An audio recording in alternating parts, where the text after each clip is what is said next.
Overlord Volume 14. Prologue. The Great Tomb of Nazarick, Ainz's quarters on the 9th floor. The room closest to the hall had been converted into an office. The owner was absent, yet the room was filled with the sound of shuffling documents. Here sat Albedo, captain of the Floor Guardians. The imposing desk in the center was for Ainz alone. A separate desk and chair were placed nearby, smaller yet no less refined. This was where Albedo sat, sifting through paperwork. Naturally, she had an office of her own. One of the spare rooms intended for new guild members had been repurposed as her work area and was as grand as Ainz's. She was allowed to use it as she pleased and had full ownership over the space. But it wasn't long before she could no longer bear it and had begged her lord to let her work in the same room as him. Initially, he had been against the idea, but after she bombarded him with a torrential list of workflow advantages, he finally relented. Albedo glanced at his empty seat, then at her hands, biting her lip. The maid on Ainz's room duty, separate from the maid currently on Ainz's duty, was standing behind her, so no one caught a glimpse of this rare moment of weakness. Albedo's one and only master was away from Nazarick. He was in Rantel, taking care of things there. If she had her druthers, she would eliminate all who robbed her of her precious time in his company, all the fools he was meeting today included. Sadly, that was not in the cards. She was forced to content herself with visions of Rantel burning to the ground. The respite was fleeting, and the frustrations eating away at her escaped her lips. Loathsome insects. A ripple of fear ran across the rafters, but Albedo paid it no heed. She had not forgotten how certain interlopers had gotten in her way once. A few more moments of abject terror was more than called for. Mare had made it up to her and was long since forgiven. Feeling somewhat mollified, Albedo sighed, rolled her shoulders, and tackled the next document. Nazarick, nay, the Nation of Darkness was expanding steadily, and her workload was growing along with it. Foreign policy. Beneath the surface of official diplomatic negotiations, an increasingly intense intelligence campaign was underway. The theocracy, the kingdom, the city-state alliance, all had agents within Rantel, verified and granted free rein. Demiurge was in charge of monitoring that situation, and all Albedo needed to do was stay up to date on the reports that came her way. Domestic policy. They'd moved a number of races into Rantel, but this had not caused many issues.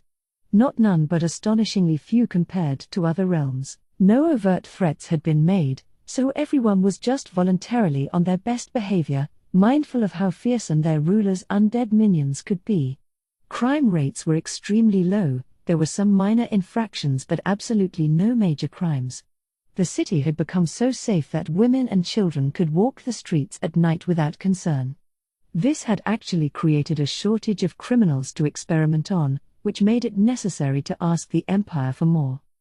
It was the crimes that did occur in such a safe city that caught Albedo's interest.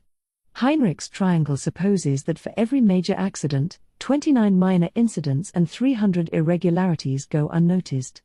In a similar vein, she believed that every irregularity should be identified and dealt with. The binder in hand contained a month's worth of judicial reports generated by Rantel. The reports were quite detailed, so it took time to comb through them all, but Albedo could process information far faster than the average mortal.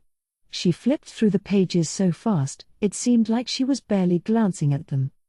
She had a pen in one hand, and as she read, she quickly jotted her observations down on a nearby blank page. Were the judgments appropriate? Why had this criminal committed that crime? What conclusions could be drawn about order in Rantel, about problems hidden in the minds of the populace? Should new laws be passed? Where anyone else would have been combing through case precedents or assembling teams of advisors, Albedo only looked once, analyzing, weighing, and addressing the problems all on her own. This required a thorough knowledge of all aspects of domestic policy and a genuinely inhuman level of intelligence. She finished going through the binder and laid her pen down. Her notes were merely a list of reminders, now she needed to gather those disparate thoughts into one cohesive document. Since this was for her lord's eyes, Even a single malformed character was unacceptable. Preparing a summary of the issues and her proposed solutions took far longer than reading the binder itself.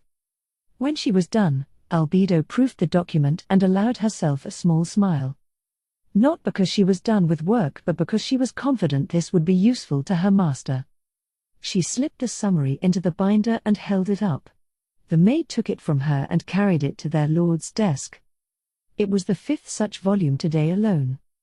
Albedo frowned. That was less than ideal. Directly or indirectly, the Nation of Darkness was growing. That caused no end of problems and a distinct increase in the amount of paperwork demanding their lord's attention. But if their ruler was stuck behind a mountain of documents that proved there were major flaws in their organization, ideally, the great leader would simply decide the general direction of policy by setting high-level strategic goals. Then he need merely sit upon his throne while the creations of his fellow supreme beings worked their tails off to achieve those ends. Through no fault of his own, this was not the case. Few could work at the level their exalted ruler expected. Consequently, they were facing a severe personnel shortage. Albedo was in charge of both domestic policy and overseeing Nazaric's staff, so resolving this was a responsibility that fell squarely in her lap, and while she had taken steps to improve things, there was still no light at the end of the tunnel.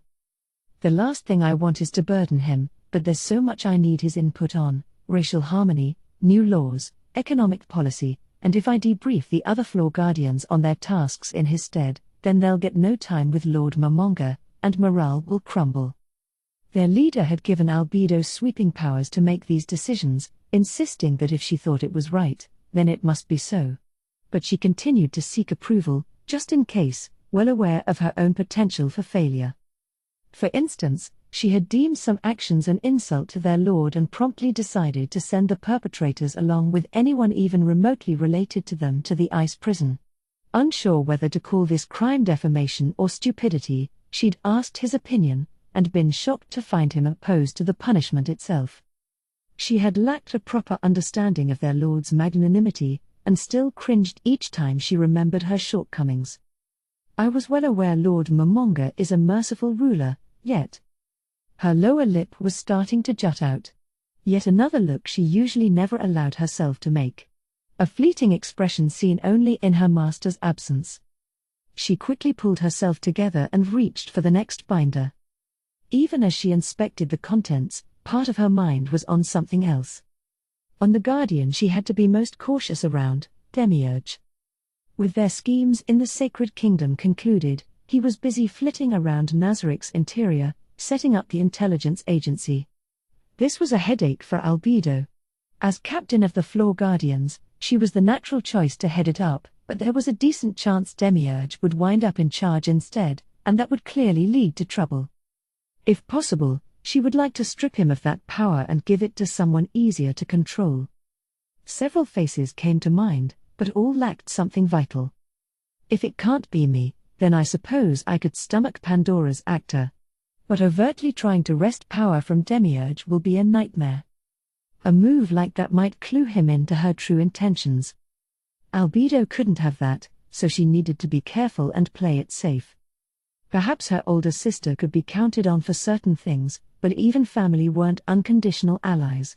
She, too, might turn on Albedo if she knew the truth. She could trust her younger sister, Nazaric's most powerful denizen, and Albedo was sure that even if her secret plans were discovered, her sister would stand by her. But that was only because their lord had ordered her to obey Albedo. This won't do. She needed more options. It wasn't just personnel. There were shortages everywhere, like the amount of money she could personally handle.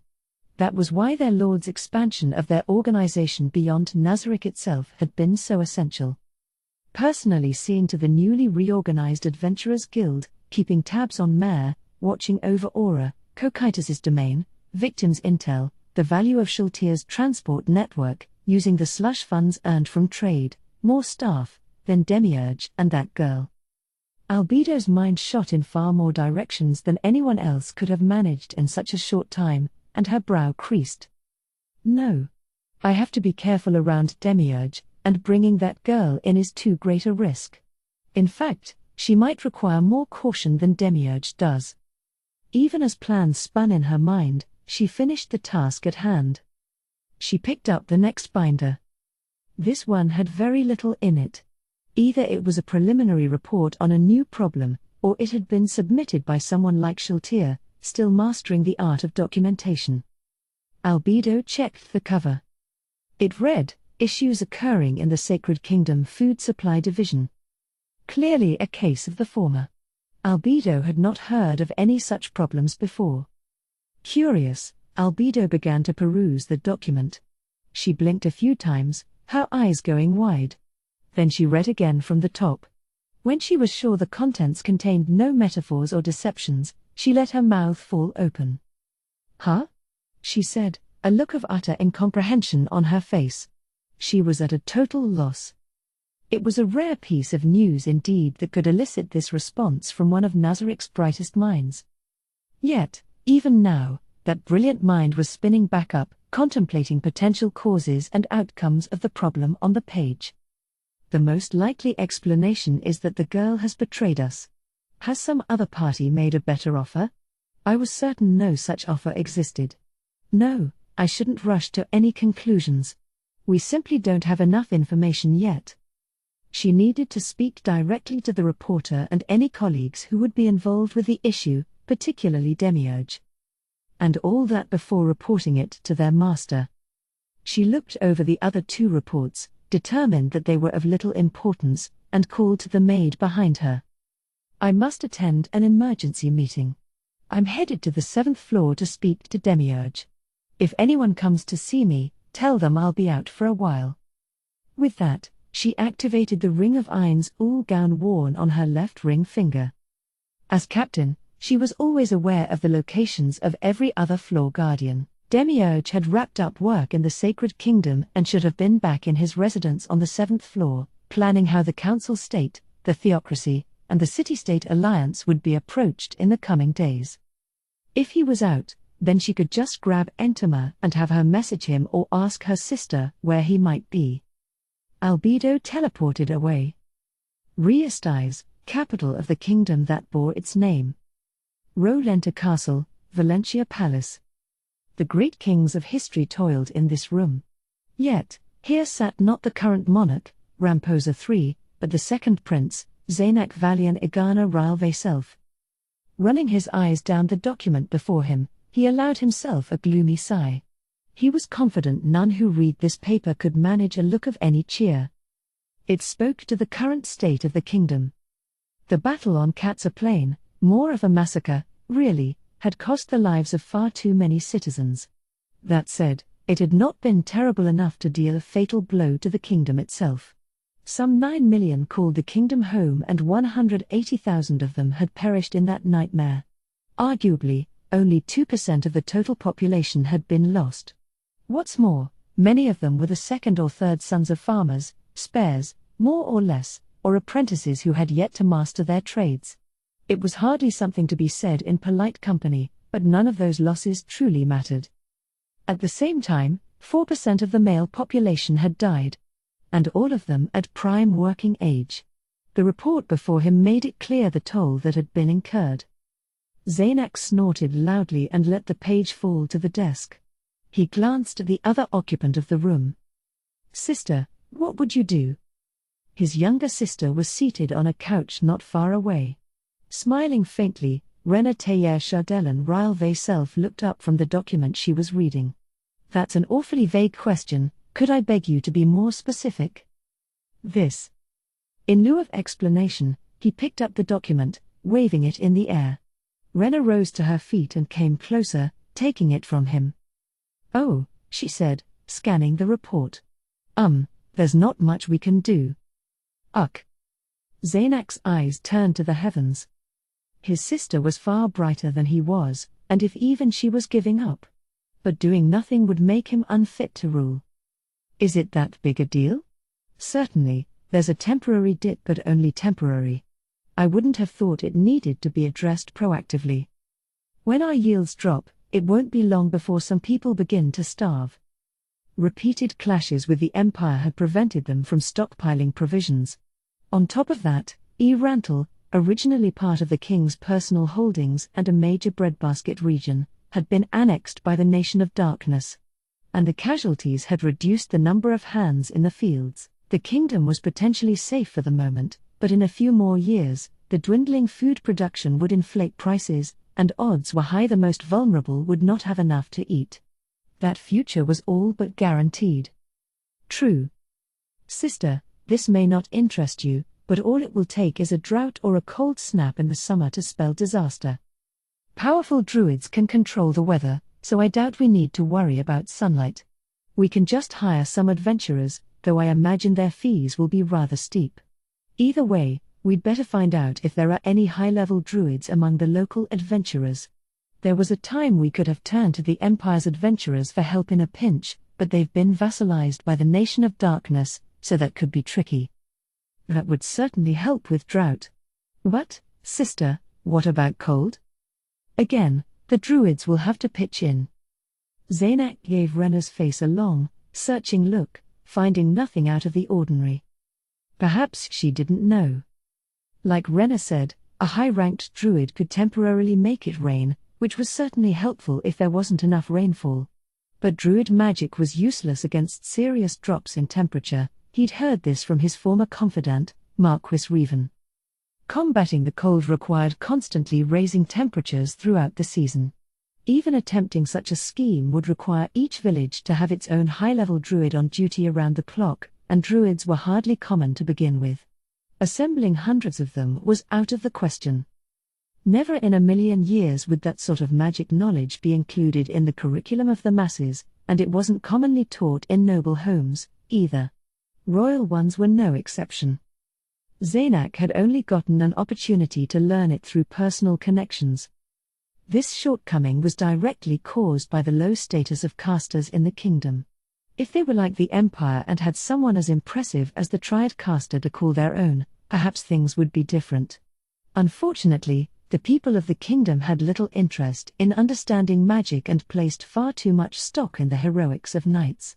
Consequently, it was not surprising that their society had not produced any casters capable of changing their minds. This pervading idea convinced the nobility that magic was useless in war, and they passed that attitude down from generation to generation, leaving their heirs both ignorant and contemptuous wherever magic was concerned. A downward spiral that showed no signs of ending. Zanak was well aware that magic could be incredibly powerful. And if stupid conventions continued to prevent them from using it fully, then the kingdom was doomed to be defeated in battle or else to slowly wither on the vine.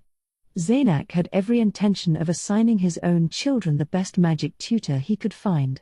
If the royals started learning magic in earnest, then other nobility would follow suit. Of course, that sort of guidance might have already become redundant, as the Nation of Darkness was ruled by a powerful magical being, and proximity alone would change many people's minds about the value of magic. Perhaps the nobles were already studying. While it was far from ideal for such change to come about from external pressures, Zanak could look the other way as long as it benefited the kingdom as a whole. But given the current state of affairs, Rena's ignorance made sense. Genius or not, if she was unaware of the facts, she could easily draw the wrong conclusions.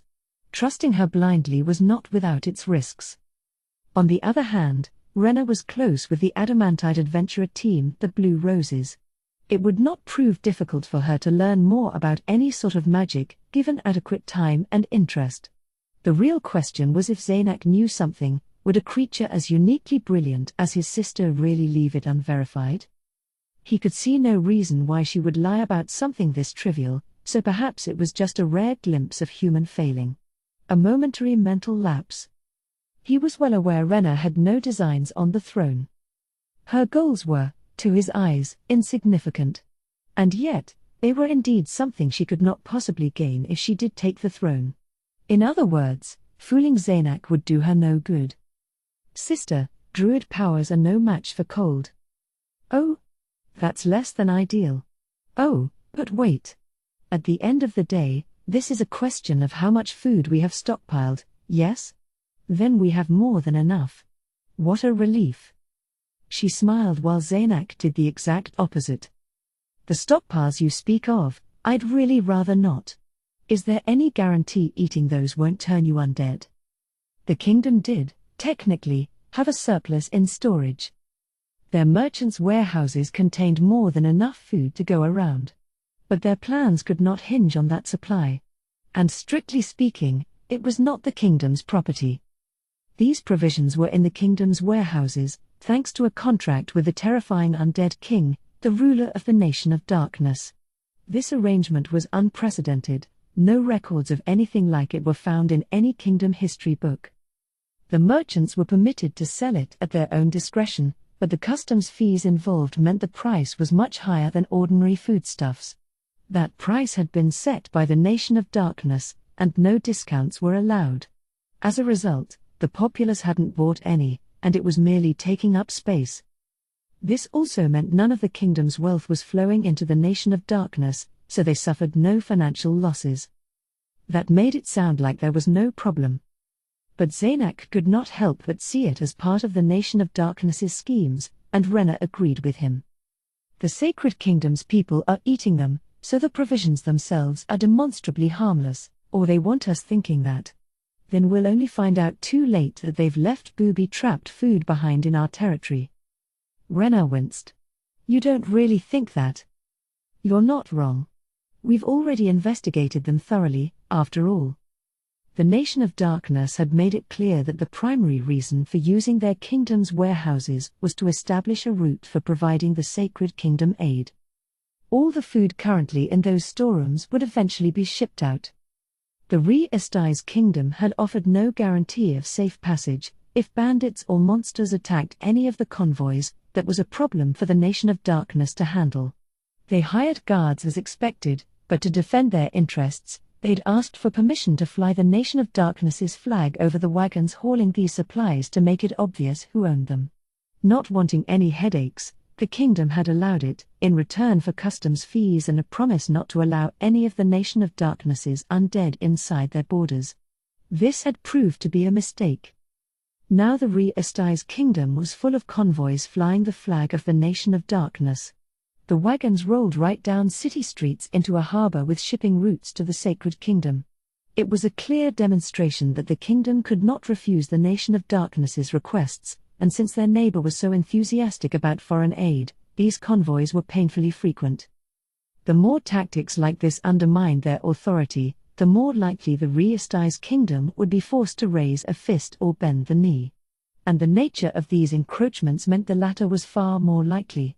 It was as effective as it was underhanded. Worst of all, since it was outwardly for a morally upstanding cause, the Re-Estais Kingdom could hardly ask them to stop. Before being defeated by the King of Darkness, the great demon Yaldabaoth had rampaged through the Re-Estais Kingdom, including its capital. He and the host of monsters under his control then laid waste to the northern half of the Sacred Kingdom, and Zaynak had been told the damage was far worse than anything his kingdom had suffered. Yet, as extensive as the damage to the Sacred Kingdom's northern reaches was, the southern regions remained largely unharmed.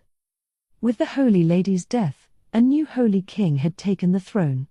He had his hands full with the disorder caused by the deaths of northern nobles and conflicts with powerful leaders to the south. These competing interests had piled up until a struggle for power began, threatening to split the Sacred Kingdom in two. As a result, aid to the north was delayed, and the people there were struggling to find their daily bread. Salvation came in the form of supplies bearing the mark of the Nation of Darkness, which were shipped to them from the Re-Estais Kingdom's warehouses. A good plan, Zaynak admitted, with conditions that dire. A gift of food would make anyone forget it came from the undead. If only we were capable of sending food, the goodwill their king is earning would be ours. But after? Well, it's simply not possible. Were it not for that bloody battle, or were it not for everything stolen from the capital during Yaldabaoth's attack, perhaps things would have been different. They could have fed the Sacred Kingdom themselves, and the King of Darkness would have remained untrusted. Their complete failure to do anything of the sort had earned their representative a frosty reception at the new Holy King's coronation.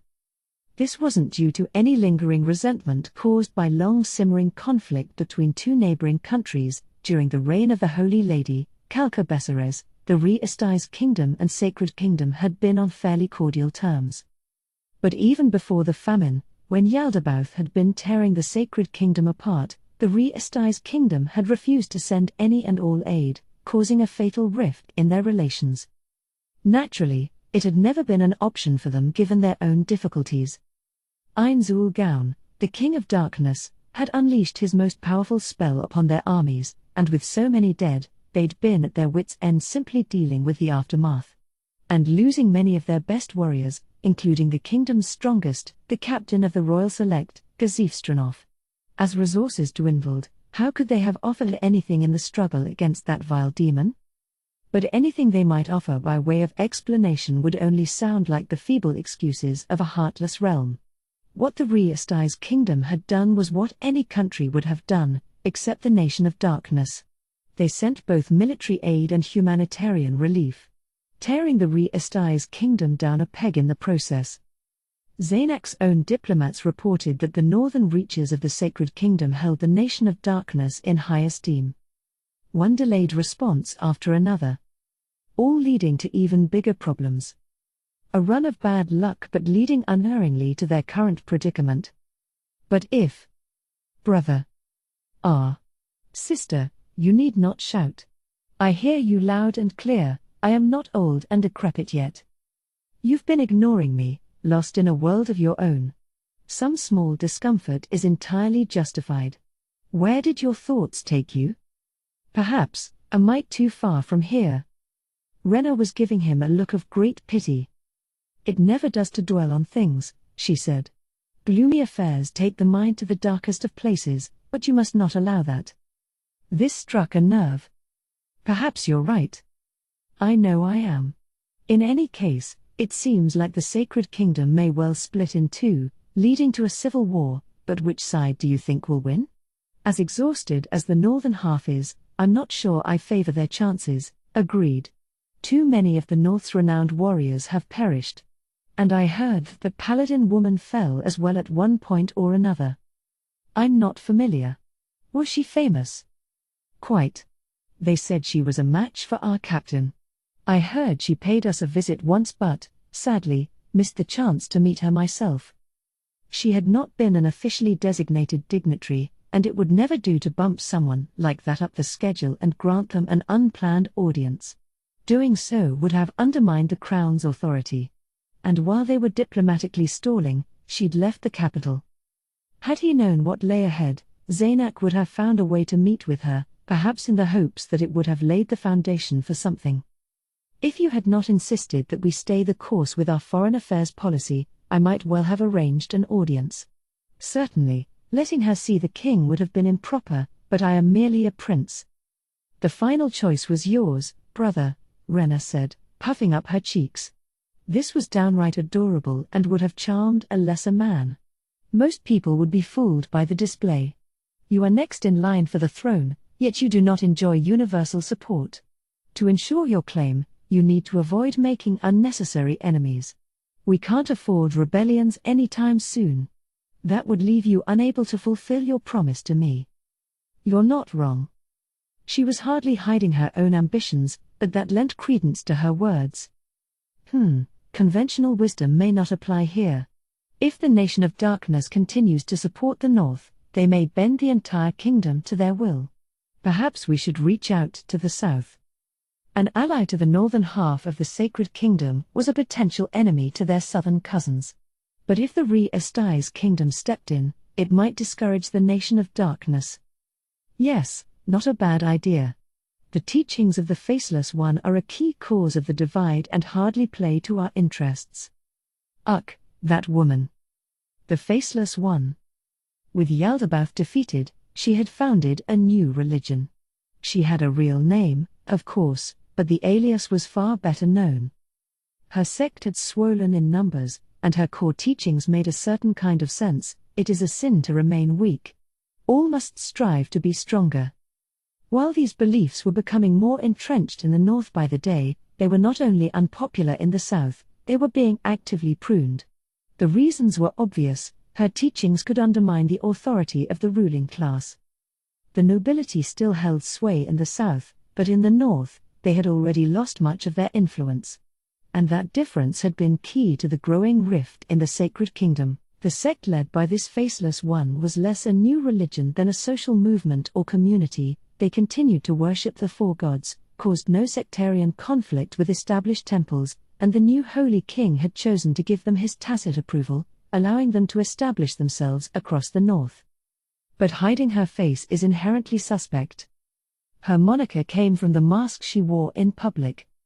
The emissaries the Re-Estais kingdom had dispatched held the same concerns Zenak had just voiced, and despite asking her followers about it, none had given a clear explanation. Almost like the subject itself was taboo. And that only deepened their concerns. Why would anyone hide their face without a compelling motive? Her parents were warriors of some repute, but that's all the more reason to show her face, use their fame to help her teachings spread. Perhaps she hides her face because her lineage itself is a lie? Why lie about something so unimportant? The risk doesn't match the reward. True. But what if she's no longer human? A faceless undead? An agent of the Nation of Darkness? Wouldn't that explain a lot of things? Zenak asked. It certainly would. Yet, hiding her face seems so obviously suspicious that I feel there must be some less clear cause. Fair enough. But what other cause could there be? If she'd been badly scarred in the battles against Yaldabaoth's forces, I could see it, but magic can fix that. Or are scars left by those demons uncurable? That theory makes far more sense to me than the other. Especially given her gender. Zenak felt that exposing such scars and earning herself pity would be far more advantageous, but that would depend on the nature of the disfigurements themselves. At any rate, if we wish to support the South, we need more information on the state of the Sacred Kingdom. I should order our men to investigate. I think that's best, yes. To our south, half the Sacred Kingdom favors the Nation of Darkness. To our east, the Empire has become a vassal state. What a nightmare. Indeed. Rena's curt answer sat poorly with him, and he fixed her with a glare. You don't seem all that concerned. Oh, I agree wholeheartedly. The state of our neighbors is far from ideal. And on top of everything you just mentioned, our own kingdom's underworld interests remain just as strong. The Eight Fingers? I've seen the reports. Too many addicts in withdrawal causing social unrest. They're still hard at work, I assume. If that demon hadn't shown up, we could have dealt them a serious blow. Zenak sighed. Kazif Stranov had been symbolic of the Re-Estais kingdom's might, and with his loss, they could not afford a direct confrontation with the Eight Fingers. They had a real shortage of individual might. There was one exception, one of Rena's men, Brain Unglaeus. That man had potential, yet he had pledged his allegiance to her and showed no interest in serving anyone else. Zenak had attempted to curry his favor without success. He refuses to be the kingdom's new captain. Instead, he's searching for someone with talent, intent on training them for the position. I at least wanted to loan him our kingdom's treasure, that sword, but my father is dead set against it. Kazif had meant far too much to the king. The throne was a lonely place. The closer he got to it, the more that phrase rang true to Zenak. To his father, Kazif Stranov had been a campfire, the only thing that broke up the lonely darkness. Though separated by a considerable number of years, there had been a genuine bond between them, perhaps one greater than simple friendship. Zenak envied that. As the second prince, he'd had no such confidants. Everyone had assumed his elder brother would take the throne. Zenak was merely a backup, no one desired a strong connection with him. And they deemed whatever benefits that relationship might bring would be offset by the chances of turning Marquis Buell Europe against them. The only man who'd gone against the grain was Marquis Revan, concerned for the future of the kingdom. However, Revan had been merely a collaborator, not a friend. Thus, Zenak found it hard not to fear his future. A life of isolation. He shook his head, driving these gloomy thoughts away. Rena was giving him that look again, like she'd discovered some strange new creature, but he ignored it. When he became king, There was a decent chance he would have to order Brain to recover the kingdom's 4 treasures from his father's clutches. He wasn't confident Brain would obey, but if he did, they'd be his. Only that would be an adequate reward for the man's efforts. Brain was not the captain, merely Renna's subordinate. He had little to no sense of loyalty to the crown and was a mere commoner, loaning the country's treasures to a man like that could well earn the enmity of the nobility. But he deserved nothing less. What if we vow to become the nation of darkness's vassal? Renna's sole purpose was to hole up in a little manor with Climb. She could easily do that even if the Re-Esti's kingdom were the nation of darkness's client state. There was a distinct possibility that the decline of the royal family would actually make her safer, which had to be an appealing idea for her. Humph! Zaynak snorted, rejecting the proposal out of hand. That may have worked for the Empire, but if we tried the same thing, it would start a civil war. The fresh-blood emperor had made his realm a monolith. Any nobility capable of standing up to him had long since been purged, so once he declared their vassalage, there had been little resistance. And the Empire had never been the nation of darkness's victim. They might harbor fears but bore no grudges, no resentments, only intimate knowledge of the threat at hand. The Re-Esti's kingdom was another matter. There were 4 factions within the kingdom right now: the royals, the nobles, the unaligned, and the emerging faction that had been born after the war. The split was roughly 3-2-2. And this new faction was the biggest headache of them all. Why? Because they were composed entirely of people from families that had lost their first or second heirs, of people who'd lucked into power, and knew little of what passed for common sense or the unwritten rules of aristocratic society. They lacked class or education, and an even cursory examination revealed that any number of them were drunk on their newfound power. They were a blight upon the land.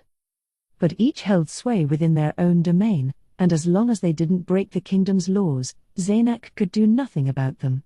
Even if they did break the law, flexing royal might would provoke a response from the other factions. And the royal faction had lost much of the influence they'd held before that fateful battle. But Renna's idea of becoming a vassal was not without merit. If the balance of power shifted sufficiently, he would definitely have to consider it. A civil war? Renna said. I hardly think so, brother. Liar, Zaynak thought. She wasn't seriously arguing the point but absolutely wouldn't mind if he was stupid enough to take her bait. That much was obvious. And that's why he could never fully trust her. If only Elias would return. Another surge of desperation washed over him. Marquis Revan may not have been a friend, but their shared concerns for the future of their homeland had made him trustworthy. But that comrade would likely never return to his side.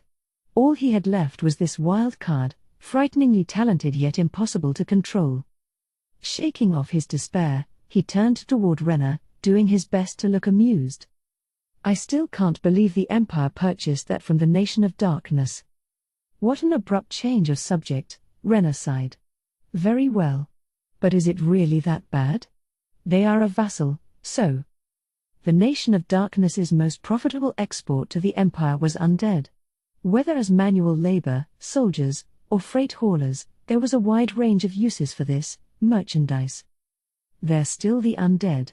The enemy of all living things, but they don't need to be fed and never tire. I cannot imagine a more ideal workforce. True, there is a risk to allowing undead under the Nation of Darkness's control inside their borders.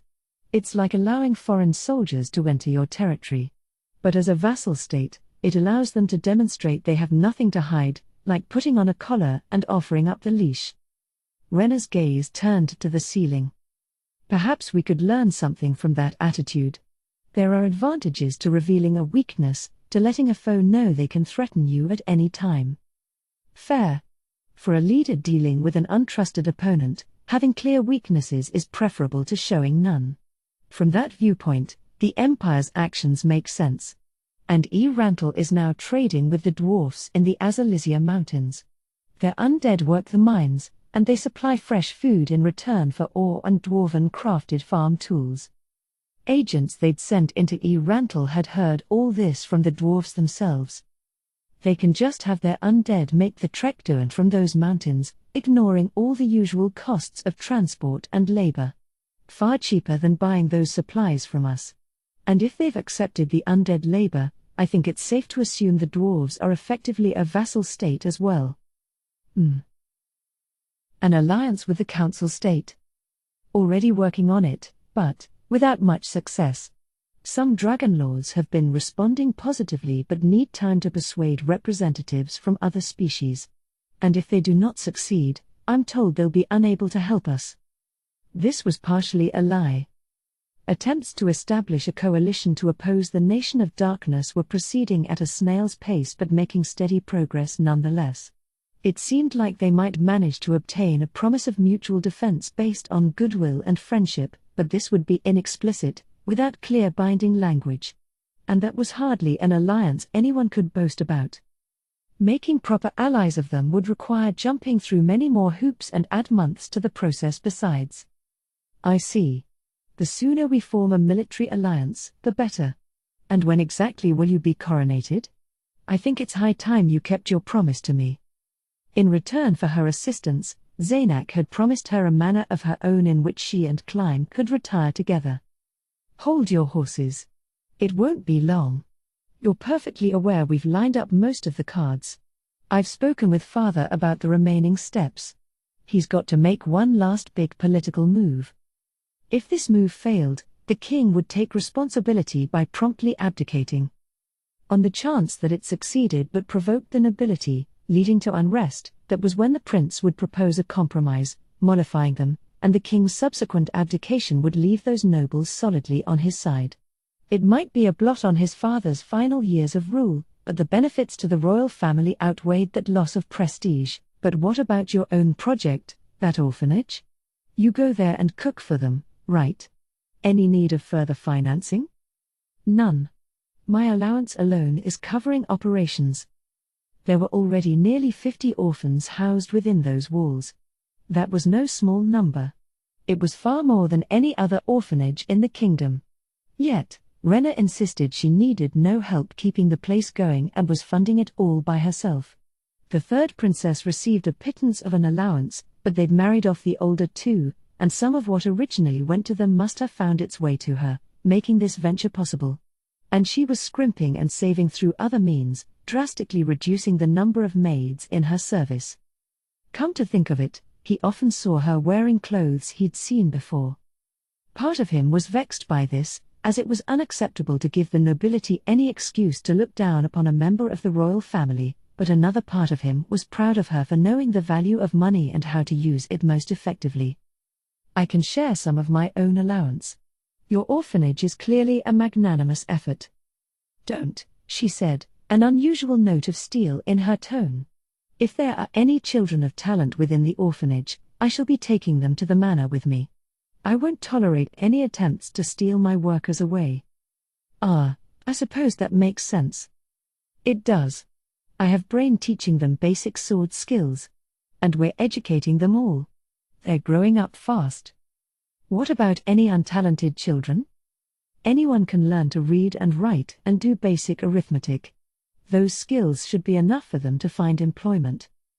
Then you don't mind if I take a few? That would be lovely of you. I need not worry about any children left. There was an urgent knock on the door, interrupting her. What's all the commotion? Zaynak roared. The door burst open. Your Highness. Urgent news. A noble of the robe flew in. One of their ministers. He held a bundle of parchment in his hand. What is it, man? Zaynak said. He took the bundle and read it over, a look of shock coming across his face. It made no sense, no, his brain refused to let it make sense. What's wrong? Rena asked. Unable to muster a response, he handed her the bundle. Huh? And got a rare note of utter confusion from her. Zaynak allowed himself a momentary smile. Once again, she'd seemed almost human. Chapter 1, An Unexpected Move. 1. He knocked back the brimming mug of ale, savoring the feel of it going down. Top-rate stuff like this was never an option in his own domain, but he developed a taste for it. He let out a hoppy burp and set the half-emptied mug down on the table. Back home, everyone drank from wooden tankards and were prone to raucously slamming them down, but this was porcelain and required a more delicate touch. Naturally, even if he did break it, he would not have to pay. He was drinking in a space provided by his patron, Hilma Shugnius, while surrounded by noblemen of his faction, or those brought here by them, and he need not pay for a single thing.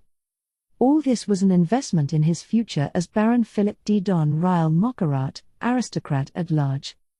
Everything could be paid back later, until then he felt free to run up the tab. Hilma might have far more money than Philip could ever dream of, but she was merely a commoner. She could only bow her head before true power. That was obviously why she was so desperate to get a nobleman like himself in her pocket and so enthusiastic in her efforts to establish his faction. It was the clearest distinction this world had to offer. Birthright above all. But he did owe her rather a lot. Philip prided himself on paying his debts, which made him eager to obtain a higher rank. Hilma surely wanted that as well. As a mere baron, there was only so much he could do. And he was more than ready to clear this slate. Until his debt was settled, he had to defer to her at times and obtain her permission to act, even when it was obviously in her best interest. He was itching for more freedom. To flaunt his power. That was all Philip wanted. And yet, it was supposed to be easy. He'd accidentally said that out loud and hastily glanced around. This was no commoner's pub but a room in one of Hilma's mansions, remodeled to look like a bar. The boisterous clamor normally heard in plebeian watering holes was unacceptable here. As a result, while his grumble had not been that loud, if someone had been standing close, there was a considerable chance they would have overheard him. He was relieved to find no one looking his way. There was no benefit in anyone learning of his failures. And failing he was. All these fools should be put to death. Philip drained the rest of the mug, trying to douse the flames of frustration. He chugged it a bit too fast, and a trickle of ale escaped his lips, running down his neck and soiling his clothes. Now the fabric clung to his skin, and the unpleasant sensation made his mood that much fouler. Nothing was going right. Philip's face twisted in anger. He originally expected his domain to increase productivity several-fold and be overflowing with citizens grateful for their new ruler. The nobility around were supposed to have been taking note of his success and gossiping about his brilliance by now. But what had actually happened? Not only was the food production steadily declining, but the villagers looked at him with contempt in their eyes whenever he ventured outside. The audacity. He was from the storied house of Mockerat. No mere villager had any right to treat him with anything less than the utmost respect. Perhaps these villagers were actively plotting his downfall. That made sense. Many envied true talent. Unable to accept their own mediocrity, they invariably grew jealous, bitter, and delusional. But not everyone was like that. There was a great deal of villagers. Some other factor had to be at play. Perhaps they were in the pay of a neighboring domain and were actively trying to undermine Philip's authority. He couldn't rule it out. It was a simple fact that if they focused on lucrative cash crops, the profits would come rolling in eventually. The logic was so simple, a child could understand it. That was how their fields should be used. Any food they needed could just be purchased from merchants. And yet, the complaints would not stop coming in. Scum. I should have Hilma punish them all. Maybe then they'd buckle down and do their jobs. We need to investigate and make sure they haven't betrayed their loyalties. No, wait, perhaps I can just punish them all on my own. He could whip them. Like cattle.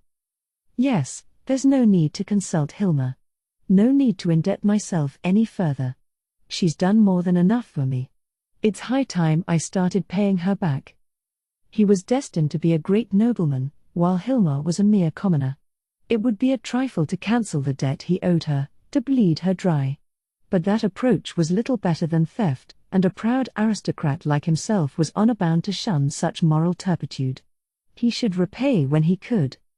Besides, a debt too great could become a shackle on him in the future. He might one day find himself forced to heed her every word. The question is how to best clear this debt.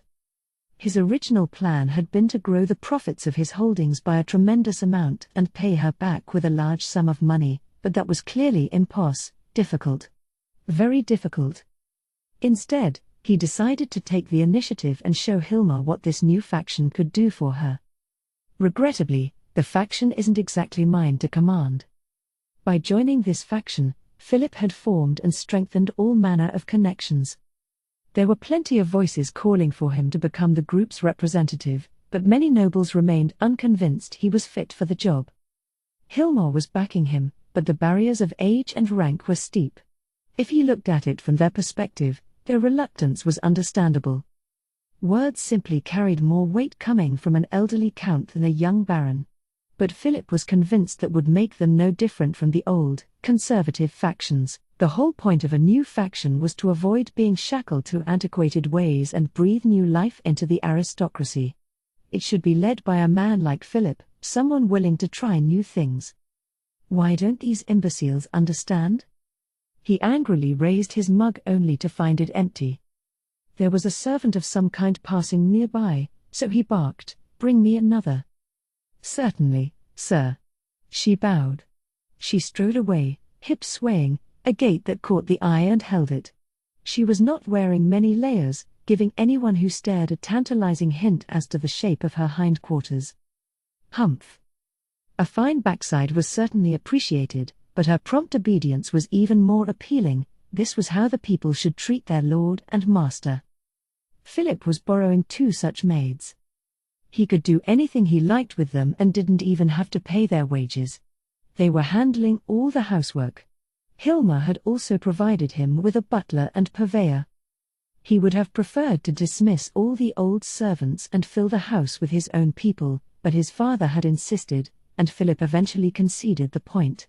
He could tolerate his father's demands because Hilma was paying for everything. If this has been coming out of his coin purse, he would have insisted the expense was too great and fired them long ago. Philip's mind was dragged away from these thoughts by a voice at his side. "Oh, Baron Mokarat. Is there something wrong? You seem quite out of sorts." He turned to find 2 noblemen standing nearby. They had both entered the peerage and acceded to their domains around the same time as he had and were members of the same faction. The 2 of them had mugs in one hand and bowls of nuts in the other. "Oh, Baron Delvey. Baron Lequillan." Baron Delvey was a thin, unassuming man, terribly lacking in noble bearing or refinement. Only his clothes suggested he was of high birth. If he was dressed in commoner's garb, no one would ever mistake him for an aristocrat. Even in a venue like this, if he was introduced as an actor playing the part of a noble on stage, no one would even question it. Baron Lequillan, on the other hand, was magnificently built. Broad in all directions, vertically, horizontally, and back to front. He cut an imposing figure yet struggled to assert himself. Philip had swiftly deemed him the type that was easy to take advantage of. Their respective domains shared a border, so they were often seen together. Philip distinctly remembered dismissing them for this. It was most efficient to act and move alone, as he did. "Mind if we join you?" "Not at all. Please sit down." Baron Delvey took the offered chair, and Baron Lequillan bobbed his head, taking a seat beside him. And almost as if she'd timed it perfectly, the girl returned with his ale. "Let's have a toast." Gladly, knocking their full cups together mixed their drinks and was a gesture that proved there was no poison in them. Well aware of this custom, Philip deliberately used quite a bit of force. A splatter of ale hit the table. Oh dear. And a few drops got on Baron Delvey's clothing. While the clothes suited his status, they were hardly impeccable by aristocratic standards. Perhaps one could say they had history. They reminded Philip of what he'd once worn himself, hand-me-downs. A brief burst of pity swept through him. Philip's current wardrobe was all the latest finery, custom-tailored for him at Hilma's expense. Meanwhile, the state of their clothes meant she deemed them unworthy of similar investment. Such palpable gulfs in their potential. The world was an unfair place indeed. "You've come to drink?" he asked. Yes, we have. We have indeed. A drink was what we were originally after, but then we spotted yourself here and thought we'd take the measure of your mood. Isn't that right? 'Tis true, Baron Mockarat. No need to stand by on pretense. We share the same rank and status. We are companions, are we not? Oh. Kind words from an esteemed man such as yourself. You honor us both, and I am glad to hear it. Isn't that right? So it is. Please help yourself to these. The man held up some refreshments, something dried that paired well with their drinks. Why thank you, Baron Lequillan. My, Baron Mockarat. No need for formal titles here. Please call me Vianney, and my friend here is YG. Very well. And by all means, call me Philip. Grinning broadly, all three took a quaff of ale. But, my dear Philip, what ails you? You seemed most out of sorts when we arrived. Did I? The alcohol slowed the wheels in his mind, and it took him a moment to gather his thoughts. Oh, just frustrated by all the fools in this world. Specifically, the peasants in my domain. I share your suffering. A man of your brilliance must constantly find himself beset by those incapable of understanding new ideas. Would that we shared that burden, eh? Indeed. A vexation befitting your wisdom, Lord Philip. Their praise was music to his ears. True aristocrats simply understood. They, too, must be constantly fighting the stupidity of the masses. You know how I feel? But of course we do. We face the same problems, although naturally, not on your scale. Right? Very much so. Oh, your mug is empty. You there, fetch Philip a fresh drink at once. The girl soon placed a new ale in front of him, practically overflowing. He held it high. Another toast? He said, and their crockery clashed once more. Philip poured the ale down his throat. Delicious. It had never tasted so good before. This was the joy of drinking with compatriots who shared his hardships. Since Philip was something of a faction leader, the other members often kept their distance, reluctant to befriend him. He was delighted to have company for once. He even found himself throwing his arms over their shoulders before long. My Lord Philip. I appreciate the overture, of course. However, it does make it rather easy to spill. Perhaps once you've sipped a bit more, oh. His drink sloshed over again. The ale was free, but wasting so much was rude to Hilma. He removed his arms from their shoulders and chugged the rest in his cup. You certainly can put it away. Right? Indeed. A magnificent display, Lord Philip. Pouah. Oh, this is nothing. But I must say, ale enjoyed with two such fine fellows certainly does taste better. My, oh my. What a delightful thing to say. I'm afraid I cannot hold my liquor, but it warms the soul to see you put it away so heartily. Oh? Neither of you drinks much? They were still nursing their original drinks.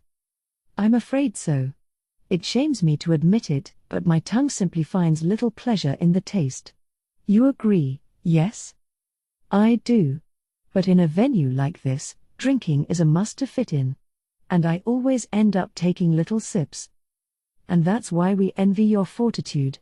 Please, our drinks are yours. Chug away. Philip happily took them up on that offer. His head was starting to spin, and he could feel his cheeks burning. Good, good. Lord Philip, you mentioned troubles with the fools in your domain, but what exactly is the issue at hand? What? Were we talking about that? Yes, you mentioned it yourself, in fact. Perhaps you've had a bit too much? Should we get you something non-alcoholic? Indeed, Lord Philip. Water might clear your head. The water here has no mossy aftertaste to it at all. Oh no, I'm fine. But even without a mirror, he could tell his face must be very red. Yes, the troubles I'm having. They're all about money, really. His companions glanced at each other. Isn't that always the case? Indeed. Our domains simply aren't very fruitful. No, That's not it. If they'd simply do as I say, we'd be raking it in. But instead of doing what they're told, they slack off or find ways to circumvent my orders. Every last one a fool. Right you are, Lord Philip. I know only too well the burden of dealing with fools. Incidentally, what is it your domain is known for? Nothing but crops, I'm afraid. He was trying all sorts of other things but to no avail. Crops. Well, if you have a specialty, those can make money, but without one. Ordinary crops don't fetch high prices. Everyone knows that. Both sounded equally frustrated. That was his point exactly. That was why you had to grow something of value. It might not be immediately profitable, but it was vital to investigate what would grow and what would not. This was an investment in the future. But every time he gave such an order, the response was that they didn't have the manpower for it. All we can do is hope for crop failures elsewhere in the kingdom. That would certainly drive the price up. It might do, YG began, but Vianney elbowed him in the ribs. Then he leaned in, speaking low in Philip's ear. You are absolutely correct. But even with a bad harvest, the price might stay steady. Have you heard? Our kingdom's warehouses are filled to the rafters with cheap provisions shipped in from the Nation of Darkness. Those will prevent any major upheaval in the market. Without some unique, added value, your crops will sell for a pittance. Really? Whoa, Lord Philip. Keep your voice down. Philip hastily glanced around, then asked quietly, You're sure of this? Yes, it comes from a trusted source. Well, really, here in the capital, quite a few merchants are buzzing about it. These stockpiles of foodstuffs are occupying a substantial amount of their storage. And they've been told they can sell off as much as they like, though naturally, the Nation of Darkness's interests are given priority. So the Nation of Darkness is just leaving it in their care? The merchants aren't buying food from the Nation of Darkness to sell here? That's what I've heard.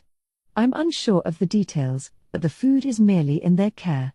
They receive a payment for storing it, essentially a warehouse fee. Hardly a significant amount but enough to turn a profit. Are warehouses something a trader can afford to just rent out like that? Ordinarily, it would take a lot of persuasion. But that demon attacked the warehouse district of the capital, remember?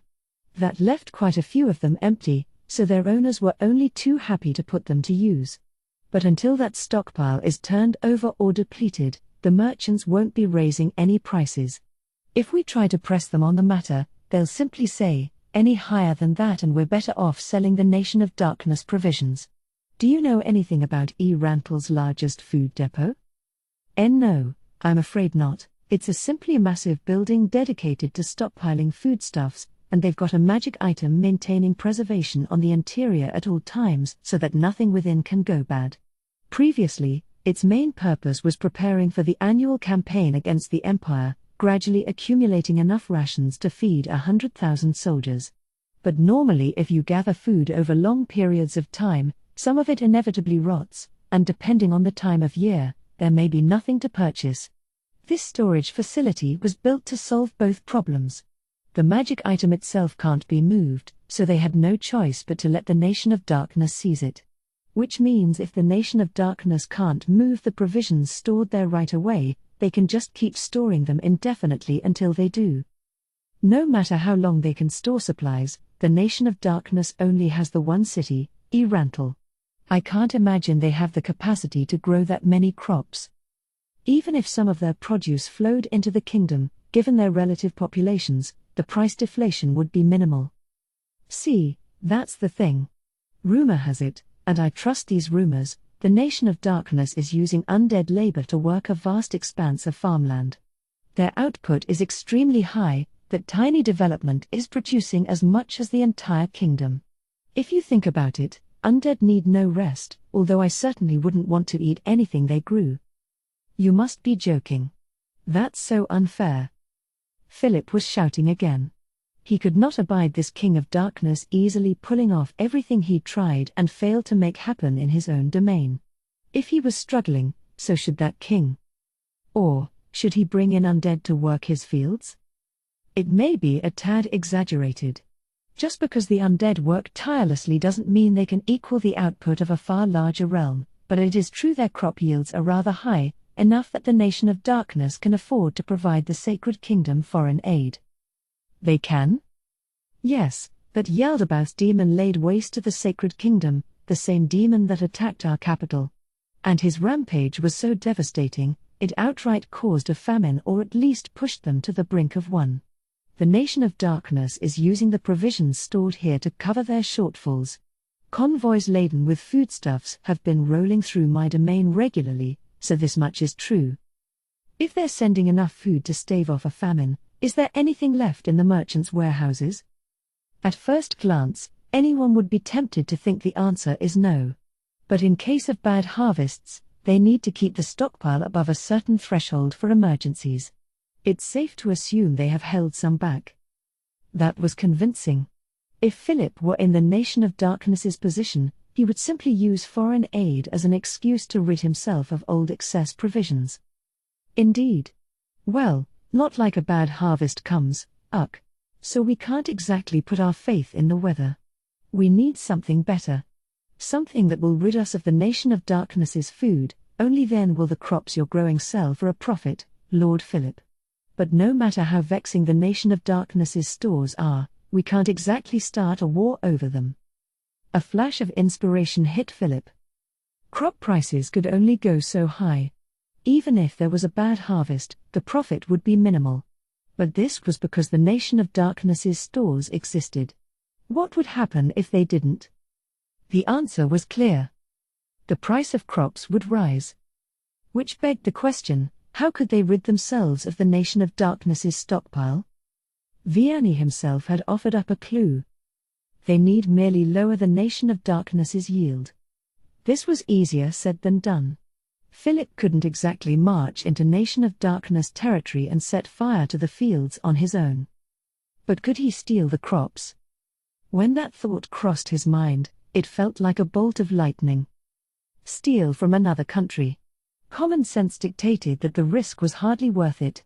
However grand his future might be, Philip was not yet equipped to contend with a foreign realm. But the kingdom and the Nation of Darkness were enemies. With all the citizens the King of Darkness had killed in that war, where else could they stand? And stealing food from an enemy country was an act of outstanding valor. In which case, the kingdom leadership would naturally take Philip's side. They might even grant him a title to reward him for striking boldly at their enemy. I like it. This is a very good idea. If he stole from the Nation of Darkness, it wouldn't be long before merchants were lining up to buy Mokkarat crops. And if he also sold them the crops he'd stolen. That's 3 birds with 1 stone. It's perfect. But how do I steal them? Consult with Hilma and hire some mercenaries? No, that would never do. You can't trust anyone hired with money. Exposing oneself to blackmail is the act of a fool. He would have to use his domain's levies. They were just ordinary villagers, but Philip had long dreamed of creating a standing army. Rather than drag villagers out of their fields, it would be far better to have fully trained soldiers. And using the stolen crops to pay these soldiers only made sense. Still, venturing into Nation of Darkness territory is a risk. Philip's domain was rather far from the Nation of Darkness. The price of moving troops over such a distance was prohibitive. No, wait. Someone mentioned it a moment ago. The Nation of Darkness's convoys move through his domain. If we attack those, could he pull off that attack? There was a limit to how many villagers he could levy. And given the resistance the convoy would put up, he needed a clear advantage of numbers to ensure his victory. I have an idea, if you care to listen. An idea, you say? Yes. A very good one. Philip leaned in and began proudly laying out his scheme. Tisk. Not even a word of apology, Vianney spat. They had just parted ways with Philip. Philip's drink had splattered clothes that had once been his father's, both fabric and design betrayed their age. The outfit in and of itself was an unusual sight. Clothes was something you ordered anew as you made your forays into society in earnest. Nobility lived and died on such vainglory. Clothing was but one aspect of it, and dressing like this earned him nothing but scorn. But Vianney's position was at the very bottom of aristocratic society. Coming to events dressed to impress would earn him next to nothing. Rather, looking like he did was a silent testament to his insignificance, a distinct advantage when trying to place himself under the wing of a greater power. His garb was a costume, one that allowed him to play the role of a weak noble on the stage of society. And it would help him to secure a better part in the future. He couldn't let such an important piece of his arsenal to become soiled. "Right you are," the man next to him said. Vianney glared at him. "You can stop doing that now." His tone was bleak. If Philip heard him speak like this, his eyes would have popped out of his head. The difference in bearing was that remarkable. Vianney was neither prone to good cheer nor raucous conversation. He had piled on layers of pretense, doing his damnedest to sell the role of a loose-lipped comrade. His friend YG was only too aware of his true nature. "Whoops, sorry.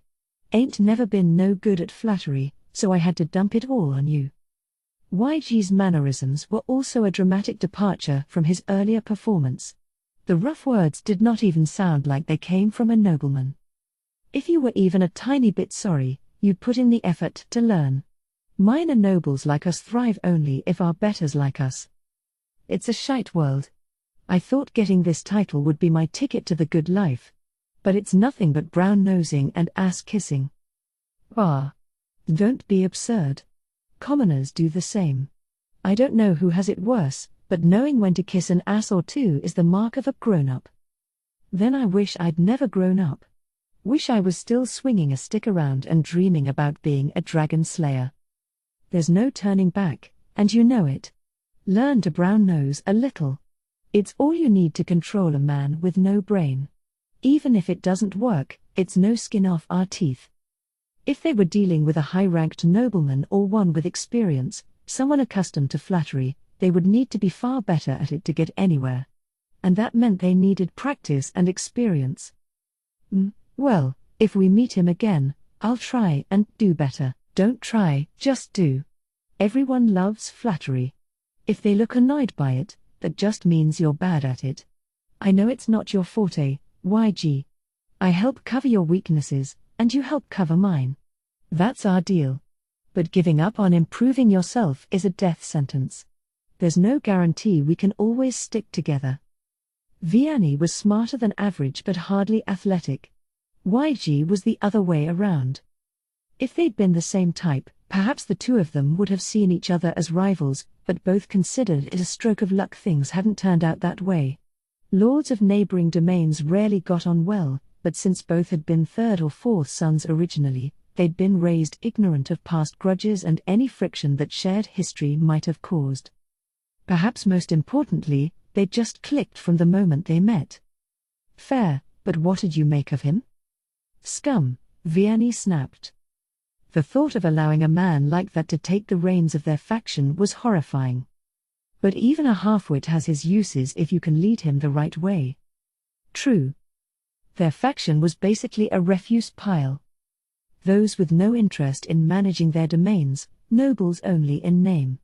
Those spinning out of control, drunk on power beyond their means to control, like a child handed a sword. Those who had accomplished nothing yet were absolutely certain they were destined for greatness.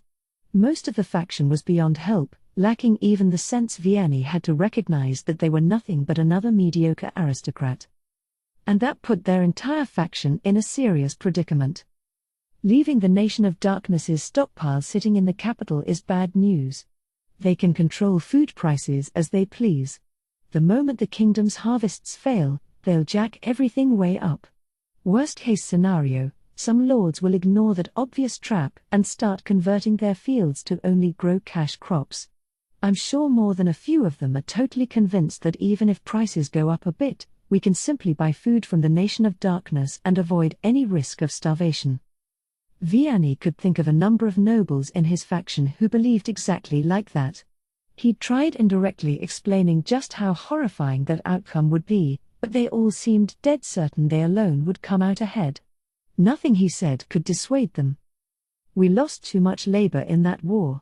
When considering how to divide up the remaining manpower, well, I get why they'd want to chase an immediate profit. Anyone, especially someone in charge, naturally wanted to grow their income. But only a madman would consider stealing from the Nation of Darkness's convoys. Even a complete idiot knows that attacking a wagon flying their flag is tantamount to an act of war, and the retribution will be swift and merciless.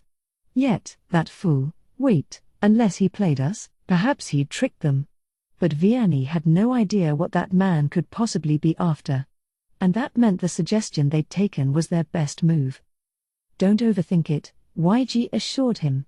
I guarantee he's just too dumb to realize anything. Come, now, Vianney said with a chuckle. Do you really think anyone's so dumb they'll waylay a convoy without considering the consequences? Well, it is hard to believe. Philip might be woefully ignorant of things any nobleman should know, but if he was genuinely that stupid, his father would never have ceded the title to him. Philip must have had an angle. Except, what could it be? Maybe we should run it by Shugnius? No, better not. Hilma Shugnius. The woman who'd been instrumental in creating this faction. There'd been rumors she was the mistress of a count, but the establishment of this faction wasn't of any obvious benefit to him. It was only natural to wonder where all these funds and connections were coming from. That woman was most likely backed by an organization rather than an individual. And there was only one in the kingdom with this kind of reach. The Eight Fingers. A criminal society operating in the shadows of the Re-Estize kingdom. Was Hilma merely a pawn in their schemes? Vianney was confident that wasn't the case. He'd spoken with her a few times, and she did not seem like an expendable stooge. She likely occupied a prominent position within the syndicate. For someone like that to be deeply involved in their faction was alarming, to say the least. There were nobles out there who had gained substantial power through ties to the underworld, but Vianney preferred to keep his distance from any criminal enterprise. Neither he nor YG was conceited enough to think they'd come out ahead in such a risky deal. What, you think it's a bad idea? You're getting all cooped up in your thoughts again, aren't you? Time to start sharing, man. Even I can tell his plan puts us in danger. Philip wants to attack a convoy in your domain. Boneface ain't gonna take that lying down. That guy's gonna want Philip's head and yours. He would. YG was absolutely right. But Vianney had good reason to go along with this harebrained scheme, even with the risks it entailed. That's probably the bumbling idiot's goal. Pin the crimes on us and make a clean getaway with all the goods in the ensuing chaos. So why not turn the tables on him? Say we're patrolling our domains and just so happen to come across some bandits attacking one of the Nation of Darkness's convoys. Then we simply drive them off. And it's vital they die by our hands. If a trade caravan was attacked on their land, no noble would consider the matter concluded simply because they'd slain all the bandits. Especially if a foreign power was involved. Swift and fierce retribution was to be expected. They needed to eliminate any evidence of their involvement and prove beyond a doubt they'd attempted to address the crimes occurring in their jurisdiction. What do you think? Good opportunity to curry favor with the Nation of Darkness, isn't it? Even if they suspect our involvement, we can demonstrate we did our best to protect their interests. We just need to make sure the culprits perish. Dead men tell no tales. I can tell you exactly how that'll end. They're gonna find some godly priest to resurrect the dead. No use trying to hide anything from them. You think the Nation of Darkness has a priest skilled enough to bring back the dead? In a place where undead stalk the streets and all living beings tread lightly? Probably not, no, YG admitted. Vianney chuckled. Whatever that man is planning, we'll turn his ambush to our advantage. Whether his plan succeeds or fails, and I can't imagine it will, the Nation of Darkness will have to take precautions against future attacks. They might even completely abandon the idea of asking the kingdom's merchants to manage their food inventory. If that happens, our faction's halfwits will finally wake up from their daydreaming and start managing their lands with a bit of common sense. Besides, Vianney's grin broadened. Either way, we can rid ourselves of him. Is that worth going this far? We're putting ourselves in a lot of danger for his ass. He might not be, but that Shugnius woman is backing him, and we need to knock her down a peg. Her goal is to definitely prop up that numbskull as a figurehead and keep the rest of us under her thumb. It's all to bring her syndicate out from the shadows so they have a respectable front that'll let them move in broad daylight. I can't see any other reason why she'd drop so much cash on us. Neither the royal family nor the long-standing noble faction retained much of their old power. Anyone who could control a new power block would be able to wield a genuinely terrifying amount of influence over the kingdom as a whole. That kind of influence would put the Eight Fingers in charge of the kingdom by day and by night. I never thought of this faction as much more than a rest stop on the way to something better, but you've been planning real far ahead. YG's comment rang true. This wasn't something any one noble, let alone a lowly baron, should be worrying about. Naturally, the baron title covered a wide range of nobles, and there were those with domains rich enough to be the equal of a higher title.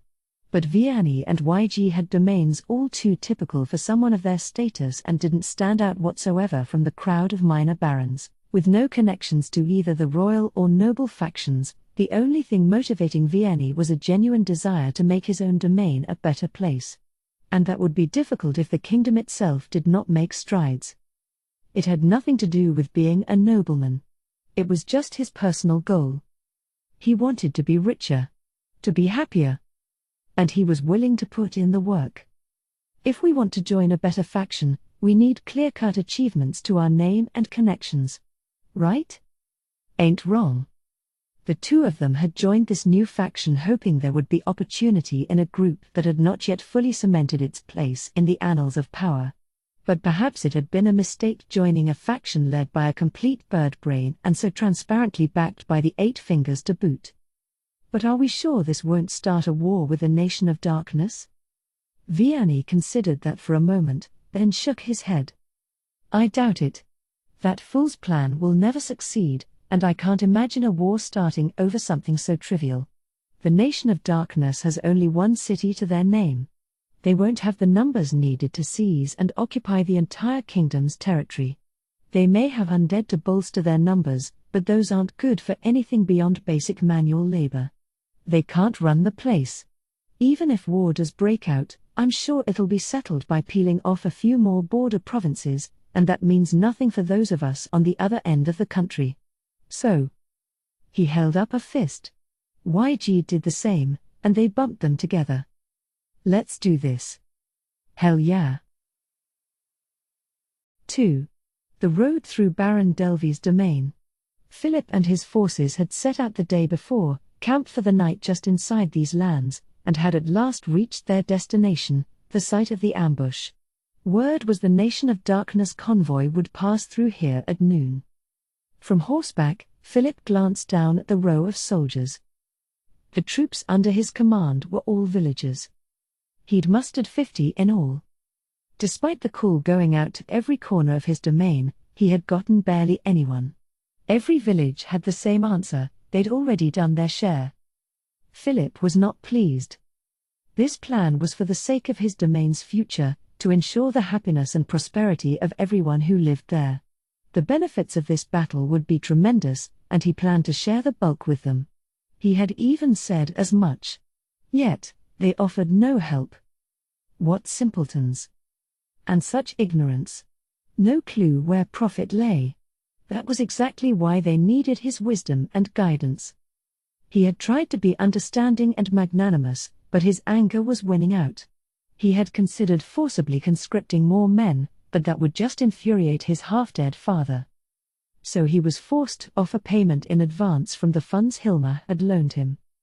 That had barely managed to get him 50, but most who had agreed to go were well past prime working age, obviously infirm, or uncooperative boors who kept picking fights with people from other hometowns. The villages had sent him their deadweight. Not a single one of them seemed worth the money.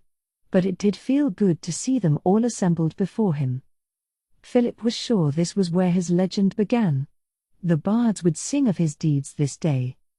He was only getting started. He would expand his domain, earn greater titles, and bask in a shower of glory. He would strike the first blow against the nation of darkness, when no one else dared. The royal family would sing his praises and reward him with a rank befitting his achievements. Perhaps he would even be offered the hand of that beautiful princess. "You're sure it's fine to attack?" Philip glared at the soldier who dared to interrupt his fantasies. A plain-looking man, maybe 30, dressed in filthy clothes and inexplicably carrying a wooden hoe. It seemed so pitiful that even a basic club would probably be more useful, and if one wasn't available, then at least he could have grabbed a random stick. But Philip had merely ordered them to bring a weapon, and this was what he'd got. There had been several villagers who didn't even have clubs, and it had been a real headache. Even ignoring that, the overall impression of his band was definitely starving bandits, which Philip had to admit would help deceive their targets. The man's inopportune question drew a series of nods. Clearly many of his men were wondering the same thing. No need to be concerned. Our actions today will help save our country. We ain't talking anything that grander scale here, another man said. We just wanna know if our necks are on the hangman's block. That drew a chorus of yas. Philip shook his head. How short-sighted could they be? Still. That's just how most people are. That's precisely why they need the leadership of a brilliant mind like myself. It's this dim-witted thinking that prevents them from following my plans to cultivate new land. And I'm saying that's not a concern. Or didn't you hear me the first time? No, we did. He was clearly not satisfied. Philip wondered if making an example of one would inspire the survivors, but reconsidered when he realized that would seem like an admission that he lacked motivational skills and was unable to convince anyone the risks were worth it. As he considered his options, he heard hooves pounding the dirt and turned to find 2 mounted knights coming his way. Each had a mask on their head, leaving only their eyes visible. But their identities were clear enough. They stopped a short distance off and beckoned to him. He wondered why they didn't come to him. They should come to him. But then he realized they probably had news they didn't want anyone to overhear. Very well. That sounded suitably dignified. Patting himself on the back for it, Philip allowed himself a sneer. He rode over to them. He'd been practicing and could make a horse walk easily enough. "Baron, everything set?" The speaker's face might be hidden, but from the build and his voice, this was clearly Baron Delvey, Vianney. Dressed so shabbily it was hard to believe he held that title. Filthy leather armor, an ordinary sword at his hip. The horse had no sheen and was clearly more used to pulling a plough than carrying a warrior. Baron Lequillan, YG, was no better. Dressed almost exactly the same and riding a very similar horse. Philip had a patron who kept him well equipped, but clearly neither of these men had any money. He'd seen how shabbily they were dressed before and had to repress the urge to let his smug superiority show. "I can't allow myself to be irritated by my men's dismal morale in front of these 2 poor saps. Leaders must always demonstrate how superior they were in the presence of their lessers." Philip had to set the standard. And those beneath him had to obey his commands. That was how the world was supposed to work. "Just the 2 of you. Are your troops ready?" "Naturally, they're in position. Right?" "Indeed they are. Our troops are deployed on either side of yours, Lord Philip. An inverted wedge." "Oh. An inverted wedge formation." Philip had read about this. He was pleased to be taking part in such a storied battle formation. It felt like being a hero from a war story. If you find yourself in any danger, divide your men in 2 and flee to either side. If everyone runs the same way, you can't divide the enemy forces, so make sure you split up. Excellent. Although there's no need to belabor. Best to decide who will go in which direction before we begin. I doubt anyone will be able to follow complex orders in the heat of battle. Same for yourself, Lord Philip. Which direction will you run?" This all sounded as if defeat was inevitable and was most aggravating. "You think my men will lose?" No, nothing of the sort, Lord Philip. This is a classic strategy. Pretend you're retreating, then turn and wipe out your pursuers. I'm sure you've heard of it before. Oh, yes. Of course I have. That was convincing. Philip was not about to admit he'd never heard of such a thing before, so he simply pretended he had. I was certain you had. But there you have it. A clever ploy. Retreat is all part of the plan. In that case. As he considered which way to run himself, Philip realized he was missing a key piece of information. One question before I answer: you haven't mentioned the size of your forces. How many men have you brought? 75 each. If the numbers matched, it didn't matter which way he ran, but before that thought crossed his mind, he was shocked that these two had mustered more troops than he had. Then he realized it was hardly remarkable. Gathering men was easy enough. The true problem lay elsewhere. Had this been his own domain, Philip could have easily mustered twice as many.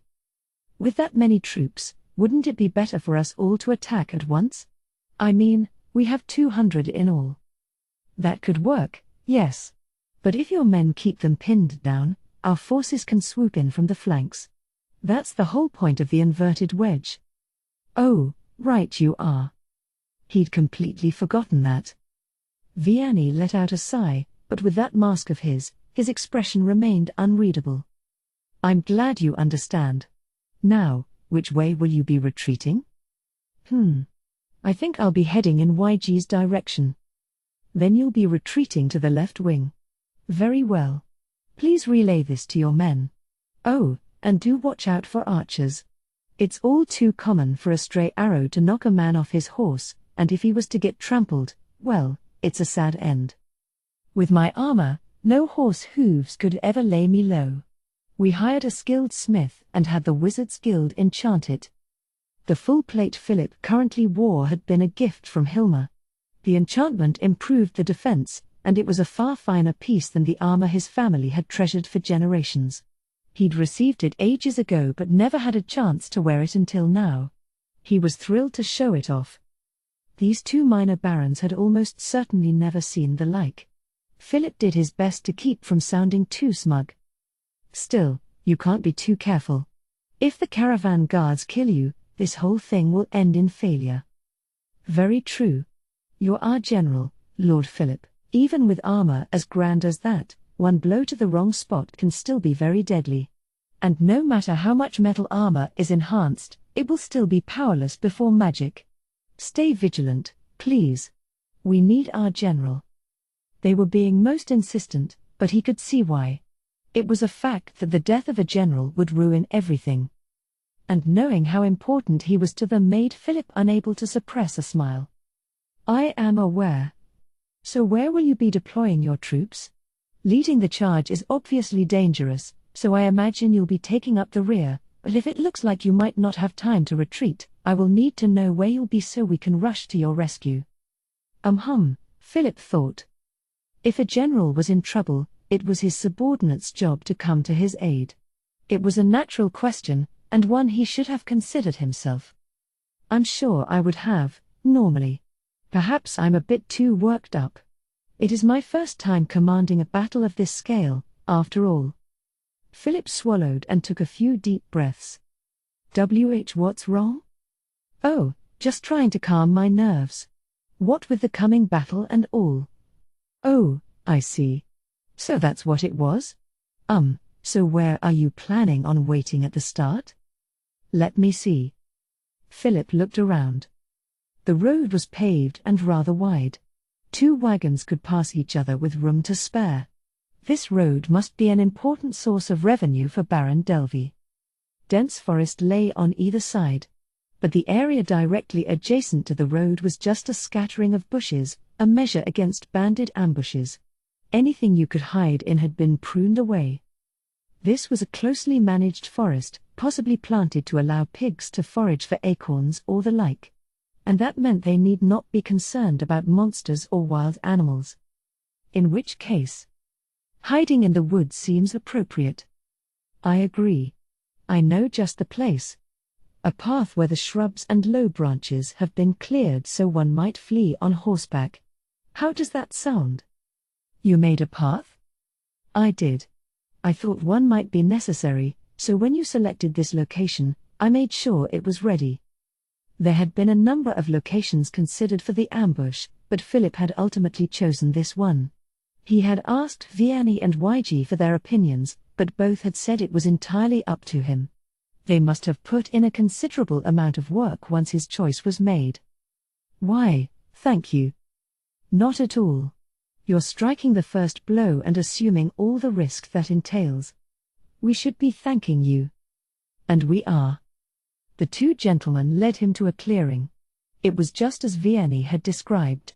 From here, they could easily ride out. After a few more words, they split up, and Philip headed back to his men. The full-plate armor was very heavy, and he was already starting to sweat.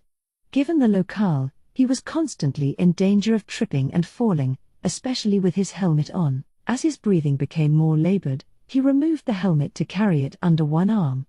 He pulled a handkerchief from his pocket and dabbed his brow. Perhaps this had been a poor choice. Having strong armor was obviously vital for defense, but he should have made it more mobile. Enchantments that made armor lighter did exist. He'd have to ask for those next time. And if possible, something that would prevent him from sweating every time he moved. He made a mental note to talk to Hilma the next time he was in the capital. When he reached his men, he saw they were all awkwardly standing around. I have returned. Sir, who were those masked men? They looked like bandits. Are you sure this isn't a trick? Rest assured, it is not. Both of them are true aristocrats. Please don't mention their appearance. Not all nobility can afford full plate. Many families that had lost their scions on the Katza plain also lost their ancestral arms and armor at that battle. If a house of Philip's standing lost their household equipment, they would certainly struggle to replace it. His soldiers seemed unconvinced, but he didn't see a need to reassure them. Listen up. Stand by till the convoy's in sight. When they arrive, attack. There was no response, so Philip raised his voice. Understood? Aye, sir, a few muttered. Far from enthusiastic. Philip was less than satisfied but decided not to press the point. It was his first battle, too.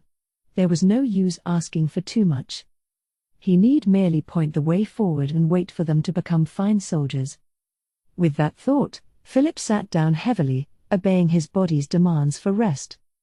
The Eight Fingers were a massive crime syndicate lurking in the shadows of the Re-Estize kingdom. As the name implied, they had 8 divisions. Christopher Olsen worked in one of these, the smuggling division.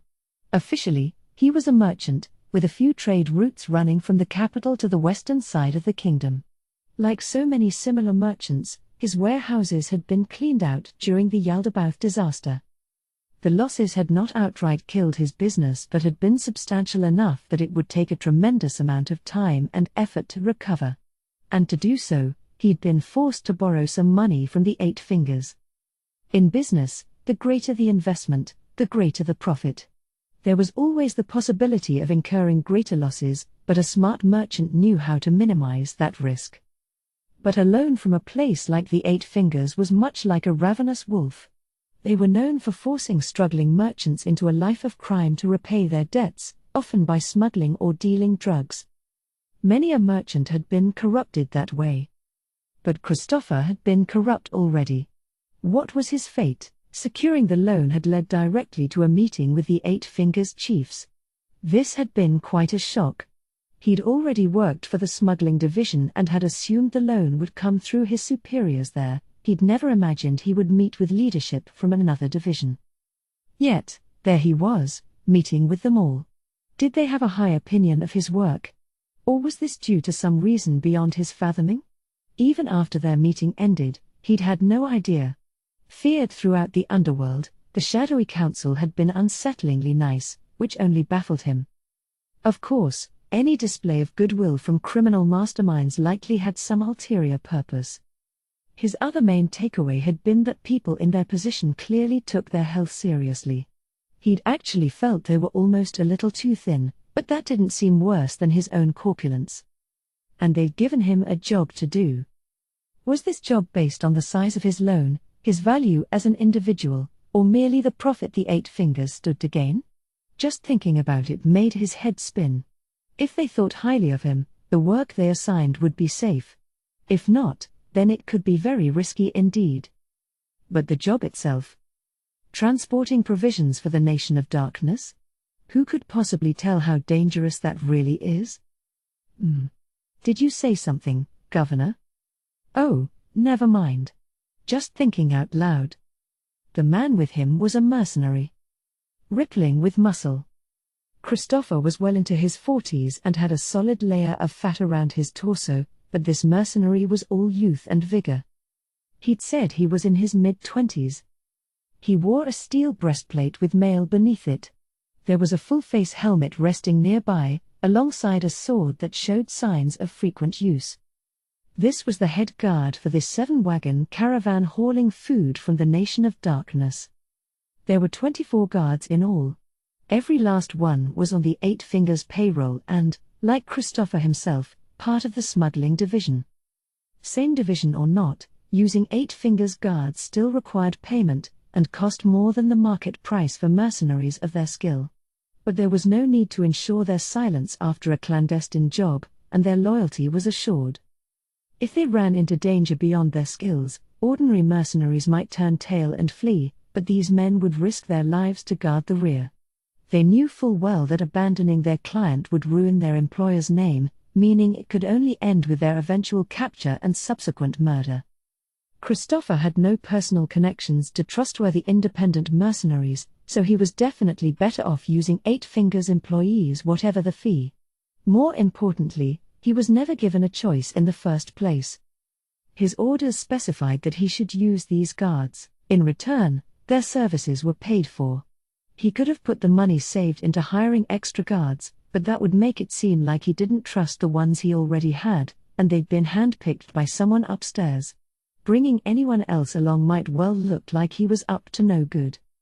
For that reason, Christopher had stuck with the specified mercenaries. And the guards he'd received were supposed to be reliable indeed. He had no combat abilities himself and no way of personally gauging their strength.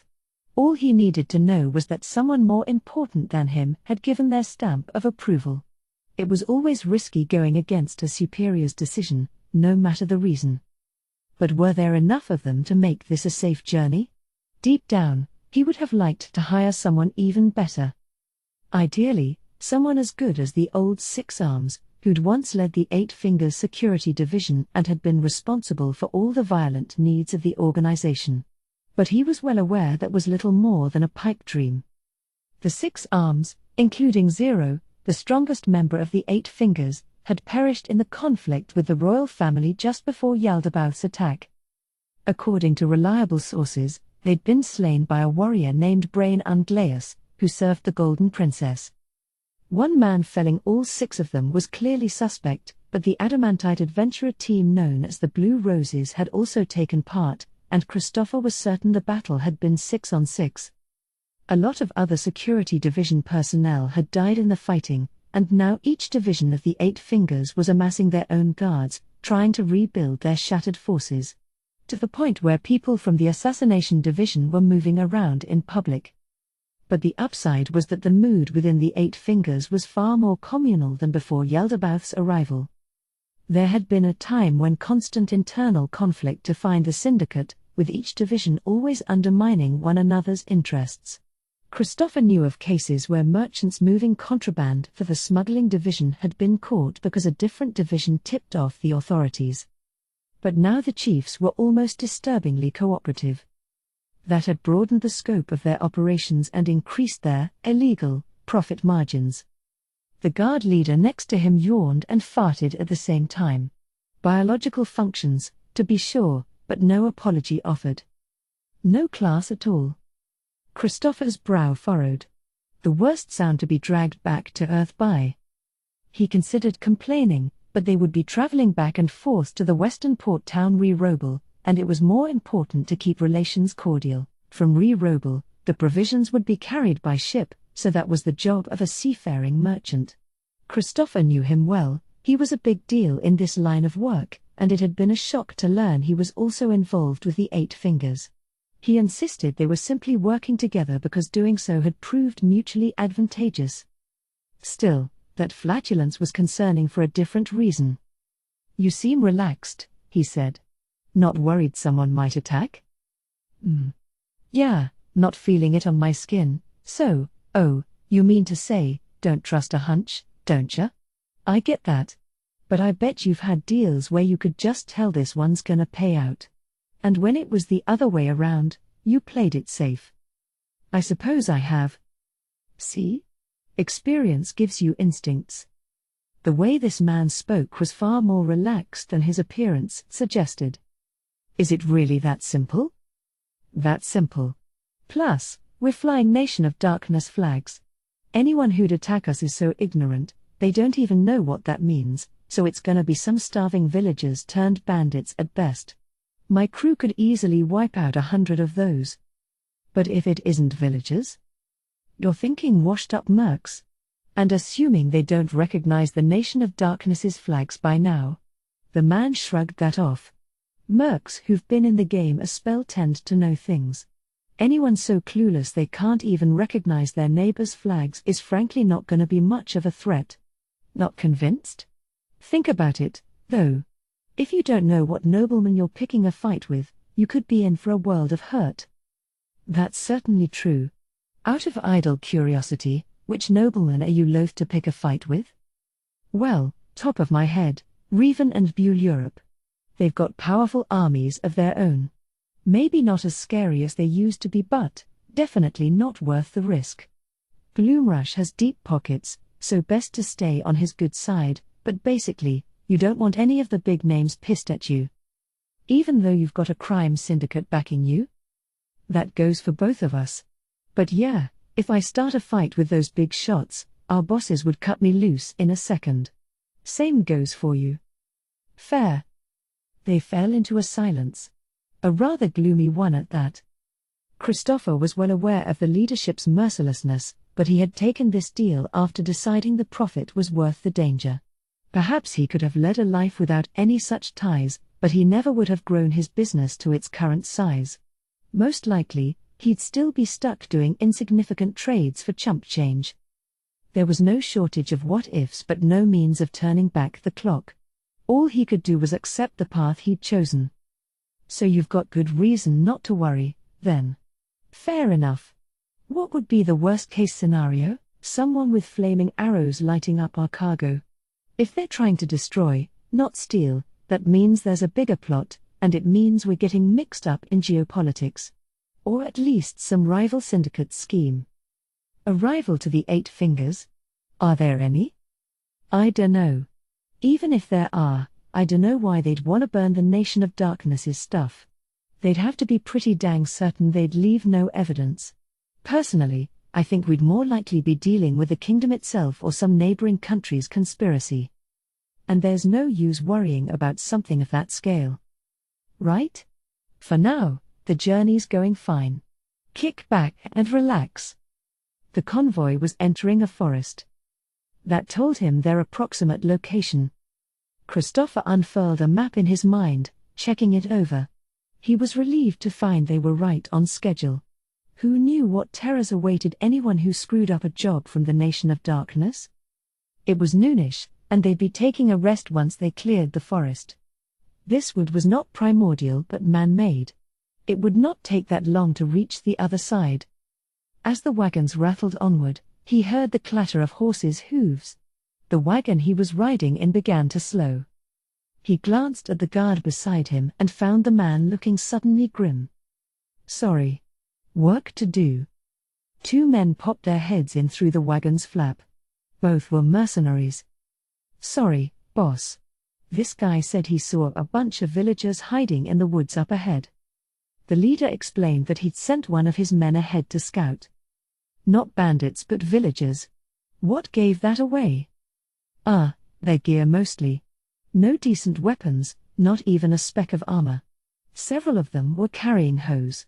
Not even clubs, if you can believe it. Even a rock can be a weapon but a hoe? Ridiculous. Are they at least iron? Not like either of us got a good look, so hard to say, but probably would. To Christopher's ears, this just sounded like farmers on their way home from the fields. What else could it be? Hose? Is this a joke? Didn't look like it. Send a few men in to scatter them? The head guard muttered. Maybe that's overdoing it, but... He probably meant for that to be overheard. Sharing his thoughts. Sorry, I don't mean to tell you how to do your job, but may I offer an opinion? Go right ahead. We're all in favor of constructive opinions. Thank you. First, these woods are well maintained. Forests like these are often used for pig grazing. Perhaps that's why these villagers are here? If we mistakenly try to run them off, we could be mistaken for pig thieves. We're currently flying Nation of Darkness flags, which complicates things. If our actions start rumors that the Nation of Darkness is stealing pigs, well, we wouldn't want word getting back to them, would we? The head guard swore under his breath. These flags had all but guaranteed their safety thus far. Each city they passed gave their little procession top priority and were nothing but courteous.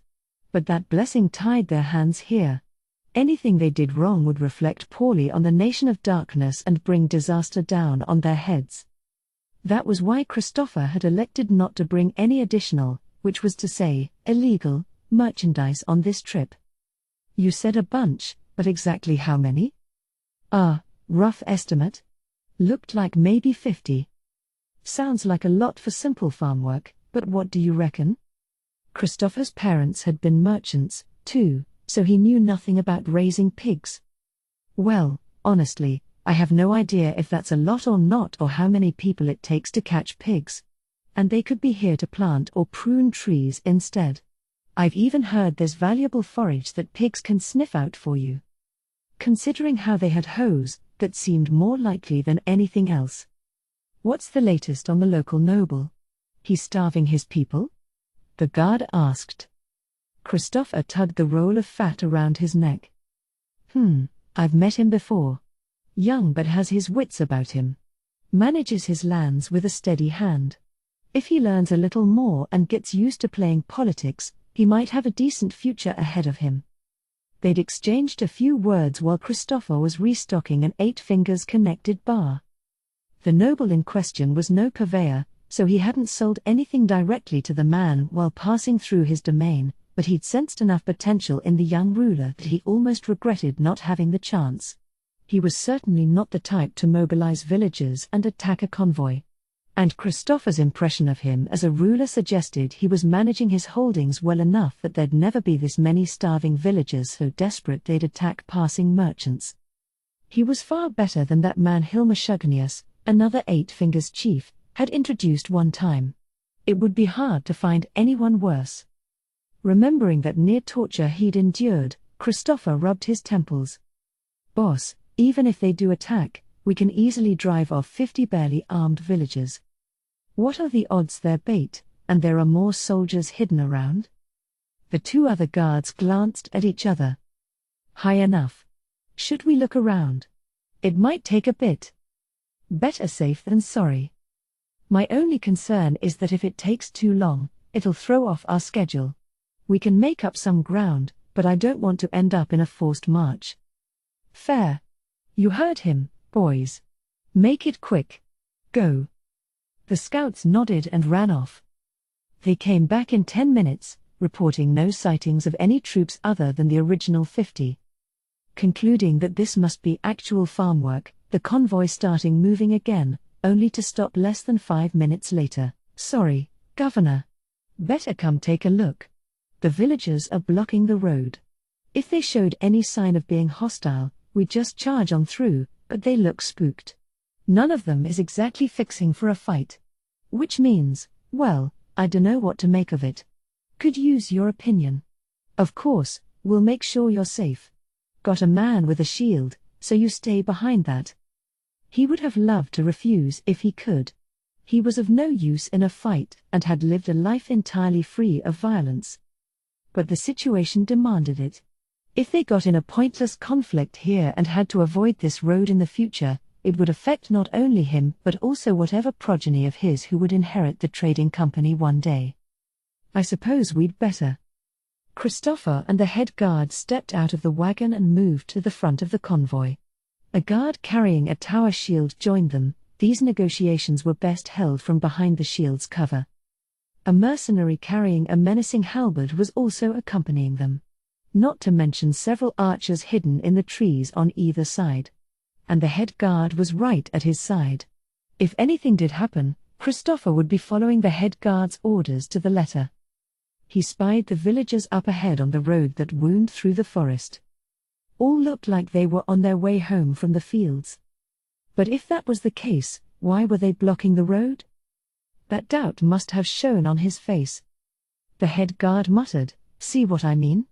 If they're planning to attack, they'd be better off hiding in the woods off the road. No need to stand out here in front of us. Even if their leader's a total idiot, he'd know that much. Perhaps it's a protest? A protest? Dressed like that? With these numbers? And frankly, we're not dumb enough to believe that. I sincerely hope you haven't been hiring buffoons who'd fall for something like that up until now."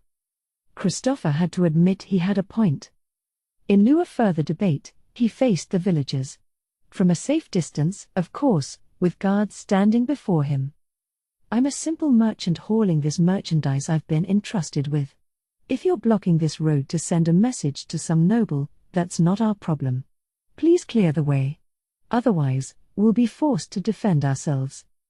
As he spoke, a man emerged from the forest. He wore magnificent full plate. No helmet, though, so his face was clearly visible. As it turned out, Christopher had seen him before. "For the sake of the kingdom, we cannot let you pass." "Huh?" Christopher was not the only one gaping. All the guards around were just as stunned. You seem to be confused. All we're carrying is food. The Nation of Darkness is sending aid to those in need in the Sacred Kingdom." "I know that. Humph. Obviously. That's the point." What was he going on about? What was he thinking? How was this even happening? Christopher was completely lost. No, there's no point in trying to understand this imbecile. His lands aren't even anywhere near here.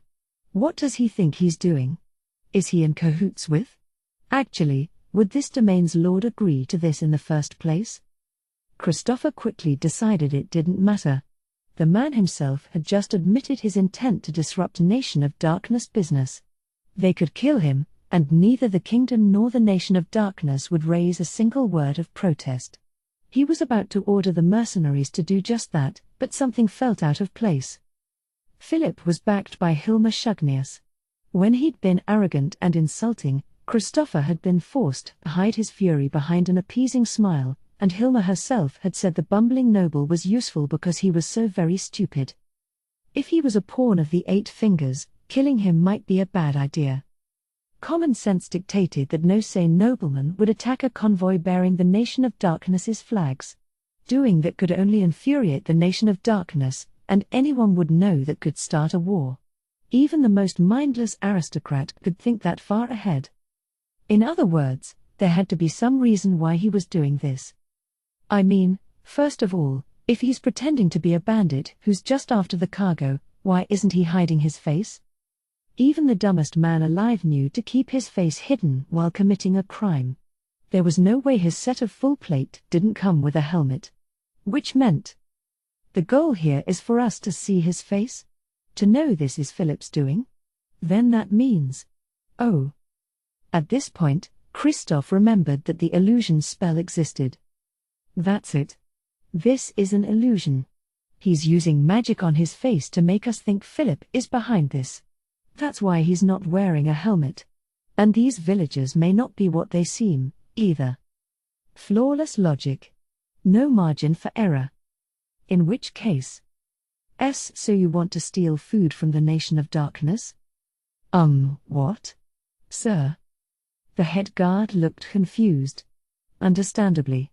They'd assumed he would order the man dead, which made his current indecision look like he'd gone mad. Exactly. We'll put those provisions to better use. Philip sounded immensely proud of himself. That's so dumb. He must know how stupid that sounds. But someone must have scripted this. All he could think of was an 8 fingers rival syndicate, like the head guard had mentioned earlier. Or one of the Eight Fingers chiefs? If the former, they had to do whatever it took to get out of this. The Eight Fingers reserved their harshest penalties for traitors and the second harshest for failures. But if this really was some competitor's scheme, then they would have brought enough soldiers to make this attack a success, fake or not. It made no sense to involve hoe-wielding farmers. Then perhaps it was the latter. That would be bad news. Very bad news. Were the heads of his organization starting to work against one another again? Was this more of the typical interference that had been all too common once before? The worst-case scenario was that all the chiefs were in on some plot that was unfolding right before Christopher's eyes. Have I been betrayed? Am I being forced to kill Philip, a noble of the kingdom? The real one is likely already dead. So what was his best move? Ah, boss? What's got you so spooked? We can scatter these clowns no problem. That noble-looking chap has some pretty good armor on, but he clearly can't fight. All this was said in a low whisper. But Christopher was far too preoccupied to hear any of it. He needed to focus. Wait, give me a second. If they were trying to force him to kill Philip, then why not give him that order in advance? That puzzled him. If they'd simply told him, he would have happily given the order without a moment's hesitation. But if a convoy ostensibly serving the Nation of Darkness's interests killed a kingdom noble, was the goal to provoke a war between the two countries? That notion baffled him further. At its core, this would just be seen as a kingdom merchant killing a kingdom nobleman in self-defense. That seemed like an extremely thin justification for war. Christopher had enough underworld ties to know there were people out there who would start something for the flimsiest reason, people who had no compunctions about taking a life. But it was hard to picture countries operating like that. It must be something else. Is there a chance he got approval from above, but they neglected to tell me, or he's just assuming they did? Or is he certain he can kill everyone here to prevent word about this from getting out? Arg, there are too many possibilities. This wasn't the kind of thing people screwed up lightly, but Christopher couldn't be sure that the whole encounter was due to some random person's oversight. Given all the possibilities, what was his best move? If he acted out of line, it wouldn't be strange to be eliminated. He needed an excuse, a justification. Something he could pin on a scapegoat if need be. Killing this Philip is the worst option. Once he's dead, there's no turning back. It might earn me Shugnius's wrath, too. If we leave our cargo and simply walk away, do you promise not to chase us down? Huh? The head guard was rattled, but Christopher ignored him. Of course. I have no intentions of harming a kingdom merchant. He was actually doing exactly that, just indirectly. But Christopher kept that thought to himself. Whoa, are you serious? You can't be. Why? What's going on? Did he cast a spell on you? Is there some army hanging around here that I can't see? Orders from your client. Get ready to run. The head guard gaped at him for a long moment. Probably considering the possibility this was the work of some spell or how this would impact his own future. Not looking remotely convinced, he finally nodded. Christopher promptly retreated with his guards. The provisions would be stolen. But he knew exactly what his cargo was. Worst-case scenario, he could buy more and ship that to the Sacred Kingdom instead. There was no need for it to be the exact same food he was currently hauling. He would owe the seafaring merchant a profuse apology, but for now it was best that he return to the capital and speak to Shugnius about this. Christopher could only imagine what a nightmare that would be. The merchant clearly knew who was in the right and retreated without a fight. That just left several wagons worth of spoils. Philip peered inside and found them stuffed with barrels and crates, all filled with food.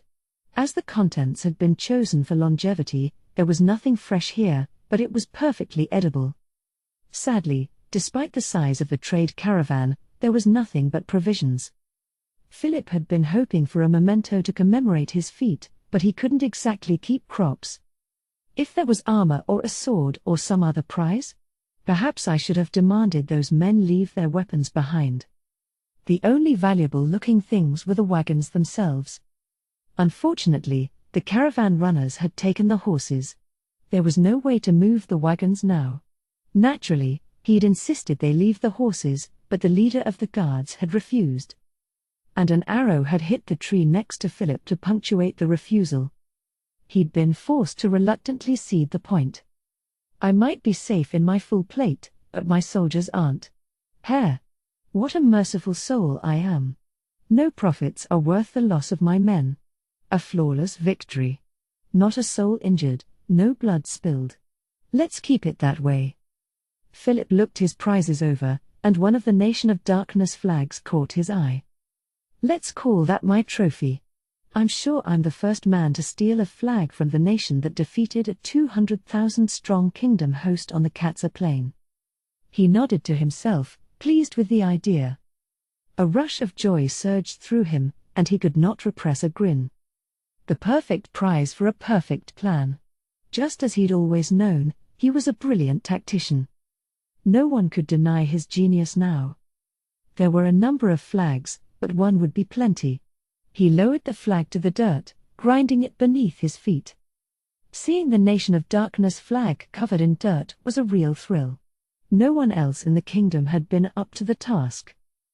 Philip had done what no one else could. See? I am no failure. I'm better than my brother, my father, anyone in this kingdom. I'm better than all of them. At this point, one of the villagers turned away from the wagons, asking, Sir, can we really just take all this? And should we really be lingering here? His elation dissipated. Not even trying to hide his annoyance, Philip demanded, what are you talking about? Just, they might come back with more soldiers. What? You think we should have killed them all, then? No. Not at all. Best not to kill anyone. Then what? Sir, how should we handle all this stuff? Another villager chimed in. Are we just going to carry whatever we can back home with us? Philip had been considering this, too. Even if all 50 of them cradled as much as they could in their arms, they'd be forced to leave most of the spoils. And the wagons themselves were well built, covered in fine sailcloth. They'd fetch a good price, or Philip could make use of them himself. But it would be extremely hard work for ordinary villagers to pull them away. As Philip pondered the question, he heard something approaching through the grass. He looked up to find 2 masked men. Lord Philip. The voice was Viennese, but the gear was nothing like before. In place of that filthy leather armor from earlier, he wore a solid cuirass and had a sword at his hip. Philip briefly wondered why he'd changed but was far more interested in boasting about his feat. Oh, gentlemen. Come look. See what I have procured. My word, what on earth happened? Vianney stood where he was, glancing around. He seemed utterly baffled by the wagons just sitting there. Or perhaps it was because of the bloodless victory. At this point, Philip was sure he knew where the doubt lay. And YG's next words confirmed it. Indeed. It would appear not one of your men has sustained any injuries. And there's no blood on the ground. What strategy brought this about? Did you have some remarkable magic item with you? His means had certainly been magical, but not the way YG meant. Nothing like that, no. Our foes were simply reluctant to risk their lives in the face of such overwhelming odds. Or perhaps that merchants secretly loathed serving at the Nation of Darkness's beck and call. The 2 men glanced at each other. Their faces were covered, so he could not see their immediate reactions. Well, then. How shall we divvy things up? By rights, these spoils should all go to Philip, and it galled him to share any of them with 2 men who'd just watched from the sidelines. But if he kept them all to himself, they would likely be displeased. They had mobilized their own villages, so he could probably live with an 80-20 split. They're each getting a tenth of the spoils for simply showing up. Surely that's enough. Oh, no need for that. We did nothing, after all. It would pain me to steal away the fruits of your valor. Lord Philip, these spoils are yours and yours alone. You don't object, I'm sure? Certainly not. Lord Philip, take all this back with you, wagons and all. They were so obsequious, He felt a bit guilty. The village nearby had been too small for his men to quarter there, but they'd pitched some tents in the woods not too far away and offered to feed his band. He owed them something. No, we all work together here. I'm happy to leave a few scraps if they'll prove useful. We really don't need a thing, Lord Philip. Vianney seemed quite firm on this point. Like the offer was not remotely tempting. This is all you're doing, Lord Philip.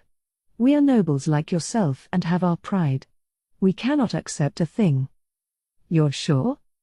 Absolutely, both said together. It seemed there was no persuading them. Fair enough. The spoils were all his, and he was dancing on the inside in celebration. Well, if you insist, I'm happy to take it all. But I'm afraid I do have one additional request.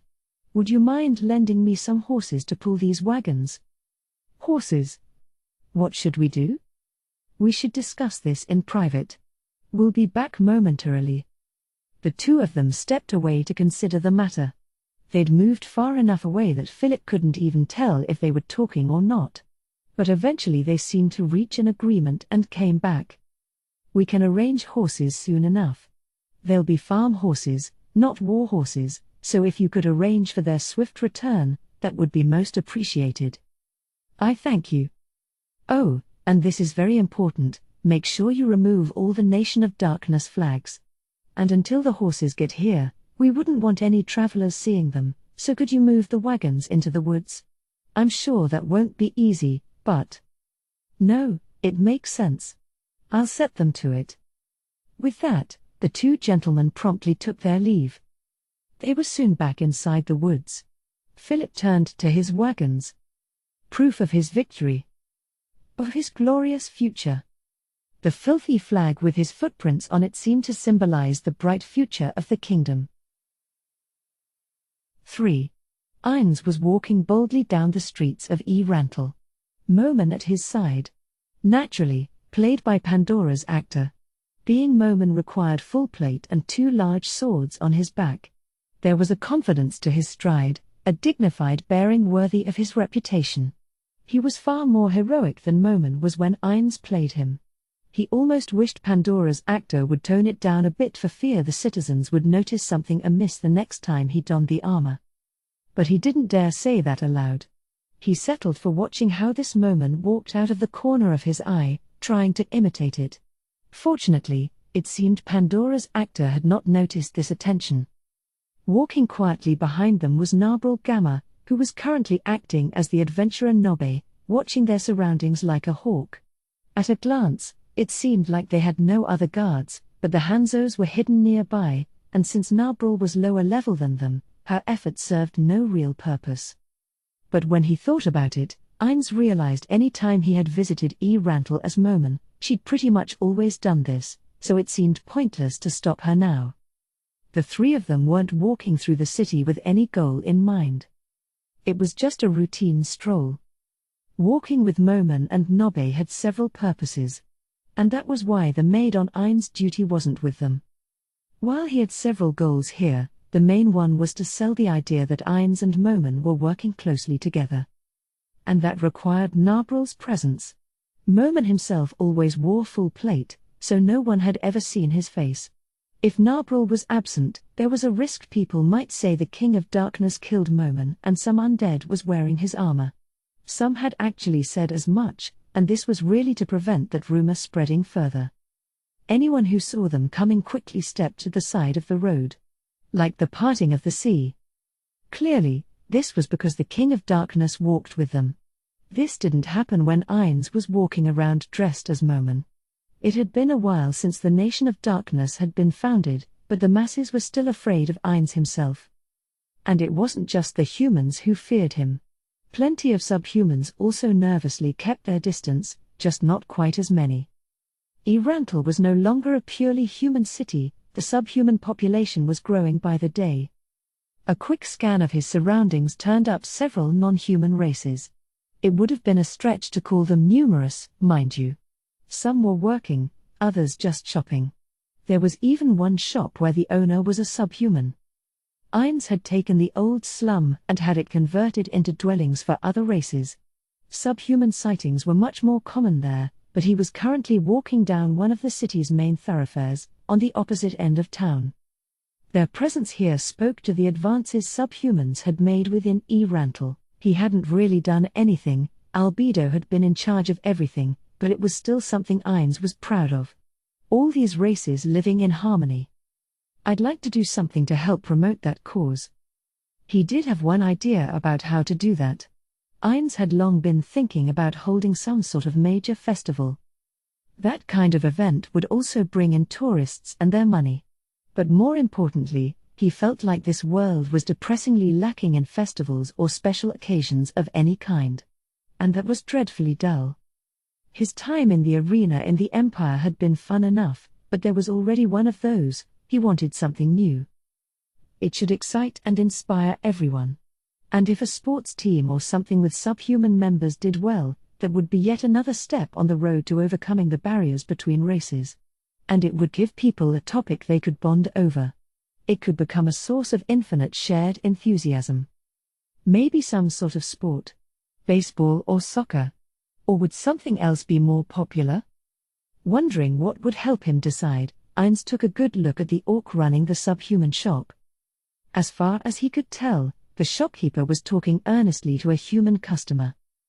This was most likely one of the orcs he'd met in the Sacred Kingdom, or one he'd rounded up in the wilderness after supposedly losing to the evil Lord Wrath.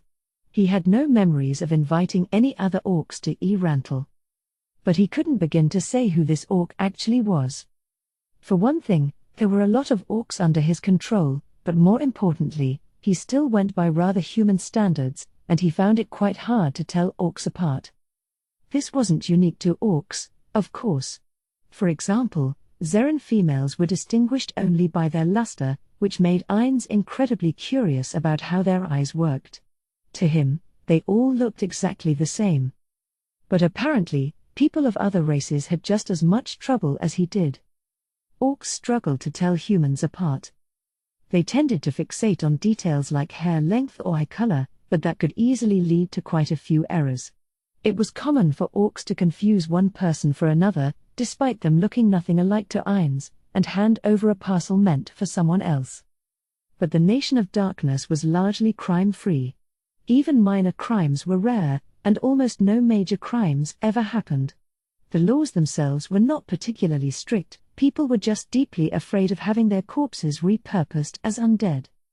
So even when these sorts of mistakes happened, both parties forgave each other, and the matter was generally resolved peacefully. It was this atmosphere that allowed orcs to do business with humans.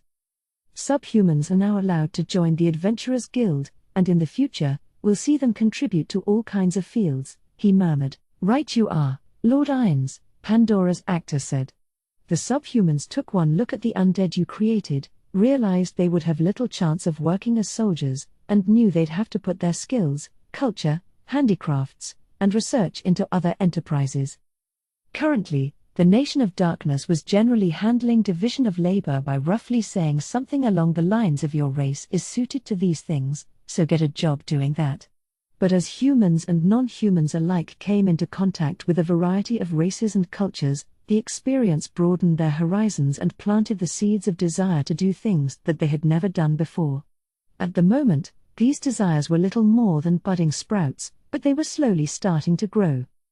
The fact that undead workers handled all the basic manual labor only contributed to this trend. Albedo is watching over that carefully. It would be troublesome if any of them developed techniques we can't handle, after all.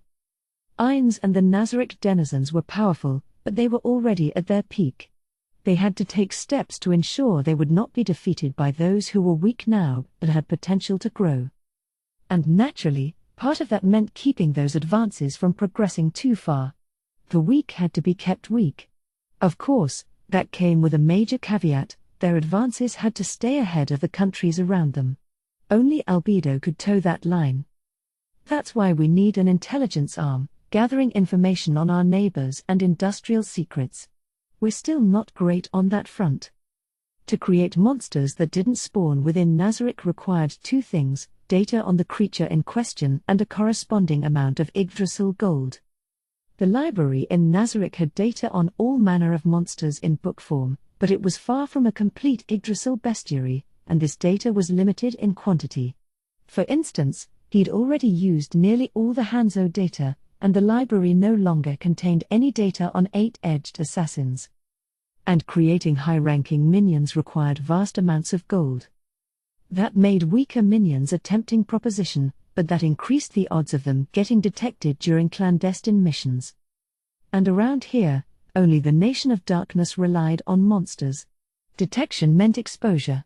From a political standpoint, it was better to use high-level monsters that wouldn't be caught, even if that meant keeping operations small in scope. Otherwise, human spies. He hadn't meant to say that out loud, but Narbril caught it. Lord Ines, she said. How goes the spy training? Should I earmark them? Nobbe, Ines said, lowering his voice. You currently are the companion of the hero Momen.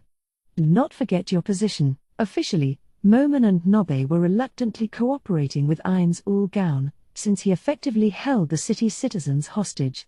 But enough time had passed now, perhaps they could change up the roleplay and begin acting like they respected the King of Darkness. But that decision could only be made after consulting Albedo and carefully scripting it. Until then, it was better they not volunteer anything potentially sensitive out in the open, reserving those comments for within Nazarick itself. My deepest apologies. He couldn't very well say, you are forgiven here, though. Ines quickly glanced around. Too many eyes were on them. All the faces he saw were plastered with fear. He could only pray this wasn't because they'd overheard what Narbril said. If he killed a slew of civilians because they might have seen through the ruse, that would instantly shatter the reputation he'd built as a surprisingly reasonable undead. But if he ignored her question entirely, Narbril would remain dejected, and that would be a shame. He didn't want to turn her into someone who never offered suggestions. He settled for keeping his voice low enough so those around them couldn't hear. I've loaned out the Hanzos, and Tyra is heading the training program. Honestly, a single 8-edged assassin is far superior, but, well, it's an investment. Odds were high the results would not be worth the labor, money, and time. But you never knew. 1,000,000 to 1 odds paid off sometimes. The success with runes and other magical techniques had set a precedent. There was no telling what would be a waste of resources and what would turn out to be a rare opportunity, so it was best to make at least a minimal investment. As their conversation reached a lull, they walked in silence for a while. They occasionally passed patrols composed of a death knight, a death wizard, a death warrior, a death priest, and a death assassin. Even in town, they maintained formation, with the death assassin at the fore, ever vigilant. Not because there was danger in town but because they were undead and were rigidly obeying the orders he'd given them to remain in formation at all times. Incidentally, death assassins were not good at clandestine work despite what their names implied.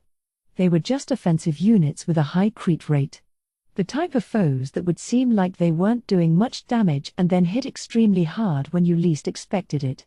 Undead like that weren't much use in intelligence work. They had ended up on patrol squads simply because he had plenty to spare. We are exporting undead, but it's all skeletons and other weak ones. Naturally, weaker undead were cheaper than strong ones, and most were being used for simple manual labor. That meant they were almost exclusively renting out the cheapest types. Skeletons were the Ines Corporation's best-selling product by far. Consequently, he had rather a lot of Death Knight level undead just standing around, but it seemed a waste to let a day pass and not use up his undead creation limit, so he kept on making them. Naturally, he didn't mention to anyone how he was starting to worry about what to do with all these extra undead. If we lower the rental fees, then no one will rent them when they're not on sale. I don't want to just slash the prices for no reason. Maybe I could make a point card system? The Empire is borrowing Death Cavaliers often enough, so if we focus sales on country leadership. But even then. Ines's gaze turned toward Pandora's actor. Walking in silence is awkward. But I don't really have anything I want to ask. But if they looked unfriendly, it would defeat the purpose of this exercise. Ah, Nobbe. He was still reluctant to converse with Pandora's actor and ultimately went with Nabril instead. Yes? See, he didn't want these overly enthusiastic responses, but he let it pass. Her behavior wasn't that odd, all things considered. Moman was technically working under him, after all. So.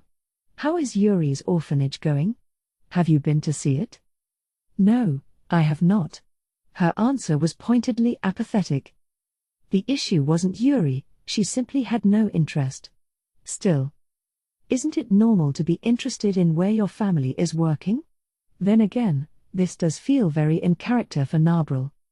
If Shizu or Entama were working there, perhaps it would be different. Pondering that, he shrugged.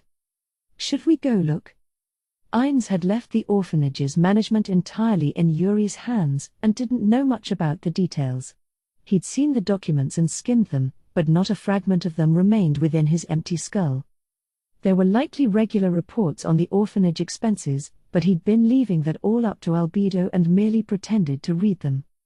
He'd extolled the virtues of education, but wasn't mad enough to consider educating all the commoners in the Nation of Darkness. Education could lead to major advances in culture and technology. But that could also strengthen the weak. Foregoing universal education might mean letting skills go undetected and wasting undetected potential on a life of farm work, but peace in Nazarick was his top priority. Not a bad idea, Pandora's actor agreed. Nabril made the turn, leading them onward. But less than 2 minutes later, Ainz received a message. Lord Ainz. Entama? What is it? He answered as they walked, fully expecting the worst. It had been a year since anyone messaged him like this. Odds were high this was an emergency of some kind. The thought made him grin. After the stomach-churning stress of the Sacred Kingdom, this would be a simple matter. I survived that hell. Whatever this is should be a piece of cake. Entama requested that he return to Nazarick at once, and he told her he'd be right there. Then he told Nabril to escort his maid back home, bid them adieu, and opened a gate. This bought enough time to collect the Hanzos on lookout around him. One step brought him back into Nazarick. The Hanzos came through the gate after him and promptly took their leave. Solution was already there waiting for him, offering the ring of Ainz Ul Gown. He accepted it and used it to instantaneously shift to the 10th floor. He then walked the rest of the way. Rooms within Nazarick that were particularly important or unique were tagged, and the ring's power allowed him to teleport directly there. But other rooms that had once been unremarkable spaces, had no such tags and could only be accessed on foot. It was the only real downside to a ring that otherwise granted unrestricted movement around the tomb. Moreover, it was no longer possible to change this functionality. Perhaps it was doable with the Yggdrasil creation tools, but Ainz didn't have any, and there were none to be found in Nazarick itself. Albedo was standing outside his destination, clearly waiting for him. He didn't ask how long it had been and simply praised her for the effort. Thank you. Of course. She bowed low, and Ainz sighed inside. He'd said he was on his way but not how long it would take. He'd likely made her wait unnecessarily and felt sorry. But he didn't let that show. Couldn't. Similar situations had arisen before, and he'd told Albedo there was no need to wait on him, but she refused to be dissuaded. She always insisted it was a servant's duty to await the return of her master. He'd polled the other floor guardians on the topic, and included the domain guardians and the maids in the mix, but all he got was the same answer. Ainz could still see the maid's eyes gleaming with the light of fanaticism. It had been so alarming that he'd barely stopped himself from taking a step back and apologizing out of instinct. If everyone but him agreed, then it was his job as their leader to swallow his personal misgivings. Albedo opened the door, ushering him in. He didn't deserve so much pomp and ceremony. That thought brought on another pang of guilt. But he roused himself and acted like it was only natural before stepping through the entryway. Shiltir. Cocytus. Aura and Mare. And Demiurge. The floor guardians were already assembled, down on bended knee and heads bowed toward the dark, gleaming throne. Behind that flew the flag of the Ainz Ul Gaun Nation of Darkness. All the attendees had already assembled. Gatherings like these were organized so Ainz would arrive last. He was kept waiting only under the most exceptional of circumstances. He glanced at the busy guardians. Each of them had packed schedules to begin with, and lately he'd been forced to spoon even more work onto their plates. Shaltir was managing a communication network, using dragons and other flying monsters as aerial couriers among the Nation of Darkness, the Empire, the Dwarf Country, and the subhuman dwellings in the wilderness to the east of the Sacred Kingdom. She was already taking what she'd learned from that to secure ground-based trade routes. Mare was in charge of weather control in all their territory and the new dungeon near Rantle. That meant he also worked closely with the newly restructured Adventurers Guild. Cocytus was in charge of managing and training the Nation of Darkness's armies, primarily undead but a small number of humans and various subhuman races, too. Aura had originally been handling land management with just the beasts under her control, but as the Nation of Darkness's territories expanded, it quickly outstripped the numbers she could muster. She was now establishing an entire office dedicated to overseeing those vast holdings. Demiurge was working on Nazaric's 7th level, building up an intelligence department for their espionage needs. Each Guardian's workload was only getting more daunting by the day. As a result, the minions once dedicated to Nazaric internal security were now being delegated new tasks. And as captain of the Floor Guardians, Albedo was busy checking everyone else's progress, offering suggestions for improvement, and generally supervising all aspects of the Nation of Darkness's operations. If Ainz was being honest, he had the least to do out of everyone. It was almost like his main job was just polishing his acting skills, getting better at playing the role of a great leader. And that was inherently uncomfortable for him. But whatever this meeting was about, it was apparently important enough for all of them to take time out of their busy schedules. Ainz strode down the center aisle. Albedo closed the doors and followed on his heels. Once Ainz lowered himself on the only seat in the room, Albedo kneeled before him. "Lord Ainz," she began. "The Floor Guardians have assembled before you." "Well, yeah, they were here before I even walked in the room." He kept that observation to himself, though. Some things were best left unsaid. "Guardians, well met. Raise your heads." "Yes, Lord Ainz." Their sharp responses rang out, and the Guardians' heads came up as one. They moved in perfect unison. Albedo would have preferred to be the one to address the assembly, but he'd managed to put a stop to that, at least. She'd argued that a supreme leader shouldn't let his subjects hear his voice for every little thing, but he didn't want to put that kind of distance between himself and everyone else. All eyes were now on Ainz, radiating absolute loyalty. There was a time he would have found that nearly unbearable, but he'd built a healthy tolerance since then. Still, is it my imagination? I feel like they're even more devoted than before. That can't be right. Right? Ainz had no memory of doing anything that should have inspired such faith. Their gazes weren't exactly uncomfortable, but he did suddenly feel compelled to briefly break eye contact and quickly scan the rest of the room. There were doors on either side of him, separate from the ones he'd entered through, but the interior itself was not all that large. The decor, however, was resplendent. Majestic even. This was an audience chamber they'd made inside the Great Tomb of Nazaric. There was a similar room back in Rantle. Nazaric already had an official throne room, but it was a bit too large and felt rather drafty with only a handful of guardians in it. They could always fill the space if need be, but it seemed unwise to carelessly display one of Nazaric's greatest treasures. The throne itself was a world item. That was why he had ordered the construction of an alternate audience chamber. Everything within the Great Tomb of Nazaric was made by the members of the guild he'd once belonged to. But this audience chamber was an exception. The Guardians had remodeled an empty chamber, and he could only assume they had agonized over every detail. And that was itself a delightful development.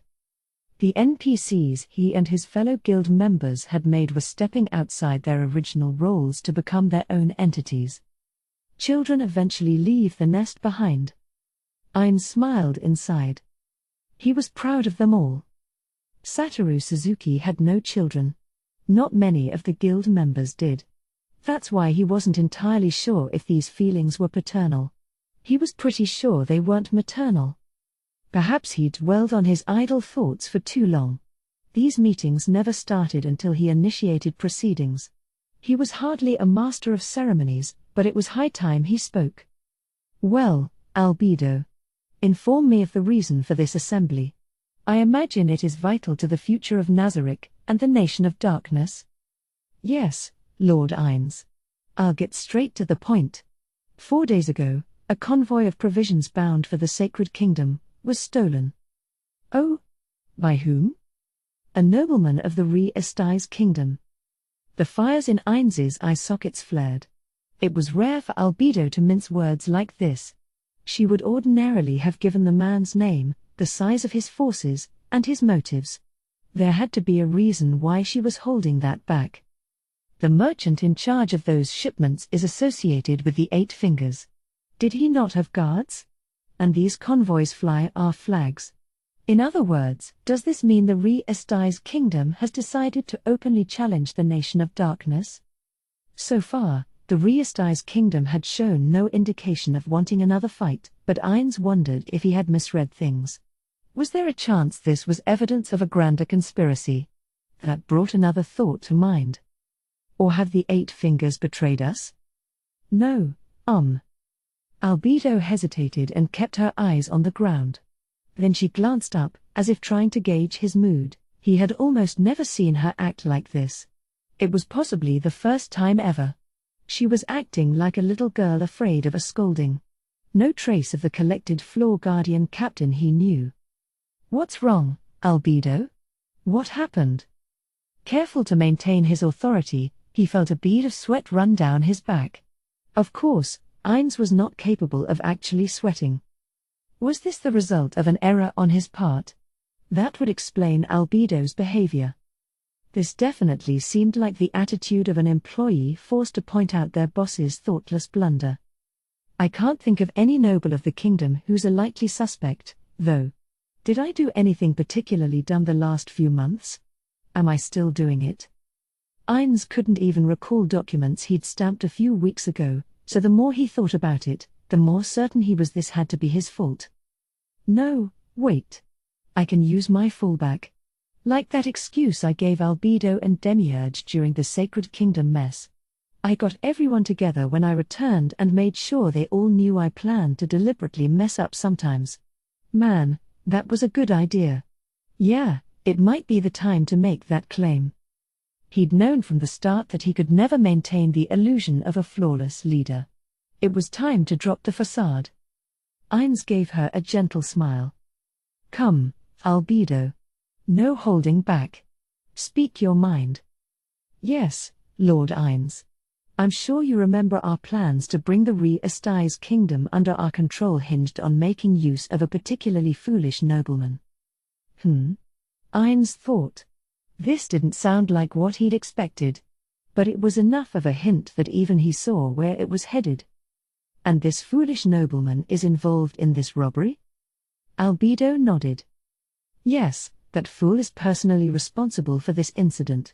However, I'm sure you've noticed already, Lord Ainz, but there is a chance this is all part of a scheme orchestrated by the Re-Estais Kingdom's top minds.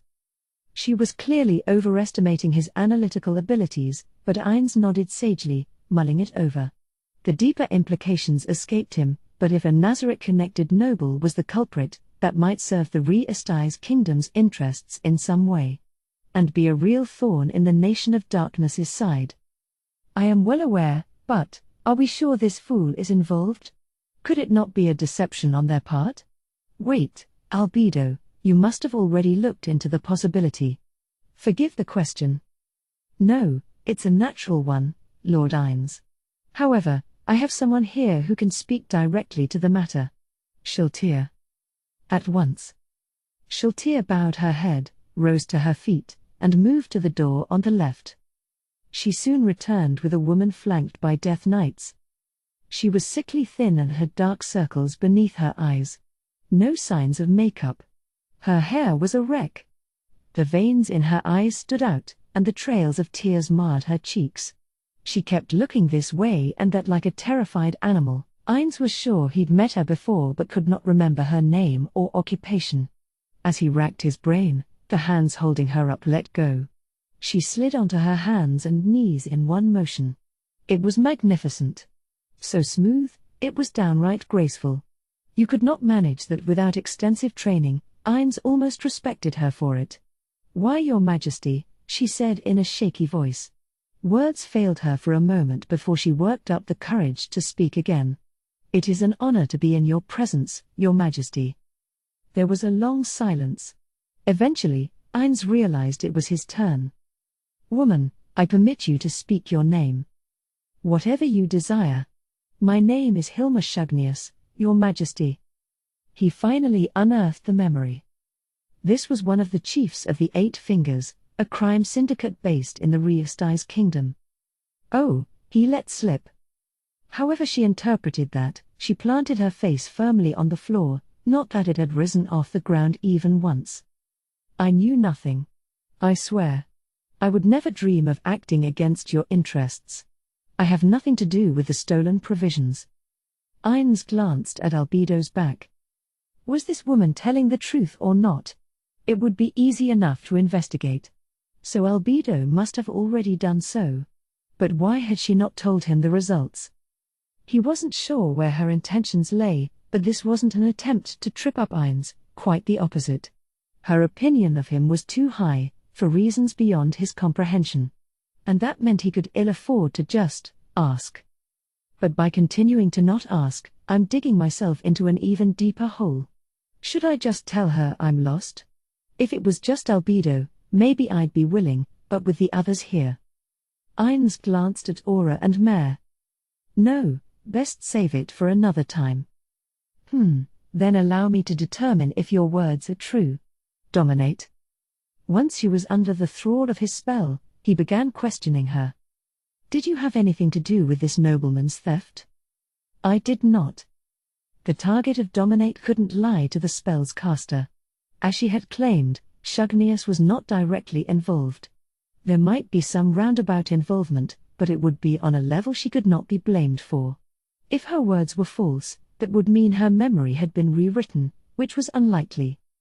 Other possibilities included: have you ever been told you have multiple personalities? I have not. Do you have any plans to work against us? Absolutely, positively none. That was the most intense response yet.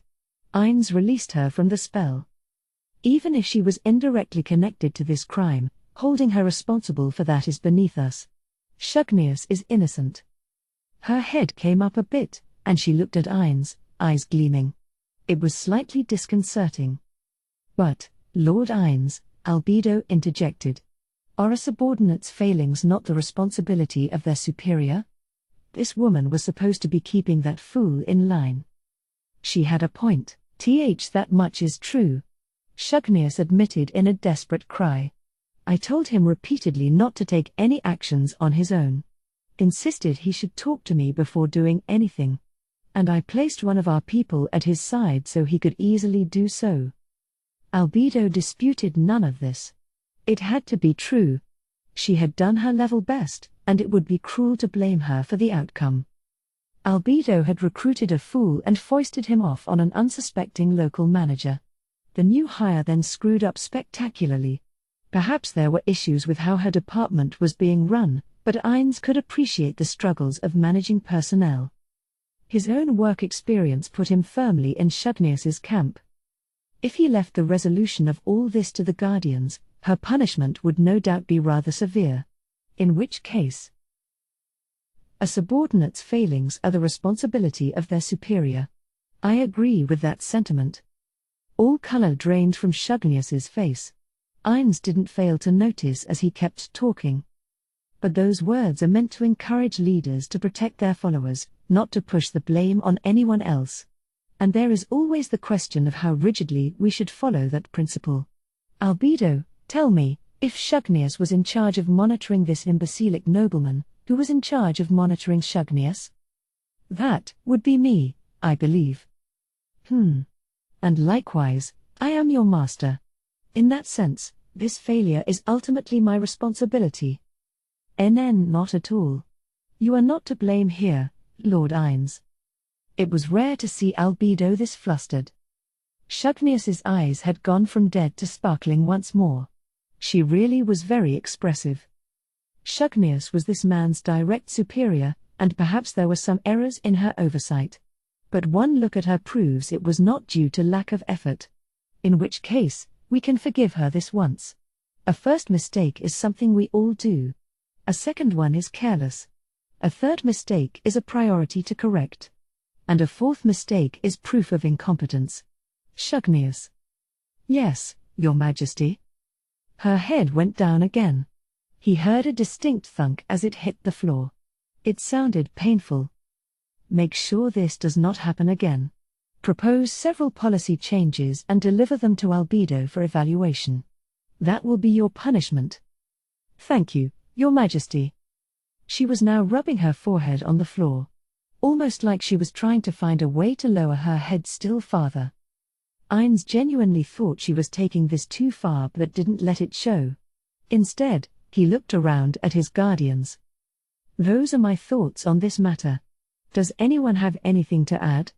I will not chastise you for it. Speak freely. No signs of any dissent. But the guardians frequently claimed that any decision he made was inherently correct. It was possible they were just keeping their objections to themselves. Probably best to be sure. Albedo. I have nothing. Demiurge. Same as Albedo. Aura. Not a thing. Mare. I don't have anything, either. Cocytus. Nothing to add. Shiltir. Nothing from me. Was it really fine, or were they all holding back? Ines couldn't tell, but they'd made their answers clear. He nodded and passed judgment. Very well. Then, Shugnius, prepare your new plans shortly, say, in 2 days' time. Shugnius's head snapped up. Of course, Your Majesty. Thank you for your mercy. I am forever in your debt. I, Hilma Shugnius, will forever serve the King of Darkness. Good. She was starting to remind him of that girl, the one with the scary eyes. The fervor was a bit unsettling. I look forward to your demonstration of that loyalty. Shiltir, escort Shugnius out. Right away. Shiltir led Hilma out and used the ring. That moved her to the top layer, from where they could activate a gate. He assumed this would not take long and waited. Shiltir was soon back, alone. Well, then. I imagine I was not summoned here to pass judgment on her. He would be glad if he was, so perhaps there was some wishful thinking couched in that comment, but Albedo instantly shattered that hope. As you so astutely discerned, no. Ines shot her a slightly resentful glare. She couldn't have given him a moment to dream. Ah? Is there something on your mind? If it has to do with the earlier matter. No, never mind, Ines said, cutting Albedo off before she could continue. Pray, tell me why I am here, and with all the floor guardians assembled to boot. He saw Albedo and Demiurge exchange a look. First, we believe it important to determine what motivated the imbecile or who might have been attempting to manipulate him for their own gain. We believe this question might dramatically change how the Nation of Darkness approaches our conquest of the kingdom, so please forgive our desire to know your thoughts on the matter. The current kingdom conquest plan is the carrot and the stick. Aura, Mare, Cocytus, Shiltir. Have the 4 of you been briefed? That operation is run by myself and Demiurge, so the others have not heard the details. Ah. Well, Albedo, it's time to share information. Their opinions and ideas may prove valuable here. Understood. Albedo launched into an explanation. The carrot and the stick, a name Ines himself had come up with and one that had been praised as an elegant encapsulation of the concept, was a plan to bring the Re-Estais kingdom under their control by instigating a civil war, creating a justification for the Nation of Darkness to step in and restore peace at the behest of the populace. Demiurge's involvement might be the reason that the plan bore a striking resemblance to the one they had executed in the Sacred Kingdom: start a war, then kill a whole lot of people. Was it a demon thing to prefer inciting civil wars over straightforward invasions? Cocytus or Shiltir would likely have proposed much more direct means, conquest by overwhelming force, but apparently, this proposal had originated from someone who hailed from the kingdom. Albedo and Demiurge had merely made a few adjustments to their plan. And at the heart of the plan was a stupid nobleman. It would start when he raised the flag of rebellion. Driven by lack of food, he would instigate a war and ask the Nation of Darkness for aid. There were many other uses for him, but the ultimate goal was always the same: fabricate a reason for the Nation of Darkness to join the fray. From Ainz's perspective, this played right into that plan. So there must be some problem here that Ainz hadn't figured out. Once Albedo's briefing was over, Ainz asked the obvious question. So, Albedo. We should put the obvious question in words. Do we have clear proof this nobleman has caused an issue? Are we sure this isn't the kingdom's own scheme at work? If memory serves, you sent this nobleman a letter designed to ensnare him? She had repeatedly complained about having to send a loathsome nobleman a letter, frequently using the phrase "a mere human," and had demanded he review the contents of it. Several times. He knew a thing or two about business correspondence but had no knowledge of postal censorship or, indeed, proofreading. He would have preferred to stay out of it, but he could not very well turn down Albedo's request. Some time had passed since their arrival in this world, but Ainz remained unable to read the local writing. He could write his name and moments and had learned the numbers. Meanwhile, Albedo and Demiurge had mastered the languages of multiple countries, as had Pandora's actor, and were clearly far brighter than he was. He'd been forced to resort to a magic item. Honestly, he'd seen absolutely no room for improvement and often said as much. You showed me his response as well, and I got the impression he was entirely in your thrall. I find it hard to believe he would act against the Nation of Darkness. But he did remember hearing that if someone you doted on betrayed you, that affection could turn into a nasty grudge. He glanced at Shiltir, seeing a vision of his former friend over her shoulder. He was crying tears of blood over the news that a favorite voice actress had a boyfriend. Meanwhile, his older sister stood behind Aura and Mare, ruthlessly mocking him for it. Yes, we verified the matter exhaustively. There is no doubt he was the one who was responsible for this incident and the one who made off with the food. While we can't rule out the possibility that he was charmed or brainwashed, there's no question that it was the man himself. My concern is the possibility of someone outwitting us, Demiurge said gravely. That would mean any careless move on our part could be turned against us. Ainz was at a loss. Was there really someone out there who could outsmart the two of them? Or are we sure this nobleman didn't just act without thinking at all? That made far more sense to him. Lord Ainz, I find that hard to believe, Albedo said, looking very sorry as she raised her doubts. This was genuinely refreshing. He might never have seen her act like this. No, let's think this through, Albedo, Demiurge said. We have the means to outwit a wise opponent, but Lord Ainz can even predict the self-destructive acts of a complete nitwit. Maybe that is a possibility. Maybe that is, in fact, the most likely possibility. But it's so stupid. Can anyone be that dumb? But if Lord Ainz says so. Lord Ainz has spoken. It must be true, Albedo. I think the same thing. Aura and Mare were already voicing their support. Ainz had just thrown the idea out there without much thought and was rather taken aback by the sudden insistence that he was right. In which case? Yes, that means. Albedo and Demiurge were frowning, exploring the possibility. Wait, this is where I'd like to inquire what the other Floor Guardians think about this plan. I'm sure you have questions, so let's get some answers. Anyone ready to ask, raise your hand, and Albedo and Demiurge will answer. Please don't ask me anything. Ainz was waving a white flag inside. Okay, Aura said, hand up. Why didn't we start by bringing a bunch of nobles on board? If we had, Then when something like this went wrong, we could just kill the man responsible without affecting the plan. Demiurge fielded that question. Originally, that was considered. But after thorough examination, we rejected the idea. Bringing talented noblemen on board is one thing, but fools? The more you gather, the more problems arise, and the more leaks occur. We ultimately decided to focus on one man, form a faction around him, and then control it through him.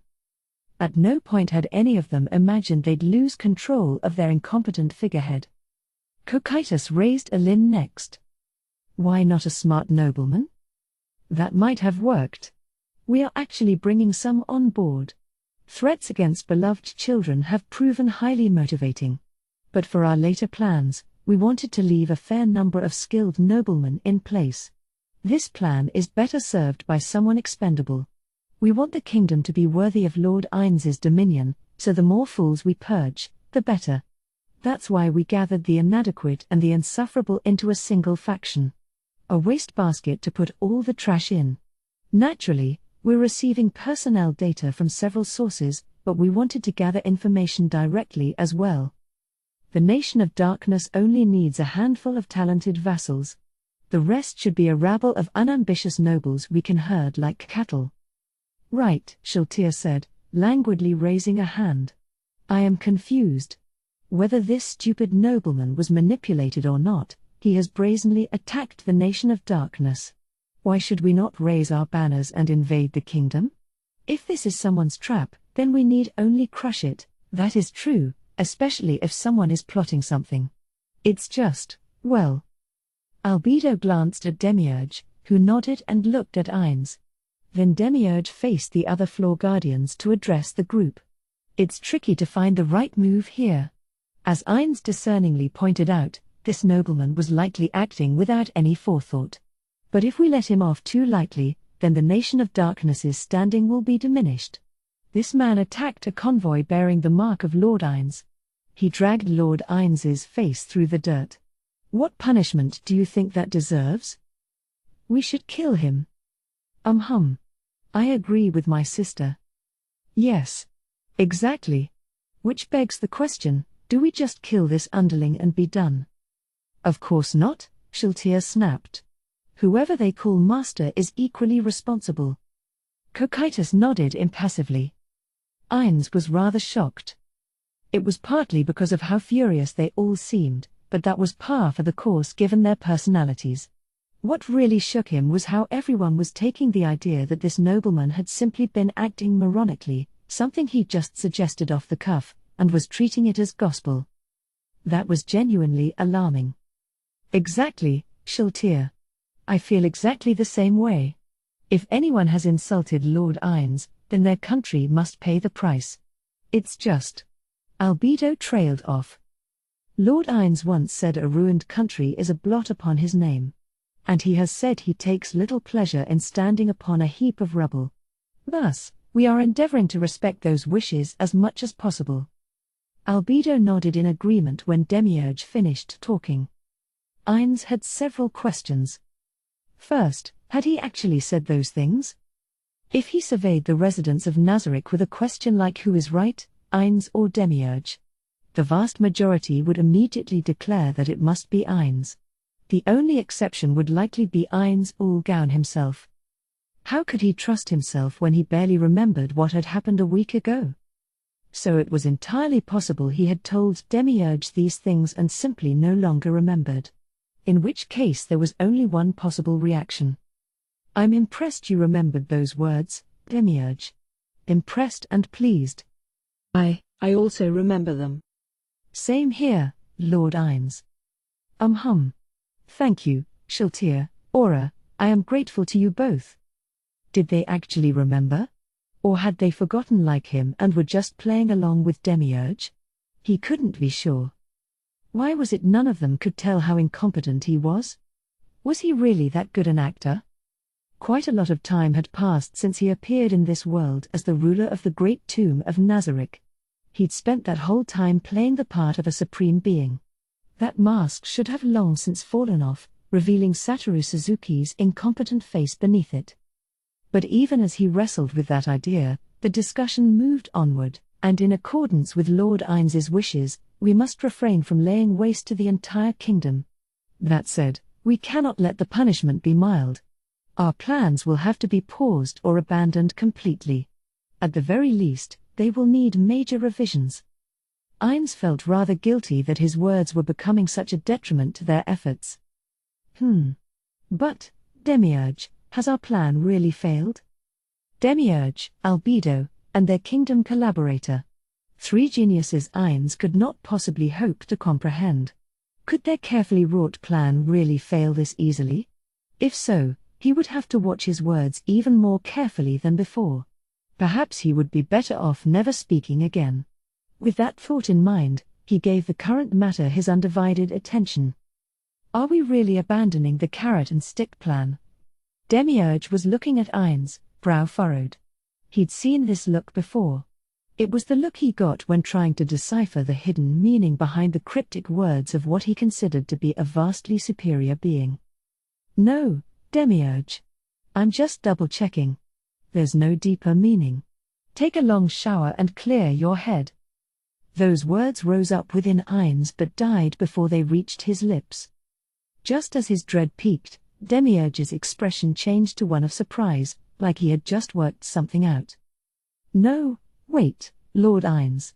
Is this why you quietly brought the Empire under your influence? I knew it. This can't be good. The hell was he talking about? Ains was screaming inside. What possible leaps of logic could have brought Demiurge to that conclusion? Would it be best to just come out and ask him? Was he even allowed to do that? That's right. After deep deliberation, that was the answer he had reached. Now Albedo looked just as shocked as Demiurge. Equally terrifying. I see. That's why you kept asking. It all makes sense now. I should have picked up on that immediately. I am sorry to disappoint you. No, Demiurge, we lowly minions could not possibly compete with the depth of Lord Ains's wisdom. Perhaps our greatest failing is forgetting that Lord Ains always has several interwoven schemes in play. Point taken. I never would have thought the carrot and stick was operating on an international scale. Brilliant, Lord Ains. No wonder you were the Supreme Being's mastermind. Ains let out a chuckle. He had no clue what these two were talking about. And that brought a moment of clarity. Perhaps they knew he was a fool and were hamming it up to conceal that fact? They're both smart enough to realize it. Intelligent beyond my comprehension. Would anyone that bright really think I know what I'm doing? Of course not. Once again, Lord Ains proves himself the sagest mind of Nazarick. Yes, indeed, Cocytus.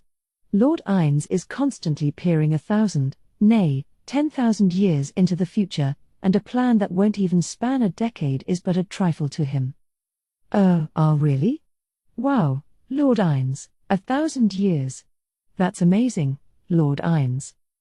What was Demiurge even talking about? Who said I'm thinking that far ahead? When? Don't just make things up. Ains was ready to scream. Having those two innocent children buying this wholesale was one more nail in his coffin.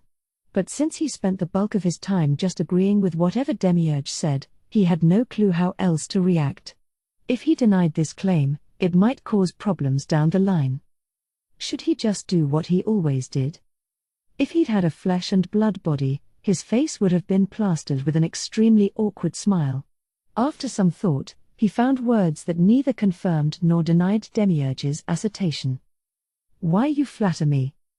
There is no cause for modesty, Your Greatness, Shaltir said. You see so far ahead. It would have been impossible to lead the Supreme Beings otherwise. It was no use. Best to just give up. Ains simply left it up to fate. Well, now that Lord Ains has given his permission, we can make the kingdom's punishment far more grandiose. Huh? He had no clue how this conversation naturally led to grandiose punishments. But Albedo had her hands cutely clasped together, smiling brightly. The Empire swiftly knelt before Lord Ains, so they get the carrot. The kingdom failed to do so, so they get the stick. These two facts will be a message to the rest of the world. Every leader will be forced to ask themselves which they'd rather have. This is going to be delightful, Lord Ines. Hilma was thrown out of the gate. She looked back just in time to see it disappear.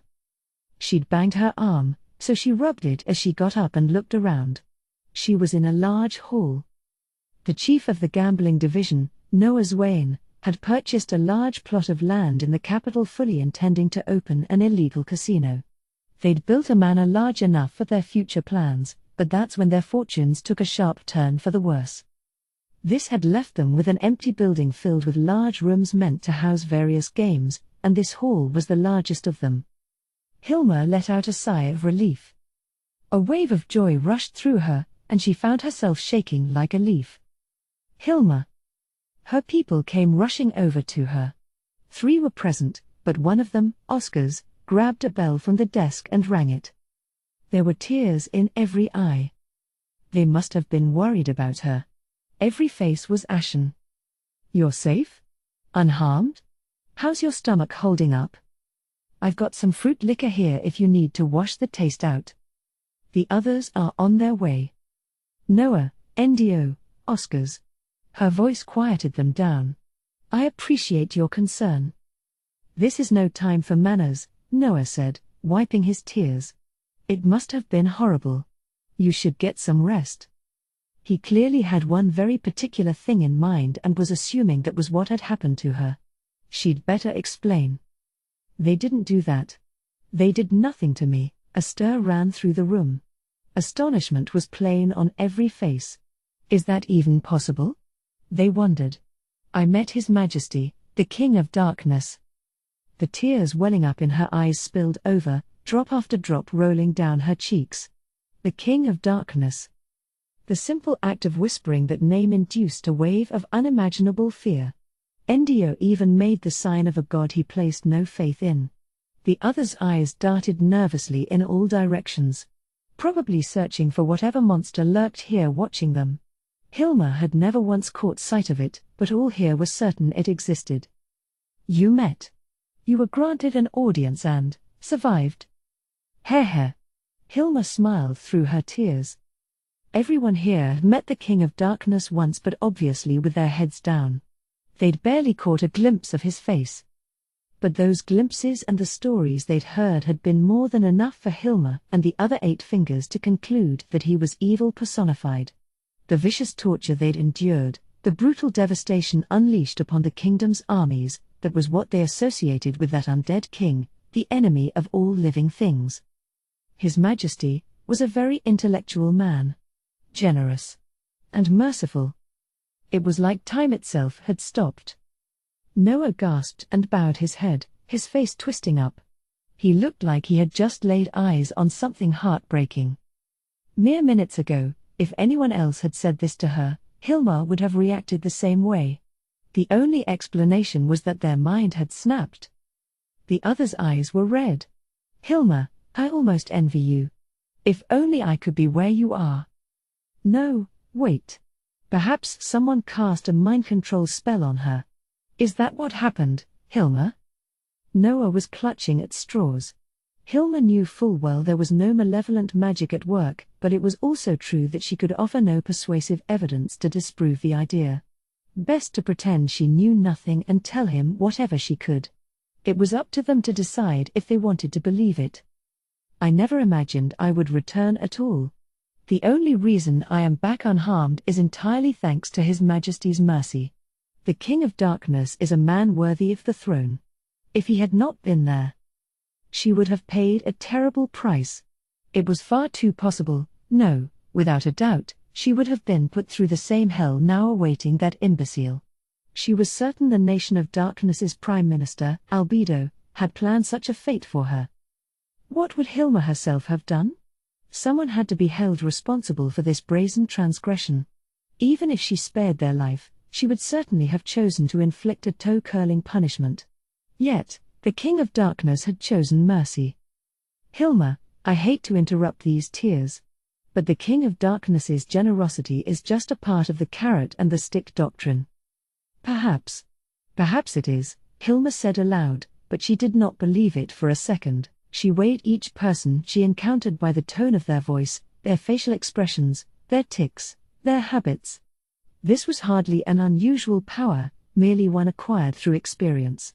But she had polished it to an unusual degree, and her senses were telling her that neither the King of Darkness nor Albedo was acting. But it was hard to get a read on the king, as he lacked human facial expressions, and she could not say for certain her measure of him was accurate. Perhaps what her comrades said had more merit than she first thought. Yes, I've used that technique myself. I know it well. But I had no idea the carrot could seem this sweet to those who know the pain of the stick all too well. It's possible he has me fooled. Perhaps the King of Darkness is a being of pure fear, unable to understand the hearts of men, barely kept in check by his retinue. But I felt I could trust him.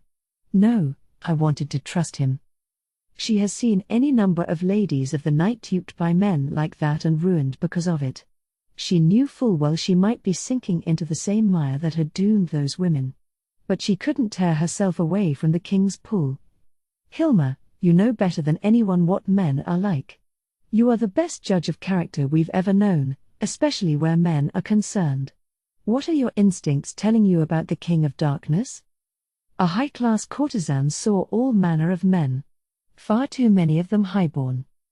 And a comparative analysis suggested. First and foremost, he is very broad-minded. He has his own thoughts and values, but if he deems a subordinate's words worthy, he is flexible enough to acknowledge them. And he does not take pleasure in the suffering of others. How should I put it? He simply doesn't have a taste for it. However, if a harsh sentence is required, he seemed fully capable of doing what is required without remorse. A high opinion indeed. Cheeks still stained with tears lifted in a smile. Yes, she laughed. His Majesty may be undead, but he is both impartial and magnanimous. He is neither cruel nor heartless. He could easily have punished me and used that as a tool to control all of you, yet he chose a different path. She heard them swallow. The sound echoed loudly in the chamber. I found myself hoping that his reign would last forever. As long as he remains in charge, then. The silence was crushing. But in due time, someone let out a bated breath. Like a disciple hearing the words of an oracle, witnessing a miracle with their own eyes. They had lived through hell, and then they lived in fear of its return. This was the first hint of salvation. I see. Then we must demonstrate our loyalty anew. Yes, Noah. That we should. The other thing I learned is that the Nation of Darkness's Prime Minister, Albedo, she is truly terrifying. I don't believe for a second her words were spoken on His Majesty's behalf. This last line was mostly directed toward Hilma herself but overheard by all. They seemed unsure what to make of it. Albedo was a demon, and her intent was naturally difficult to predict, but in that instant, Hilma's every instinct had screamed aloud. Perhaps the stress of the moment had pushed her mind into overdrive. She knew. The King of Darkness had a warmth to him, but Albedo saw humans as little more than toys. She fervently hoped she and hers could find a place for themselves working directly under the king himself. His Majesty would reward them justly for their labors. Hilma was certain his demands would not be beyond reason. We must do all we can for the King of Darkness, she firmly declared. The other three present could feel her drive as she asked for their help in completing the task the king had given her. Chapter 2, Countdown to Doom. 1. Valencia Palace in the capital of Re-Estai's kingdom. The temperature of the chamber was elevated by the crowd within. The total number of occupants was not especially high, but the room wasn't the most spacious, and above all, the gravity of the situation ensured that no one felt comfortable.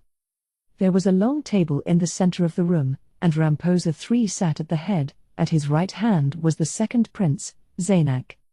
Joining them were the heads of the kingdom's various ministries, most of them elderly, with pure white or graying locks or bear caps that reflected light.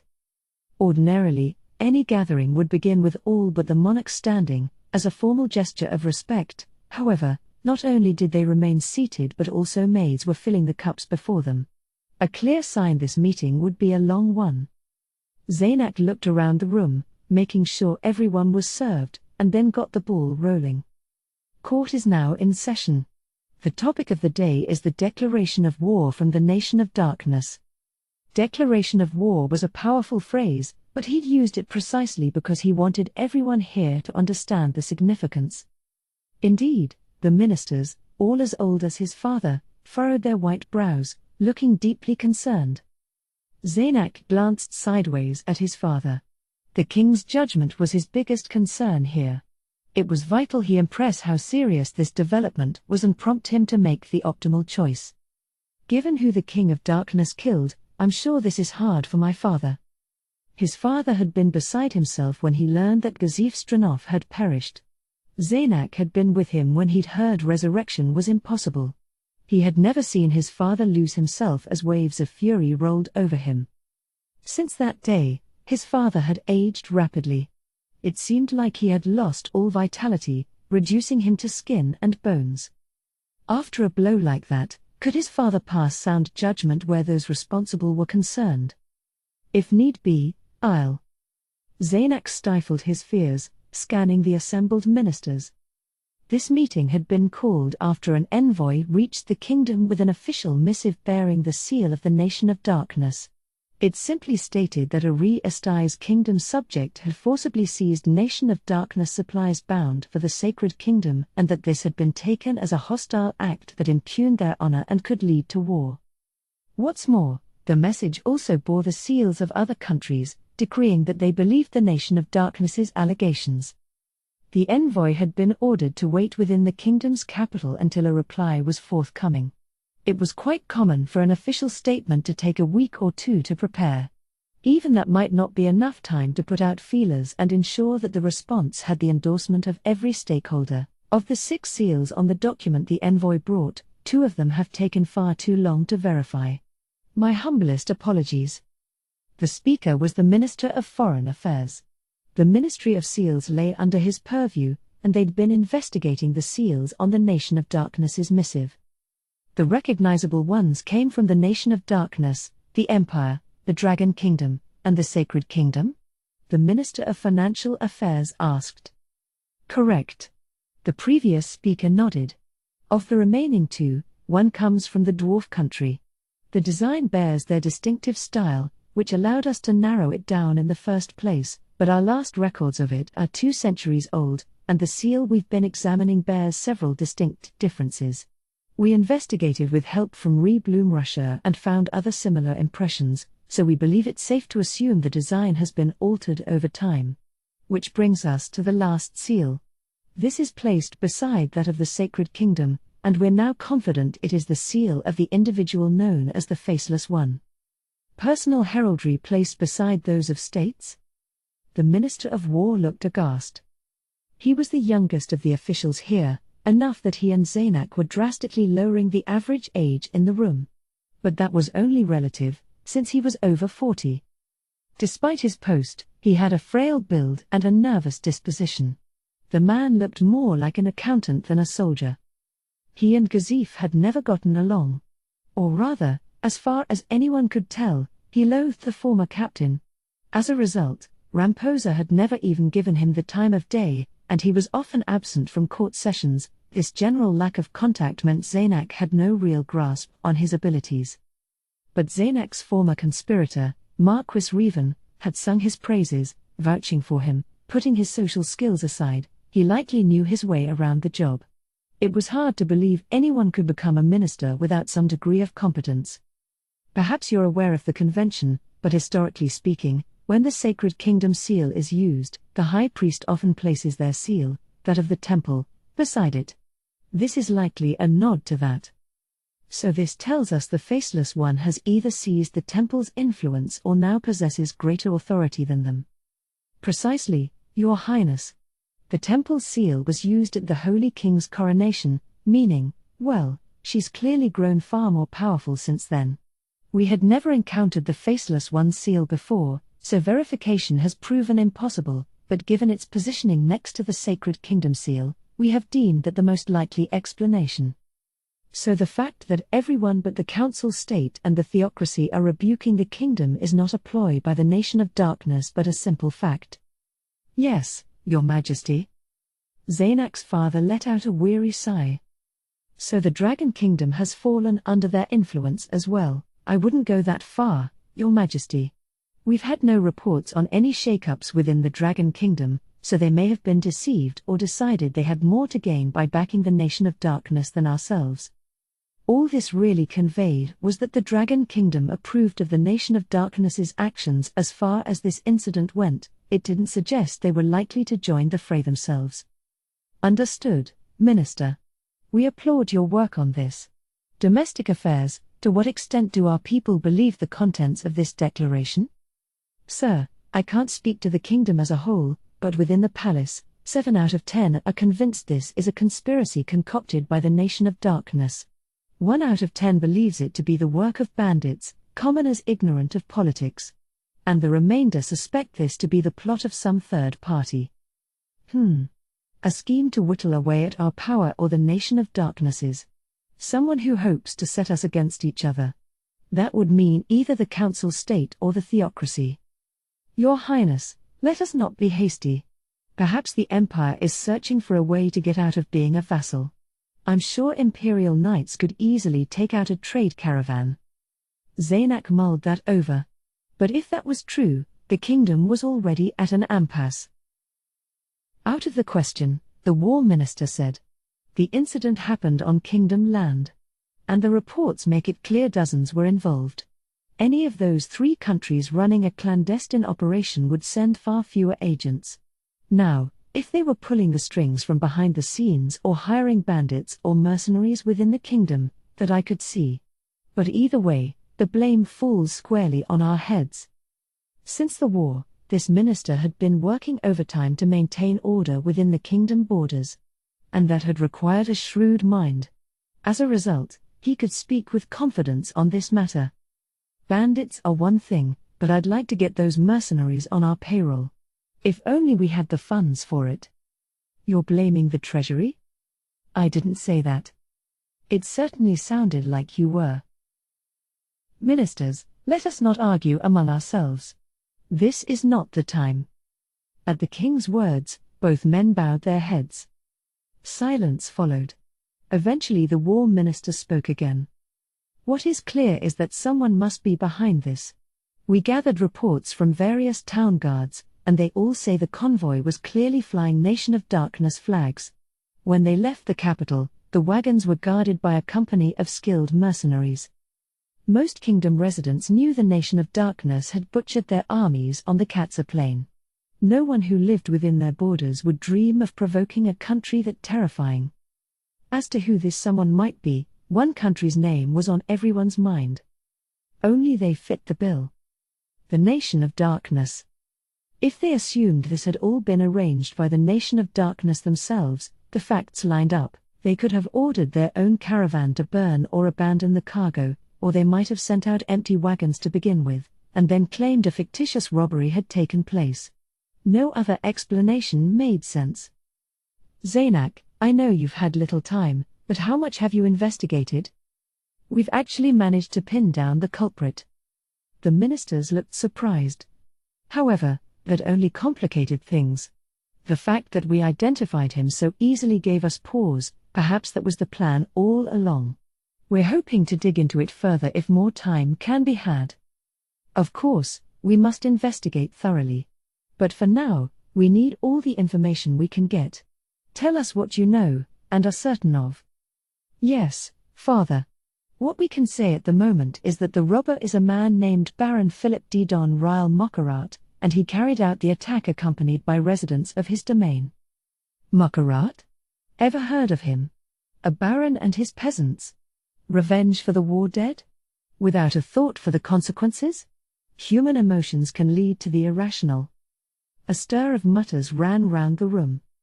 Eventually, the Justice Minister took the lead, looking extremely displeased. Your Majesty, this must be a Nation of Darkness scheme.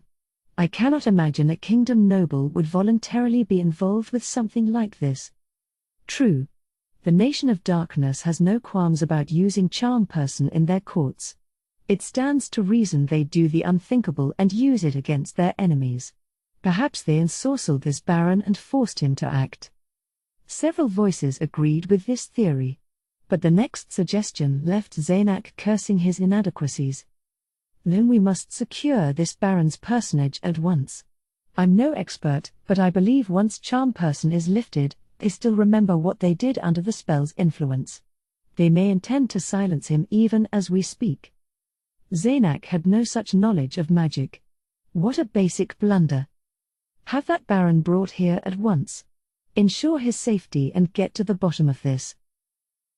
Father, Zaynak started, reluctant to speak but unable to leave it unsaid.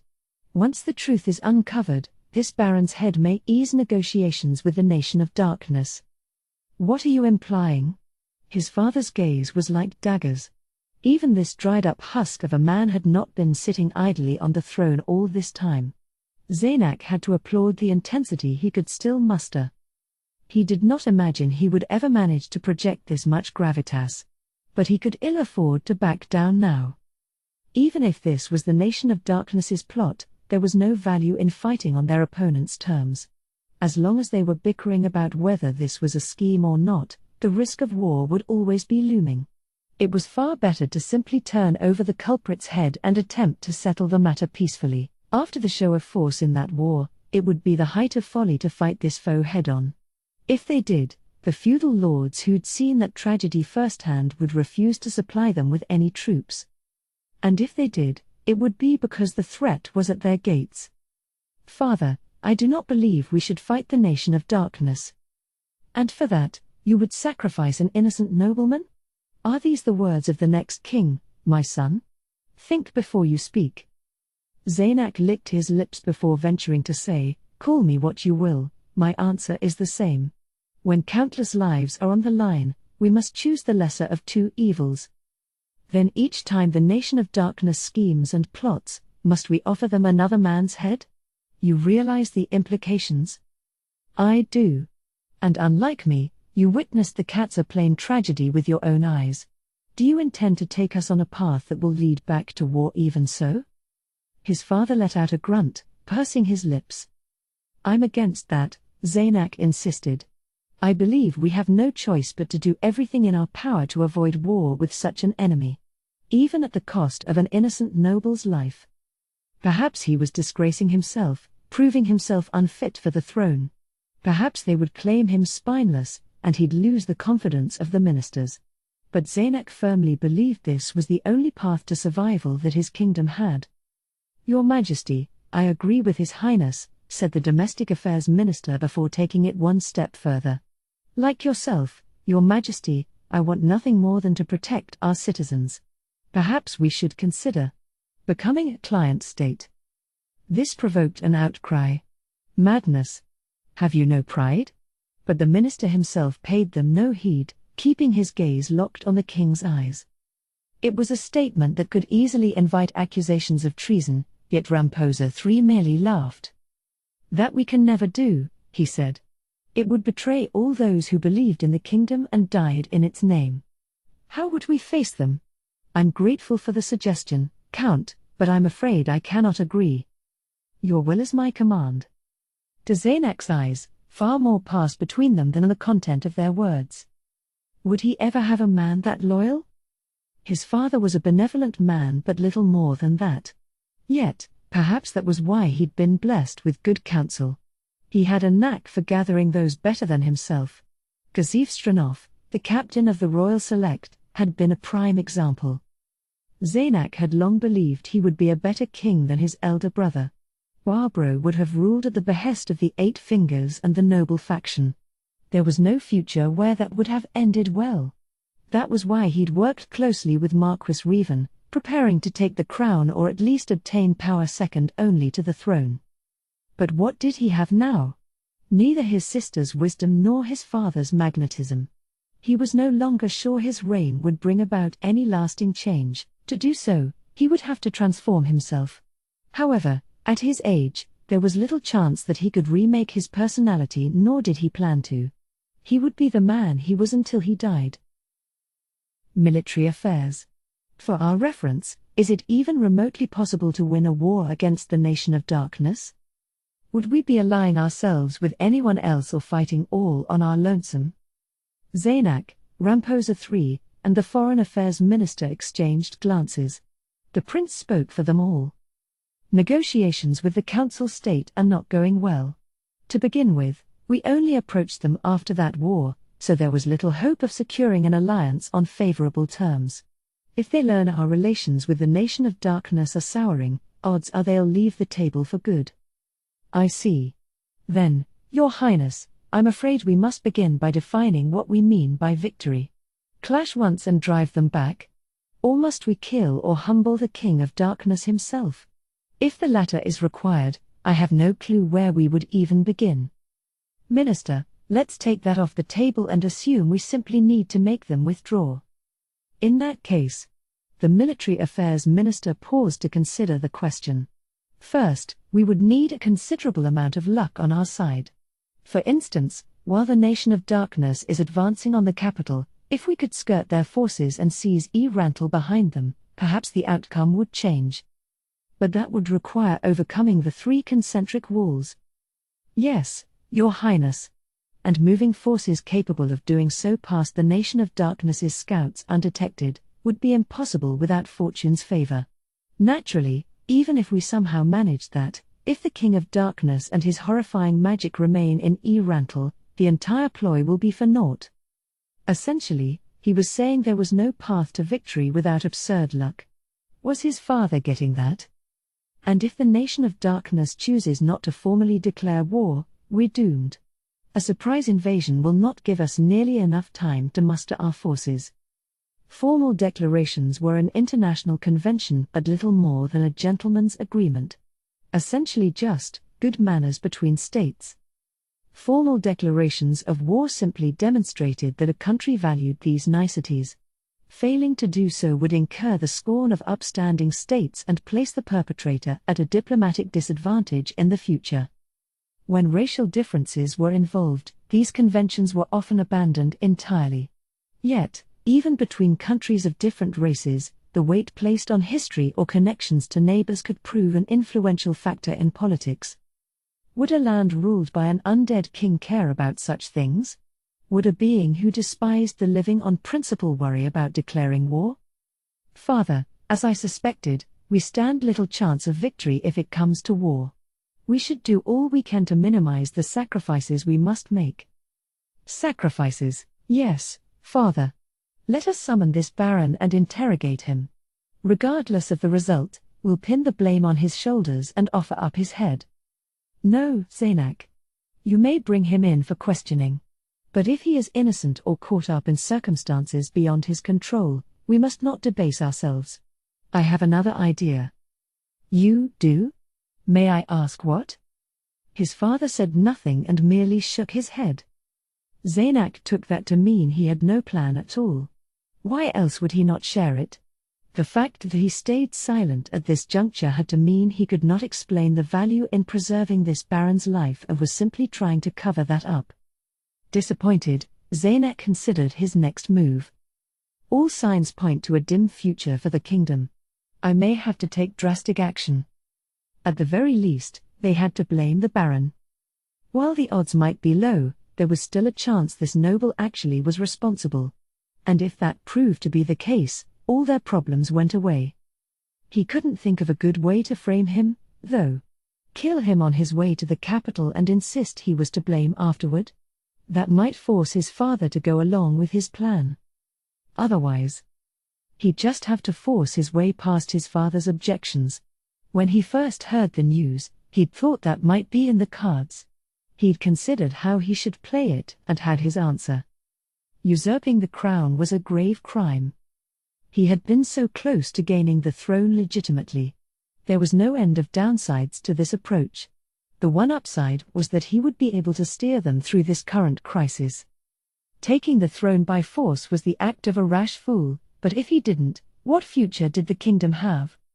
He at least needed to get the present ministers on his side. To do so, he'd have to ask his sister to loan him that man, Brain Unglaeus. With that man by his side, he had nothing to fear if it came down to force of arms. Arg, how infuriating. Why do I have to plot like this? If only it weren't for the Nation of Darkness and that ludicrously powerful Undead. If the Nation of Darkness hadn't shown up and thrown in with the Empire during that war, his brother would most likely be first in line for the throne, but the kingdom also wouldn't be dangling on a precipice like this. Zaynak swore silently. Then there was a knock at the door. His heart sank. The only reason to interrupt an important meeting was an emergency, and the knock sounded suitably urgent. Any news like that was likely, definitely bad. He braced himself. Speaking for the group, Zaynak gave permission to enter, and a knight came rushing in. Herald from the Nation of Darkness. Prime Minister Albedo will reach the capital in little more than an hour. On her last visit, she'd been announced as the captain of the Floor Guardians, a rather confusing title. This time she was coming in a more familiar capacity. But if she was coming, his hunch was right. Or worse, this wasn't just bad news. It was the worst news. But what brings her here? The envoy who'd brought the official, seal-covered missive was not present in the palace itself. They would have preferred to put them up in one of the palace wings, but they were undead, and nobody had that kind of courage. They'd wound up housing them in a home within the noble quarters. To ensure the envoy's safety, they had guards placed around their quarters. Not even a slime could slip past them. But that envoy had made no attempt to contact the Nation of Darkness. Had they used some magical means? Or had this visit been planned whether the envoy returned or not? And dispatching a herald not from the border but as she neared the capital itself was very unorthodox. What was their goal? At the very least, this is unlikely to be an immediate declaration of war. Once hostilities formally began, anything could happen. Even the Nation of Darkness would not risk sending someone so high-ranking deep into enemy territory. Perhaps they were optimistic enough to assume the kingdom would not harm an envoy, but this Albedo had not struck him as someone who moved without carefully considering the risks involved. "We shall meet her," the king said. "Prepare the throne room." "Yes, Your Majesty." The knight went running out. Foreign dignitaries were not normally granted an audience on the day of their arrival. But with tensions running so high, they could not risk making the Nation of Darkness's Prime Minister wait. "Gentlemen, if you could make haste and change into your best attire," the king suggested. All ministers, Zaynak included, bowed their heads. Out of the various throne rooms, the one used to welcome envoys was not especially large, but it still took quite some time to prepare it for a reception. By leisurely guiding Prime Minister Albedo to it, not quite to the point of deliberately stalling, they managed to buy enough time to prepare the chamber and for the ministers to change into their formal ceremonial garb. The smell of fresh-cut flowers filled the room. Zaynak found it rather pungent, but when he'd said as much, Renna had accused him of having a stuffy nose. Everyone here was wearing perfume, so what need was there for flowers? Still, even he had to admit there was a beauty to using them as decoration. He just would have preferred if they were not real. The only thing stopping that was precedent. After all, an envoy greeted with fake flowers might take that the wrong way and assume they weren't welcome. Each race had different standards of etiquette, and the same action could provoke wildly different responses. The council state was home to many non-human races, and Zaynak found himself wondering how they handled such issues. These musings were prompted by the sight of the horns and wings on the Nation of Darkness's Prime Minister as she made her entrance. She had an unearthly beauty to her, like a veil of darkness. It had not faded one whit in the time since their last meeting. This alone was enough to make one inclined to forget she represented their mortal enemies. He had no idea if she was spoken for, but her beauty was the kind that men would eagerly fight over. That was his impression of Albedo, the Nation of Darkness's Prime Minister. He heard gasps go up around the room. He could tell these were accompanied by looks of rapt admiration. Beauty that could capture the hearts of a crowd in an instant.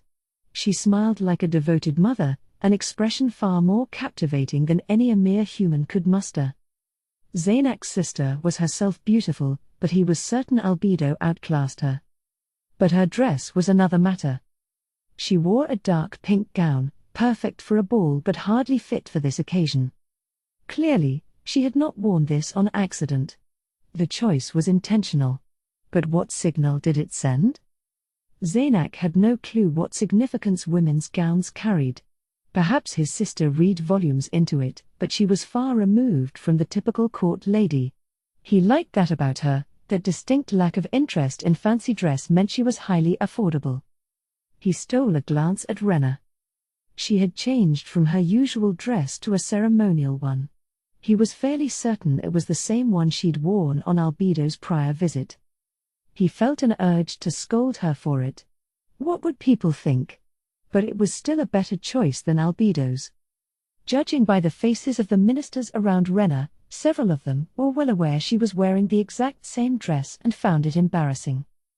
"It has been far too long, Lady Albedo," Ramposa intoned. Many a nobleman started at the sound of his voice, tearing their eyes away from the Prime Minister's beauty. "I entirely agree, Your Majesty." A voice as beautiful as the woman herself. She kept her back bolt upright and her head perfectly still. Her voice was soft, but her demeanor made it clear she would never deign to bow her head to a mere human. "I'm glad to find you well." "Likewise, Your Majesty." The way each smiled looked positively cordial. "We have little time, so let's get down to business. May I ask what brings you here today?" "Certainly.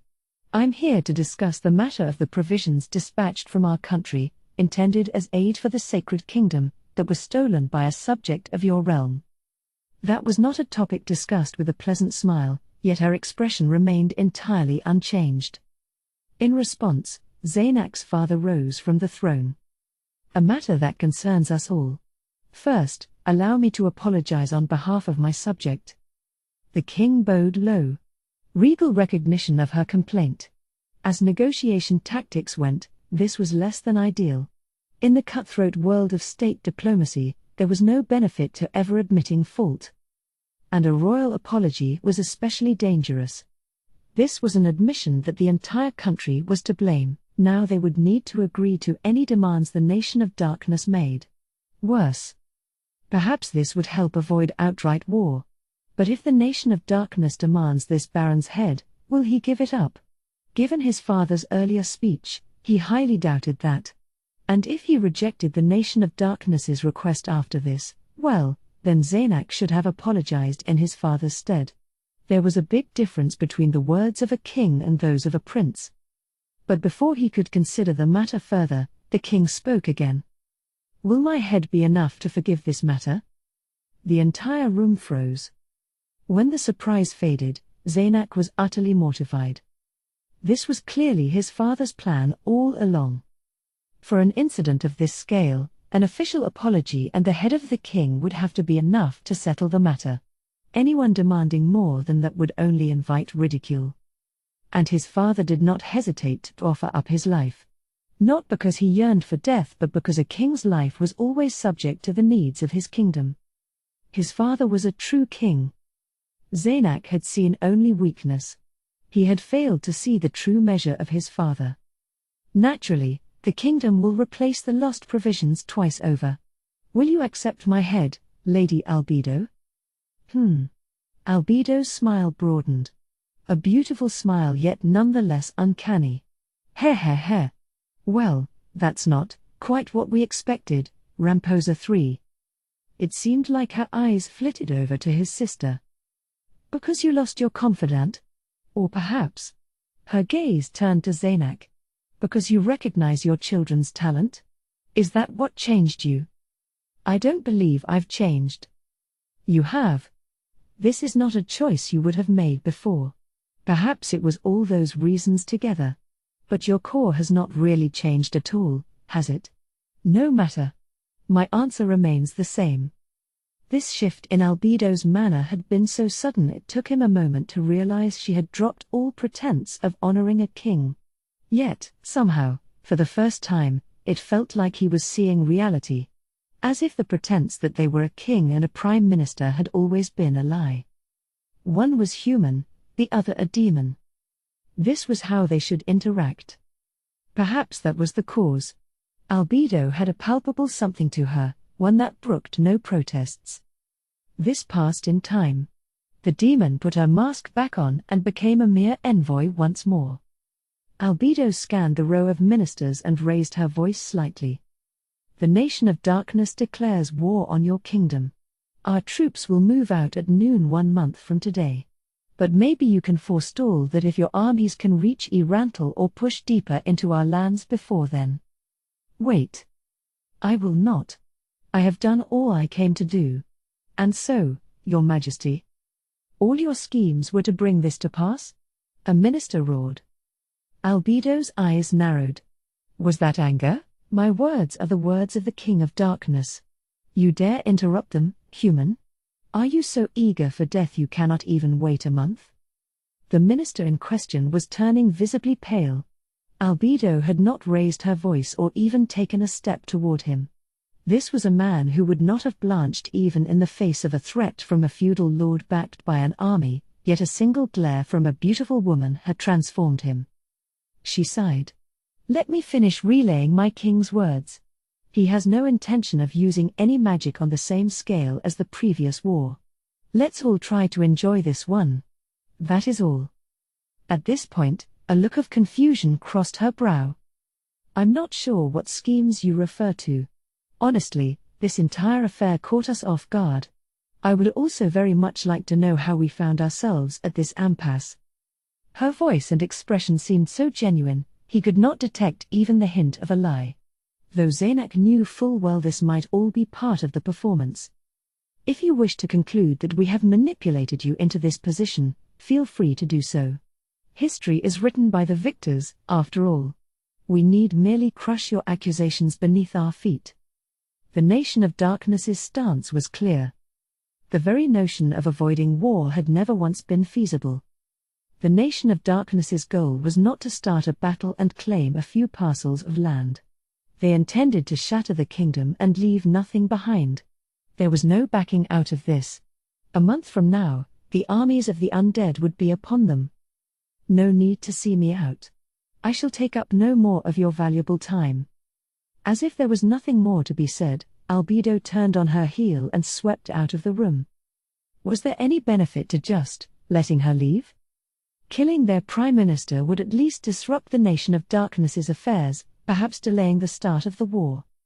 But she moved with such confidence that none dared make a move. While Zaynak hesitated, Albedo reached the doors and was gone. As they closed behind her, Zaynak turned to his father. What now? Do we give chase, or? There's no point. If we stoop to killing an envoy, the blame will be inarguably ours. No country in the world would aid us. His father was rubbing his temples, his voice suddenly weak. He seemed to have noticeably aged over the last few minutes.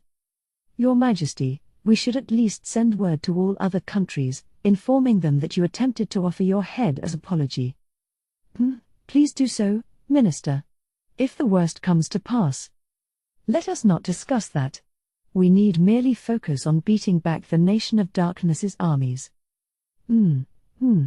Quite right. His father brightened visibly at this. But the smile was rather forlorn. Zaynak, Renna, we must talk. Join me in my chambers. Gentlemen, I do apologize, but we must gather again an hour from now and discuss plans for next month. The ministers bowed their heads, the Grand Chamberlain led his father out. Zaynak joined Renna, and they left together. Her guards, Rain and Climb, were standing by outside, but she told them to wait in her room and left them behind. They moved down the hall together. Well, sister, what do you imagine our father wishes to speak to us about? I imagine you know just as well as I do. Yes. He wishes to share the delicacies Lady Albedo brought with her. Exactly. How right you are. I can't imagine anything else. He narrowed his eyes as he regarded her, and she didn't bat an eye. She never did. What will you do? She put a finger to her chin, head tilting just so. Zaynak sighed heavily. Acting all adorable does you no good with me, he said. Save that for Climb. He's still easily deceived. How rude, brother. I'll definitely be doing that later. I have no intention of running, but, will you? I wish I could. But that's not an option, is it? The Nation of Darkness will just chase me down. That applies to me as well, you know. Fine talk for a woman who'd conspired with him all for the love of a commoner. He'd half expected her to cling to life and make ready to quit the palace on the morrow. Perhaps knowing there was no escaping the Nation of Darkness had convinced her to abandon such hopes. He glanced sideways but could read no emotions on her face. They reached their father's chambers, and his first words were precisely what they'd expected. Zaynak, Renna, you must flee these lands. You are a prince and a princess. As long as you two live, so does this kingdom. They glanced at each other and answered as one. They would not. Their father looked pleased yet also unspeakably sad. Very well, he said. But there is still time. Let me know if you change your minds. Zaynak did not think he would, but emotions were unpredictable. He gave his father a nod. At his side, Renna did the same. 2. When Brain got home, the children came running over. Pops, welcome home. Pops. Pops. A crowd of 10 kids flocked around him. 9 boys and 1 girl. They'd all been orphans once. He'd taken home anyone who showed potential and was teaching them how to use a sword. They'd been through enough bad times to know the value of violence and devoted themselves to practicing day in and day out. But they were still hatchlings, none of them anywhere close to where Brain wanted them. If they kept training, they would probably manage to reach Climb's level before long. They all reeked of sweat. He didn't mind. Training left him the same, and he saw it as proof of the work they'd put in. All right, you rascals. Everyone finished with sword practice? On break. We're so. Our arms. They were all talking at once, and it was difficult to tell what any of them was saying. He gathered they had finished practice for the day. Then give me some space and sit your butts down. Rest is part of practice, remember. That drew a chorus of yas. I'll train you myself in a bit. And I don't want to hear that you're too tired. Another round of okays. Good. Make sure you hydrate. And with that sweat, you'll need salt. Some of the kids were exasperatedly grumbling, we know, Pops, give it a rest, but the others were happily following his advice. Then get out of here. Oh, where are? Before he could finish, the eldest boy said, backyard. Brain nodded and left the pack, making his way there. The kids ran on inside. The elderly couple would have drinks and food ready, and the kids would probably fall asleep right after. Exercise, food, and sleep, that was the best way to build a strong body. Brain looked pleased. As he reached the backyard, a woman's voice called out. There you are. Sorry, he said. Was with the princess, making the rounds to see the nobles and merchants. Work ran pretty late. There was a man with the woman. The two of them had been training the children. She had her hair up in a top knot. A southern hairstyle apparently. Her features were even but with a sharpness that evoked cold steel more than it did beauty. She was not especially tall, just under average compared to her peers. Her companion was a taciturn man. He never smiled and always looked to be in a bad mood, but he was not. He had a hand up, greeting Brain. This man simply wasn't comfortable speaking. Brain had heard his voice only a few times, each so quiet it could be mistaken for an insect's buzz. He was not simply short, his legs were short, especially compared to the rest of his burly build. It was no surprise people assumed he had dwarf blood in him. Both were among the 6 great disciples trained by a swordsman named Vesture Cloth de Laufen. Brain personally had some reservations about their approach to training. He preferred real combat experience to hours on the exercise grounds. If you had time to practice a few hundred swings, you were better off actually fighting, even with a wooden sword. Once a fighter reached a baseline physique, nothing mattered more than actual experience. But the disciples claimed that cultivating fighting techniques and building strong foundations made it far less likely for trainees to die once they got in a real fight. Maybe neither of them was objectively right. Their respective approaches to strength reflected the lives they'd led. And Brain didn't want these kids dying before they had a chance to bloom, so he let the disciples do their thing and gave them chances to put that experience to use.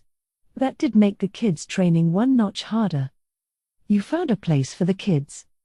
Yeah, at long last. Putting them on a caravan bound northwest to a city near the council state. The woman frowned. 2 weeks till the war begins. We've heard no word of military movements in the Nation of Darkness. Rumor has it they're just making threats to force the kingdom into giving up concessions and have no intention of actually fighting. If that's true, what you're doing is a waste, Unglaeus. That ain't how the Nation of Darkness operates. If he hadn't seen their king with his own eyes, maybe he'd have bought the story about saber rattling.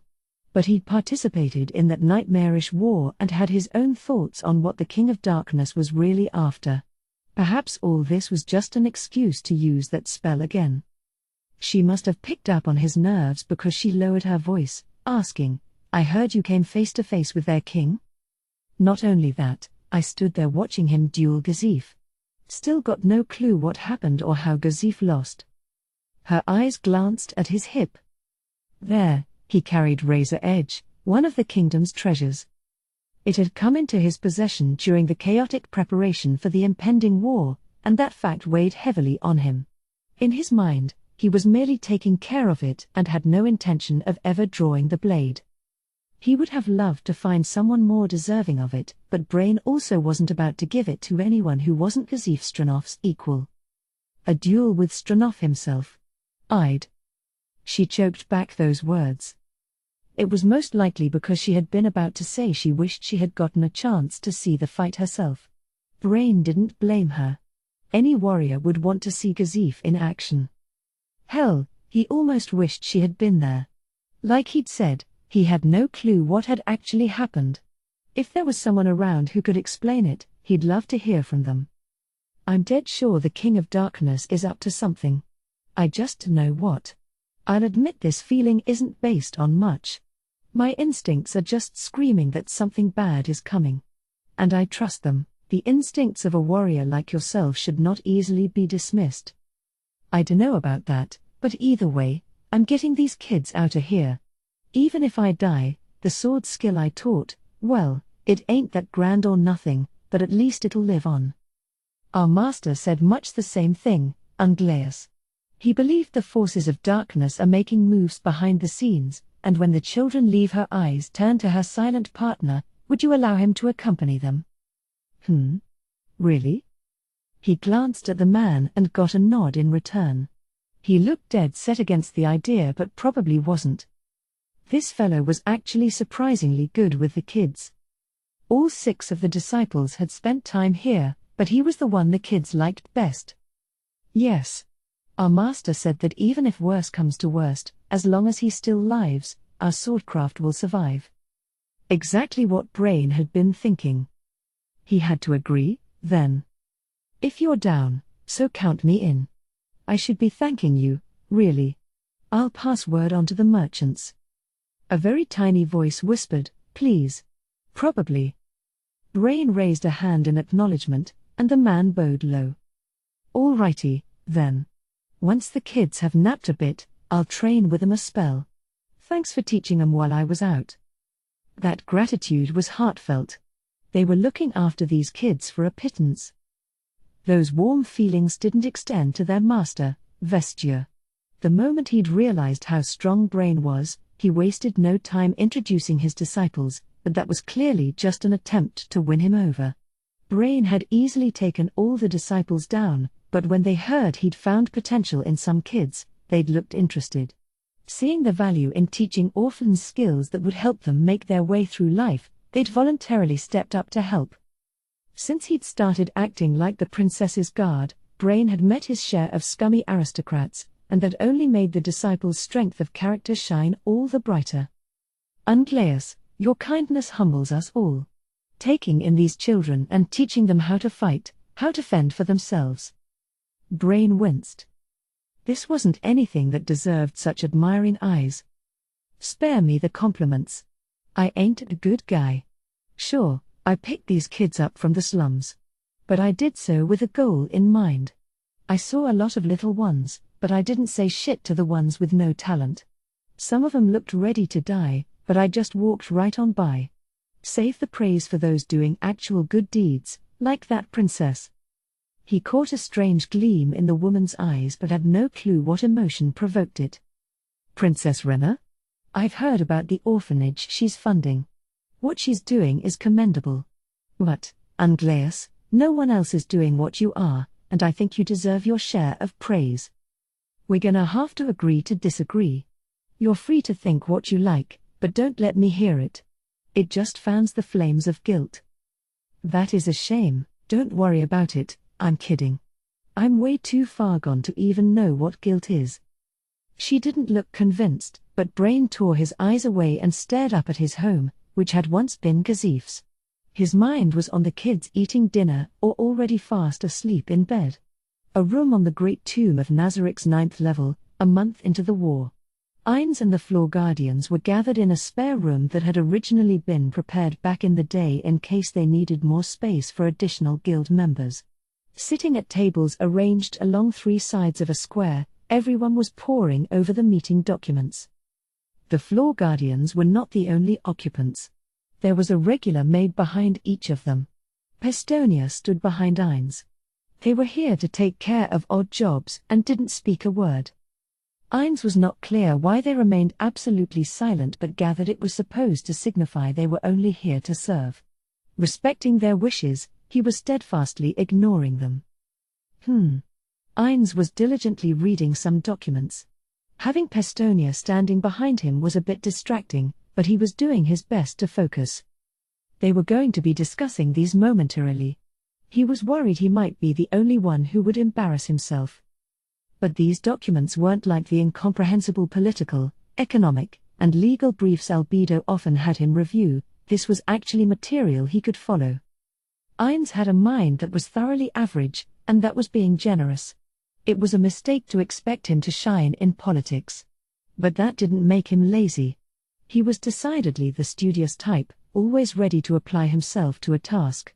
And since he stood at the head of Nazarik and all the NPCs mistakenly believed him far more brilliant than them, he could not exactly afford to slack off. At first, he believed he was trying to maintain their loyalty, but now it felt more like a father desperately trying not to disappoint his children. That's why he was reading self-help and business books. And giving it his best effort to improve his combat techniques, which were as close to a forte as he had. It would be far safer to just dump everything on Albedo's lap, but his followers were constantly seeking Ainz's opinion. Nearly every time, he said something stupid, and they'd act on it because Lord Ainz said so. This could be leading to some incalculable losses. And the only solution he could think of was simply to better himself. And that was why he was reading these documents with genuine interest and commitment. When he was done, he checked that an appropriate time had passed and spoke. Well, Guardians. Is everyone finished? Yes, Lord Ainz, Albedo said, her eyes quickly scanning the room. Very good. Then, first, we began the war with the kingdom a month ago, but it seems they have not yet noticed our invasion. They seem to believe we're holed up in Erantal twiddling our thumbs. Well done, Demiurge. Your success in preventing leaks is a testament to your skill. Thank you. On a related note, threatening specific kingdom nobility and turning them to our side was a masterstroke on Albedo's part. Thank you, Lord Ainz. Both of them bowed their heads low. This matter is of the utmost importance. We'll have to discuss it in more detail later, Ainz said, tapping a page nestled between several documents. When they agreed, he gave them his most regal nod and turned to the rest of the Guardians. The maids were all looking at him, too, every bit as serious, but with some effort, he managed to put that out of his mind. With that, let's begin the exchange of views. First, I am deeply satisfied that we were able to conquer cities with this approach. Cocytus, well done. Thank you. However, this success is all due to the undead troops you provided, Lord Ainz. This victory is yours, and I can safely claim to have done little to nothing myself. Cocytus is right, Albedo began, But Ainz raised a hand, stopping her. I require no flattery. Cocytus, accept praise when it is offered. The work you've done deserves it, as I said. Yes, Lord Ainz. Thank you. Very good. Now, so far we have taken several kingdom cities without incident. When the Ainz Ulgaun nation of darkness declared war on the kingdom, they had invaded the eastern border territories and then moved steadily north. The capital lay to the west, and they had made no moves in that direction. The primary purpose of this approach was to prevent other countries from dispatching military assistance, at least, until they had full control of the border with the council state and could hold on to it.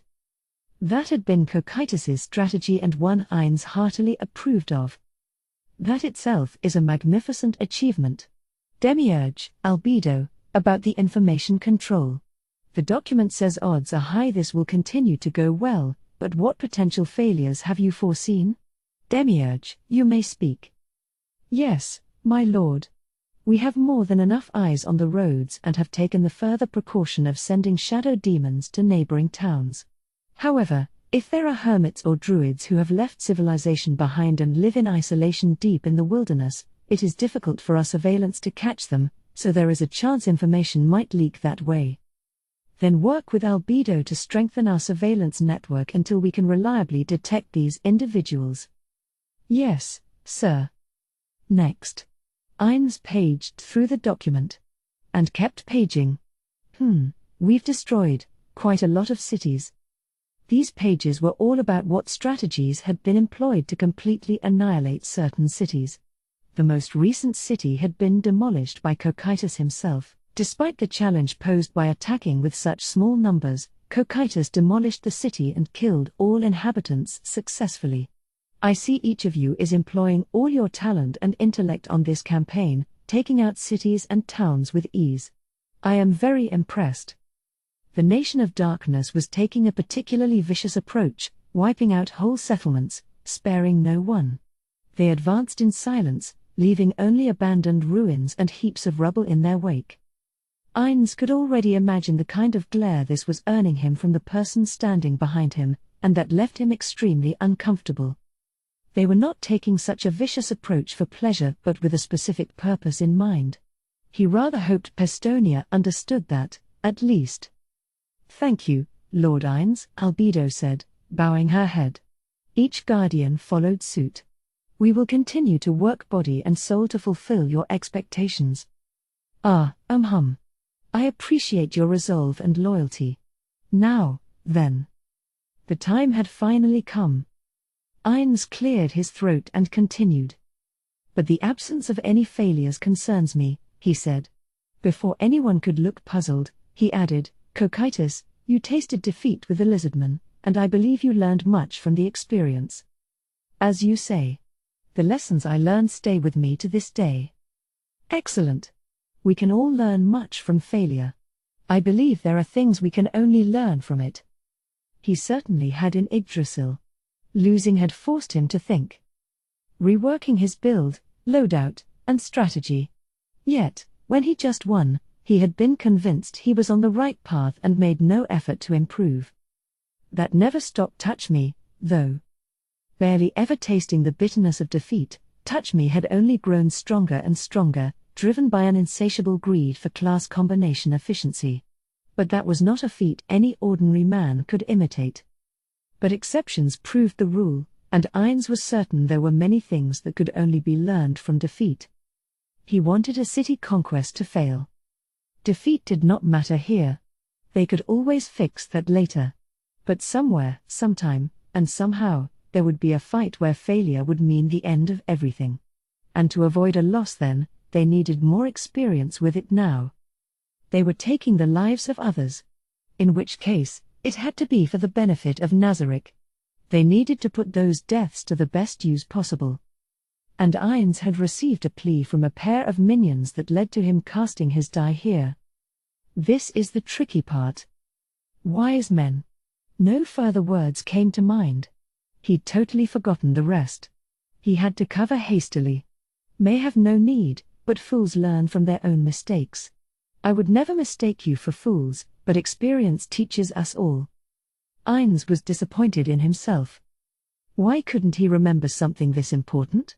Why was he so bad at this? People who had a way with words could pivot at the drop of a hat, reciting poignant words they'd heard once on the fly. They never got stuck trying to remember what they meant to say. Why couldn't he? The answer was all too clear. His brain just wasn't up to the task. Sigh. In any case, our goals here are to destroy kingdom cities and slaughter their inhabitants.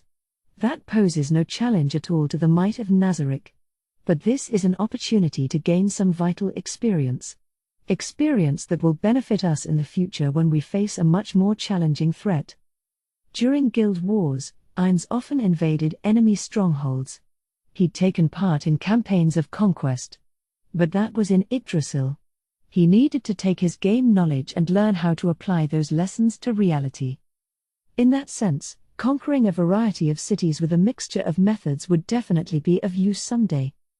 The great tomb of Nazarick had to become stronger. It was absurd to assume Ainz Ulgaun was the only guild in this world and Nazarick the only guild stronghold. He was sure there was another player guild out there, or would be one day. And he needed his people ready for that eventuality. Experience would be the cornerstone. Ainz glanced at the rapt, attentive faces of his guardians. Currently, the burden I'm placing on each of you is growing. But it is also true that there are few I trust as much as you. The floor guardians, with the exception of Victim, were all level 100, every bit as strong as Ainz himself. The others, domain guardians and the like, were much weaker. Taking the domain guardians out into the world, where powerful foes might be lurking, was nerve-wracking, and he often gave in and relied on the floor guardians instead. But allowing that situation to continue will cause problems. As the holdings of the Ainz Ulgaun Nation of Darkness continue to grow, we will need to have the domain guardians take on more responsibilities. Perhaps even place them in charge of wars. And for those who lack experience, we must prepare history, Demiurge said. Ainz didn't really get it, but it sounded like he was on the right track, which was pretty cool. Yes, exactly, Demiurge. He beamed, well aware it might not show because of his face. He was doing his best magnificent Overlord voice, too. Generally speaking, listening to recordings of his voice still gave him conniptions, but Ainz no longer dwelled on that. Thinking too hard about how he might sound would likely result in his emotions being forcibly stabilized. But Demiurge's history idea seemed appealing. If they drew up a book about the various military stratagems employed in the kingdom invasion and distributed that among the domain guardians and other Nazarick denizens, that would effectively share their learned experience with all of them, naturally, seeing was believing, and experiencing things firsthand would be far more beneficial. But there were not many opportunities this enticing. Floor guardians, from this point forward I want to see conquest plans we have not used before. Demiurge, Albedo, you two are far too skilled. For now, we'll have you stay silent and simply listen to the others' plans. Personally, from the plans we've used so far, I found Shultir's particularly interesting. The one where I had frost dragons bombard the town? Exactly. You arrived at that idea precisely because you are in charge of freight transport. We could easily use that strategy as a springboard to create I guess it would be an airborne division? Rather than use dragon breath and fly off, Shultir's plan had involved dropping Soul Eaters from 500 yards up. The Soul Eaters quickly recovered from the fall, deployed their auras, and then massacred whoever they encountered. Naturally, a fall from that height would damage the Soul Eaters.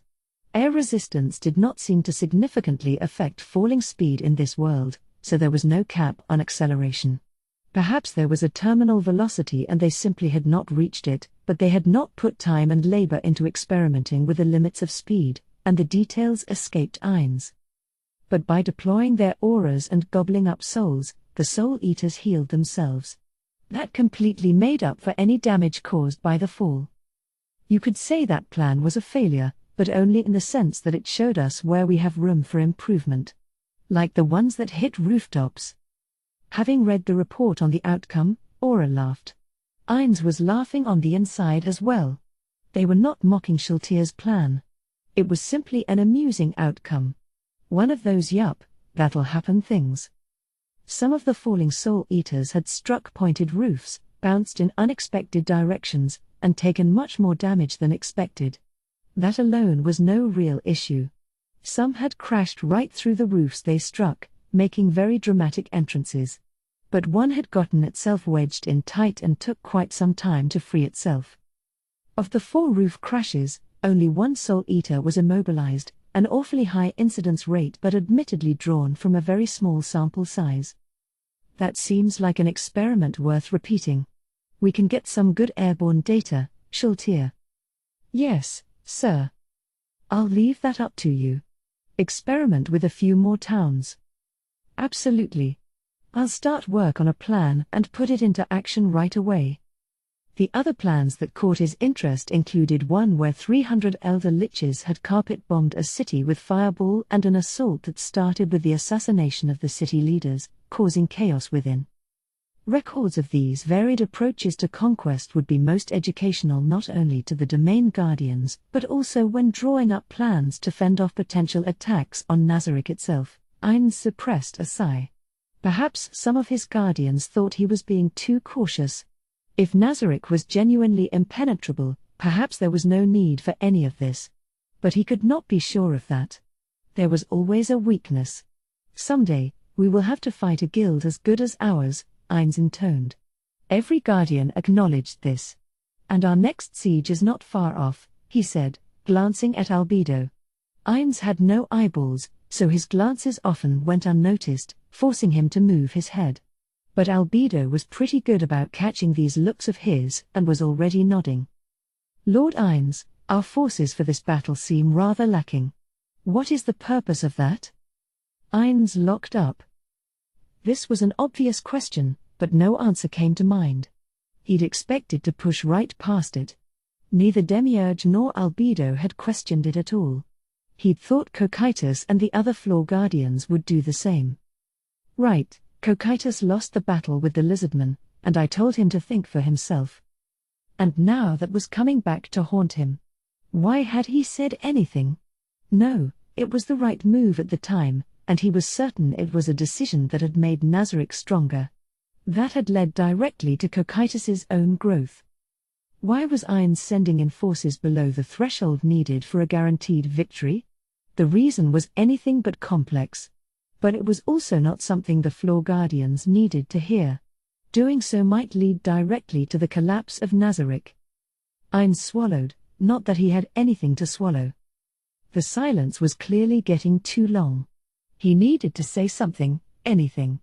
It didn't matter what, just whatever sounded even remotely convincing. Come to think of it, when we dropped the town nearby, you deliberately let some people escape this way. Was there a reason for that? Cocytus, Aura, good questions from the both of you. I'm sure several of you were wondering the same things, Ainz said, glancing around the room. Several guardians were nodding. Aha. Then I suggest you watch this battle carefully. I'll explain after. He was just buying time. This was future Ainz's problem. Niel faced the Lid Sea at the north of the kingdom. The largest city in Count Niora's domain, Niel was a bustling port enriched by the sea's bounty. While it might be his largest city, just over the border lay the famous military port, Re-Uruval. That city was far larger, and far more ships graced its harbor. Niel was only ahead in number of fish caught. From a strategy standpoint, it was far from a vital target. If anyone was asked about the true value of Niel, the answer would be culinary. Count Niora's family had spent decades striving to be the epitome of the kingdom's seafood.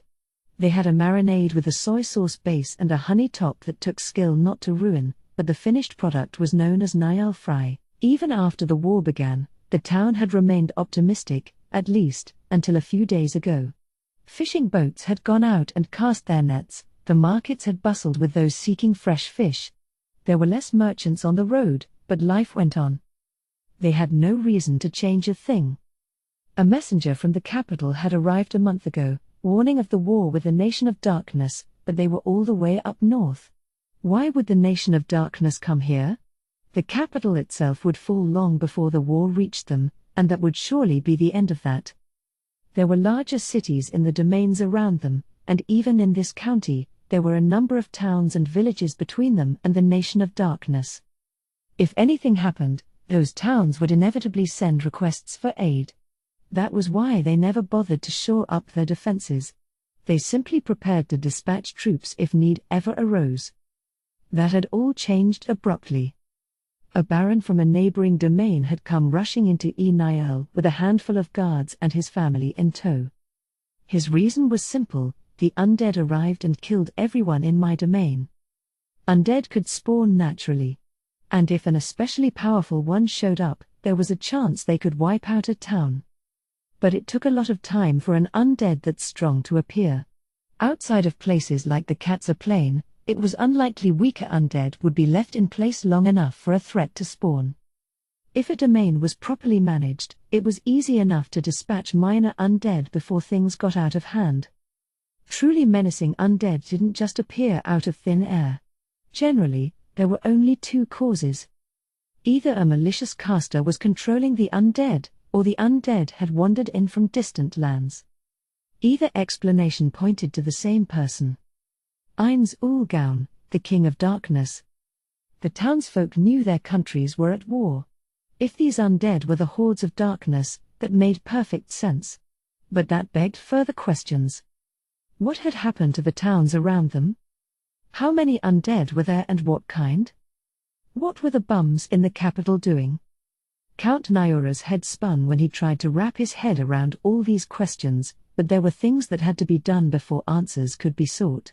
Piecing together the details of the Baron's story, it was clear these undead were headed to Enil next. He sent swift horses to all the nearby villages and towns, ordering them evacuated. He had no clue what would bring the Nation of Darkness's armies to this remote port.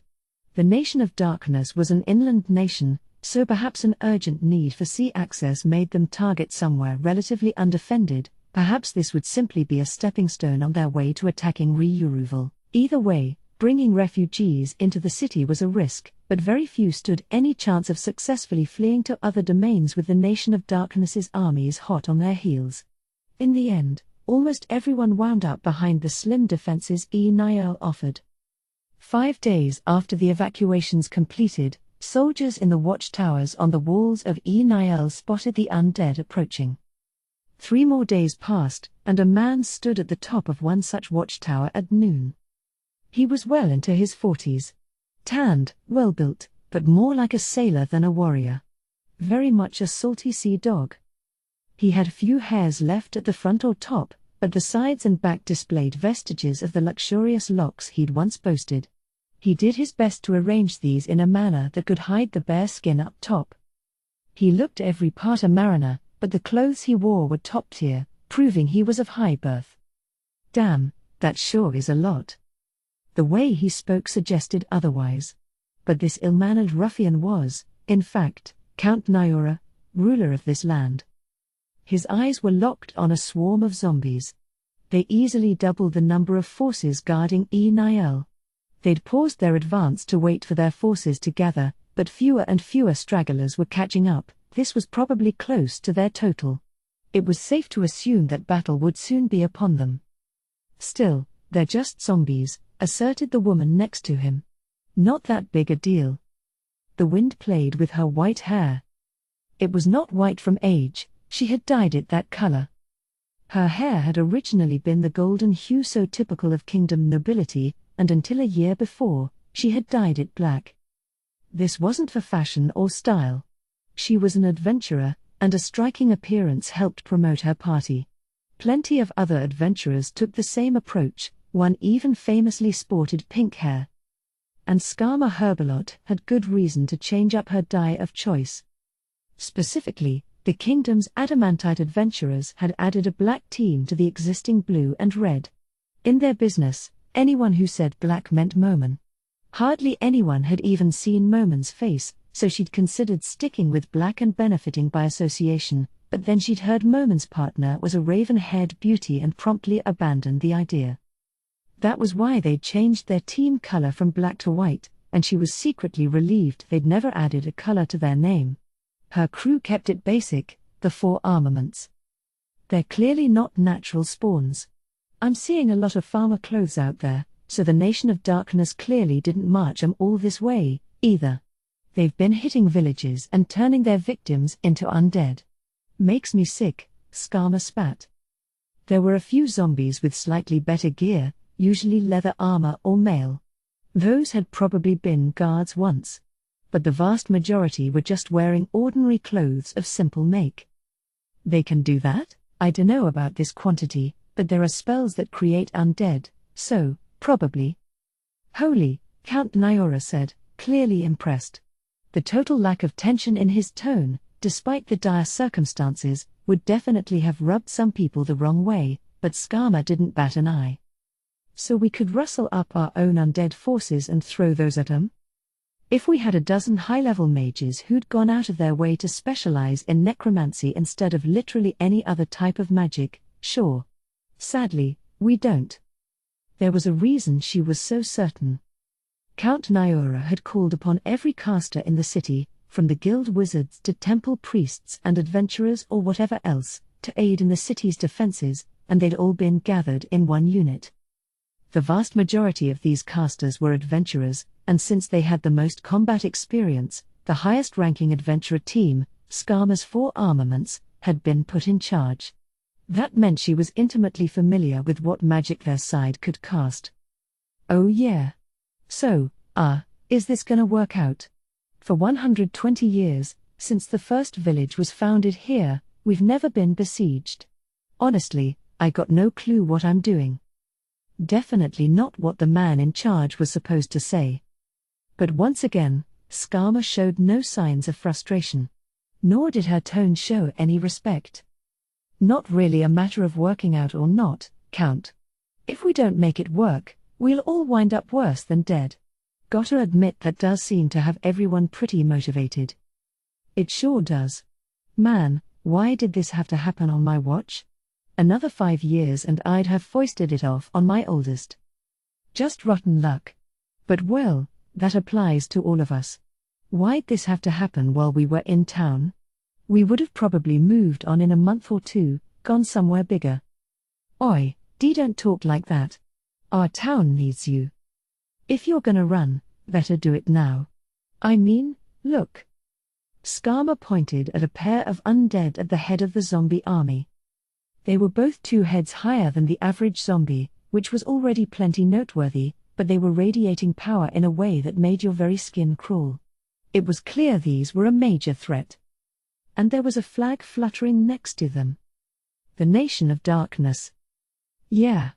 You weren't at the Katsa Plain battle. I gave a trusted aide some troops and sent him, but my family and I weren't directly involved. And no one I sent came back. Well, let's hope they're resting peacefully with the gods. That King of Darkness slaughtered 200,000, and he just sent us 2 obviously special undead. You think they're gonna be pushovers? I don't. This is gonna be a nightmare. Exactly.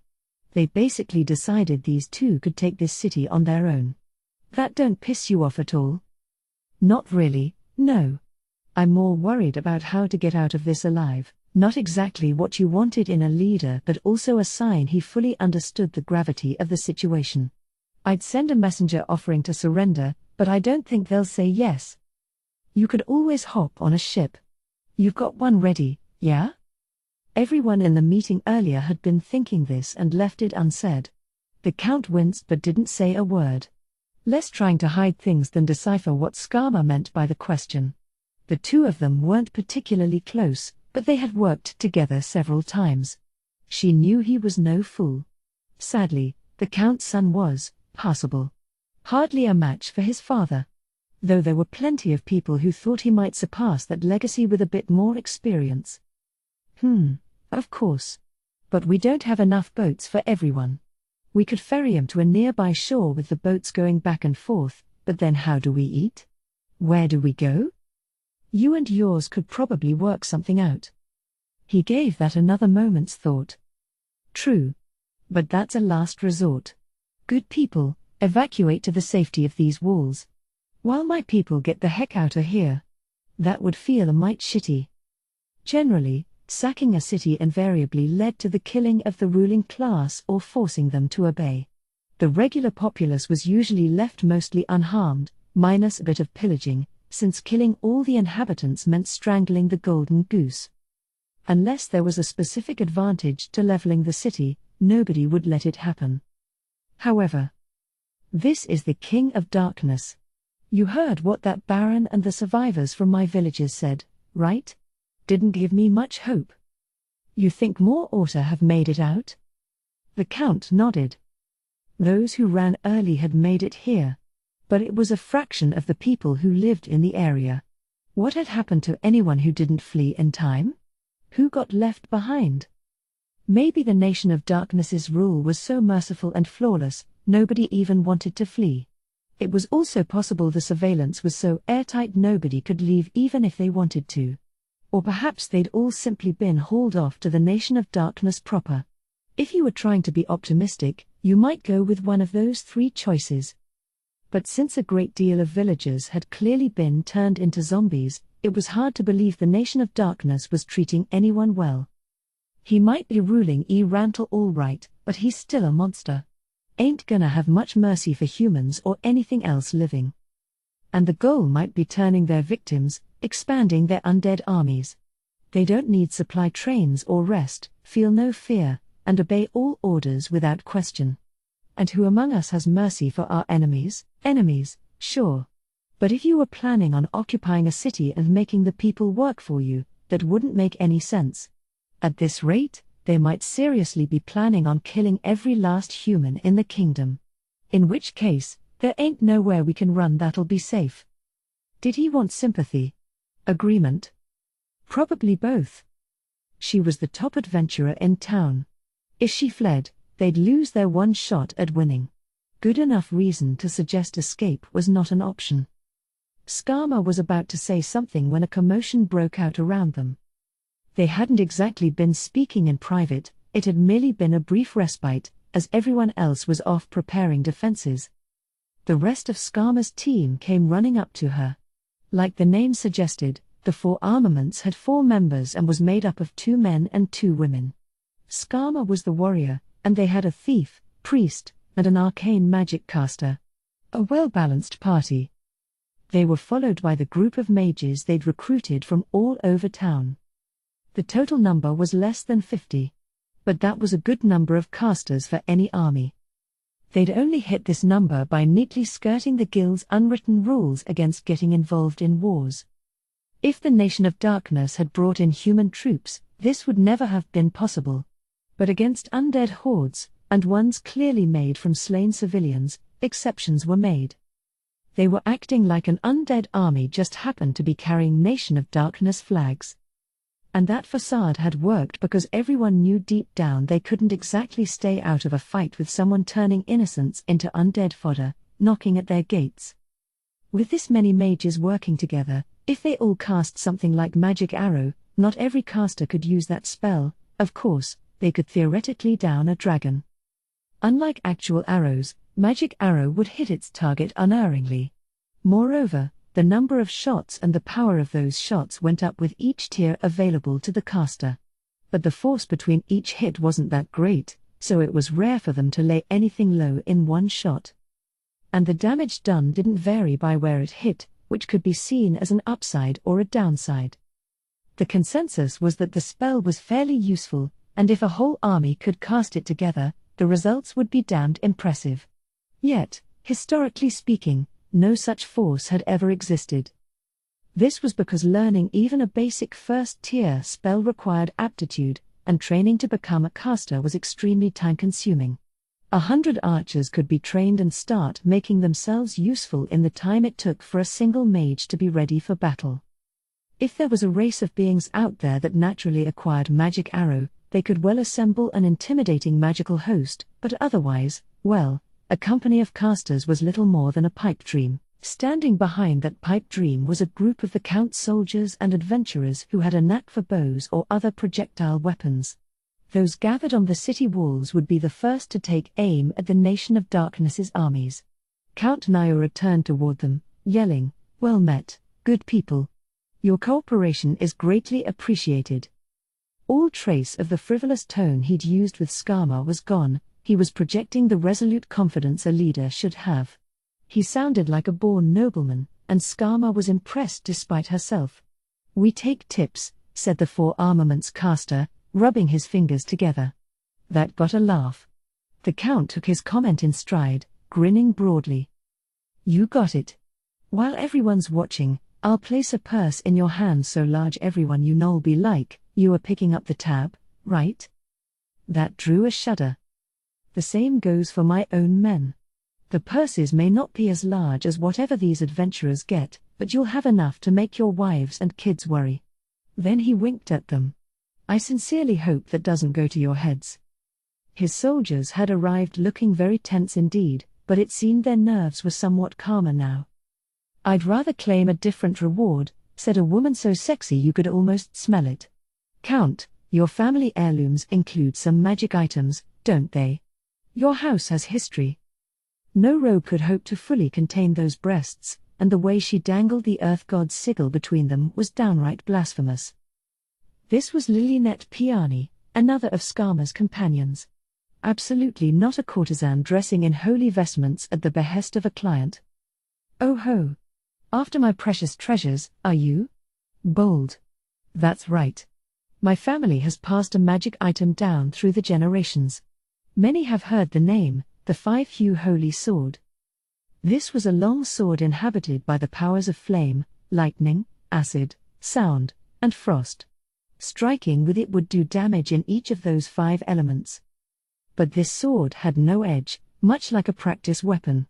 It could only deal blunt damage. No one knew why it had been made this way. And if you were being really nitpicky, you might ask why it was called a holy sword when it didn't do holy damage, but on that point, everyone agreed that some idiot must have changed the name way back when. I would love to own that. A weapon of that caliber was far too grand a prize for any adventure. Would you now? Well, I'd consider it, on one condition.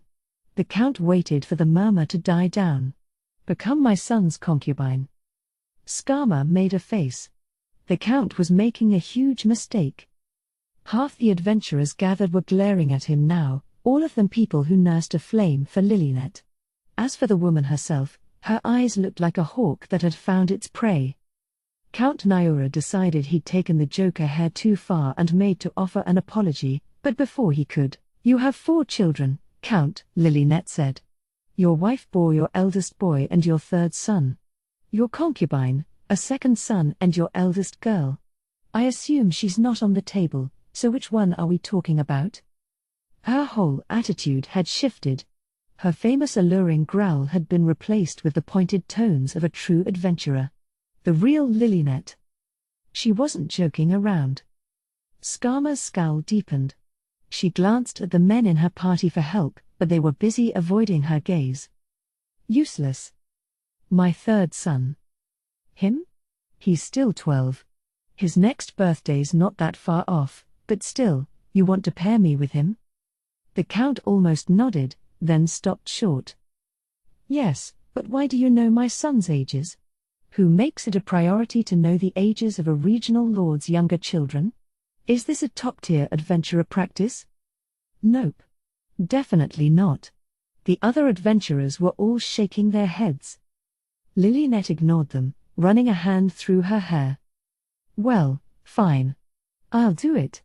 You've left me no choice. For the 5-hue holy sword, I'll become that child's concubine."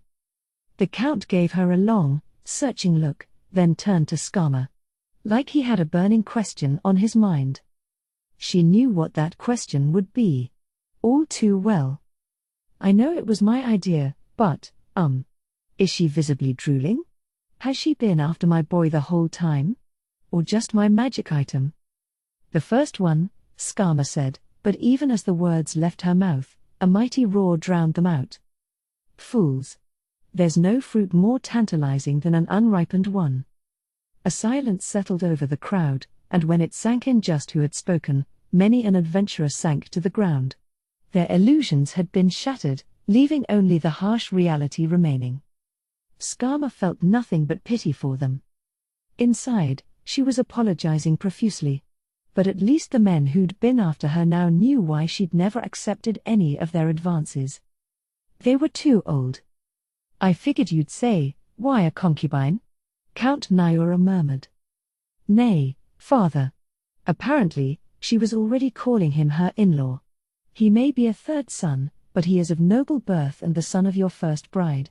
Pull the right strings, and you should be able to secure him a small domain and a baron's title. But an adventurer bride would get in the way of that, no matter how talented she was. True, I do have some temple connections that might be attractive, but those wouldn't be enough. And you plan to dangle that over my head if this fight goes well, and take the sword off the table if I looked remotely tempted. The third son's wife owning the family treasure could only lead to endless infighting. I clearly underestimated you. If you'd arrived earlier, I could have hitched you to my eldest. Oh, if he's over 17, I wouldn't be tempted, father. The Count was looking hard at Skama again, but she pointedly ignored him. This seemed to come as a blow. His eyes were begging for pity, but she had none. This is important, so, you realize my youngest will, in time, reach that age? That is a shame. Perhaps I should go for one of those long-lived races? But that would mean only I age, so I'll make do. Not only are you weirdly proud of that, but it's also by far the most enthusiastic thing you've said yet. Come now, father. You're ruining your carefully cultivated image. And you aren't? Personally, Skama thought Lilynette had her heart in the right place and knew how to look after people. This kid could definitely do worse for a partner. She was not going to voice her support for this, though. Letting this go on much longer would only bring shame on her whole team and possibly ruin their reputations. She didn't want her white hair associated with any of this. Well, Count, laughter can certainly ease the stress of battle, but we do have actual preparations to make. What say you go back to the command tent? With no combat skills himself, there was not much he could do here. His talents were needed elsewhere. Her suggestion left Count Nyora nodding vigorously, only too glad to escape Lilynette's clutches. Excellent point, he said. Brave souls, I leave this post in your capable hands. Seen from the wall, the enemy forces had formed no ranks or files. It was simply an unorganized mass of zombies clumped together. Skama's team were mithril rank, they could easily deal with this rabble. Were it not for the real monsters. Looks like they ain't budging. Also, anyone know what kinda undead we're dealing with? Skama pointed at the pair in question. One carried a giant shield and a giant sword. The other had a sword in each hand. The casters around her all shook their heads. Skama looked at Lilynette. Priests knew more about undead than anyone else. They were familiar with all the usual types and a bunch of ones you would never expect to encounter. But even she was forced to shrug here. That left two possibilities. They were an extremely rare type of undead. Or they were a new type, if that was the right phrase for it. Either possibility was extremely bad news, and if this were an adventure, she'd be seriously considering retreat. Everyone feared skills that could kill in a single hit, but ordinary attacks could prove just as fatal. Especially when they had no information to go on. For example, ghouls were a low-ranking undead. But they had claws laced with a paralytic poison, a single scratch could do you in. If you went up against them unaware of that, the first hit would down a fully grown man, and that could quickly spiral into a party wipe. What would happen if they didn't know wraiths drained life force from their victims? Or that werewolves resisted the attacks of nearly all weapons unless they were made from specific types of metal? There were even some monsters that regenerated indefinitely unless hit with fire or acid, knowledge like that was both a weapon and a shield. And that just proved how dangerous it was to fight without it. We could be in real trouble. We'll just have to keep trying till we find something effective. Unless anyone's got a better idea? No one suggested anything. Right, then. Specialists, time to confer. Work out who's gonna hit 'em with what kind of magic and when. Let's start by discussing what abilities their appearance suggests they might have. At the least, they both look like undead that prefer to go at it in close combat. The look of a monster was not often all that deceptive. There certainly were tricksters out there, but Skama had never seen one. These might be some new breed created by the Nation of Darkness, but they didn't look like they'd hang out in the rear and sling spells. They've clearly got high defense, so closing in is too risky. Theoretically, we're better off trying to down them with ranged attacks, but I bet regular missiles are just gonna bounce off. This fight's gonna boil down to how much damage we can do before they can reach us and force us into close combat. Keep enough strength on hand to cast support spells on the front lines for when they do breach the walls. And keep casting offensive spells even after that. It would never do to be too conservative, either. If no one's got anything to add, let's get started. The casters formed groups, brainstorming ideas. Skama moved a few steps back, with two of her party in tow. So, leader, what do we do? The thief asked. What do you mean? He knew the battle was about to start and should have already known what their plan was. He was clearly talking about something else. But the question was far too broad. How far do we push ourselves for this city? These zombies haven't exactly got the city surrounded. If we want to run, we could easily slip away. Stealing a ship ain't the worst idea, is it? I've got some food ready, just like you said. Listen, Brainiac, Lilynet sighed. We're up against the undead. They might have troops stationed underwater for all we know. Since the city was a port, it was bordered on one side by the water, there were no walls on that side. If their enemy had an ounce of intelligence, these troops would be a decoy, and the real forces would be closing in from the waterfront. Oh, right. That's, bad. Did you tell the Count that? Nope.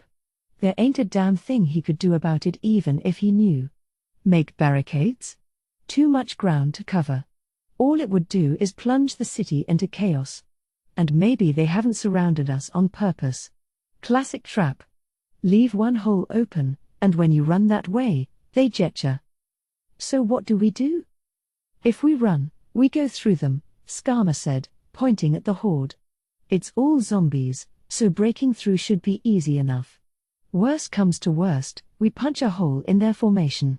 But before we try that, we'll need to use fly and make sure there aren't more enemies behind them. Good idea. You really thought this through. No, you just haven't thought enough. Both women thought the same thing, but the thief didn't notice. So if we do run, how far? The next city? The capital? We leave the kingdom. What the hell? Keep your voice down. Skama quickly glanced around. But yeah, I mean it. She couldn't see them leading happy lives under a nation that purposefully turned many people into undead, enemies or not. The only question was where to run. A team of adventurers could easily run for the hills, but she was the leader and had to plan for every eventuality. Since the Nation of Darkness was not an option, that left them with three neighboring countries. The Council State, the Sacred Kingdom, and the Empire. Simple process of elimination suggested the first was their only option. The Sacred Kingdom was friendly with the Nation of Darkness, and the Empire was a vassal state. The Council State's proximity was also A+. If not there, they'd have to aim for the Theocracy or the City-State Alliance. She'd heard unsavory rumors about the Dragon Kingdom, and everywhere else humans were a minority. Admittedly, that was also true in the Council State and the City-State Alliance. Given the diminished human population, maybe the Council State was a bad choice. She'd heard humans made up less than 10% of the citizens there. Ignoring distance, the City-State Alliance might be best. They had cities that were at least half human. Are we running, Skama? For the sake of my future happiness, we should at least try. None of that was an act, huh? Skama was entirely unsure if she wanted to help Lilynet or not on that front. But before she had to choose, the casters finished conferring among themselves. Leader, we're ready. Cool. Let's go. Stick to the plan. If it doesn't work, We jump off this wall and kick the zombies out of our way. Skama was wearing armor, and a fall from the city walls would normally hurt quite a bit, but her team's caster would take care of that. He could use falling control. The 4 armaments took their post, waiting for the enemy to move. Fortunately, probably, the enemy didn't wait for night. The battle began without warning. No arrows flew, and no messages were exchanged. The horde of zombies simply started shuffling toward the walls. That was certainly one way to do things. Perhaps ordinary folk would be scared if a shambling corpse approached them.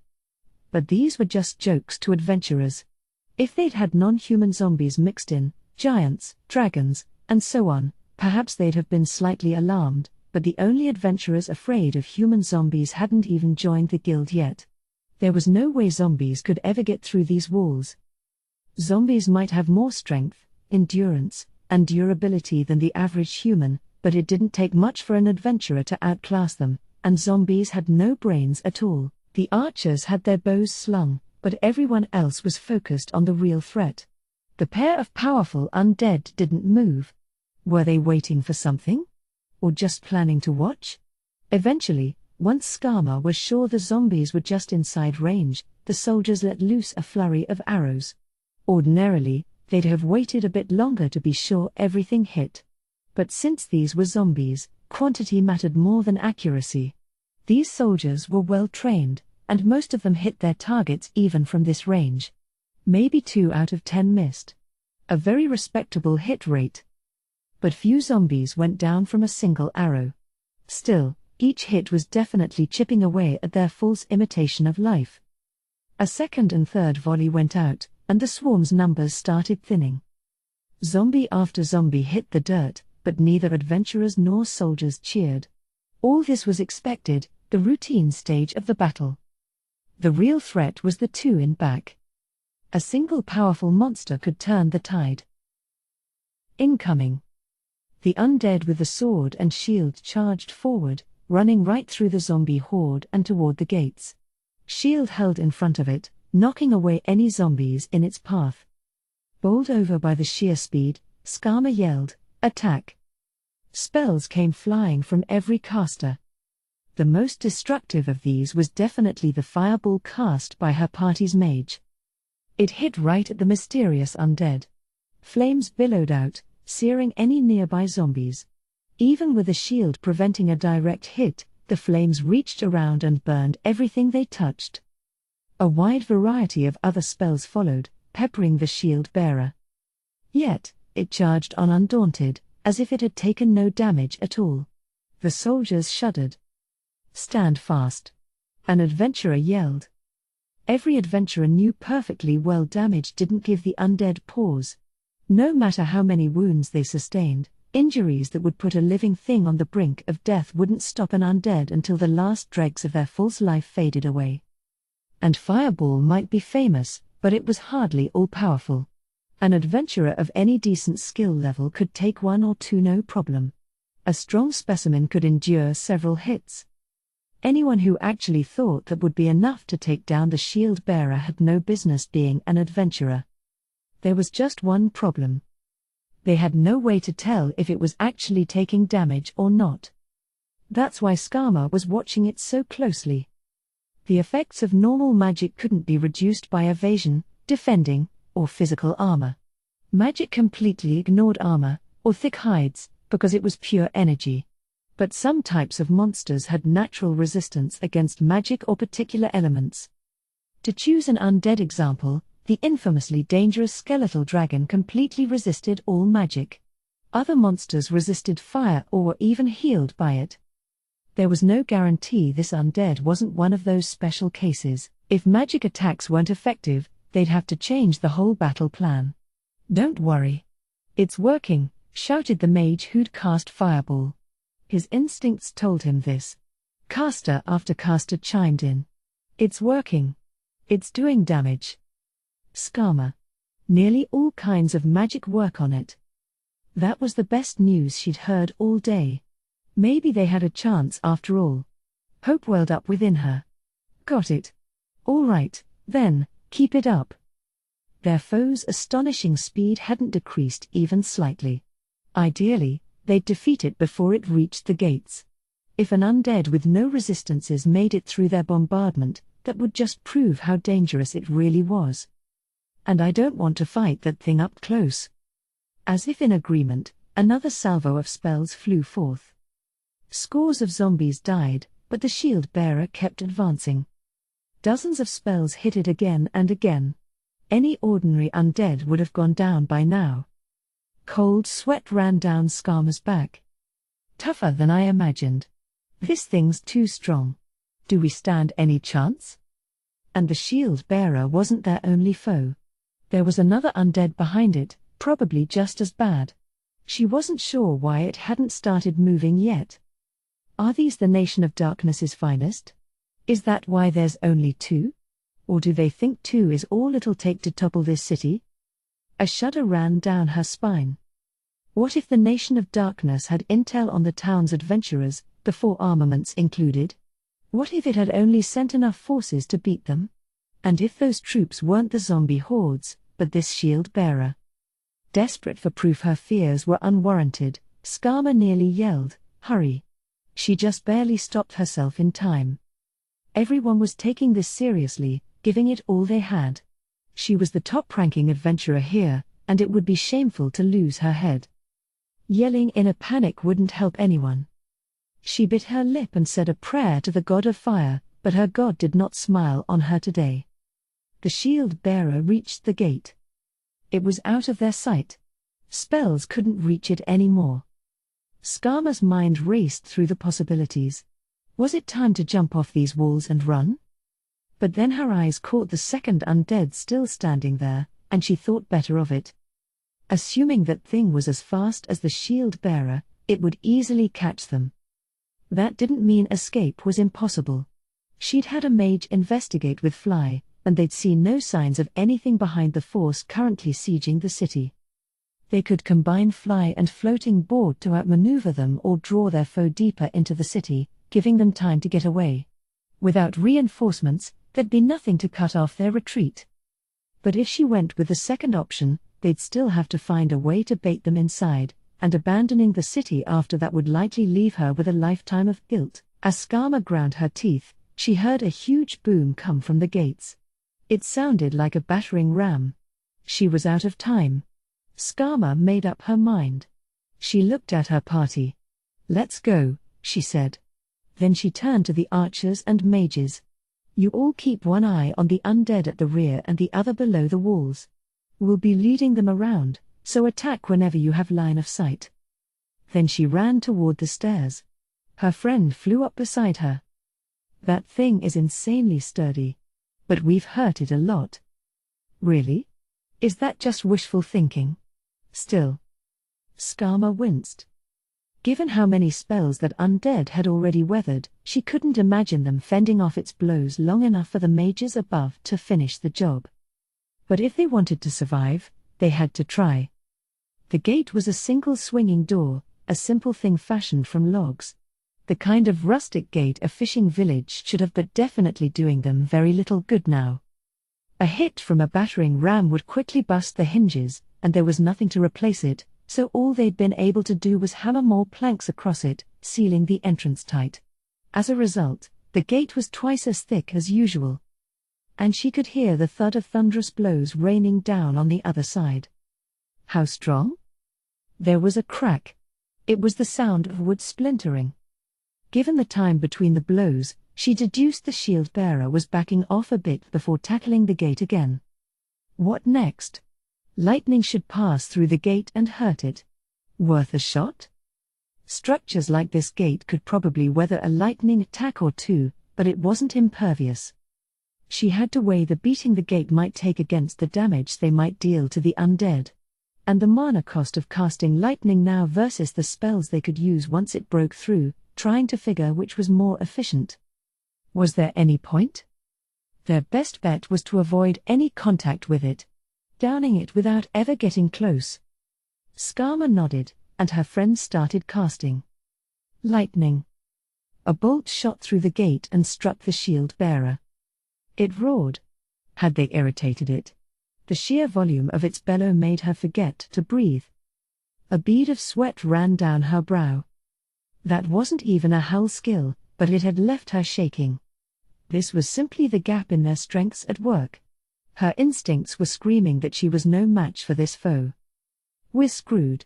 Totally screwed. No point even thinking about how we can win or if. The King of Darkness controls this thing. That's right. The monster who slaughtered hundreds of thousands at once. She doubted that he controlled many undead this strong. This was likely the most powerful undead the Nation of Darkness could field. Did this city have anything valuable enough to justify that? Why did they have to be in the worst possible place? Skama cursed their luck. Another thud shook the gates, and several more planks snapped. Lightning, another burst of jagged white light shot forth, but the blunt impacts continued unabated. Only the gate was changing. The logs were splintering. The reinforcing planks bent harrowingly. In some places, only nails were left. Enough magic. Buff me? Sure. She took a step back, dodging a shower of wood chips. Two of her companions started casting fortifying faith and arcane spells on her. They used Tier 1 evil protection, Tier 2 lesser strength, lesser agility, and negative energy protection, Tier 3 haste, and so on. They were less wary about defending against specific abilities and focused more on general physical enhancements, trying to make up the difference. Just as most of the buffs were done, the gate reached its limit and fell inward with a crash. Massive plumes of dust rose from the ground. A pair of red eyes gleamed from within. Seeing those two ominous orbs staring out at her sent a wave of fear washing over her. Her teeth chattered. Her hands shook. It took a dizzying amount of courage to get that under control before anyone noticed. When she had been on the wall, it wasn't as obvious. This was a fear that came with proximity. Whoa, a companion muttered. A single undead smashing through that fortified gate, and this thing's under the control of the King of Darkness? Skama swallowed hard and managed, sure makes you think that going up against him was a big mistake. She'd heard he'd slaughtered hundreds of thousands with a single spell, but that had not been concrete enough to inspire true fear. Seeing this thing right here, in front of her, that was more than enough to make her terrified of anything that could control an undead this powerful. She desperately wanted to do anything but fight this creature. She wanted to turn around and run away. But this undead's loathing for all living things was palpable, and she didn't see it letting her run. The only chance she had of surviving was doing something about it. Death personified shook the dust off its shield and stepped over the shattered remnants of the gate. It was inside the city walls. No zombies followed. They must have been too focused on the living atop the walls to notice the gate was open. The shield bearer had sent all zombies in its path flying, which was a small consolation, but Skama didn't see that lasting long, either. She raised her weapon, a tomahawk. The way her foe moved, she must have already been in its range. Activating the tomahawk's ability made a translucent copy of the weapon appear beside it. This was a weapon-specific ability, Doppel. An extra weapon floating near the wielder, automatically attacking her foes with speed and dexterity that matched her own movements. Physical blows alone could not destroy this translucent weapon. It required a weapon break skill and might even outlast Skama herself. It was really an ability with no drawbacks, although strictly speaking, its damage output was only half what the actual weapon could do. Grey. A bellow shook the air. A roar of delight at the carnage to ensue maybe. The undead raised its shield high, then smashed it down on the wreckage of the gate. Bits of wood shot out in all directions. They were fast, but not so fast that Skama couldn't bat them aside with her tomahawk. But doing so caught the shield bearer's attention. For the first time, it registered her as an enemy. Its shield turned toward her, flambeau out to one side. I am so screwed. All that magic aimed at this thing, and it's still not dead? That's just cheating. In no way had she easily batted aside those fast-flying splinters of wood. She had only barely managed it with the aid of all these buffs currently boosting her physical abilities. Okay, keep it. The shield bearer charged. The distance between them was gone. It was like a wall had hurtled toward her. The shield was about to flatten her. Still, she didn't know impenetrable fortress, but she used staunch fortress, catching the shield with her tomahawk. The shield bearer twisted the shield, deflecting the tomahawk and trying to knock Skama off balance. That motion was so smooth, it felt like her weapon had gotten stuck to the shield itself. Unable to resist, she rolled with it, using the momentum to right herself. The translucent tomahawk attacked from above, but the enemy parried that with its flambeau before continuing to charge at Skama. Without a single moment to catch her breath, she found herself on the defensive once again. This time she managed to deflect the following attack before trying to slip past the shield and get in close. With bigger foes, sometimes it was best to be right up against them. Sunlight. A burst of blinding light appeared behind her. A Tier 3 faith spell. It generated a bright light, blinding foes and doing damage to the undead. The same tier had a spell called Holy Light, which did damage to all foes with the evil attribute. But since that had no blind effect, this spell choice was less for damage than support. Her party's caster was now floating above the fray and shot off magic arrow. 3 bolts of light hit the undead. But even with both of them aiding her, the towering shield barred her way, refusing to let her pass. She struck it with her tomahawk, but it was easily parried. TCH. This thing's got skills. It wasn't nearly this good with the sword, but it sure knows how to use a shield. Is it primarily a defender? Really? When it attacks that hard? That can't be true. Her own thoughts were spooking her. Skama started backing away. Her ultimate goal was to get this thing back in sight of the casters on the wall. But if she backed off too much and left it wide open, it might forget her and charge deeper into the city. She would prefer to avoid that. Given its speed, once it charged off, they'd never catch up. And that would mean a lot of defenseless civilian deaths. As a precaution, the 4 armaments thief was staying out of the fight and on standby so he could give chase if it came to it. If the shield bearer tried to break away, he was supposed to stop it, but given the massive differences in physical ability, it would likely swat him down. Paying close attention to each move the undead made, Skama slowly egged it on. Keeping close enough that it wouldn't realize. She almost had it in the caster's line of sight when a shriek went up from her flying companion. Shit. The other one's charging in. Everyone on the walls pounding away at it. The meaning of that sank in. Ah, crap, she thought. We're doomed. If the shield bearer and dual wielder were even slightly comparable, there was no way her team could take them both on at once. Even getting close would prove fatal. Skama, what do we do? Finish this one. The panic in her comrade's voice actually cleared her head a bit. If they didn't defeat this undead, they stood no chance of getting away. With all the spells that had hit it already, she had to believe its life was like a candle in the wind. Skama stopped backing away and closed the distance until she was right up next to the shield bearer. The shield easily caught her tomahawk. And the translucent one. Her attacks weren't enough to pierce this thing's defenses. She'd expected it to block both blows. Hoped it would. The real damage would come from magic arrow and shockwave. 2 attack spells struck, and at the same time, the party's thief threw a bottle that landed at the shield bearer's feet. As the bottle shattered, its contents were released, an adhesive made by an alchemist. A strategy they could use here on paving stones. However skilled a defender the shield bearer might be, it was hard to dodge a bottle thrown at your feet. And the adhesive left its soles glued to the stones. That might not keep its feet pinned down for long, but it gave them a momentary advantage. A key tactic when fighting a stronger foe. Skama stepped away from its shield hand toward the flambeau, attacking with everything she had. But it swung that big blade, parrying every strike. Even with its feet stuck fast to the ground, even with her using every martial art she knew combined together, not one strike got through. This thing's a brick wall. Out of the corner of her eye, she saw it tear a foot free. 2 more spells landed, but it refused to go down. Is it immortal?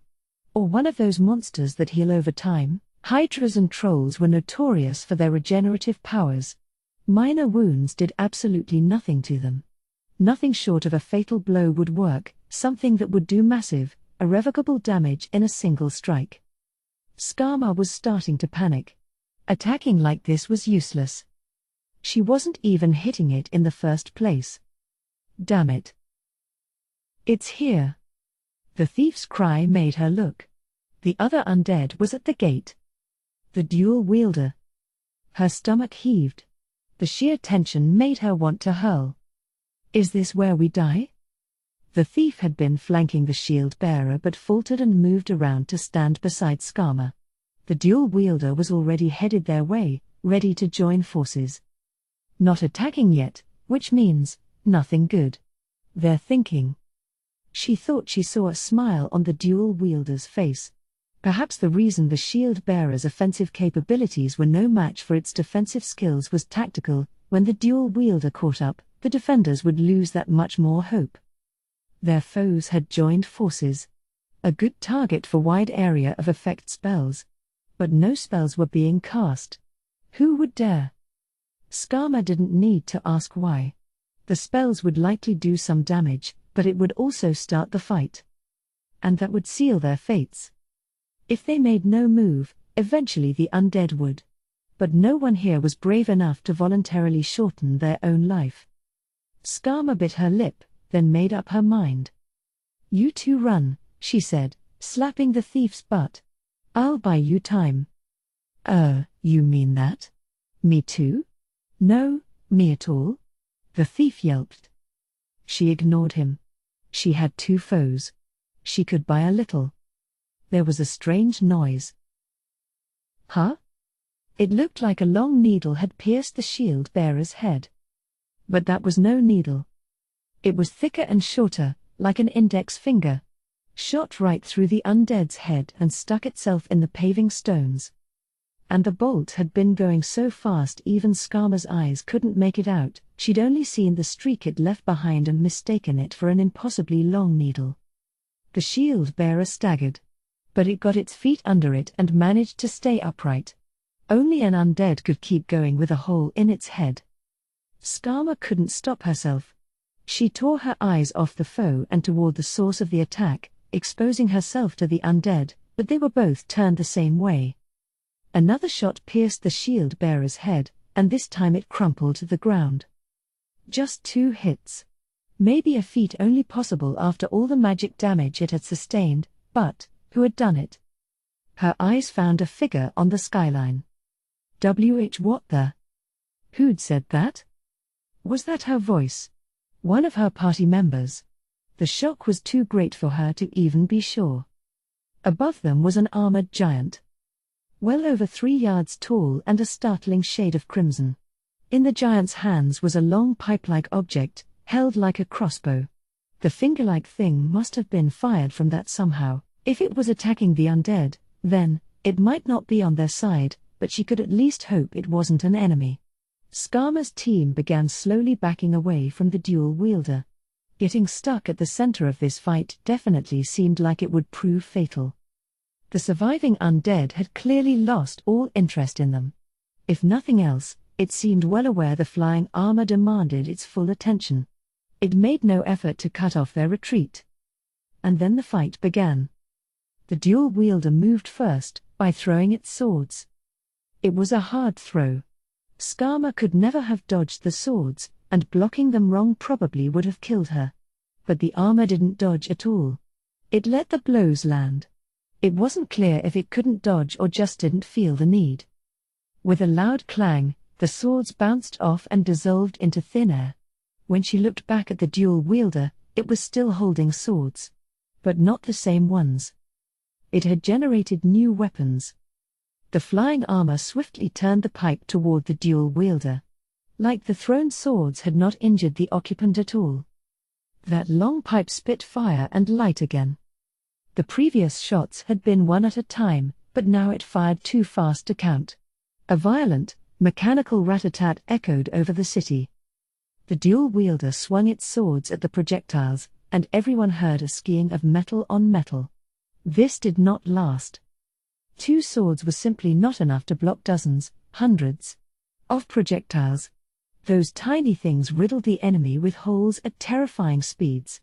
The dual wielder's body shook and then, like the shield bearer before it, went down.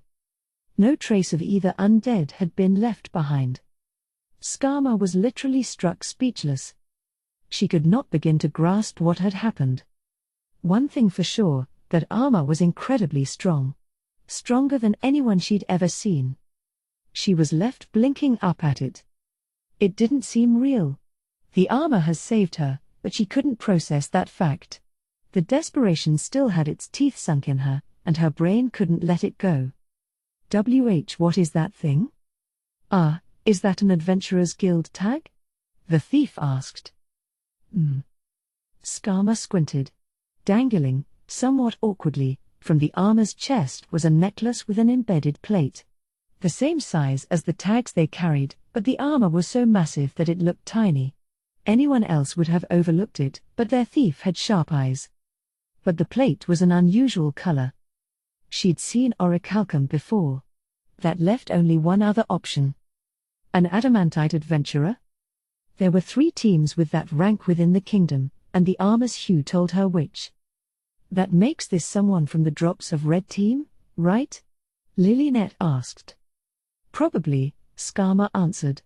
If they were on the Blue Roses or the Dark Heroes team, you'd want to know why they dyed their armor this color. The armor turned away. Wait.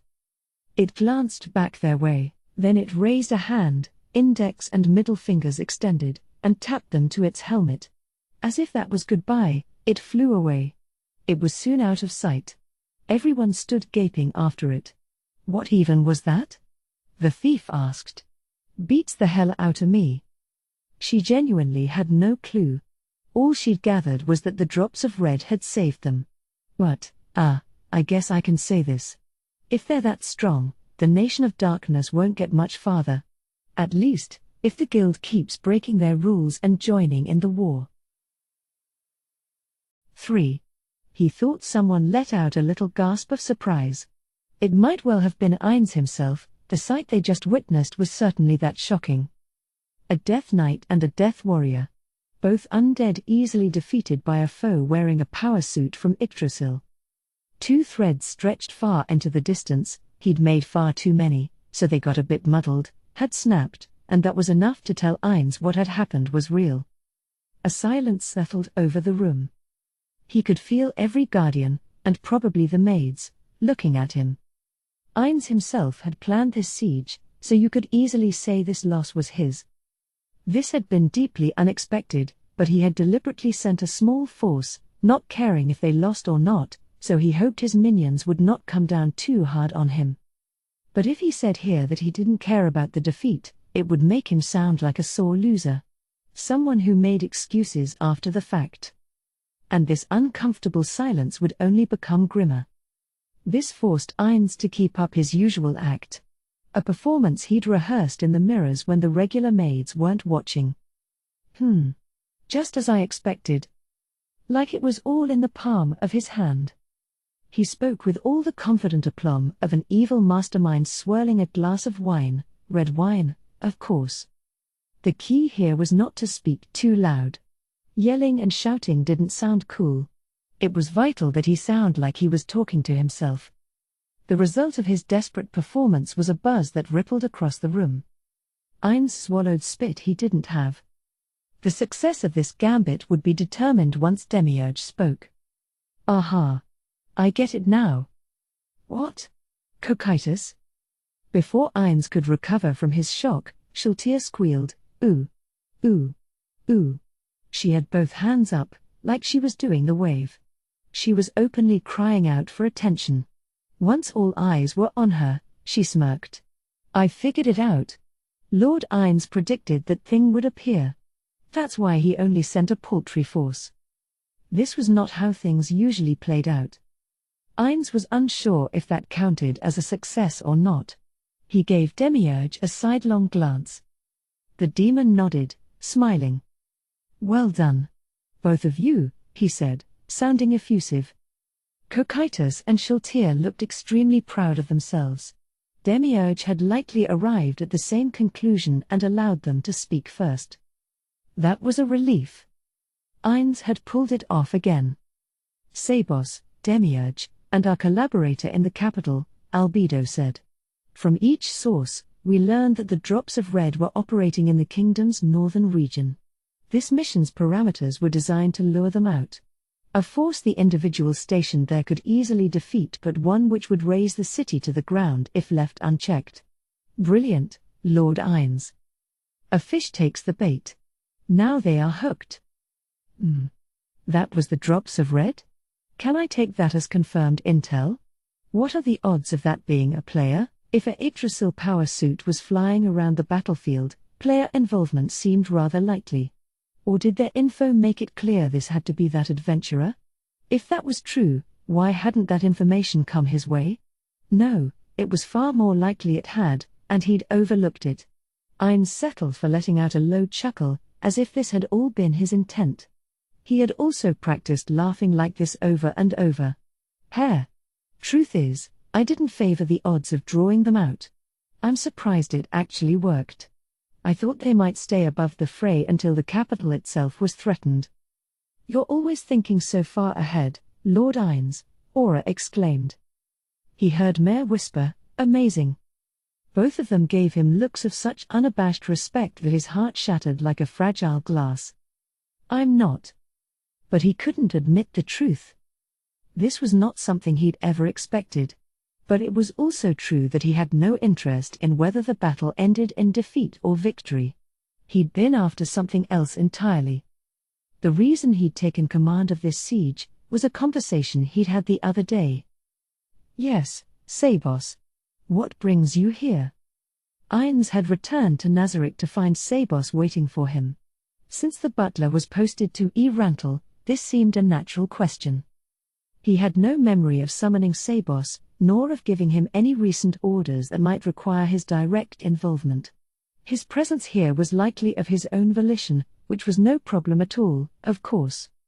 Wherever his post might be, Sabos was given reasonable freedoms and was allowed to return to Nazarick whenever the urge struck him. But he could easily have asked for an audience with Ainz back in Rantel. Did that mean this was something critical or urgent? I do apologize, Lord Ainz. Could I beg a moment?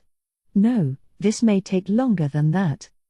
Not liking the sound of that one bit, Ainz glanced at the regular maid, the one on Ainz duty, and asked to be left alone with Sabos. She and the maid on room duty bowed and promptly left together. He looked up at the 8-edged assassins on the ceiling. You too. Without a word, they scuttled off as if gravity did not exist. If Ainz ordered them to keep this secret, they would likely die before telling anyone, but this was a world of magic. It was possible to rob them of free will and pry the information out of them. Naturally, Ainz would never allow it to come to that if it was within his power, but one could never be too careful. My thanks, Lord Ainz. Had Sabos suggested this himself, it would have sounded like he did not trust the maids, his own colleagues. Ainz had foreseen that issue and decisively sidestepped it entirely, which was why Sabos seemed so grateful. But Ainz shook this off and once again voiced the question on his mind. So what's this about? It seems important. Urgent? Yes, sir. Well, the importance is not for me to determine. But certain individuals wished to speak to you in private and asked me to arrange it. And we're going to them? They don't wish to visit my room, then? This was rather unusual within Nazarick, where Ainz was owed the greatest deference. Is this that human? No, not swear. These individuals have not been given permission to leave their domains, so while begging your utmost pardon, they must ask you to trouble yourself. Sabos looked genuinely apologetic. He awaited his master's response. Ah, that explains it, Ainz said. This was not unheard of with domain guardians. Naturally, if Ainz ordered them to come to him, they would likely leave their posts to do so. There were a few who would insist their creators, the NPCs called them the 41 Supreme Beings, had ordered them to remain put and refuse to budge, but the majority would do as Ainz said. But some of them really shouldn't. Crimson, a domain guardian on the 7th level, was a prime example. The aura it possessed was always active, and simply moving about the 9th level would do untold amounts of damage. Carpets catching fire in its presence was one thing, but if it even approached a regular maid, they would sustain serious damage. In light of that, it was occasionally best if Ainz went to meet them. His butt wasn't rooted to his throne. And he had nothing on his plate right now that he couldn't put off until later, at least, in his mind. Very well. Then I shall go to them. But who exactly is calling for me? Mistress Negredo and Pestonia. Sabos generally used titles with everyone, so Pestonia must count as one of his people. Ah, Ainz said, struggling to conceal his hesitation. His bony face showed little emotion, but he felt a number of guardians could always tell. Albedo certainly could. Demiurge tended to wildly misinterpret his responses. Possibly on purpose.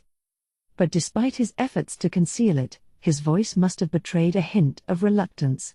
Sabos looked even more apologetic. Poor man. But honestly, I'd rather not. Nothing good could come of this. He was absolutely sure of that. It was just like work.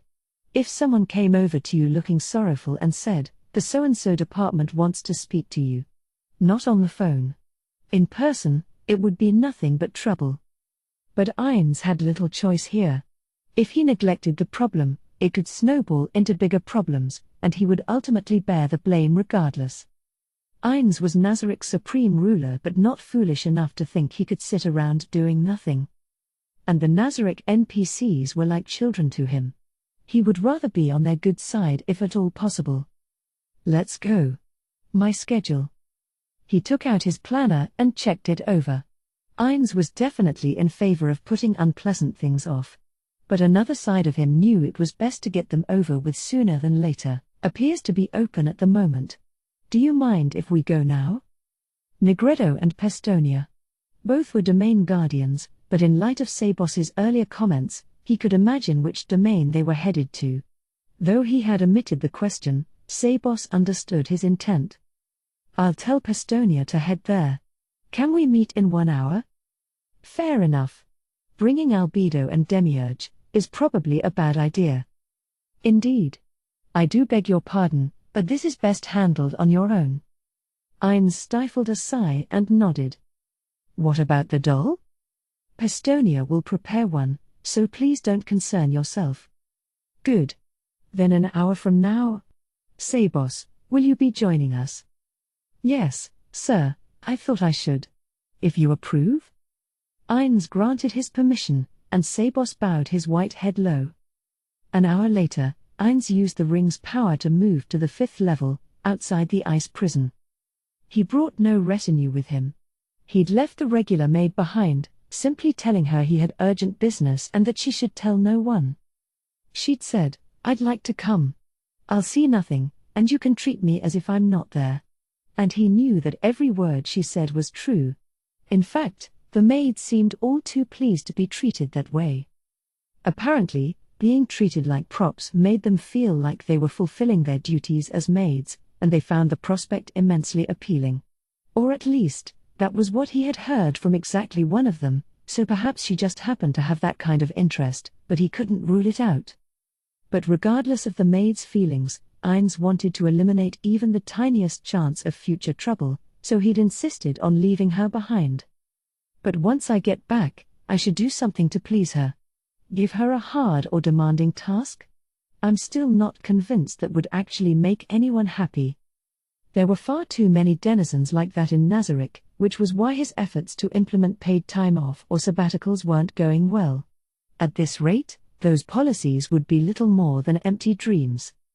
Ainz pushed open the frozen doors of a 2-story building that appeared to have been snatched right out of a fairy tale. A gust of cold air rushed out. Ainz was undead and had complete immunity to cold, so this did nothing to him. He strode alone down the dark and silent corridor. On the way, he glanced upward once, ensuring there were no holes in the rafters, but otherwise his pace remained steady until he reached a wall covered in a large fresco with a door at the center. As always, The fresco itself was peeling in many places and generally looked quite dilapidated. He gave the door a push, and it swung open without a sound. He found 3 minions waiting for him within. The room's occupant, Negredo. The canine-headed maid, Pestonia. And Sabos himself. "Thank you for coming, Lord Ines," Negredo said. All 3 rose to their feet, and she bade him to take a seat at the table. On his last visit, this room had contained nothing but cradles, now it contained none. There was only a table and 4 chairs. She must have brought them here from some other ice prison room. The floors above ground were all Negredo's domain, everything below the surface was guarded by Neuronist. When Ines was seated, Pestonia swiftly began readying tea. A steaming cup was placed before him, and the scent of it caught him by surprise. Sabos slid some cookies across the table. Naturally, Ines could neither eat nor drink, but he appreciated the hospitality. He waved a hand, urging them to join him at the table. The cookies in front of Ines were not quite square-shaped and their presentation less than flawless, a rare sight within the walls of Nazarick. Was someone experimenting with baking? He looked at Sabos, who quickly picked up on the unspoken question. "These are not made within Nazarick. I purchased them back in Rantel. Cheap, fresh ingredients are flowing into the city now, and the culinary arts are blossoming. These cookies are but one such example. They were once quite crunchy, but chewy cookies like these are growing increasingly common. I sampled one myself and believe they meet our standards, woof." Ines picked up a cookie and bit into it. It was definitely on the soft side. It broke apart easily, and he caught the inside half as it fell, placing it on his saucer. This body could identify textures but not flavors, a real shame. But Ines soon reconsidered that perspective. This body's lack of lusts, appetites, or need for sleep was what allowed him to rule Nazarick. If any of those biological functions existed, he'd have long since destroyed himself. "Lord Ines, if you lend out more of your undead to work the fields, I'm sure they'll breed better crops and advance the state of our cuisine even further. Perhaps one day they'll even rival the foodstuffs we enjoy within these halls. That would be splendid. Given the nature of my body, I haven't done much research into the buffs provided by local foods. Perhaps greater emphasis upon it will make Nazarick even stronger. But, would that not lead to those without the cook class being unable to cook? That is a concern. Perhaps best we ensure the original strains are not entirely abandoned," Negredo said. Ines nodded. He remembered hearing stories about how choosing which strains should be preserved by European archaeologists had led to all manner of disputes. Not a subject he'd had any interest in at the time, but Blue Planet had been quite worked up about it. Enough that he'd remembered, and it seemed wise to be mindful that this practice could lead to conflict here, as well. "Yes, best we do that. We'll have to form a team to manage such matters. He'd have to run that idea by Albedo later. But for now, let's get down to business. What have you called me here to discuss?" Negredo took the lead. "Certainly, Lord Ines. We are here to implore you to stop any further slaughter of the kingdom's populace." "That's a no," Ines said. "For one thing, this proposal should not be coming to me. It should be addressed to the floor guardian immediately above you." Those within Nazarick, including the domain guardians, were aware of what Ines and the floor guardians were after. Documents summarizing their intentions had been circulated to all. If they had opinions on the subject, they were welcome to discuss them with the floor guardian they reported to. The goal was to collect a variety of viewpoints and ensure the will of all Nazarick was represented, as well as to stimulate the curiosity and interest of all its denizens. Negredo forming her own opinions like this was exactly what he'd been after, but she reported to the 5th level guardian, Cocytus. If Ines accepted her proposal directly, it could be interpreted as a lack of respect for Cocytus's authority. And that simply wasn't how adults did things. If their superior could not be convinced, there was certainly the option of going over their head and making their case to the leader of another division while fully aware of the potential consequences. You could argue that excused the attempt at going straight to the top. Ines was in charge, after all, but he was not interested in presiding over an organization where his employees were constantly at one another's throats. Now, if she was a domain guardian on the 4th level, Ainz wouldn't have minded acting in Gargantua's stead. Lord Ainz, we are well aware of your position, woof. That is why I have joined her in making this request, woof. One could argue that Sabos was Pestonia's direct supervisor. If they were to officially designate floor guardians for the 9th and 10th levels, Sabos would likely be in charge of the former and Albedo the latter. And since Sabos had brought him here, they were technically following chain of command. Point taken. I understand your feelings on this matter. But let me ask something in return. This strategy includes a phase of experimentation designed to strengthen our home, the Great Tomb of Nazarick. We cannot alter these plans simply out of mercy. Do you speak while acknowledging that?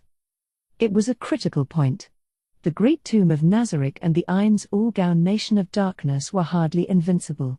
If other guilds had been transported here, base and all, someone capable of defeating them could be out there right now. And Ainz was not optimistic enough to believe they were alone. They had already run across what he believed to be a confirmed world item. It seemed likely another guild was already active in this world. To ensure victory once that fight began, it was his responsibility to help Nazarick grow even stronger. What if it's not just mercy, Wolf? Oh? In what way? If you have a clear merit in mind, let's hear it. But I should remind you that you'll get nowhere arguing that the more we save, the more likely talented individuals will emerge in the future. Kingdom history has never once produced anyone stronger than an adamantite adventurer. We can conclude that that is the upper limit for human abilities, at least, as far as pure strength goes. We are better off prioritizing stronger species like dragons. Babies do have potential, Lord Ainz. Pestonia shot Negredo what was probably a baleful glare. Not just babies, woof. Negredo had a soft spot for infants. Possibly an even greater one than Pestonia's. But this side of her applied only to babies. The moment they turned 2, her love died. They simply became more meat in need of processing. Thus, the babies saved during the attack on the capital were taken away from her at that age and given to Pestonia. They were now in the orphanage Yuri was managing. Yes, fair enough. But that must also be true for dragons. Earlier, we mentioned the potential for breeding better strains of stable crops. Could we not breed a better strain of human? Strengthening them with the resources available at Nazarick could result in more powerful variants. And strength alone is not the only value a species can provide. Humans are known for ingenuity and innovating new things. Cultural advancements, if you will. I believe those could be beneficial, but if we thin their numbers too much, that could potentially impact Nazarick's growth. Was this why they'd brought the cookies? In that case, things were going exactly as they'd planned. Which was fine. If they managed to convince him, Ainz was more than happy to let them do what they wanted. An angle worth considering. However, I do not wish to see many of this world's residents grow too powerful, and I can already foresee potential dangers in allowing civilization itself to advance too far. Ainz clenched a fist. We are strong but cannot get stronger. Yet, those who are now weak may one day outclass us. We must ensure they cannot surpass our power. If we see the potential for that to happen, then we must prevent it no matter the cost. For the future of Nazarick. Understood? Both fell silent. Ainz turned his gaze to Sabos. Sabos had yet to say a word. Lord Ainz, I am grateful for your presence here and your willingness to hear their words. That is all that I asked for, and I have no intention of asking for more. Ainz stroked his chin, turning back to the others. But I suppose there are also major downsides to forcing humans to the brink. The more trouble they're in, the harder they'll try to improve. But in that case, we need merely kill everyone with the experience and know-how. And treasure anyone with no such experience, and, more importantly, no desire to get stronger. He looked each of them over in turn. Are we done? Then I'll be going. Not just yet, woof. Pestonia's voice was a bit too loud, and she blushed. My apologies, she said, bowing her head. No offense taken. Let me hear what you think. Certainly. Lord Ines, the goal here is the carrot and the stick. Demonstrating the difference in how we treat our vassal state, the empire, and our enemy, the kingdom. I'm told that is the ultimate goal behind this slaughter, woof. When Ines nodded, she continued. In which case, the more people who barely manage to flee with their lives intact, the more people learn the folly of going against your wishes, and the nation of darkness. Ah, woof. So you suggest we allow more survivors to escape? That's correct, woof. That certainly sounded like a valid reason to let some refugees go. On the other hand, he was certain Albedo and Demiurge had considered that. They had made their plans after doing so. That would mean he was implementing a plan they had already discarded. Both were inexplicably certain that Ines was brilliant. How would they react? Just thinking about it made his stomach hurt. No, he'd already established that he planned to intentionally make mistakes. Maybe he could get away with this much. The real problem lay further ahead, with the people who would claim black was white if Ines so much as implied it.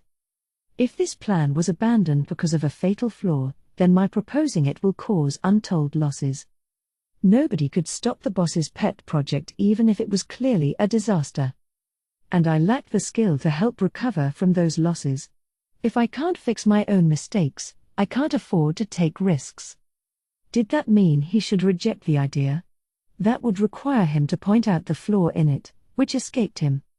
Could he really dismiss something on that flimsier basis? Maybe I should have insisted Albedo and Demiurge join us. Still, that had never been an option. Frankly, the moment he'd heard who asked for this meeting, Ines had known it would be something like this. That was the problem. He had already imprisoned these two once before. Albedo had even proposed they be eliminated permanently. If anything similar happened again, she would be even more insistent, and he feared the schism would widen beyond repair. Cultures resistant to the outside world were sometimes shattered from within. It was his responsibility to prevent that. So where did that leave him? Rejecting their idea seemed the most sensible response. But that left him concerned about the future.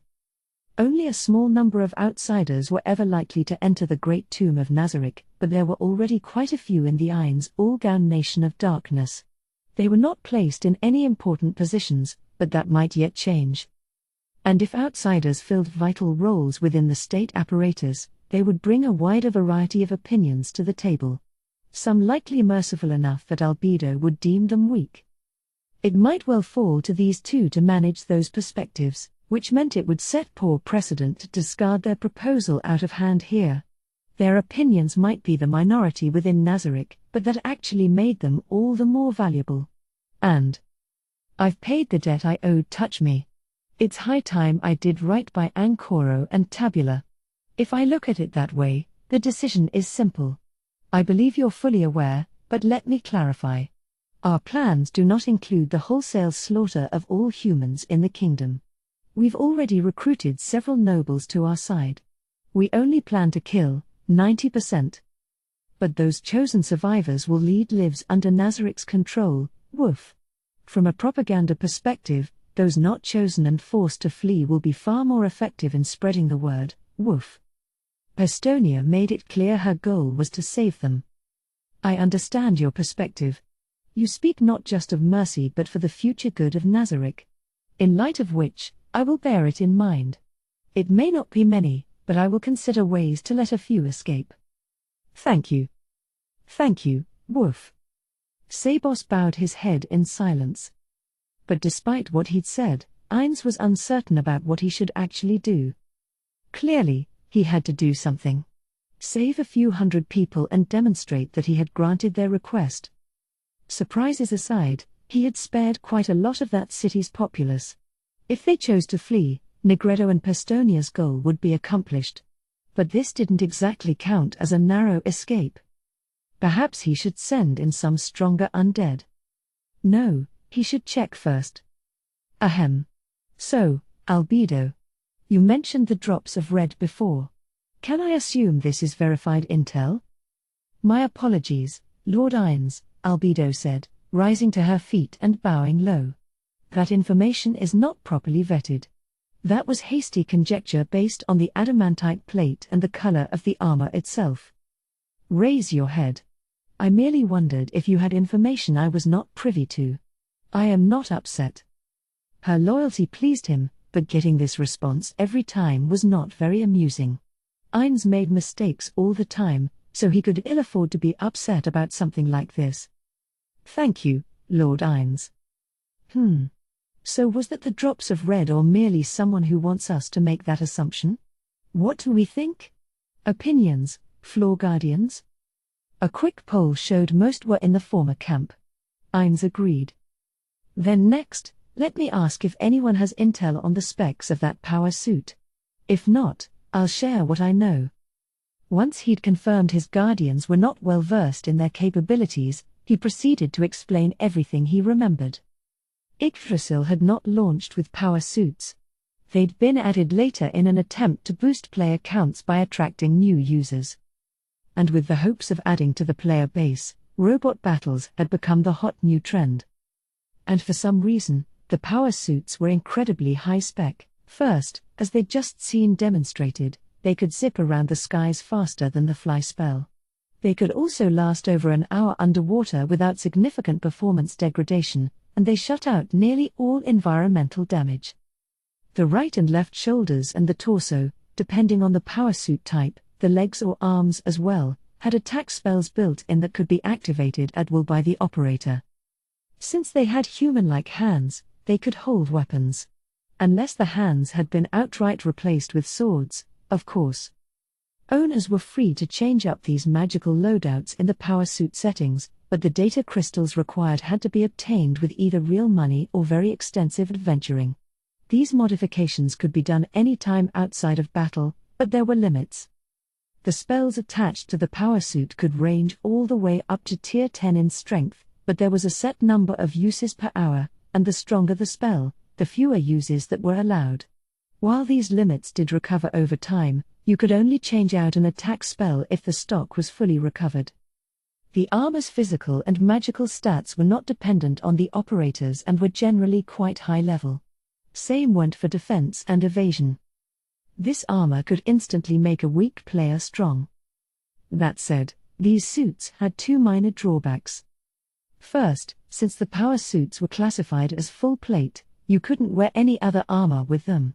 Necklaces or other accessories were fine. Second, the spells equipped on the suit could not be boosted by skills. But they could be boosted by your accessories, so this barely counted as a disadvantage. However, there was one major flaw for weaker players: HP and MP. While the attack stats themselves would override the operators, those two crucial stats stayed the same. If a weak player wore the suit, they'd have high defense but still be a glass cannon. Naturally, that assumed they were hit by attacks strong enough to punch through that defense stat, and this was hardly a weakness against anyone else. But for Nazarick, the power suits would not pose much threat to floor guardians. NPCs who weren't that strong, the Pleiades, for instance, could be in trouble, and retreat was likely their best option if they encountered someone in a suit. At this point, they transitioned to a Q&A. Albedo was first. So this poses no threat to us? Yes, the best power suits were the equivalent of a level 80. But that's assuming my knowledge is accurate. That might not apply to a unique model or an artifact of some kind. Those could potentially have higher specs. And we can't tell that just by looking at them? Sorry, Aura. I'm not exactly an expert on them myself. Based on looks alone, I can't say what to expect. If I recall correctly, you could make some adjustments to the appearance but nothing dramatic. Power suits had specs that were highly appealing to low-level players but not that useful for anyone near the level cap. At higher levels, even if you didn't have god-tier armor, you'd still be better off wearing legendary full plate that matched your build. Ines had already been level 100 when the power suits were added to the game, so he'd never taken much interest in them. And since they were classified as full plate, wearing one would have stopped him from using the bulk of his spells. I believe we have 2 or 3 power suits stored in Nazarick somewhere. Let's swing by the treasury later. Perhaps trying them out will teach us a few things. He remembered Amanoma Hitotsu grabbing some after hearing they let even crafter classes fight. He was also playing an aerial combat game at the time and had seemed pretty confident, but during his mock battle with Peroncino, he had been easily shot down. Those suits had never seen the light of day again after that. Nishiki Enrai had summed it up nicely by saying, "Go back to Aberridge." This brief trip down memory lane brought a realization back with it. If the Drops of Red had a Yggdrasil power suit, then that black blade wielded by the Blue Roses leader might have a similar history. They were both adamantite teams, after all. Their kingdom collaborator had told them that weapon had the power to level an entire city. The source had marked that information dubious, but it had come directly from a member of the Blue Roses. Ainz had believed the Blue Roses leader was lying to her own teammates or possibly just bluffing. But in light of this new development, perhaps that claim was true. He'd heard the leaders of the 2 teams were relatives. That connection made it more likely they possessed equivalent gear. Naturally, Ainz did not for a moment believe that they were capable of taking out a Floor Guardian in a single blow, but neither could he rule out the possibility. This world could contain unique weapons so good they could slip past even a Guardian's defense. And he didn't fancy finding out how much it would hurt if the leader of the Blue Roses sacrificed herself to unleash that sword's full strength. If they had to face the Blue Roses, he would summon monsters to throw at them, hopefully tricking her into releasing that power prematurely, and then finish her off afterward. Assuming it had a cooldown. This was definitely a let sleeping dogs lie scenario. Their goal was to destroy the kingdom, not slaughter the Blue Roses. They would only die if they attempted to frustrate Nazarick's plan. It was best they kept their distance until they were sure what her sword could do. He'd have to convince Entama and apologize.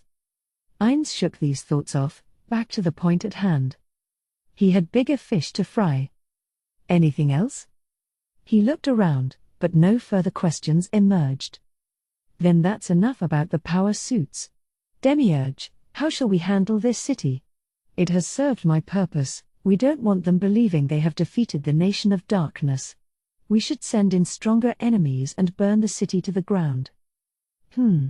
Very well. Not great. If they did that, he'd have to find another city to keep his promise and find a way to save some people. He'd managed to avoid getting caught this time, but each additional attempt would only become riskier. Pestonia was right behind him, listening. For her sake, he wanted to save this city's populace and keep his word. No, Demiurge. Let's not. What happened here will lay the groundwork for similar efforts in the future. Let us first fell the capital and draw curtains on the kingdom's demise. We can always raise the remaining cities afterward. What say you? This would give the city's residents ample time to flee. If they did not, then even his most merciful minions would not object to their deaths. If you say so, Lord Ainz. I am at your command. This sounded sarcastic, but Demiurge would never speak to him like that. Assuming the worst behind a speaker's intent was proof you had guilt in your heart. As Ainz did now. Now, Demiurge. I am always open to good ideas. Excellent, Lord Ainz. Your generosity never fails to humble us all. Demiurge bowed low, and Ainz felt even more uncomfortable. He had simply been stating the obvious, it was hardly worth flattery. He enjoyed a compliment as much as the next person, but getting one for nothing made him feel like he was being coddled. But of course, that feeling stemmed from his own inadequacies. Any other guardians have an opinion? Certain no one did. He turned to Shiltir. Then use a gate and order that the undead retreat. We'll have all forces assemble at Rantel and march on the capital. It shall be done. By all forces, do we mean those stationed within the great tomb of Nazarick as well? Some of the Nazarick old guarders, yes. They aren't terribly strong, but they look impressive enough. Understood. Good. Conquer the cities in our path, then finish the war at the capital. After that, We can destroy any unneeded cities and citizens. Teach the world what becomes of a city that defies Nazarick. His guardians cheered, and Ainz nodded. Excellent. Guardians, he began. But mindful of the future, he thought better of it. No, some of you remain here. Let's see what you can do. Intermission. Bebud was one of many cities in the Karsana's city-state alliance. The residence of the mayor was once again brightly lit. The woman herself, Kista Kabelia, was poring over the documents at hand. The Karsana's alliance was composed of the following: Karksanas, Pepo Alo, East Gaich, West Gaich, Veneria, Great Ristran, Oaknace, New Oaknace, Granvitz, Lee, Franklin, and Bebud itself. These 12 cities worked together, and the average city, or territory, was home to about 400,000, with the largest city topping out at 600,000 residents. Bebud aside, none of the cities was dominated by any one race, never more than 40% of the population. An array of multiracial cities, that was the essence of the Karsana's alliance. But a few hundred years back, it had all been one massive country. When that realm disintegrated, 14 smaller states remained, each centered on a single city. Much blood was shed among them in countless conflicts. Many merged only to split, again and again. Then their representatives gathered for what was now known as the Great Debate. From that emerged an alliance of 12 smaller countries, bound to share one another's fate.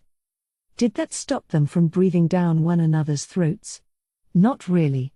For short-lived races it was ancient history, but for those that lived hundreds of years, it had only just transpired the other day. So every 5 years they held a sports tournament, a chance to vent those pent-up feelings of discontent and channel their rivalries. And it was Bebud's turn to host the next one. It was 4 years away, so arguably she still had plenty of time. Put another way, she only had 4 years left. There were 16 events in this tournament, but one stood head and shoulders above the others. The Ganelia, a proxy war. Really, it was a big old-fashioned brawl. Each city picked 10 of their best, and they fought to protect a magic item known as the Banner of Peace. The resulting spectacle was extremely popular, and even people who cared nothing for the other events would turn out to see it. And that meant the host could not afford the slightest mistake when overseeing this legendary event. That was not even an exaggeration. When the tournament was held in Oaknace, they had failed to take the appropriate precautions to ensure safety at the games. Violence had broken out and resulted in several deaths. 40 years later, Oaknace management was still bandied as a synonym for incompetence. Failures in handling any of the sports were a black mark, but messing up the Canelia sealed your fate.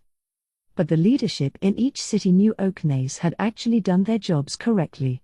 They'd merely failed to watch out for shades. The very existence of shades had previously been in doubt. That event was the first formally recognized public sighting, but that simple oversight did lasting damage. Kista finished reading the documents before her and frowned. 50 years had passed since Bebud last hosted. Almost no one involved in that administration was left. She'd been advised to approach it like they were starting from scratch, but the pressure was getting to her. She kept waking up in the middle of the night, fearing failure. A grimace came unbidden. 4 years off, and she was already a mess. By the time it was actually upon her, she'd be at her wits' end. And she was not looking forward to that. Reading records and writing out whatever thoughts her research inspired was the only way to keep her anxieties at bay. Kista reached for the next document but was interrupted by a knock. She got up and flung open the door. It was exactly who she'd hoped it was, her grandfather, the former mayor, Reburn Kabelia. A great man who had kept the peace for a very long time, including presiding over the previous Bebud tournament. Grandpa. Kista smiled. You came all the way here? I could have gone to you. Nah, I can use the exercise. My legs aren't what they used to be, but staying cooped up in my chambers is just making them wither further. Were you working, Kista? I could come back another time. Now is perfect, Grandpa. Please come in. Bern came in, a pot in his hands. A fragrant scent rose from it. Herbal tea. Kista led him to a couch and took a seat across from him. She pulled out 2 cups, and he poured tea into both. The scent of the pale green liquid wafted through the room.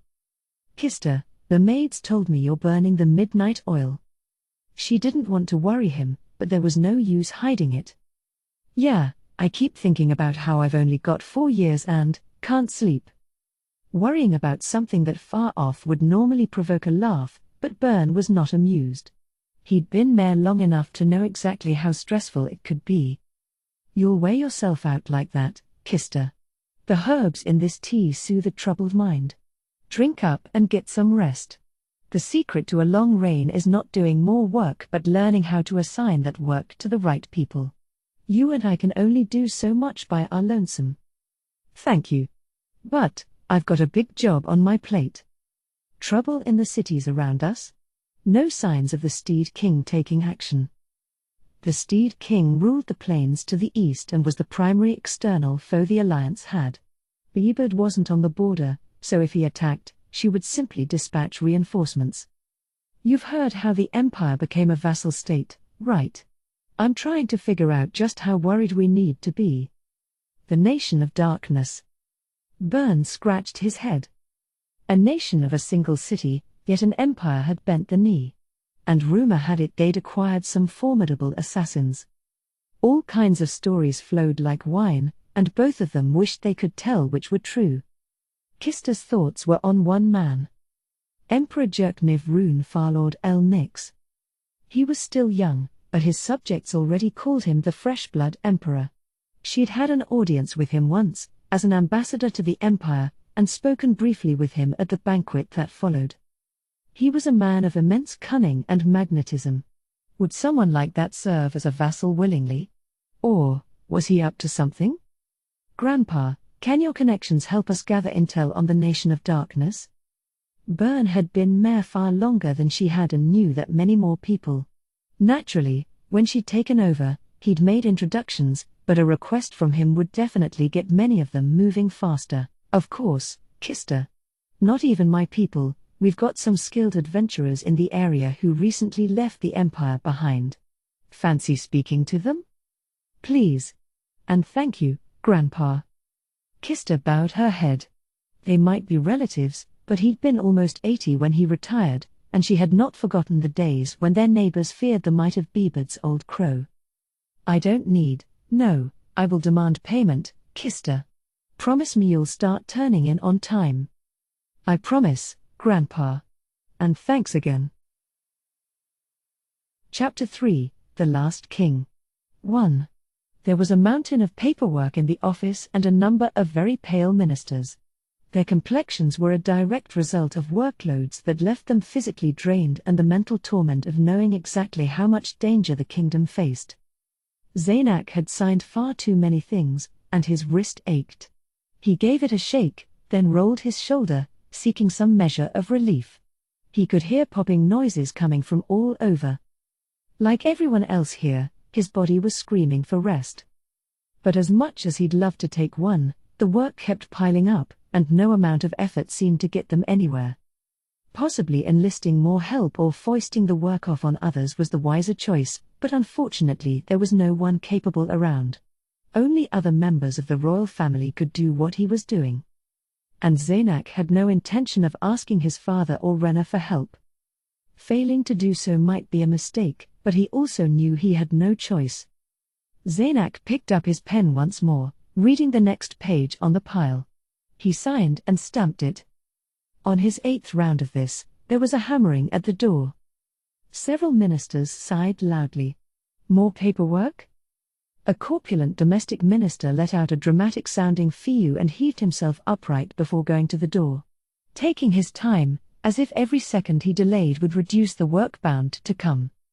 A knight was waiting outside. Apologies for interrupting. Princess Rena would like to meet with you, Your Highness. Not what he'd expected but no less aggravating. Tell her I'm too busy. I'll hear what she has to say at dinner this evening.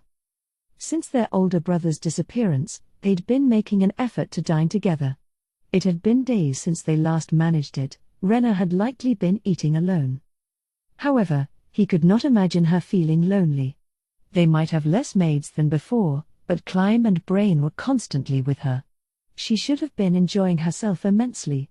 Far more than she would dining with Zaynak or their father. Understood. The knight closed the doors. But Zaynak had a sinking feeling Rena was not about to take no for an answer. He put away his pen. Seeing the minister take a step away from the door, he gestured for him to remain put. It took less than a minute. There was another knock, and once more the knight's face appeared. "I do beg your pardon, Your Highness. The princess, says that if you do not wish to hear unfounded recriminations, then you had better agree to her request." A threat? Zaynak made a face. This hardly seemed like her, but if this was how they were playing it, he had little choice. If she started yelling, it would only add to his workload. Fine. She may enter. But only Rena, not another soul. Those two can wait outside. Understood. The knight knew who he was talking about. She had brought them with her. Brain was the finest warrior in the kingdom. Climb himself was far stronger than your average man. Rena hardly ever left the palace, so it seemed rather a waste of talent to leave them guarding her. But they were not in the employ of the crown, they were her men, and their wages were paid from her allowance. Zaynak had no right to order them about. As the knight closed the door, Zaynak turned to the assembled ministers. "My sister's here to thwart our efforts. Shame. Rejoice, for you may now rest. I'll give you 3 hours. Make the most of them and come back refreshed." They all managed weary smiles and then shuffled out like so many zombies. Rena took their place, her smile as bright as theirs were not. "Brother, I'm sure you're aware our ministers work better when they're given adequate time to rest. If you work them to the bone like this, the mistakes will only pile up. Besides, you don't look so good yourself." Zaynak rubbed his unshaven bristles. He'd been working as long as they had and likely looked just as weary. He knew he craved rest, too. But there was so much the man in charge had to decide. "We should have hired someone who looked just like me so he could sign things. If our father's signature will do, we know just the man. Perhaps you should ask him?" Rena gave him a long look. He knew what she meant but thought it best to be sure. "What? Is he still alive?" Zaynak made a face. "Come, now. You think I'd have him killed? With this crisis hanging over us? He is, however, extremely unwell. He's convalescing in his chambers. Any reminders of his duties will disrupt the rest he needs. I cannot let anyone see him, even the princess. I am sorry." Rena's smile matched his. This was the smile she used when she saw right through him. "Brother, there should be no lies between us. Without Marquis Revan's soldiers, you can only keep our father imprisoned because the military and domestic ministers have chosen to back your play. What do you have planned for him?" He attempted to resolve things by negotiating with the Nation of Darkness. And that was why Zaynak found himself handling all royal duties in the king's stead. Since he was the one keeping his father locked up, all the work that entailed landed on his plate. If he went crying to his father now, he would be the most pathetic man alive. Not like I don't know why. He was there when 200,000 fell in the blink of an eye. Worse, he'd lost both a son and Gazif Stranov that day. But this Zaynak left unsaid. "I appreciate the urge to negotiate in the hopes that doing so would minimize the casualties. But we are long past the stage where that's an option." Zaynak pulled out a large sheet of paper, spreading it on the desk before him. This was no cheap material but pure white paper that came at a steep cost. They'd used trace to map the entire kingdom. "Observe. This is the number of cities we believe the Nation of Darkness has sacked. The entire eastern borderlands and half the north were covered in X's. Anyone with any knowledge of geography would know these marked cities with sizable populations. And a wise observer would realize that if they included smaller towns and settlements, there would be a lot more crossed-out spots on the map." Zaynak ran his fingers across it. When the war began, we thought the nation of darkness lay idle. But they were actually advancing north. His finger drew Rena's attention to one country. They've closed our border with the Council State, she said. We have no hope of reinforcements from them. Exactly. Since they didn't move, our father thought the declaration was merely a threat and continued to negotiate. But while he wasted his time with that, this was happening. Cities toppled, entire populations put to the sword. Zaynak's teeth gnashed audibly. An unpardonable travesty. No king worth their name would stand for it. If the nation of darkness has no intent of engaging in diplomacy, then we have no choice but to resort to other tactics. Am I right? You are indeed. And you mean force? Zaynak nodded. Sister, take that dazzling brilliance and tell me, how did we not notice their invasion? Until they hit Enil all the way up here, why did no information reach us? When the nation of darkness attacked a city, the slaughter was horrific, leaving none alive. But that was a far cry from preventing any escape. And even during wartime, merchants and travelers didn't quit the roads. How had they all been silenced? What magic had the nation of darkness used? I think you've already guessed. The nation of darkness could not have managed this through mere containment. Yes, I thought as much. And that means the X's we have here may not paint an accurate picture. If this was not the nation of darkness's power alone, then the explanation was painfully obvious. They had collaborators within the kingdom. Possibly ministers within the palace had turned traitor, filing false reports. Or members of the landed gentry had pledged allegiance to the nation of darkness, and that was where the lies had come from them. Zaynak ran a finger down the map. In this vast expanse of land, who could betray them to achieve the desired effect? His finger stopped on a city name and pulled away. Sister, do you already know? Which nobles betrayed us? Ruling out the palace insiders already? She was clearly ahead of him. Once that would have proven unsettling, but now it was a comfort. Not many people could act as such a substantial block on information even if they wished to. Perhaps the war minister, but he could do nothing about the merchants. Word spreads within the capital beyond anyone's control. If you've gotten that far, then you've already reached the answer. Marquis Revan. Absolutely not. Zaynak shook his head. Forgetting that his own finger had stopped on Raabel, do you really think that? Marquis Revan absolutely doted on that boy of his. If they were to take him hostage, it would force his hand. Those curs. But I think it's just as likely he simply concluded we have no future. Zaynak was loath to believe his old confidant had betrayed them. But if a noble of his influence said the word, they might well manage to keep all information from getting out. And any citizens fleeing the slaughter would head for the largest city. Raabel was the perfect destination.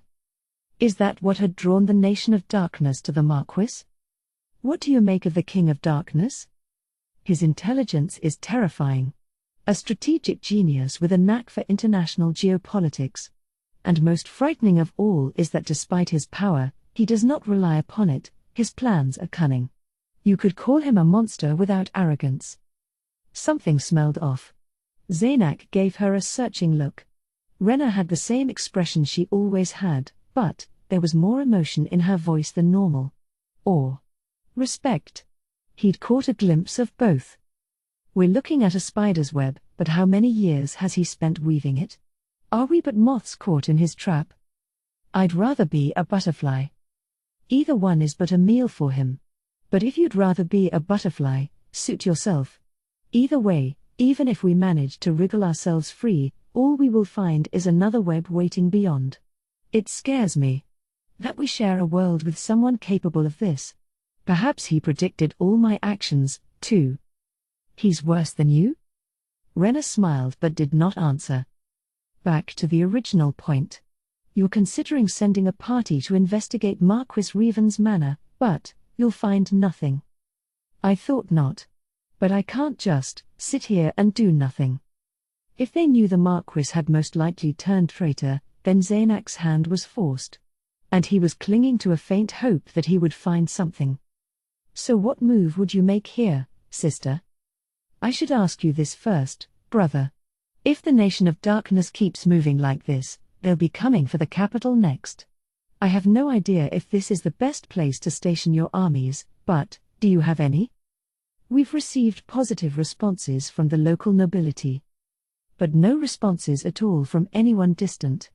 They'd received the requests and were simply observing the situation, most likely planning on prostrating themselves before the Nation of Darkness the moment the royal family fell.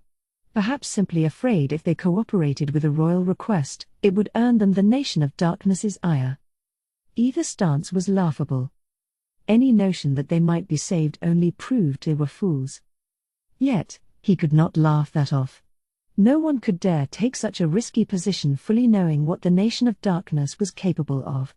They, too, were victims of the Nation of Darkness's information control. Once the capital fell, the Nation of Darkness would raze their cities to the ground. If they did not join the war effort here and now, they would simply perish alone later. Do you think we can win? Zaynak's smile wavered. That was easier asked than answered.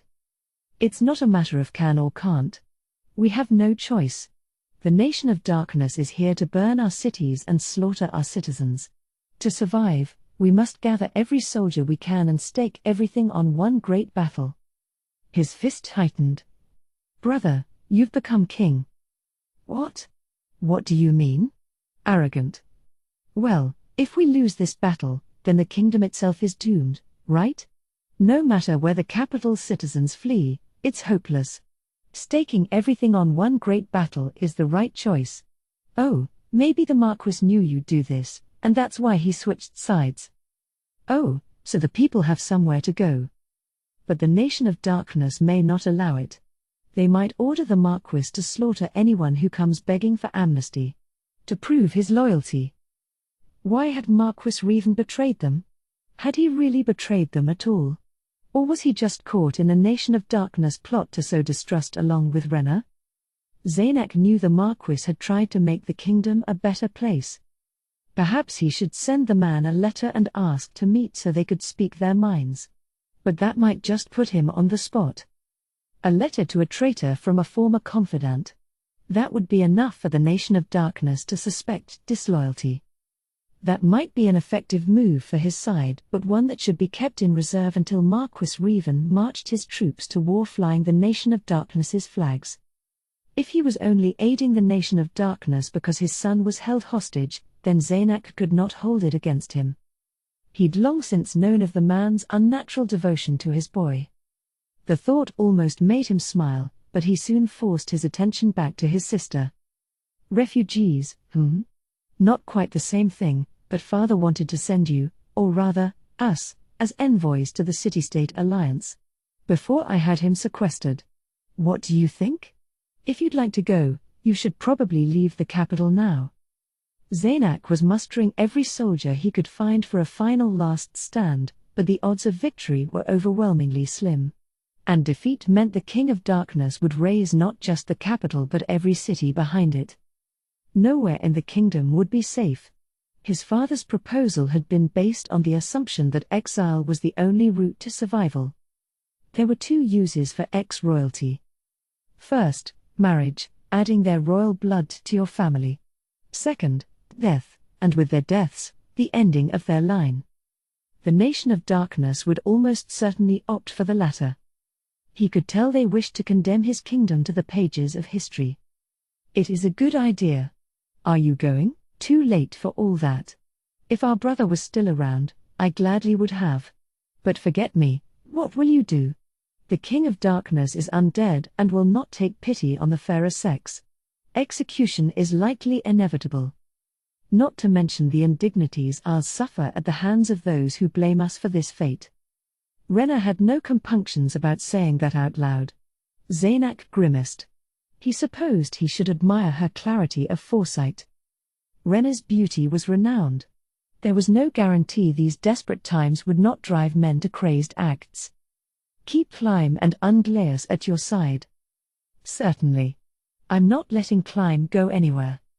It's just me here and the situation is dire, But you really should say them. Why was Brain Unglaeus serving this woman? He'd said something about liking the cut of Clime's jib, but was he interested in him romantically? He'd had it looked into, and they had discovered that Brain had some history with various women but no confirmed children. Zaynak left this unspoken, fearing how his sister would take it. And if it somehow reached their ears, well, what could be worse? Either way, I have no intention of fleeing. I shall die a proud princess. He raised a brow at that.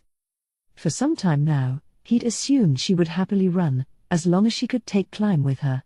Or was she simply saying this to his face and preparing to flee in secret? That does sound like her. The King of Darkness will happily put your corpse to good use. Possibly. But you plan to lead your armies into battle against him? Apparently so. I may be of little practical use. But having royalty serve as the High Commander is symbolic, someone needs to do it. Zaynak glared at the rafters. Like you said, I am the next king. The title brings an onus. If I die, Father will end it all. You can run whenever you like. She might be unsettling, but she was his sister. It couldn't hurt to act like a proper brother once in a while. Perhaps it would earn him a kind word from the gods once he was dead. Very well. If it comes to that, I shall. When his gaze turned back to her, he found her smile looked exactly like it always did. 2. The Nation of Darkness was marching west, leveling every city and town between them and the capital. Yet, their forces were not making good time. The advance was most accurately described as a crawl. The larger the army, the slower it moved. Evil Eye had mentioned that wisdom didn't apply when all the soldiers were undead, which Lakew's took to mean the Nation of Darkness was intentionally taking its time to intimidate the capital's citizens. The slow, inexorable advance had already caused one riot, which only ended after considerable bloodshed. This had forced the population to make one of two choices. They could leave the capital to flee the Nation of Darkness's advance, moving farther west to get as far away as possible. Or they could remain at home, shut their doors tight, and hope for it to blow over. The latter choice had proven far more popular. Refugees had to worry about supporting themselves on the road or somewhere far from home. This option was limited to those with money, connections, or a viable trade they could bring with them. Thus, 95% of the capital's population had remained in place. Until yesterday. The royals had put out a decree. A call went out to all able-bodied citizens to take a stand and protect the city from the armies of darkness. In other words, a draft. Many were too scared to fight and remained holed up. But far more sensed that if they lacked the courage to fight, they would be leaving their loved ones to be slaughtered. A mad fervor infected the city, riling everyone up. The streets were teeming with mobs of people preparing for war, and groceries were a booming business as everyone tried to ensure their sons and husbands went off to battle well-fed. That feverish mood only intensified when word got out that the Crown had ordered all merchants to lower the prices on food. The Blue Roses were currently pushing their way through those crowds. Their destination was an inn on the other side of town. Lakew's was at the fore, speaking over her shoulder.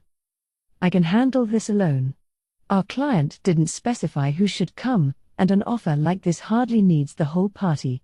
You've all got enough work as is. Let's split up. What's got into you, Lakew's? Evil Eye asked. There a reason you don't want us coming? Lakew's forced her lips into a smile. Inside, she was cursing her friend's sharp instincts, but she couldn't let that show. Tia and Tina were almost as bad as Evil Eye, and she was glad she had her back to them. Of course not. I just thought it would be a shame to waste your time. I get where this is coming from. Gagran grunted. Azuth'll be there, right? Lakew's felt her heart skip a beat. Exactly.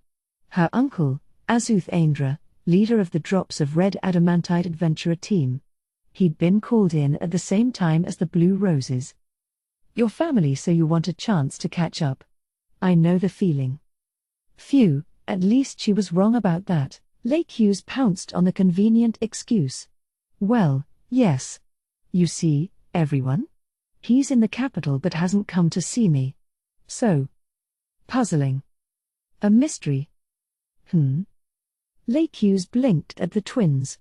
You're related, both Adamantite team leaders, yet we didn't get any word he'd be returning to the capital. Where'd this client hear about it? If they're connected to the Drops of Red, they'd use the name, but the client didn't say a single thing about it. Last night, a thoroughly plain-looking man had shown up at the Blue Roses lodgings, said someone wanted to hire them, and told them where to meet. A direct hire, no guild involved. Lakes thought it smelled fishy and was ready to decline. Then he said Azuth would be there, and she felt obligated to show. Yeah, it goes right past fishy into an obvious plot. Lying to draw us out? Right. And if this is a trap, you're strong, Lakes, but you can't do everything alone. If they mean us harm, we shouldn't let them come after us one by one. Still, she appreciated their concern. But and who wouldn't want to meet a hero? I hear his name all the time, but our paths have never crossed. Since you're related, you should have introduced us. Lakes felt a knot in her stomach. Her uncle wasn't a bad person, but he wasn't a good one, either. He was the kind of man most accurately described as a terrible influence on children. When she'd met him in her tender years, he must have hidden that side of himself. He'd been normal enough then. Perhaps adventuring had gradually loosened his screws. Lakes could only offer up a silent prayer to powers unknown. It was hardly a matter to bother the gods with. When he first met someone, her uncle usually played it right. Like being a hero meant acting the part in front of his admirers. She'd have to bet on that facade. They reached their destination. It was a rundown inn. No one would claim business was flourishing here, even as flattery. But the doors were sturdy. There was a real weight to them. The twins' hands both found her back. A warning. Something bothered them. There was a bar inside, but it didn't look like the owners were running a tavern. Terrible location, no booze, just lodgings. Everything about it felt wrong. Lakes refocused. She could sense her comrades bracing for combat, ready for anything. She spoke to the nondescript man behind the counter. With the Blue Roses. Our client should be waiting for us. Room 301. Aindra of the Drops of Red is already here. Was he really? They'd find out soon enough. Lakes thanked him and headed up the stairs. The place was quiet. They passed no one on the stairs and didn't hear a sound that didn't come from them. Either this place had very good soundproofing or there was no one else here. The third floor had far fewer rooms. Half what the floor below had. Each room must be that much larger. They found a door with a plate engraved with 301 and knocked. Uncle, it's Lakes. Listening closely, she could just barely make out a man's voice saying, "Come in." It was too soft to identify the speaker. Tia and Tina tried to step in front of her, but she stopped them and slowly pushed the door open. It was a different world within. The fixings were subdued but sumptuous. Possibly even fancier than their own lodgings. That alone was unnatural. This inn clearly wasn't on the up and up. Before Lakes could finish taking it in, a voice called out. "Oh, Lakey. Been too long." That was definitely her uncle's voice. "Unc," she began, turning toward him. Mid-word, she slammed the door. What's wrong, Lakes?" Gagrana asked. They'd all heard his voice. It was hard to just insist there was nothing wrong. "I'd better see him alone." "We've come too far for that," Evil Eye growled. True enough. Lakes looked around, and everyone clearly agreed. "In that case. So. I should mention, my uncle tends to do questionable things." "The leader of the Drops of Red does?" Tina asked. Lakes nodded gravely, then scanned their faces again. There were lots of frowns, but they'd worked with her long enough to know she wouldn't lie about this. Once she was sure they'd prepared themselves mentally, she opened the door again. There was a long couch in the room, with a distinctive velvet sheen. On it sat a man, unmistakably Azuth Aindra. He was naked from the waist up, giving them a full view of his taut stomach and chiseled pectorals. Not appropriate attire for meeting a client. But this was not why Lakes had tried to avoid introducing him to her party. Azuth was flanked by a pair of half-naked women, each leaning up against him. Calling them clothed at all was being generous. They had no tops on, everything spilling out suggestively. They did have undergarments below, but these were little more than strings that didn't cover much of anything. Each had fairly charming features. They were likely high-class courtesans. The heaps of saucy clothing on the floor were likely what they'd worn on their way here. Azuth had an arm around each shoulder, his hands openly toying with their breasts. "Uncle, if you knew the client called your niece here, you could have tried a little harder to be presentable." Even while she talked, his hands never stopped groping away. They were moaning provocatively, not even trying to push him off. That attitude only made this whole scene even worse. If their client had brought the girls here, she would make them pay. "I figured you'd arrive a little later. But hey, not like we were still in bed, am I right? No big deal."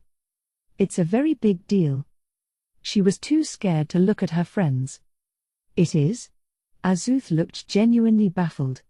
At no point did he stop playing with his companion's nipples.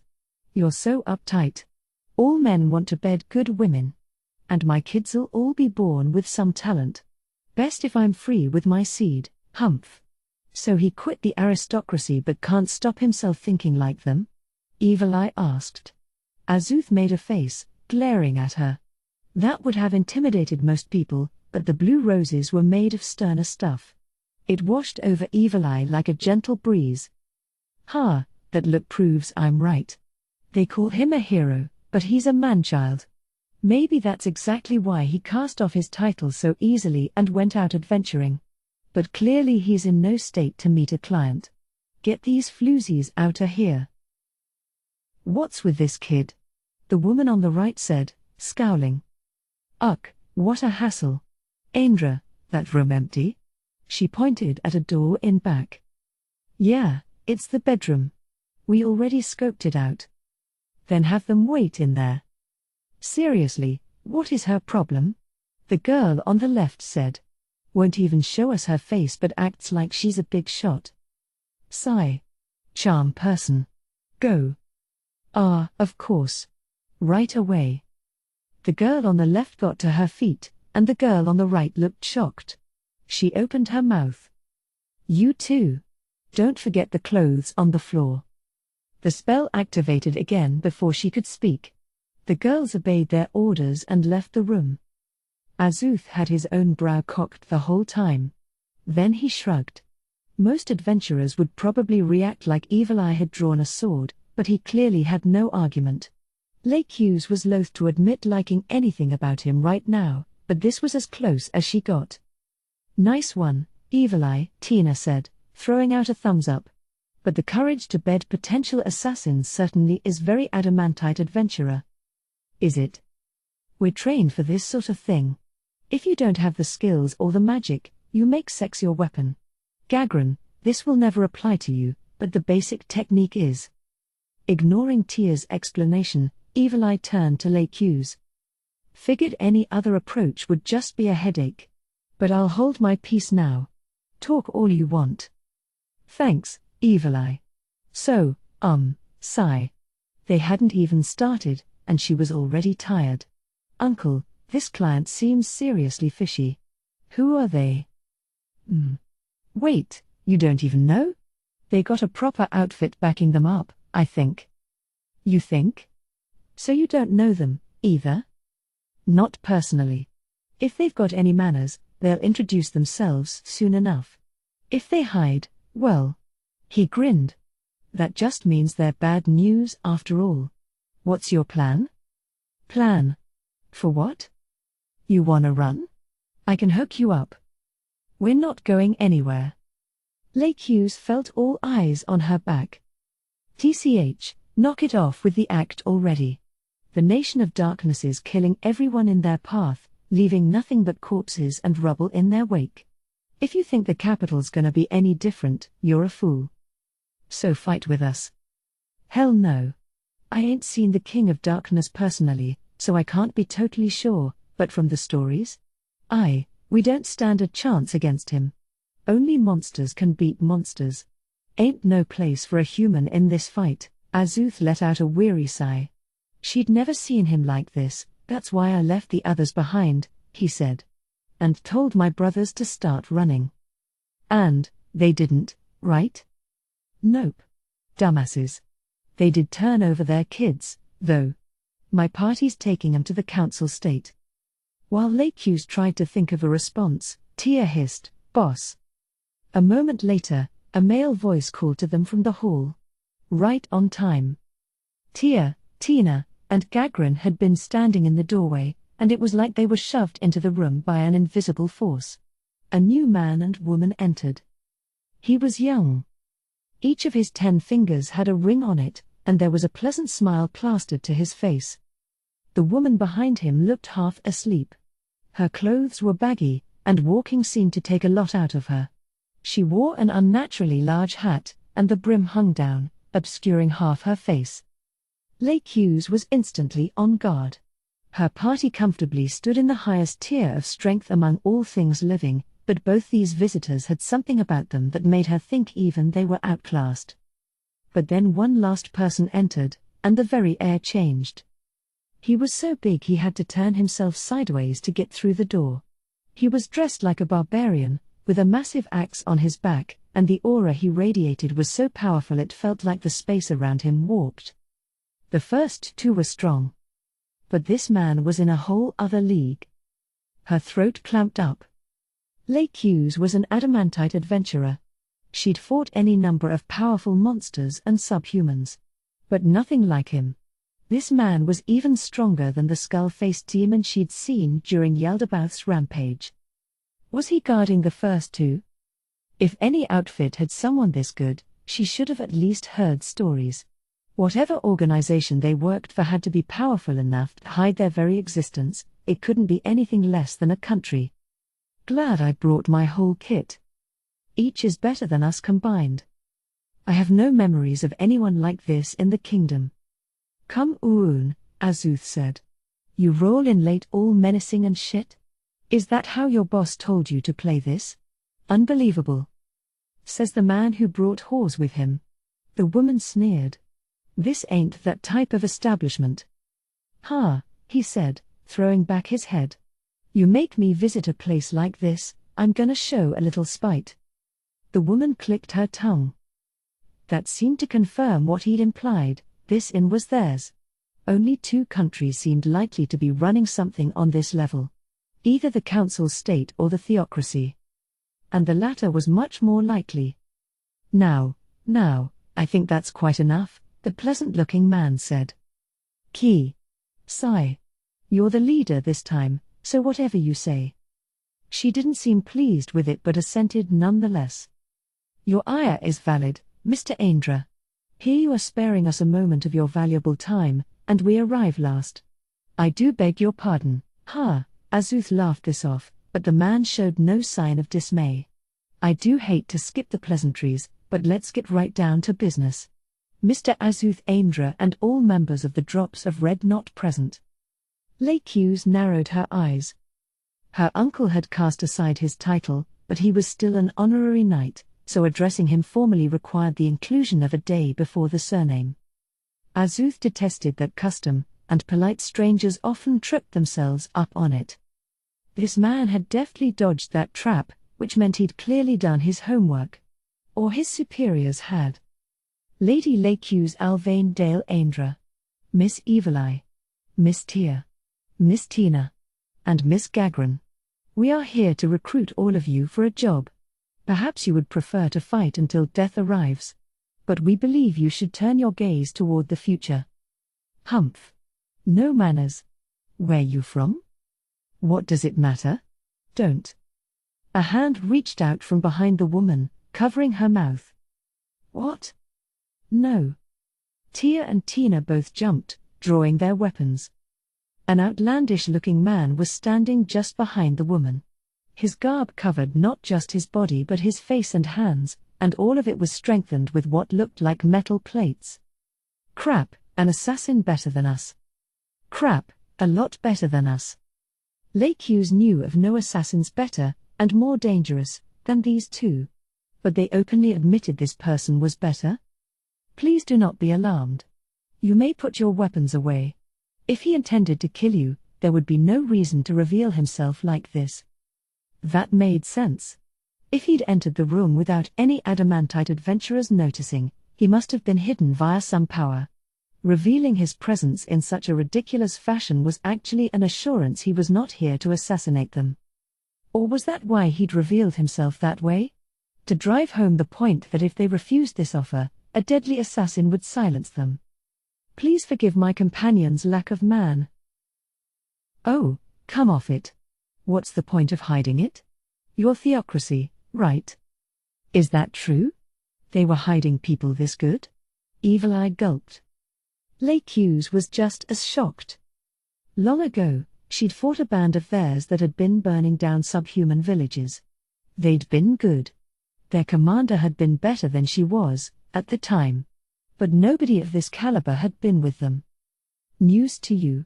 I thought the stories would have gotten around by now. The theocracy's own line of heroes. The Black Scripture. Although I hear one's not exactly a hero. He was looking at the barbarian as he said that. The hulk of a man returned a carnivorous grin. Heh, you're well informed. But you've got one here yourselves. Like me or even higher up. He pointed at Evil Eye. Evil Eye of the Blue Roses. You'd give me a run for my money. Even with that declaration, he didn't look like he planned to lose if it came down to a fight. This was a man with a plan in mind. Not many things stronger than me. Demons aside, if we're talking humans and subhumans alone, there's just Lord Moman. Only Moman, The barbarian murmured. But he said nothing else. Well, Theocracy's secret forces. Care to team up with us and fight this King of Darkness? Evil Eye was still muttering to herself, and that woman, no, she's. But Azuth talked right over her. And the pleasant man's smile never wavered. The invitation is a great honor, but our mission is to recruit those with talent. I'm afraid we must refuse. An army that joins wars of their own volition is a detriment to any society. Hiding behind your orders, huh? I'm asking what you think as individuals. Ridiculous, the woman scoffed. They tell us what to do, and we do it. Keeps things nice and simple.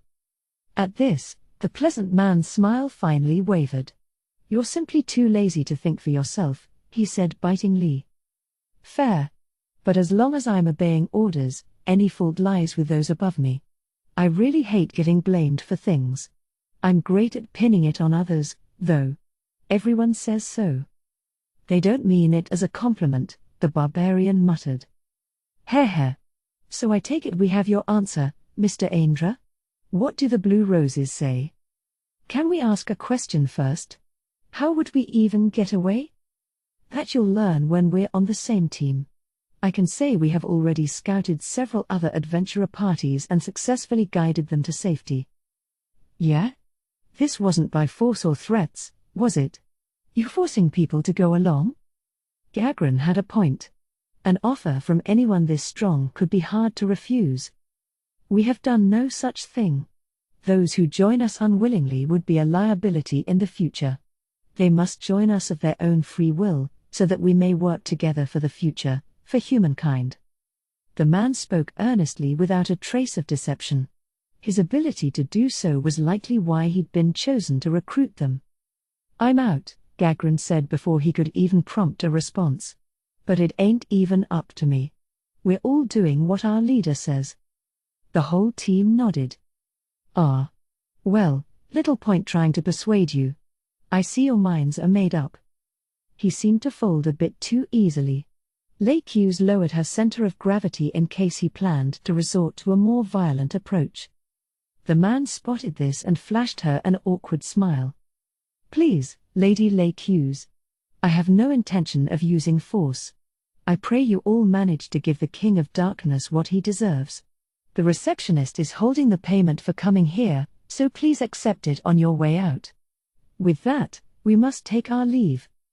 At his wave, the theocracy contingent began moving out. Things appeared to be ending without incident, but just as Lakyu started to relax, Azuth called out, "Hey, almost forgot. What's his name? Rufus?" "Rufus? How's he doing?" "Ru. I do beg your pardon.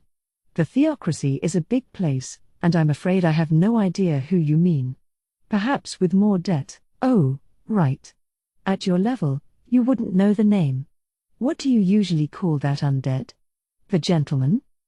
All members of the Black Scripture looked blank, and then their faces twisted up in masks of absolute fury. The hostility was so intense it seemed certain few would leave here alive. But the pleasant man acted first. He held both hands out, restraining them all. "Ki, what is this? We can't kill him?" the woman asked. Her eyes glared daggers at Azuth all the while. "It's a bluff. You will not take action here. That's an order." The hostility dissipated as swiftly as it had arrived. The man turned back to Azuth, his eyes very cold. "That said, I'm very curious how much you actually know. I shall have to report this. Move out." Their guard never dropped. Every member of the Black Scripture made it clear if anyone moved, they'd respond without mercy. One by one, they left the room. Once she was certain the coast was clear, Lakyu hissed, "Uncle. You're the weakest one here, so why are you trying to wind them up?" Yeah, that was a close one. Didn't think they'd be quite that mad. If the man with the fake smile wasn't here, I'd be dead. I assumed they wouldn't do shit, they're banking on us hurting the King of Darkness for 'em, after all. Guess I was wrong." He let out a chuckle, and Lakyu heaved a sigh. Was that really the case? Her uncle had made a show of possessing vital info on the theocracy, but it seemed highly likely they'd want to silence him to prevent even the remote possibility of it leaking to the King of Darkness. Or at least snatch him up and torture the information out of him. Why had he even tried to make that claim? Without it, the whole meeting would have ended without incident. Why set your own house on fire? Azuth wasn't that impulsive. There must be some factor she couldn't see. This line of thought wasn't getting her anywhere. She decided it was pointless and gave up. So what are your plans, Uncle? Gonna hang out in the capital till the King of Darkness gets here. A few days from now, the kingdom's forces are gonna fully mobilize and form up nearby. They won't win. He will reach the city. And none of you stand a chance against the King of Darkness. You should run. Harsh words. But I can't just abandon the capital and... Uncle. If anyone could beat the King of Darkness, it would not be a warrior's blow but an assassin's strike. That was why Lakyu was biting her lips and watching the troops march off to stand in his path. If you're asking me to fight with you, then hell no. I've got my own business to take care of. You do? Yeah, something only I can do. You do what you can. But you are my niece, so let me say it one last time. You really ought to run. You will all be helpless before the King of Darkness. What's that supposed to mean? You think you stand a chance? Evil Eye asked. Azuth made a face. I can't beat the king, no. I ain't all that. But even if he's got the capital surrounded, I'm pretty sure I can break through it on my own. He stood up. I'm gonna go next door and give my hips a workout. Anyone wanna join me? Lakyu caught his drift and grimaced. We'll be leaving, then. We have many preparations to make. They said their goodbyes, stayed vigilant on their way downstairs, took their reward, and promptly left the inn. No signs of any ambush. 3. Reports arrived that the Nation of Darkness's armies had been spotted not 3 days' journey from the capital. All armies under Zaynak's command set out to intercept. Half a day's march to the nearby plains. There, they'd been building simple defenses since learning of the Nation of Darkness's westward advance. They planned to face the armies of darkness here. Their forces were positioned on the main road, So if the Nation of Darkness's armies continued a direct march to the capital, the plan should prove effective. If the Nation of Darkness chose a different path, they would have to quickly reposition themselves. That was a concern, but reports from their scouts suggested the enemy was staying the course, so these concerns would likely prove groundless. Yet, none took that as glad tidings. The kingdom's forces were conscripted from neighboring domains, capital citizens, and able-bodied refugees. The fate of the very country rested on their shoulders. Their number, just over 400,000. Much as Zaynak wanted to pat himself on the back for managing to assemble that many, they were a hastily cobbled army, with no real weaponry to speak of. Far too many were carrying handmade clubs. Morale was relatively high, but that was little better than the final thrashings of a cornered rat. Those aware of the Nation of Darkness's unspeakable cruelty had simply taken up arms, desperate to protect those they loved. The moment cracks appeared in that courage, the kingdom's armies would crumble. Numbers were a weapon, and the many rows of soldiers lined up were genuinely intimidating. Yet the Nation of Darkness kept marching directly at them, to what end? If their enemies had any knowledge of strategy, they would never come straight at a force this large. The best thing the Nation of Darkness could do, strategically, was nothing. Their undead armies needed no supplies, while 400,000 human soldiers required an absolutely insane amount of supplies to stay fed. Surrounding them and making threats alone would be enough to starve them out or incite a panic. But the Nation of Darkness's march was inexorable, trampling everything in their path. It was like their commanders weren't thinking at all. Were they that certain of victory? In that case, the Nation of Darkness was not being foolhardy at all. They had spells that could wipe out 200,000 troops in one fell swoop, so perhaps they simply assumed they could cast something like that twice and immediately end the battle. As Commander-in-Chief, Zaynak rather hoped otherwise, but he knew several of the nobility were convinced that was what fate had in store for them. They'd suggested splitting their forces to avoid a repeat. The logic was sound. It put them at risk of being picked off and getting defeated in detail, but it would also prevent them from being wiped out by a single big spell. Unfortunately, Zaynak could not afford to do that. Between the previous defeat and this invasion, they had lost far too many nobles, knights, and ranking officers capable of commanding large forces. Dividing his forces would make it that much harder for each army to stand their ground. That would no longer be the final defensive line, it would merely be a crowd of 400,000 people. Having a force this size, standing together, that was what gave them the courage and cohesion to stand in the Nation of Darkness's path. It had been 2 days since their arrival here. Given the sheer size of their forces, that was how long it took for them to prepare for the impending battle. Once all the troops were finally in position, the Nation of Darkness's armies finally showed themselves, as if to say, "You've had more than enough time." The Army of Darkness was perhaps 10,000 strong. It seemed to consist of 3 or 4 main types of undead. From numbers alone, it seemed like they would scatter like dust in the wind, but the strength of each individual soldier put the balance of power squarely on the enemy's side. "Your Highness." "I know." Zaynak waved off his war minister. The minister was struggling with his new armor, it was downright comical.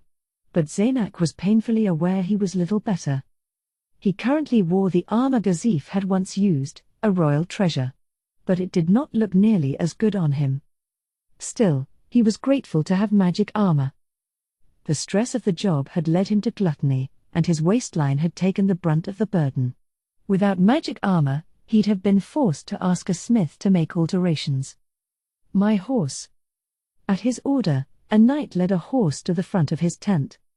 The horse gave him a baleful glare, but with some difficulty, he managed to mount it.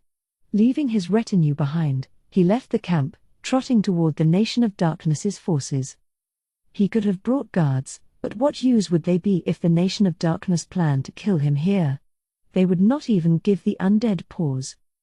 Thus, it seemed best to go alone. Demonstrate his own dauntlessness. And if it did result in death, that, too, would serve as proof of how vindictive the King of Darkness could be. Re-Estais still has heroes. Zaynak reached the midpoint between the two armies without incident. He activated the magic item he'd brought, his voice booming. I am Zaynak Valian Egana Ryle Vaself of the Re-Estais Kingdom. I would like to speak with the King of Darkness one-on-one. He knew this would not be a battle of wits. The time for that had long since passed. Zaynak simply wished to know. What was the King of Darkness thinking, and why had he started all this? Ainz was seated beneath a tent with tarp hung on three sides only, watching his forces assemble through the open side. The Nation of Darkness's armies were almost all undead and needed virtually no supplies, so the camp itself was quite modestly sized considering the number of troops it contained. Fundamentally, they didn't strictly need to make a camp at all, but this, too, was valuable experience. In fact, after pitching camp several times, the results had become far sturdier. Ordinarily, they would use Mare's magic to create defenses, but for good reason. Mare was silently standing next to Ainz, watching the undead go about their tasks. By his side, Aura was also watching the armies at work, but her eyes were focused on her own minions. Whether tents or camp defenses, magic offered easy solutions. But by the same logic as above, they had physically carried in a tent, pitched it, and made camp around it. Perhaps we could put Mare in charge of all the Nation of Darkness's construction. Ainz glanced at the boy's profile, standing by his sister, intently watching the undead set to work. The Nation of Darkness had subhumans and grotesque races that were good at digging. Perhaps those races could be placed under Mare's command. He had a feeling Albedo was already working on that, in which case the paperwork would come his way eventually, but it couldn't hurt to float the idea past her. As if summoned by his thoughts, Albedo came striding across the camp. She'd been supervising construction, with Cocytus serving as her guard. Lord Ainz, it seems the human armies have dispatched an envoy. Your orders? A parley before the start of battle? Prepare a reception, refreshments, too. As Albedo got a table and chairs ready, Ainz spotted a man in full plate riding toward them. Ainz had seen that armor before. Wasn't that what Gazif Stranov wore? I think it was. Is this his replacement? That's not what I'd heard. But as the envoy reached the center of the field, a booming voice rang out. I am Zaynak Valian Egana Ryle Vaself of the Re-Estais Kingdom. I would like to speak with the King of Darkness one-on-one. If his voice traveled this far, he must be using a magic item. What do you say, Lord Ainz? If he is not declaring the opening of hostilities, he is of no value. Should we start the battle? No, Albedo. That would be rude. He desires a battle of wits. If we decline, people will say Lord Ainz is vindictive and small-minded. Let them talk, Albedo sneered. They will all perish here regardless. If there is no one to listen, words have no meaning. Ainz certainly would prefer to avoid anything requiring wits. And this man was royalty. He was likely superior to Ainz in every way besides military might. Still. Albedo, have you forgotten? There are those stealing glances at us. Forgive me. I'd better go. A prince has come out alone. I should answer in kind. Are you sure it's safe, Lord Ainz? No. But if it seems like I've been subjected to mind control, use that world item to save me, Aura. Ainz had left the world items he normally carried behind in Nazarick. If Aura used the scenes of nature and civilization, Ainz would be sucked into it as well. Even if Ainz was brainwashed, he could not teleport outside of it. Of course. Ainz nodded and climbed aboard a Soul Eater, riding it out of camp. He had been practicing horseback riding and was getting quite decent at it. But he wasn't exactly skilled, either. To avoid embarrassing himself in public, he'd opted for an undead mount. By the time Ainz reached Zaynak, the royal had dismounted, so he followed suit. Whatever fate awaited him in the future, Ainz intended to return gestures of respect or insults in kind. The prince was a stout fellow. But no makeup could hide the circles under his eyes. An honor to meet you, Your Majesty. I am Zaynak Valian Egana Ryle Vaself. The honor is all mine, Your Highness. I am Ainz Ulgaun, King of Darkness. This is no conversation to have standing up. Ainz cast 2 quick spells, creating a pair of black thrones nearby, which were placed facing each other. Since they were made with magic, both were indistinguishable. Metal chairs are unfortunately quite hard, but they will allow us to sit and speak. My pleasure, Your Majesty. Each took a seat, and Ainz cast 1 more spell. A gleaming black table appeared between them.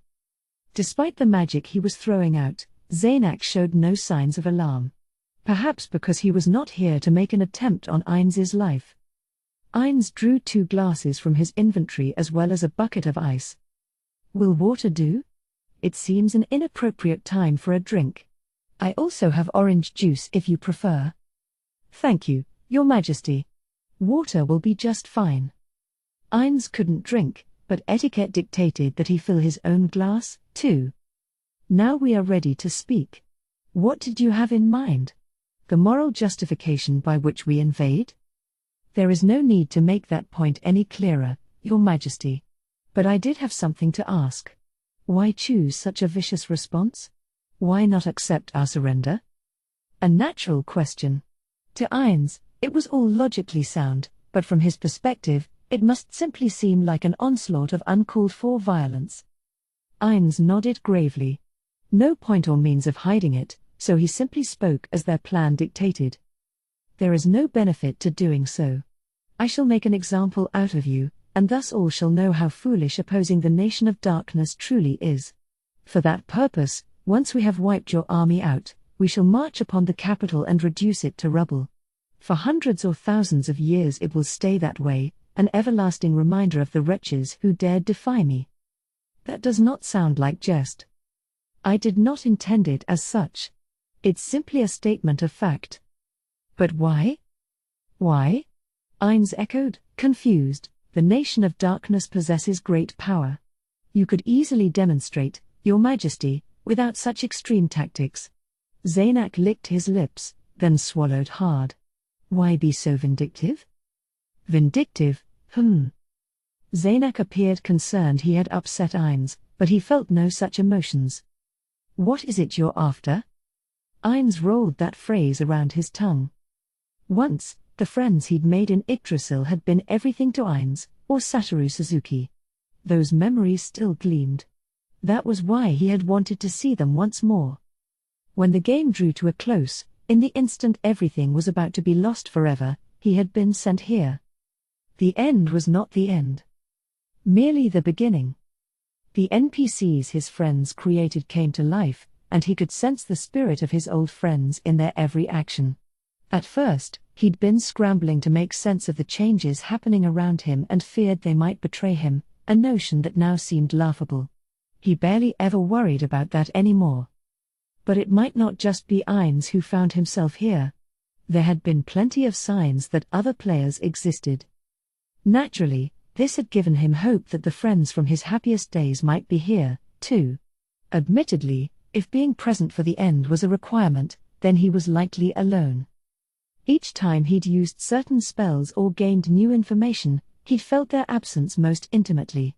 But as long as he did not know for sure, hope remained. Perhaps it was foolish to cling to a hope that faint. Perhaps it was pathetic in a way. But those times had been everything to him. But now that dream was fading. His friends were precious. But the NPCs were just as important to him. They were like the children his old companions had left behind. And as the last one here, it was his duty to keep them safe. That was why Ainz was prepared to sacrifice everything else. His top priority was making his nation stronger, so that the NPCs would never be exposed to danger, so that the great tomb of Nazarick didn't lose a single soul. Shultir had been placed under the control of someone unknown once before. He'd managed to steal her back, but she could have leaked all Nazarick's secrets and enabled a hostile actor to deal them a fatal blow. He could not let that happen again. What am I after? That sounds hard, yet it is quite simple, really. I seek only one thing. Happiness. Happiness? Zaynak blinked at him. Ainz chuckled. Like he hadn't said anything that odd. Man or not, that's what we all want. He'd forgotten to maintain his usual act and simply spoke as if with a dear friend. And you'll rob others of their happiness to achieve that? Don't we all? If those who matter to me are happy, then why should I care what happens to anyone else? If the happiness of your citizens required the suffering of those from other realms, would you tell your subjects, sorry, you can't be happy? Preposterous. Zaynak quickly recovered himself, bowing his head. I do apologize, Your Majesty. Ainz, too, had reassumed his monarchal demeanor. No apology necessary. With your wisdom and power, was there no other means of achieving happiness? Perhaps there was. But perhaps not. If I look up and see a simple path to happiness right in front of me, there is little point in waffling around in maybes. I am far better off seizing that chance that has presented itself. What was the line?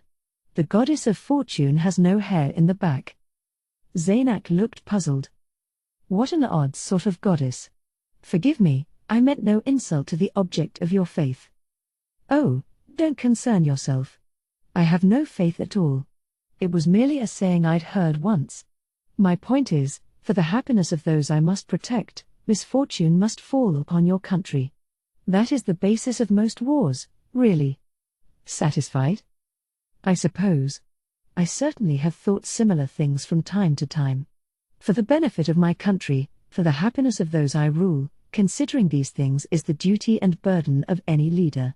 If our destruction brings comfort to the citizens of the nation of darkness, then I understand why you will not accept surrender. Nothing can be done to change it. Glad we could clear that up. Perhaps it is my turn to ask a question, but I'm afraid nothing comes to mind. Ainz looked up, thinking. Oh, I suppose there is one thing. If you are wearing his armor, what about the sword? Who carries the blade of Gazif Stranov? We have entrusted that to Brain Unglaeus. Brain Unglaeus? Oh, him. One of the men who'd borne witness to his duel with Gazif. He vaguely recalled the name. It had been a long time ago, and the man's face escaped him. While they raised the capital, there were several items worth recovering. One of which was Gazif's sword. Is he here with you? No, he is not, Your Majesty. He should still be at the castle. Ah. Then it doesn't matter what spells we use to wipe you out. Cocytus was in charge of securing the palace, so he should mention this detail to him. We have no intention of losing, but I would appreciate it if you could use gentler spells that kill without undue suffering. A reasonable request. In deference to your candor, I shall slaughter you as gently as I can. I appreciate it, Zaynak said, grinning. Ainz was left speechless. This man was rather daring. Ainz was not sure he could have done the same. I bet I couldn't. Is this what being born into the life does for you? Very educational. Zaynak picked up his glass and drained it. He clearly didn't even entertain the idea it might be poisoned. Most refreshing, Your Majesty. There is one more thing I'd like to ask. Were any of your subordinates responsible for my brother's death? Your brother? Ainz blinked at him. Come to think of it, he had heard that a kingdom prince had been eliminated. The name escaped him. All he could remember was that it had been quite long ago. I believe so, yes. Ah, so he is dead. That had been bothering me for some time. I appreciate you confirming it. Goodbye. And with that, Zaynak got to his feet and headed toward his horse. Ainz put the glasses away and headed toward the Soul Eater. Zaynak waited by his horse for Ainz's arrival. Unsure why he was waiting, Ainz climbed aboard the Soul Eater. Only then did Zaynak mount his steed. A prince and a king. Given the difference in their standings, perhaps he had not wanted to be looking down upon him. Ainz was unfamiliar with manners surrounding mounts and horses but sensed this was proper noble decorum. I should probably learn aristocratic etiquette sometime soon. There's so many things to learn. Will I ever get caught up? Your Highness. The nobles were there to greet Zaynak upon his return.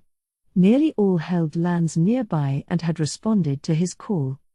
No one had stopped him from riding out, but now it was the opposite, and he found he could not step inside the camp. They had all pinned their hopes on him. Hopes that the King of Darkness would make some concession. Zaynak started with the question foremost on all their minds. It was no use. The King of Darkness is here to massacre all of us.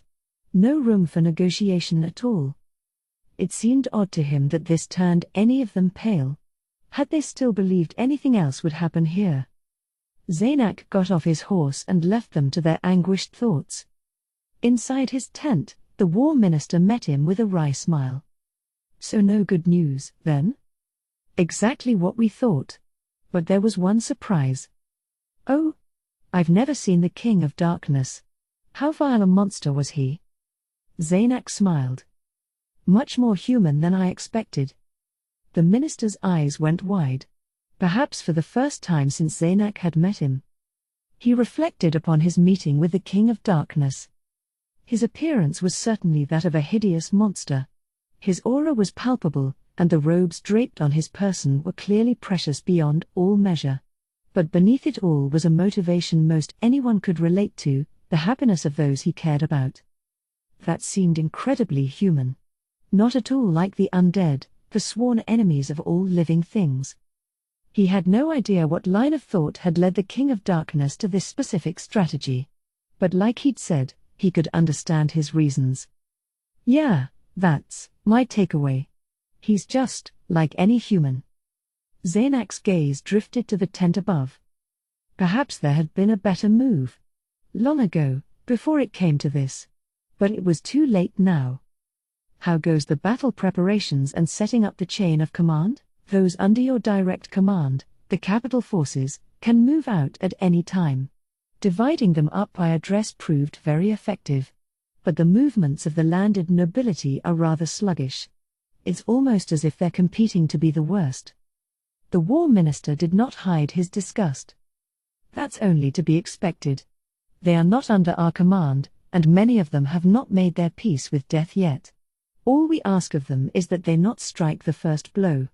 I want to believe they can at least manage that much. If they couldn't keep up, that was certainly an issue, but without them, they'd lose a quarter of the army's strength, far worse. Even if the King of Darkness used that spell again and they lost 200,000, they would still have half their number. An alarming figure, but if the noble-led troops were half that remaining number, then their role would be much more important than a quarter initially suggested. So what's the plan, then? We don't really have one, Your Highness, the advisor admitted, looking exhausted. We're not even in any cohesive formation to speak of. All we can manage is an unorganized charge. Which means if morale collapses, so do we. Should we attempt to cut off our path of retreat? Belay that. We're better off putting the Royal Knights out front. And, please, Your Highness, leave that to us. Zaynak raised an eyebrow. He was far from a formidable warrior himself, but the idea of this egghead waving a sword around was unconvincing. If someone must lead the charge, it should be me.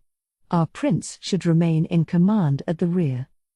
Zaynak met his gaze and held it a long moment. Then he nodded. I'm glad we're in agreement. The minister's eyes darted up to the tent's roof. There was nothing to see there. The tent top blocked his view of the sky. But he stared at it a long moment before murmuring, honestly, I never much cared for Stranov. But now every day I wish he was still with us. I feel much the same way, except I rather like the man. The minister smiled faintly, then turned his attention to a commotion suddenly arising outside. What's that? Has the nation of darkness begun their advance? No, Zaynak said, listening closely. This is something else. Several men came rushing into the tent. All feudal lords with land near, well, not that close, really, but relatively near the capital. Their number included several of the pale faces he'd noted earlier. The rest must be mercenaries. He saw fresh blood on their blades. You dare enter the prince's tent with drawn blades? Stand down. None of them responded to the minister's roar. Eyes like cornered rats, all on Zaynak. It was all Zaynak could do not to double over laughing. He'd suspected as much from the start, but this made it all too clear just how stupid they were. Perhaps it had been an error to move the knights away from him, positioning them with the commanders. This desperate attempt was only possible because there was no one left to stop them. It had never occurred to him anyone would try to mutiny here. He had clearly placed far too much faith in humanity. No, wait. Arguably, they were making the right choice. They were just searching for a way to get through this ordeal alive. Thus, Zaynak had only himself to blame. It was his inability to sense where their hearts lay, assuage their fears, and unify them. He wondered if his father could have done better, and despite his best efforts to look intimidating, he once again had to fight off a smile. Down, you fools. Halt, Minister. But, Your Highness. I said halt. Stand down. I cannot accept that order. Minister. That's quite enough, Your Highness. Buying time will get you nowhere. Humph. That was hardly my intent. He might be girded in a national treasure, but he had little combat training or experience. His brother might have fared better, but Zaynak stood little chance of cutting his way out of this. If this mutiny was not on impulse but planned, his fate was as good as sealed. But when he glared around the room, they flinched. Pathetic. If they believed themselves to be in the right, then they should be more sure of themselves. Zaynak followed his own example there, standing strong and unyielding. What business brings you to my tent? I'm sure you are well aware what these drawn blades signify. We are, Your Highness. We demand that you offer up a surrender. Zaynak smiled. The King of Darkness will accept no surrender. I spoke to him about just that. There is nothing we can do to change his mind. Perhaps you'll find this hard to believe, but our sole path to salvation is to fend his forces off. We can't win, one noble whispered. Zaynak agreed. Yet, fighting is our only option. I offered him our capitulation. In vain. Once again, the only way we survive this is to fight. Perhaps for you, Your Highness. But if we impress him, perhaps he will allow us to escape. Our lives in exchange for yours. That got them all chattering at once. This is all the fault of that idiot who attacked their convoy. We're not to blame. We pledge loyalty to the King of Darkness. To Zaynak's ears, these words were indistinguishable from the prattling of young court ladies idly discussing their ideal nights over tea and crumpets. Let me be clear on one point. Attempting to capture me will get you nowhere. I am a prince, here to fight until the bitter end. If you come at me, know that it may cost you your life. Honestly, what a mess this all turned out to be. At the hands of his own allies. What an unseemly end. Perhaps he should consider it a stroke of luck these fools would perish here and cause no trouble for his father and sister. With that warrior by her side, these fools would never put Renna down. If you want my head, come and take it. Zaynak drew his sword, and the war minister stood by his side. He had no confidence in his skills, but his equipment was far superior. When none of them moved, he glared. What? You came here with blood on your swords. You chose not the way of the poison chalice. The moment you dirtied your own hands, you must have been prepared for it to end like this. The insurrectionists exchanged glances. Clearly, they hadn't thought that far ahead. Zaynak found that disappointing. He would have preferred to die at the hands of someone aware of the consequences.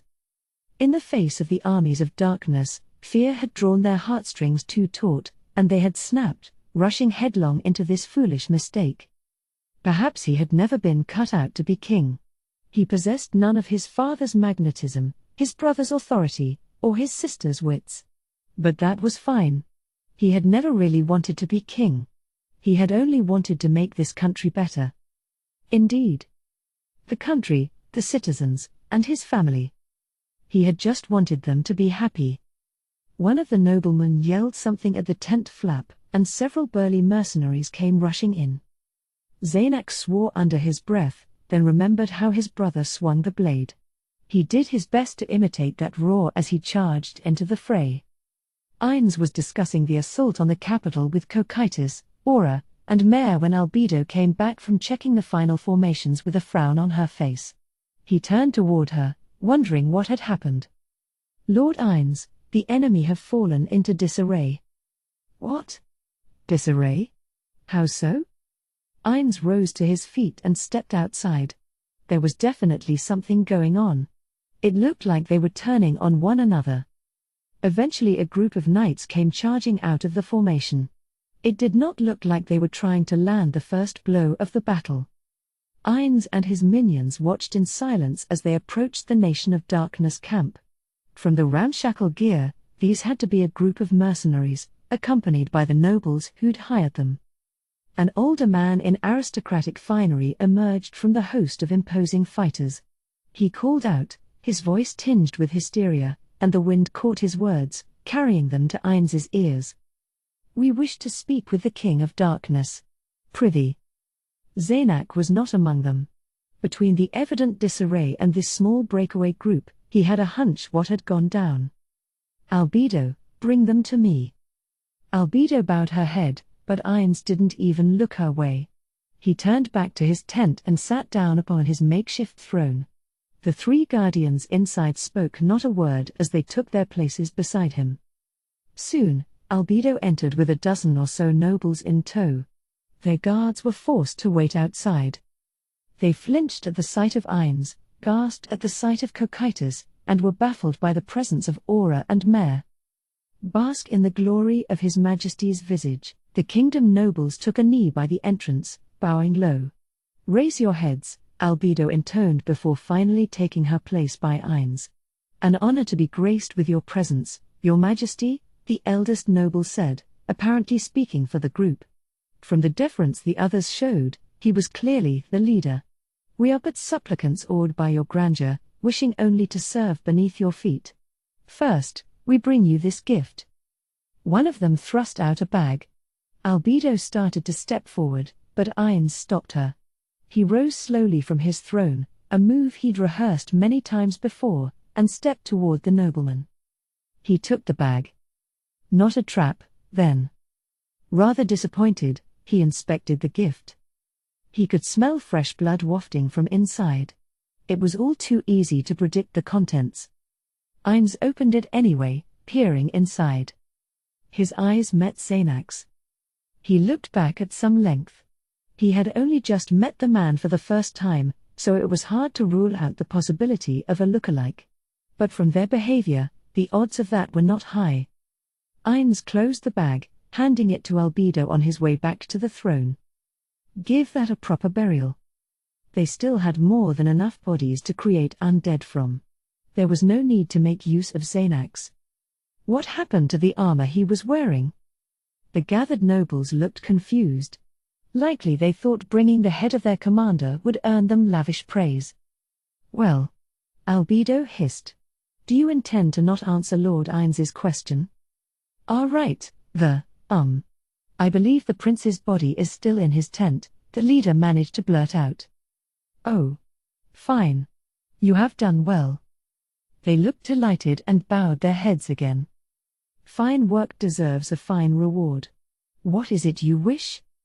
"Please, spare our families, Your Majesty. We swear unswerving loyalty to you and you alone." This cry went up from a nobleman toward the rear of the group. The urgency was apparent on his face. The leader spoke up as well. "Silence. But my wish is the same. Your Majesty, we beg for clemency." Each of them quickly voiced their agreement. Ines calmly raised a hand, stopping their cries. "Very well. I understand your request. You are all in agreement on this?" They nodded vigorously. "Then we shall not kill you. Albedo, have them sent to Neuronist." "Understood. Your Majesty, our families," one whispered. Ines did not let that pass. "Them too?" He smirked. But they did not catch his meaning. "You've talked me into it. Albedo, find out where their families are located and send them all together." "As you wish, Lord Ines. Gentlemen, this way." Albedo led the nobleman out of the tent. Once they were out of earshot, Ines beckoned Aura over. Tell Neuronist not to kill them until they beg for death. You got it, Lord Ines. Aura started to move, but he caught her hand. She looked surprised. And keep them alive for a long while even after they do. Okay. He let go, and Aura took that to mean his orders were complete. She ran out after Albedo. Ines watched her go, giving orders to the remaining guardians. I've lost all interest in this farce. Cocytus, take command with Mare as your second. I'll allow you both to join the fight if you so wish. Do not allow a single kingdom citizen to leave here alive. Their voices echoed in the affirmative. And an hour later, the Re-Estize Kingdom's last army vanished from this world. Chapter 4, Well-Laid Traps. 1. Heels clicking, Hilma led 3 fellow Eight Fingers members through the halls of the manor, bound for the great hall designated by the King of Darkness's retainer. Everyone else was already there, ready for the arrival of the emissary. This was because the retainer had specified the day and location but not a time.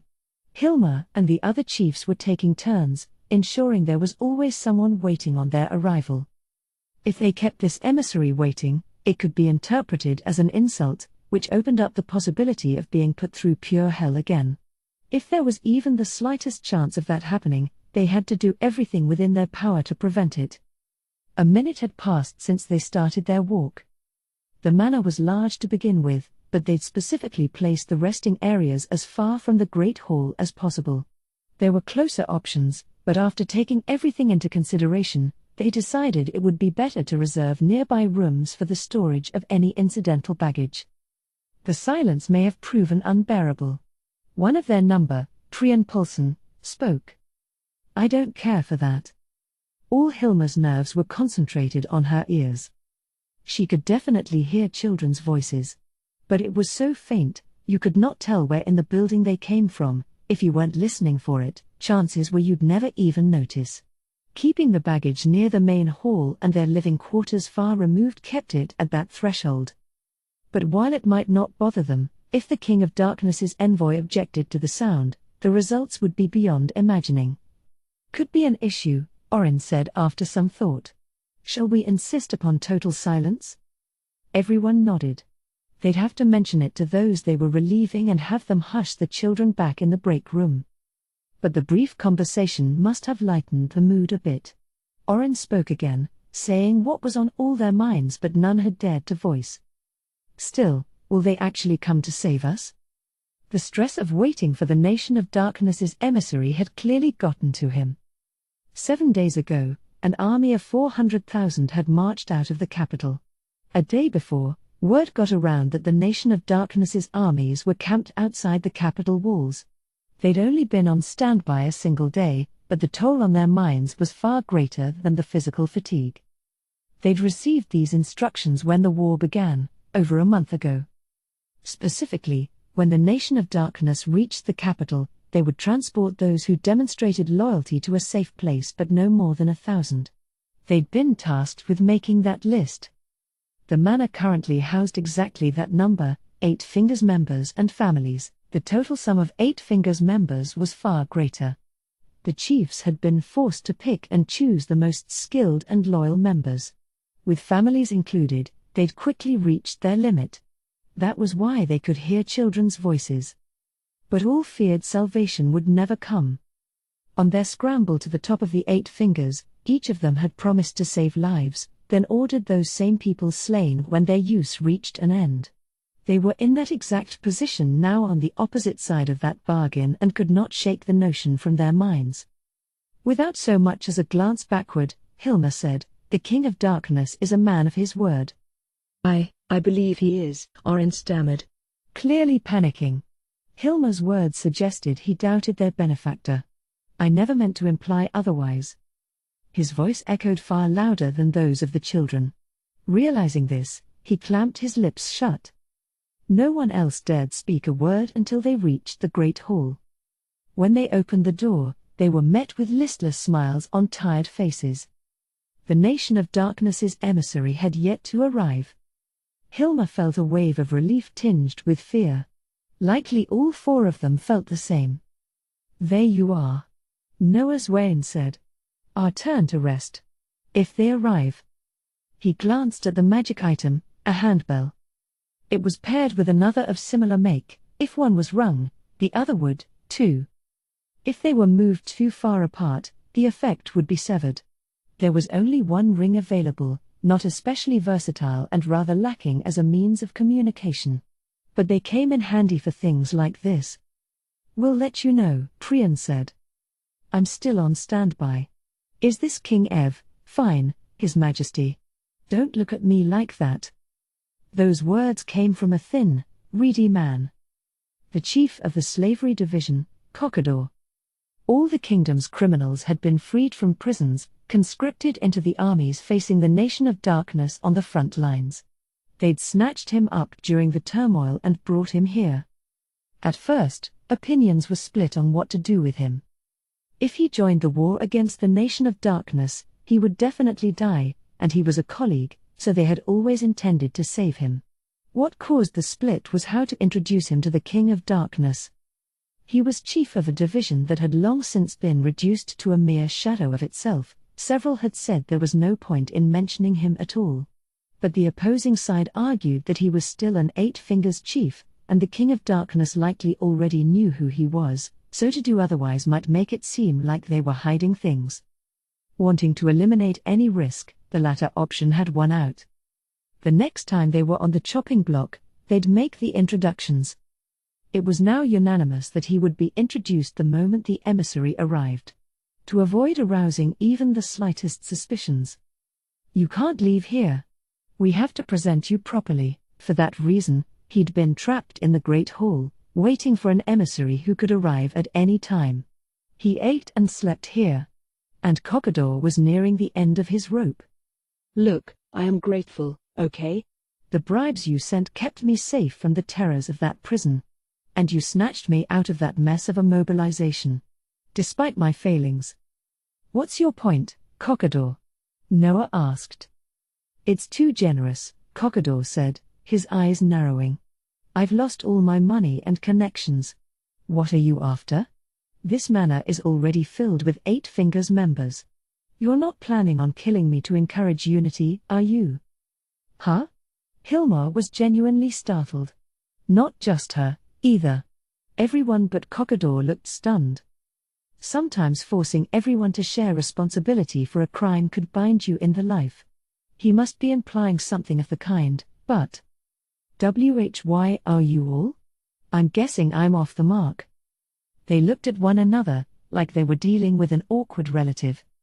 Whatever are you talking about, Cockador? She asked. No, Ampatif. You're one of us. Huh? Now it was his turn to look flabbergasted. She almost laughed out loud. What are you actually after? Are you all monsters wearing flayed skins, disguising yourselves? At the behest of the King of Darkness? He was clearly beside himself with fear because he simply couldn't wrap his head around their actions. The monsters he mentioned were imaginary, a threat mothers made to convince naughty children to stay in bed. Adventurers agreed no such monster had ever been encountered. I knew something was up. You all went on the same diet? Hilma's taken hers way too far. Being that thin can't be healthy. If you're skin stealers, that explains it. She just smiled warmly at him. What bliss it must be to not know what hell was like. Why are you smiling? Oh, don't worry, Ampatif. I thank you for your kind thoughts. Huh? What? No, nothing. Forget it. All joking aside, are you really Hilma? The Hilma Shugnius? Not a twin sister? Or magically mind-controlled? Am I that different? She was very thin, but that was obviously not what he meant. She was probably just much nicer now. But wasn't that a welcome change? She did not think it deserved so much suspicion. You're like a totally different person. That goes for all of you. Are you sure you haven't been replaced? We've just been through that much, Noah said. Everyone nodded. And Cockador looked spooked.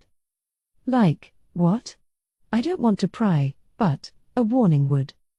Then the center of the room changed. It seemed like a layer of pitch had appeared. Thin yet seemingly bottomless. A semicircle with the bottom cut off where it lay flush against the floor.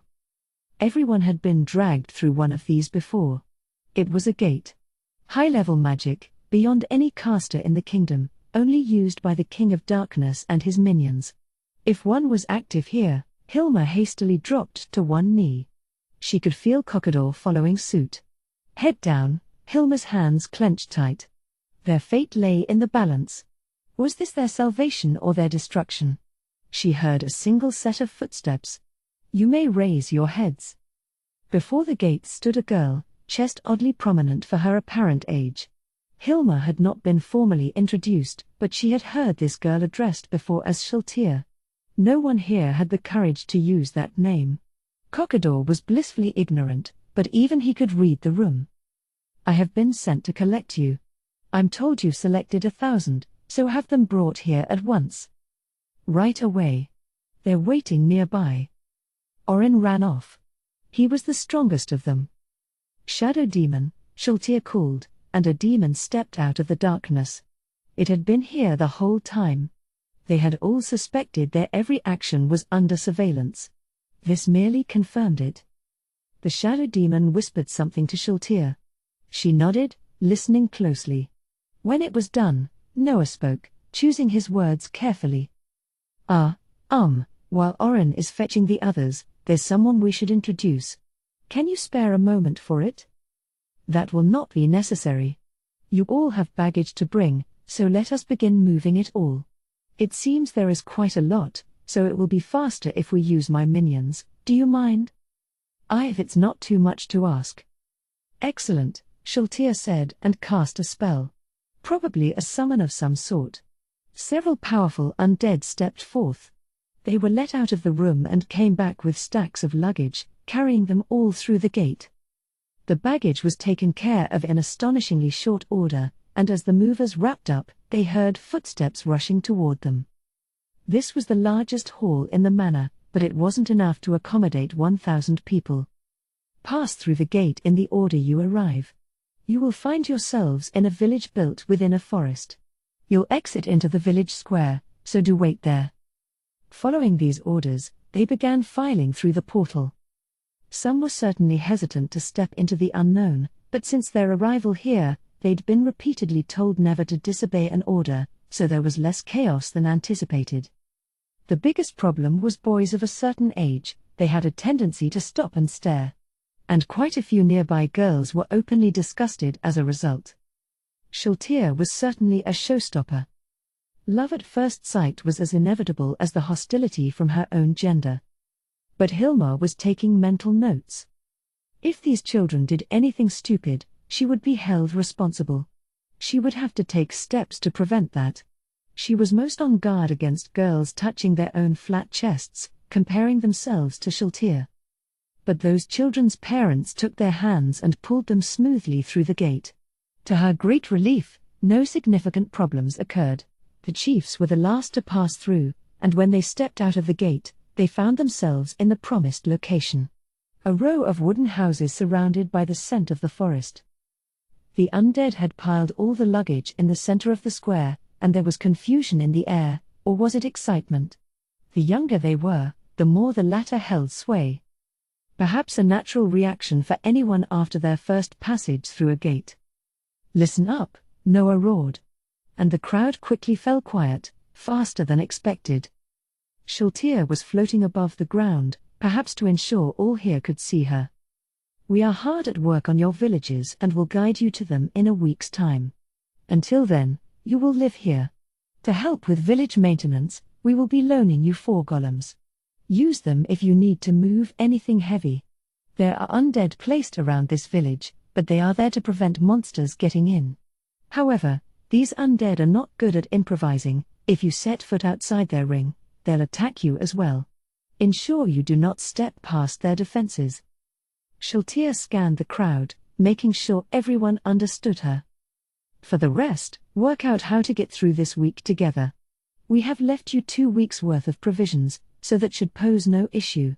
I will return once in 3 days' time, so if any issues arise, Report them then.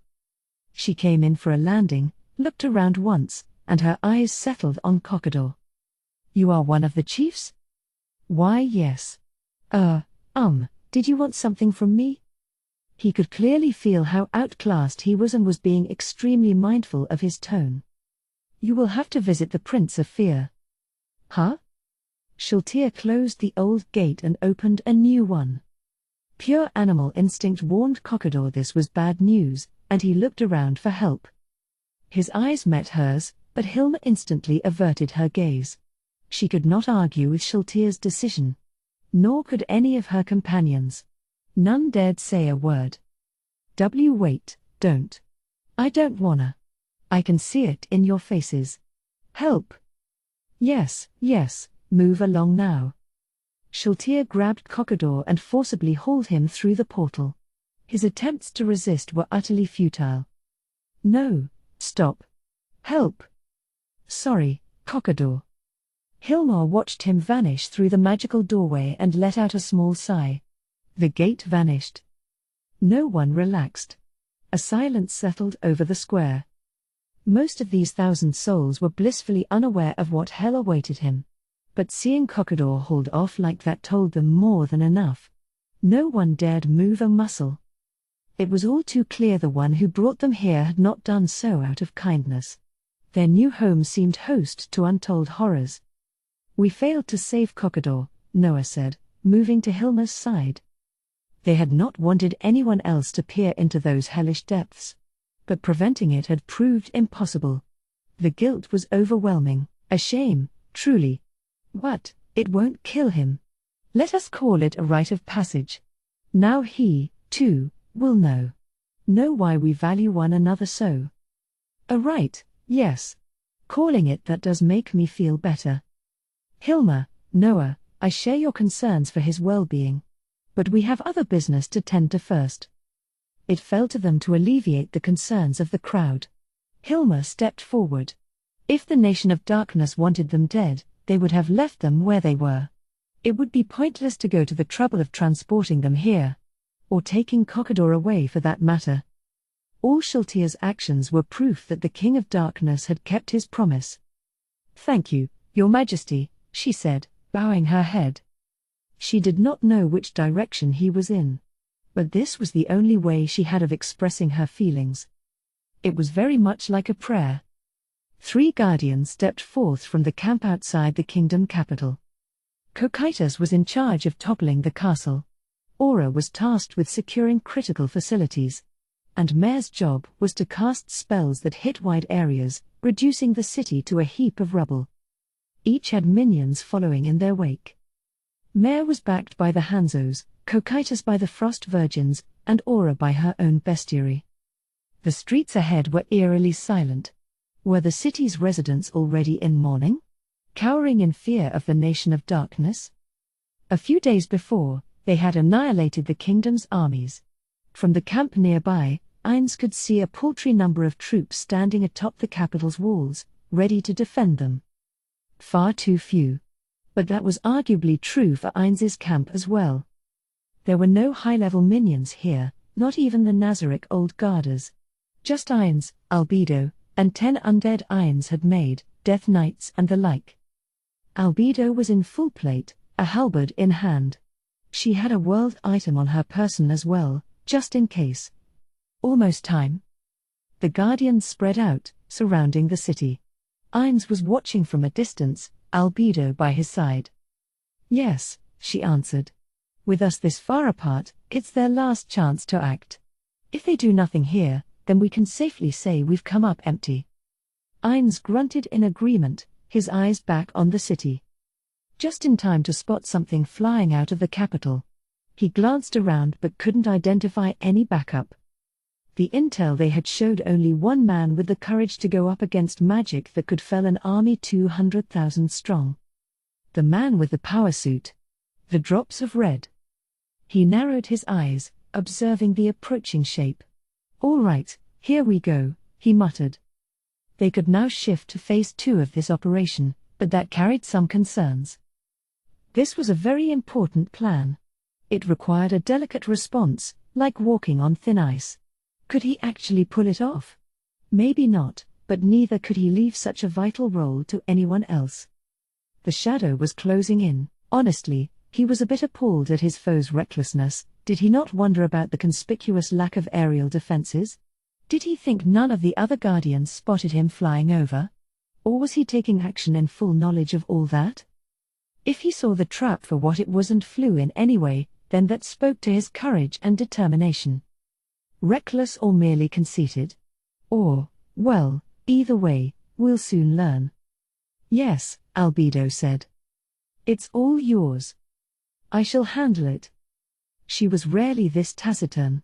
Ainz was unsure what was on her mind. But she definitely didn't seem like she was in a good mood.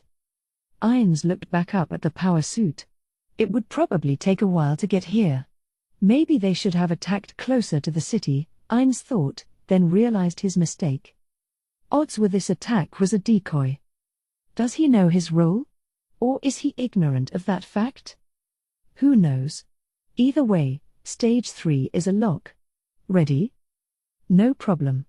I will play my part to perfection. You focus on yours. Fine, Albedo said. No, wait, your wish is my command, Lord Ainz. At last the power suit reached the Nation of Darkness's base. It was 100 yards up and 100 yards out. From here, they could clearly identify it. Though they had never had any doubt. The crimson power suit hit the brakes, hovering in midair. The face was hidden, but it seemed to be glaring down at him. Albedo raised a hand, and the Death Knight stepped forward into the line of fire. The box on the hovering power suit's shoulder absorbed light, then released it as lightning. Chain Dragon Lightning. Ainz muttered the spell's name even as the electric dragon hit one of the Death Knights. It took massive elemental damage, and then the spell leapt to the undead around it. The blinding light illuminated their surroundings, and then there were no undead. It had taken them all out in an instant. The spell had not struck Ainz or Albedo, not because the pilot had intended it but just sheer coincidence. Such insolence. State your name. Albedo snarled. So loud Ainz almost clapped his hands over his ears. Even from this distance, the pilot must have heard, but no answer was forthcoming. No, there was an answer. If you could call it one. The boxed weapon rack on the suit's left shoulder began absorbing light and activated a different spell. Ainz and Albedo were enveloped in a torrent of fire, raining down all around them. Firestorm. A faith-based area of attack spell. Fire was Ainz's weakness. But this spell was not buffed by any special skills nor cast by a mage of Ainz's level, so it did not do much damage. Still, he could hardly afford to sit here ignoring it. And so he gave an order. Go, Albedo. Do not let him escape. By your command. When the order came down, Albedo took a tight grip on her halberd and flew off. Her black wings fluttering, she soon closed the gap. Startled by her rapid ascent, the man in the power suit turned away, movements rather stiff. She tried to slam her weapon into the suit's unprotected back, but just before her blow landed, it shot away, not back to the capital but headed south. Albedo considered the lay of the land. Nothing in that direction stood out as remarkable. Nowhere that would make for a good ambush. Beneath her helmet, her scowl deepened. Really, does he think we're so blind we can't tell what he's after? Or, does he just think it won't matter even if we do? In which case, I'd better be careful. She glanced back over her shoulder at the Nation of Darkness's camp. She could see a small figure all on his own, looking up at her. She had her orders, but she was a tank. Her role was to protect others, especially her one and only master. Leaving him behind felt wrong. Even worse, she couldn't make her target pay the price for this. She clicked her tongue once, glaring after the retreating power suit. There was a backpack-like protrusion on the armor's back, 6 thrusters firing away. White flames shot out, leaving comet-like tails in its wake. Anyone unversed in power suits would assume destroying these would rob their capacity for flight and leave them tumbling toward the ground. But according to her master, those were merely cosmetic. The power suit's flight ability was quite similar to the fly spell. Her master insisted it was technically something else, but either way, the suit could keep flying even if its thrusters were completely non-functional. But her master had not personally verified this, so he'd been careful to point out that this was just how it had been back in the day. But how far is he planning on flying? We're already quite far from our base. Or am I the real target here? He was slowly putting more distance between them. Perhaps he might even get away. Albedo did not have any skills that increased her flight speed. In chases, she was meant to summon her war bicorn, but since she was yet unable to mount it, she was reliant on her wings. And she had already reached her maximum speed. But naturally, she was prepared for this. She'd borrowed a speed boost item from her master. If she equipped it, she could close this gap in an instant. So why hadn't she done that yet? To find out what her foe's next move was, naturally. But if he was just trying to run away, Albedo was ready to put a stop to it. As she scowled at his backside, he abruptly swung around to face her, bracing a weapon similar to Shizu's mana gun. Humph, Albedo scoffed. Where Shizu's was shaped like an assault rifle, Kokaitis had said this weapon was a heavy machine gun. It had more destructive force than Shizu's. With a low growl, it spat a stream of bullets in her direction. Bigger than acorns, the rounds came in very fast and in great quantities. Dodging them all would be nigh impossible, but it was easy enough for Albedo to bat one back from whence it came if she so desired. That would hurt a lot, the weapon damage of her foe's gun, plus her halberd's damage, and the bonus provided by her skills. She chose not to activate those skills. Instead, she held her halberd high, doing nothing, merely closing the distance between them. Fully intent on letting all the bullets strike her. And as the bullets reached her armor. Oh dear. She'd assumed her armor would neutralize any incoming damage, but it didn't even need to. Not a single bullet hit her. They were all deflected. Apparently, these bullets had no magic in them. Floor guardians could all render unenchanted projectiles useless. If she'd known this weapon hadn't been imbued with magic, she'd have unequipped that item first. I was hoping to evaluate the destructive strength of it, but all I've done is reveal one of my own abilities. If we give them another chance, they'll definitely make sure to use something magical. Albedo could tell this rattled him. But he must have known it was possible. He quickly took one hand off the gun, holding a palm out toward her. Preparation for a magic attack, no doubt. What now? Albedo muttered. Once again, using no skills, just advancing steadily toward him. Even at this distance, she had skills that would let her attack him, but she had no intent of giving anything else away. A bright green light shot from his right hand and struck Albedo. For an instant her body, her armor, technically, flashed the same color. The light soon faded, doing nothing in particular. She felt no pain. This was not because she'd actively defended against the spell to prevent the damage, but because her resistance had not allowed the effect to activate at all. Odds were high this was an instant death spell, the sort of magic her master excelled at. Spells like that were affected not just by stats, passives, special skills, and items. Level difference also played a significant role in determining the success rate, so unless the supporting stat build was extremely specialized, they were only useful on targets of equal level or below. So an attack from someone reliant on a power suit never stood a chance of harming a heavily accessorized level 100 NPC like Albedo. Throwing out an instant death spell to learn the difference in their abilities could be a worthwhile gamble, but if he genuinely believed that magic would work on her, well, Albedo found that rather insulting. It was high time she drove her point home. Albedo was already nearly on top of him, so she lashed out with her fist. She didn't bother using her halberd, partially to demonstrate her contempt but also because she had no real clue how much damage the weapon would do. He tried to block the swing with his gun, but she was a bit too fast for him. Even pulling her punch, a level 100 swing hit quite hard. There was a loud clang, and he went sailing away. The power suit was a good 3 yards tall, putting it well over Albedo, so seeing it knocked back that far and shaking like a leaf, it was all rather droll. More damage than I expected. Like he's made of tofu. She hadn't expected much, but so weak. Albedo was actually rather alarmed by it.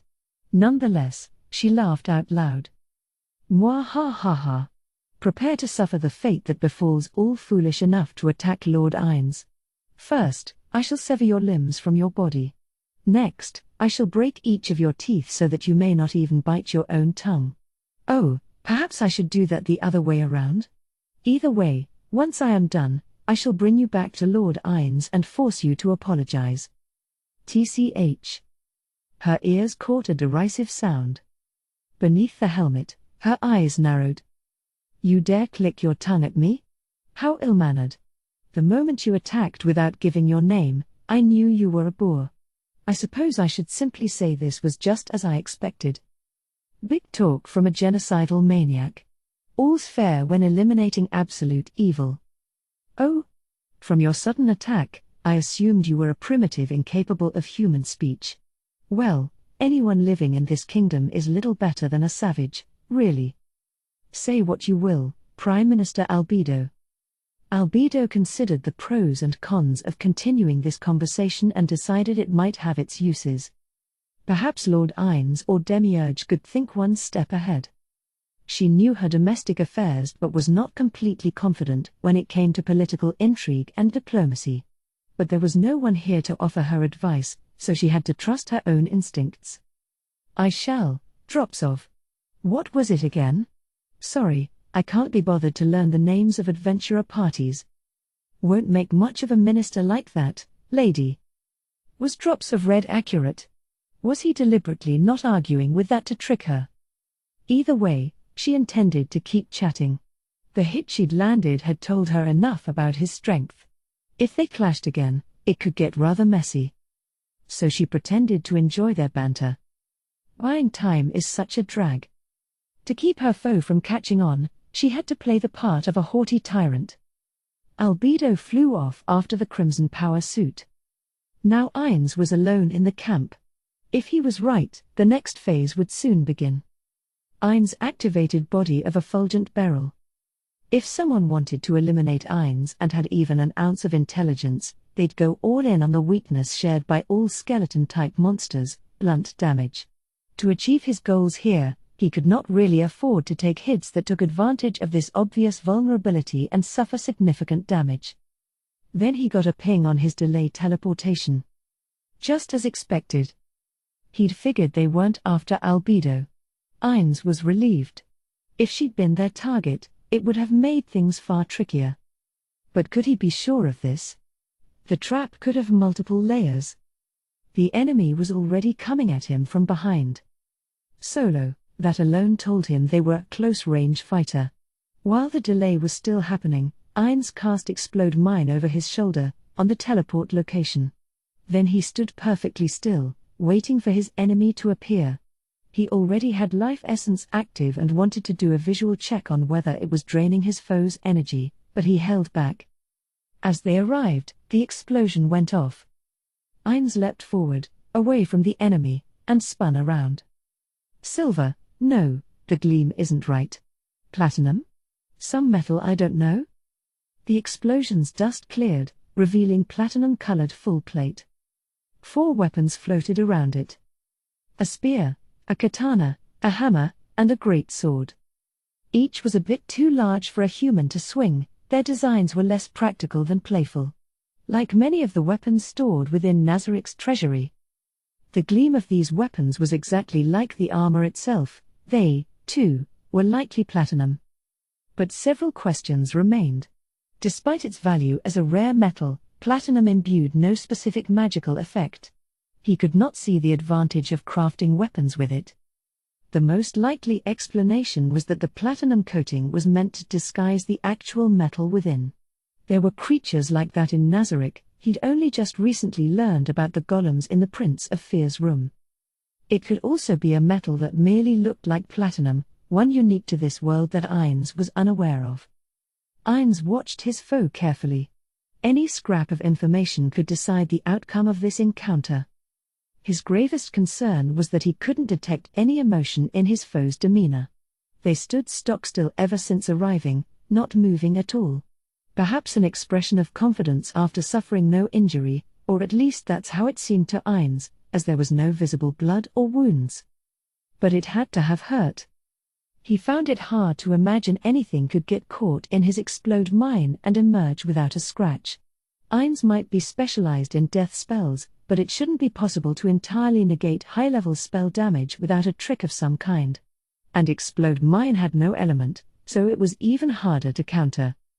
Did this aplomb just come from gritting teeth and fighting through the pain? Born of willingness to die in battle?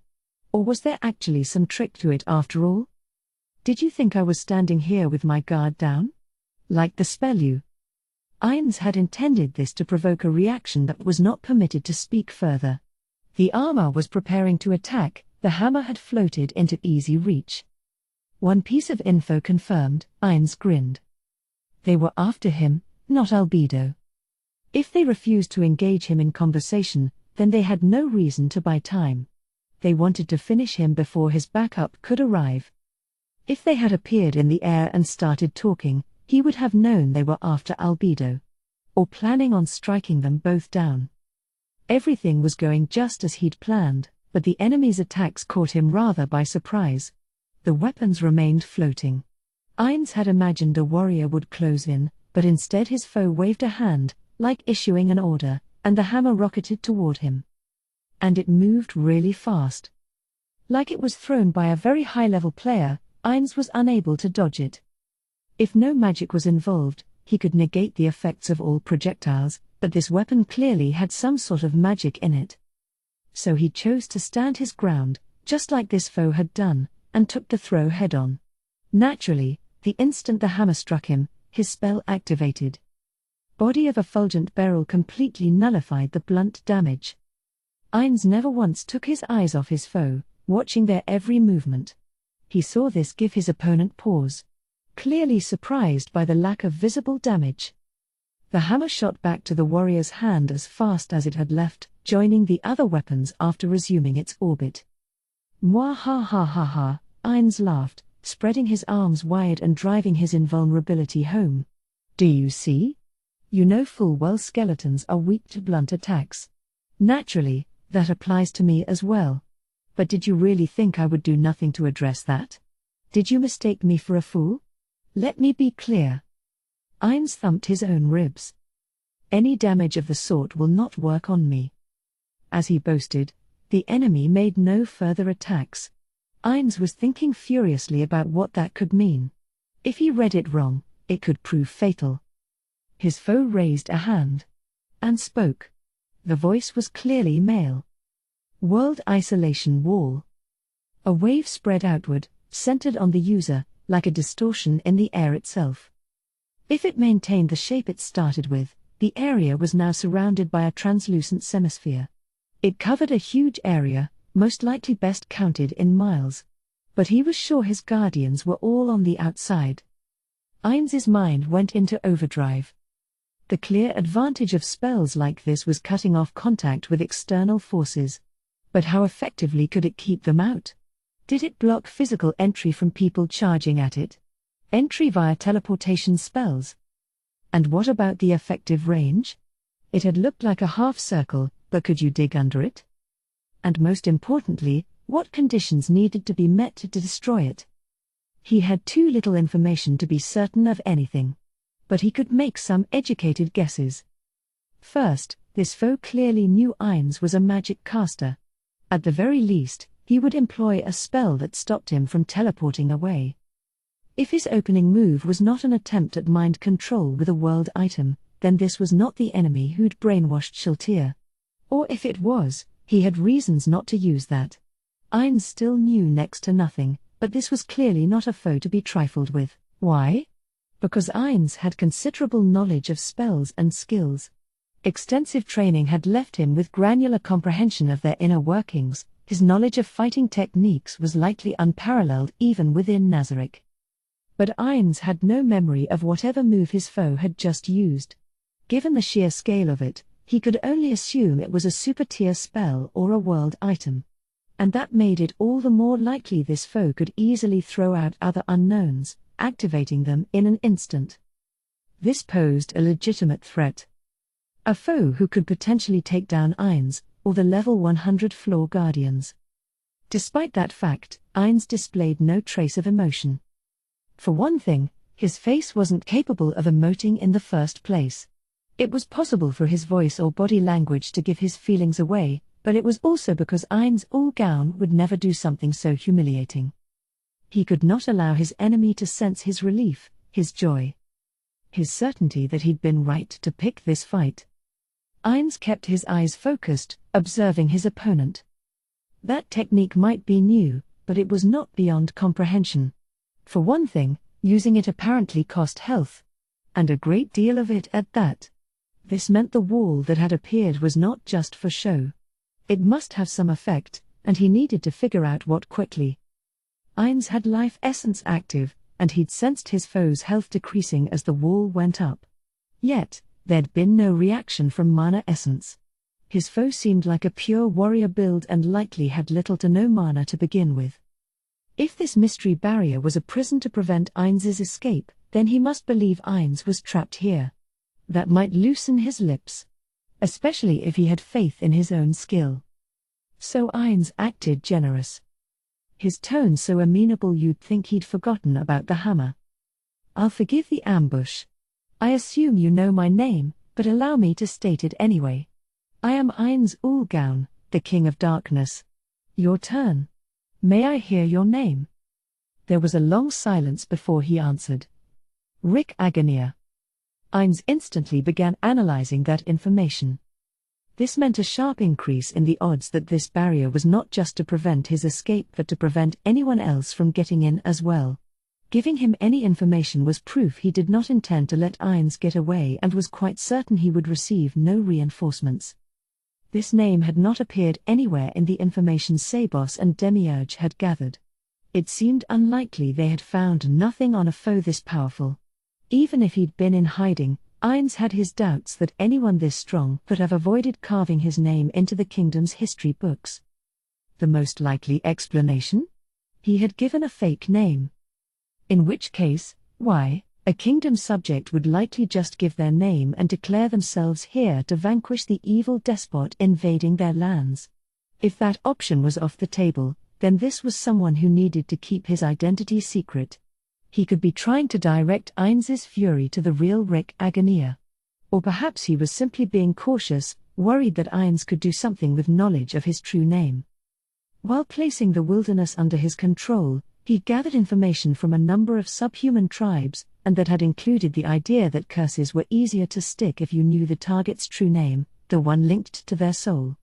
They'd researched the concept back at Nazarick and been unable to find any proof that the theory had any merit. Thus, they'd assumed it was mere folk superstition. It was possible Rick might hail from a tribe that believed in those stories. Ainz had too little to work with and was just piling guesses on top of guesses. But as far as platinum-clad powerhouses went, he could think of two offhand. One was not likely to take human form, but the other. "I have heard the songs of the bards. The tales of the 13 heroes. The names of several have been lost, but one of them wore armor rather similar to yours. Was Rick Agonia his name? I'm sure that bard would be delighted to learn it." "Oh," his foe said, with neither a shrug nor any other gesture of note. "I had no clue I was famous enough for any bard to care." Was this really one of the 13 heroes? Or did he think pretending to be would hide his true nature? Perhaps there was some other motivation. Damn it, Ainz thought. This was making it far too difficult to tell what was true and what wasn't. But this man had the confidence to go toe-to-toe with Ainz Ulgaun, the caster who'd wiped out an army with a single spell. Ainz would need to discover the depths of his prowess before this fight was over. "Mind if I call you Rick?" "Don't." A swift reply. And laced with loathing to boot. "How rude of me. A bit too friendly. Agonia, then." "That will do." "Good. Then a proposal for you. Would you like to come work for me?" The air around him seemed to crackle. But Rick neither raised his hackles nor shifted his stance at all. He just stood there. Baffling. This would make sense against a clearly weaker foe. Just as Cocytus had taken no stance against the lizardman. Did Rick believe he had Ainz ul Gaun outclassed? That seemed unlikely. In which case, was this Rick's stance? This bolt upright posture would make sense if he intended to finish Ainz by ordering these weapons around, and never moving himself. I'll take that as a no, Ainz said. Shame. I can't talk you into it. I always have a place for true strength. I am treating Dark Hero Momon like a proper subordinate. Should you join me, I could be persuaded to call off the kingdom invasion. Your value is greater than any country. Never. His proposal was cut down on the spot. No hesitation at all. Beneath Ainz's immobile face, his brain was quickly mulling over the implications. Even if he was dead certain he could save the kingdom once he took out Ainz, would he really not be the least bit tempted? Or was he convinced the Nation of Darkness would quit the field if Ainz perished? Does he just not care what happens to the kingdom? Is he from somewhere else? Light shroud. Rick's armor began to glow. At first, Ainz thought it was reflecting sunlight, but Rick's health began dropping again. Clearly, he'd activated another ability. And that cinched it. Rick's moves burned HP. But health could easily be restored with magic or potions. These moves were likely not that strong. Even in this world, the strength of a move was commensurate with its cost. But Rick busting out a special skill meant diplomacy had failed. Ainz activated a spell of his own. Greater teleportation. Ainz moved to the side of the barrier. The moment his vision cleared, he found the translucent wall standing before him. The teleport failed. He glanced around, but there was no sign of Agonia.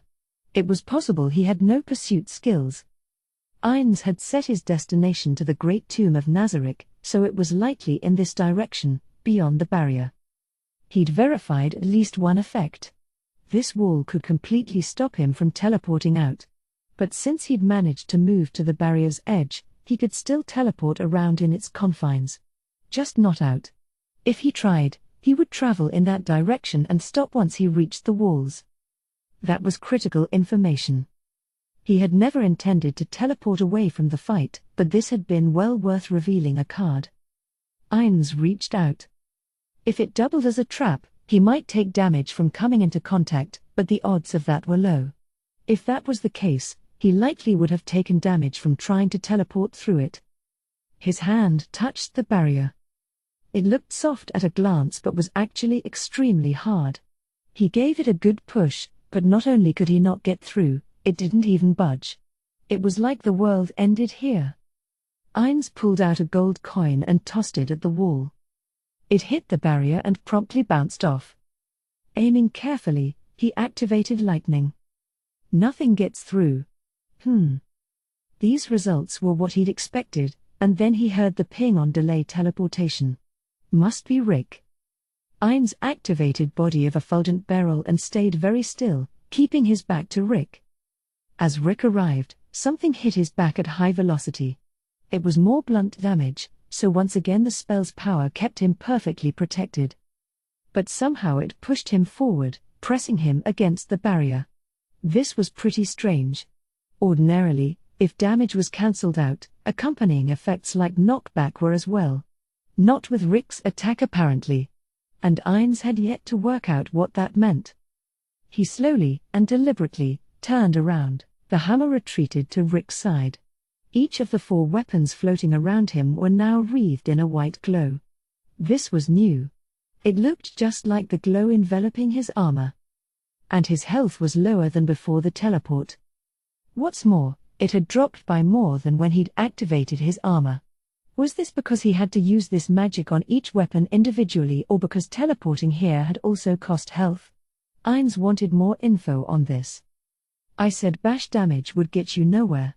Did you not get that? Try and teleport all you like. You can never escape the barrier. You are fated to perish here. Not much of a conversation, Ainz thought. He left that unsaid, keeping his tone light, trying not to wind the man up further. Interesting. I'm impressed you had the nerve to cast an anti-teleport barrier. I assume you're prepared for the consequences? In lieu of an answer, one of the hovering quartet stopped rotating, the great sword. Now. Clearly, he'd had enough small talk. So Ainz made his move. Twin magic, obsidian sword. The spell created 2 blades of black stone, which he immediately used to attack Rick. If his foe was using weapons, he would, too. The first swing struck the hovering great sword, but the second was dodged by a very unorthodox evasive maneuver. What the? Ainz let out a yelp despite himself. The evasion itself was not at all surprising. But the way Rick dodged was impossible, even for Cocytus. Rick had dodged with a lateral somersault at head height. That alone was odd but acceptable. The problem was the lack of something any human should have required. In order to jump, you had to kneel slightly and put strength into your legs. There were non-negotiable prerequisites to jumping. But Rick had skipped those steps. No preparation, just straight into the somersault. It might be possible with the use of fly or similar magic, but even Ainz would struggle to pull it off. His body would always resist moving like that. Maybe someone with a body specifically attuned to fly could reproduce these moves. But Ainz felt like something else could better explain Rick's bizarre dodge, but the idea wouldn't quite come together in his mind. Even as Ainz was frustrated by that, Rick's great sword came at him again. His obsidian blades were knocked aside by the other hovering weapons. This great sword moved like it had a mind of its own. Reminded of the weapons that symbolized a guild, Ainz activated a defensive spell. Wall of Skeleton. The sword slammed into this bony barrier and destroyed it in a single hit. Impressive. Where the Wall of Skeletons had been just moments earlier, the great sword hovered, tip pointed his way. Rather than float back to Rick's side, it came swinging at him, as if someone gripped the hilt tightly. Rick himself did not budge. He simply stood there, no stance at all. And the sight of that finally jogged Ainz's memory. He's like a puppet. Rick moved like he had strings, like there were giant hands above him, one manipulating Rick himself and the other moving the weapons.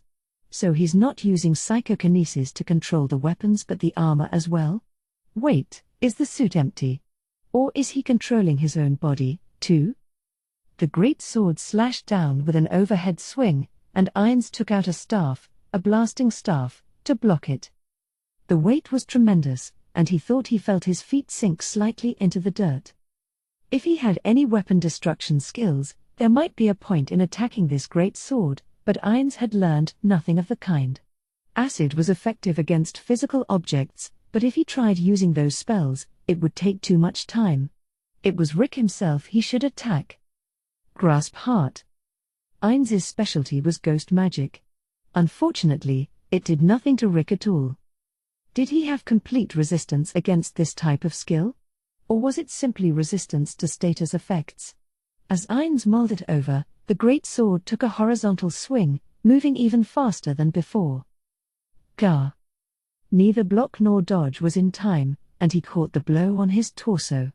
Slash damage got through his defense, knocking him back a bit, and slammed him into the wall of light. This was not the ideal position. Greater teleportation. Ainz moved himself higher into the air. Since his swords worked differently from conventional summons, they remained floating near him. Up here, he was easy to locate, but he had no intention of gaining distance or hiding until Albedo returned. This was the fight he had wanted. Just in case, he activated Body of Effulgent Beryl once more. Rick was a tiny speck below, and he watched as the man located Ainz and started rising toward him. Since he wasn't sending the weapons up alone, there might be some limitation, maximum distance, perhaps. Ainz began dropping. As they passed each other, he flung his blades. These obsidian swords were only useful for attacking and worthless for blocking incoming blows. They were fragile things, without the durability blocking would require. If he even tried, they would not last long. The blades sliced through the air and were battered aside by the weapons surrounding Rick. Blocking them seemed to be all he could manage. He did not counterattack. He passed Rick and headed for the ground. That was when a spear shot down from above. Ainz flung himself forward, barely managing to dodge the attack. Fly was still active, so he easily righted himself. He did so a short distance away, just as Rick slowly came in for a landing. 3 weapons were circling him, at least until the spear pried itself from the ground and returned home. Ainz had his obsidian blades floating on either side of him.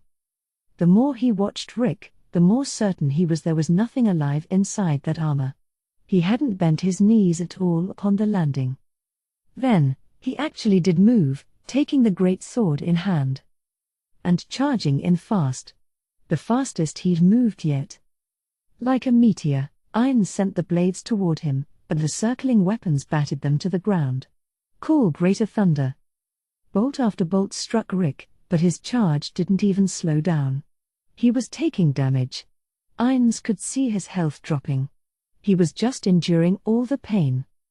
The great sword swung high, then came crashing down. GNH. Even as he took damage, the corner of his eye spotted the katana swinging in from the side. Ainz swung the blasting staff in return. Rick weathered the blow. Assuming a caster's swing was not that strong, he chose not to dodge but to power through so he could land a good hit on Ainz. That was the correct choice. Ainz would have done the same in his position. But here, it was a huge mistake. Ainz grinned inside as a shock wave sent Rick flying. Like Yumeko's iron fists of a lady teacher, the blasting staff had a very high knockback effect. As a trade-off, it did almost no damage, but for a caster, the ability to control distance in a fight was vital. As Rick flew backward, the other weapons were dragged with him. The katana's swing missed, the tip barely scratching Ainz's rib cage. Rick stayed upright as he flew, and Ainz sent a spell after him. Summon 10th tier Undead. His obsidian blades vanished, replaced by a level 70 undead that specialized in close quarters, a Doomlord.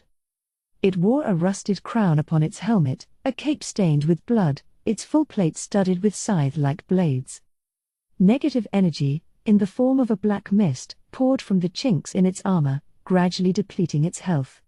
This was the penalty for summoning it with power far beyond its level. Making good use of it required a veteran's finesse.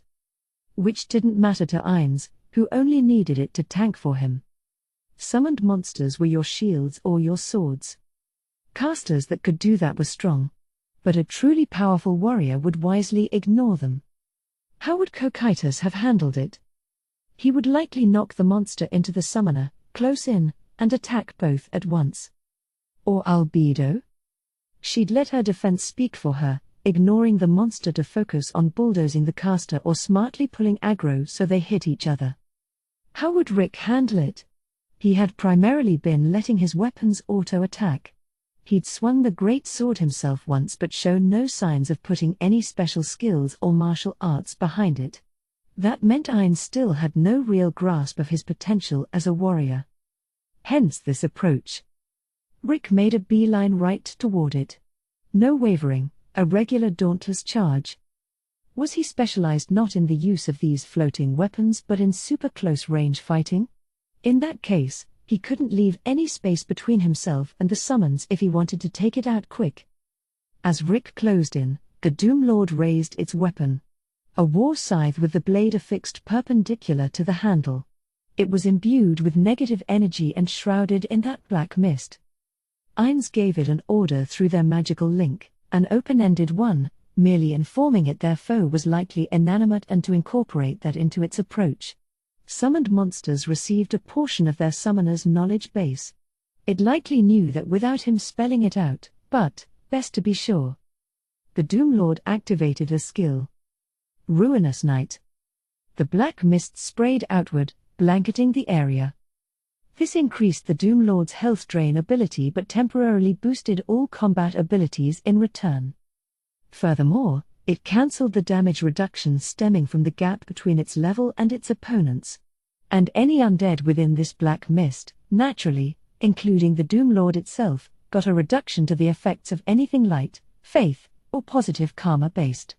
That effect had no overlap with conventional buffs, so it stacked on top of anything else it had active. Ainz would rather like to gain the benefits of this himself, but the mist's range was not exactly large, so he was forced to abandon the idea. He was keeping his distance from their fight, not wanting to be targeted. And in full observation mode, Ainz was ready to strip Rick's powers bare. The Doomlord's scythe struck the floating great sword with a mighty clang. Neither was knocked away, neither gave up any ground. Their physical strength was an even match. The sound of weapons clashing echoed again and again as the scythe and the katana traded a flurry of blows. The scythe deflected the sword's slash, but the hammer acted as a shield, blocking the scythe's follow-up thrust. The spear flew in, but the scythe's hilt knocked it aside. The great sword swung down, but the Doomlord stepped out of the way. That dodge put it but a half step out, but Rick moved with it, not letting the gap open at all. Their exchange was nigh even, but Rick was getting more hits in, giving him a slight advantage. Negative burst. A wave of blackness, like a substance that repelled light itself, spread out around Ainz, swallowing everything in a murky darkness. This negative energy healed the Doomlord's wounds. But the amount healed was not worth the mana spent, and Rick had emerged unharmed. The spell had done no damage to him, he'd completely resisted the negative energy. Where did that come from? A racial trait? A job class? Some piece of equipment seemed most likely. He'd known he was going into a fight with an undead, so naturally he'd shored up his defenses against typical undead attacks. Just as Ainz would increase his fire defenses when facing a fire-breathing dragon. As the clanging of their blows continued to ring out, Ainz cast his next spell. Perfect Unknowable. Rendered undetectable, Ainz stopped hiding behind the Doomlord, circling around it. As he did, the katana shot out at speeds that couldn't be dodged, stabbing him right through the robes at his waist. He had flawless defense against stab attacks, so it did no damage, but he hastily retreated back into the Doomlord's shadow. The flying katana quickly returned to auto-attacking the Doomlord. Eyes that can see the unknowable, This was not surprising. Even if you weren't at Ainz's level, any advanced player would have a countermeasure prepared for it. The question was by what specific means had he been spotted, and for that, he lacked an answer. There were far too many options out there and not nearly enough information to narrow them down. So what should he try next? Rick seemed eager to attack Ainz directly and kept directing the array of weapons his way, but the Doomlord was covering for him. None of these blows was getting through. The way this battle was going, if he just cast high-damage spells and summoned new Doomlords each time one died, he would likely emerge victorious. But that was not what Ainz was after. Rick was clearly an enemy far stronger than any Ainz had faced in this world, and had a number of moves Ainz's knowledge could not identify. If he could learn all that Rick could do, then that would give him an advantage against future foes with similar moves. So Ainz refrained from using attack spells. One might think shoring up his defenses would be a wiser move, but he had reasons to avoid that, too. Well aware of the risk, he simply chose to grin and bear it. He continued watching their exchange carefully. The Doomlord was being slowly pushed back, but neither was taking much damage. You could generously call it a battle that ebbed and flowed, but Rick's approach was so simplistic, it rather baffled Ainz.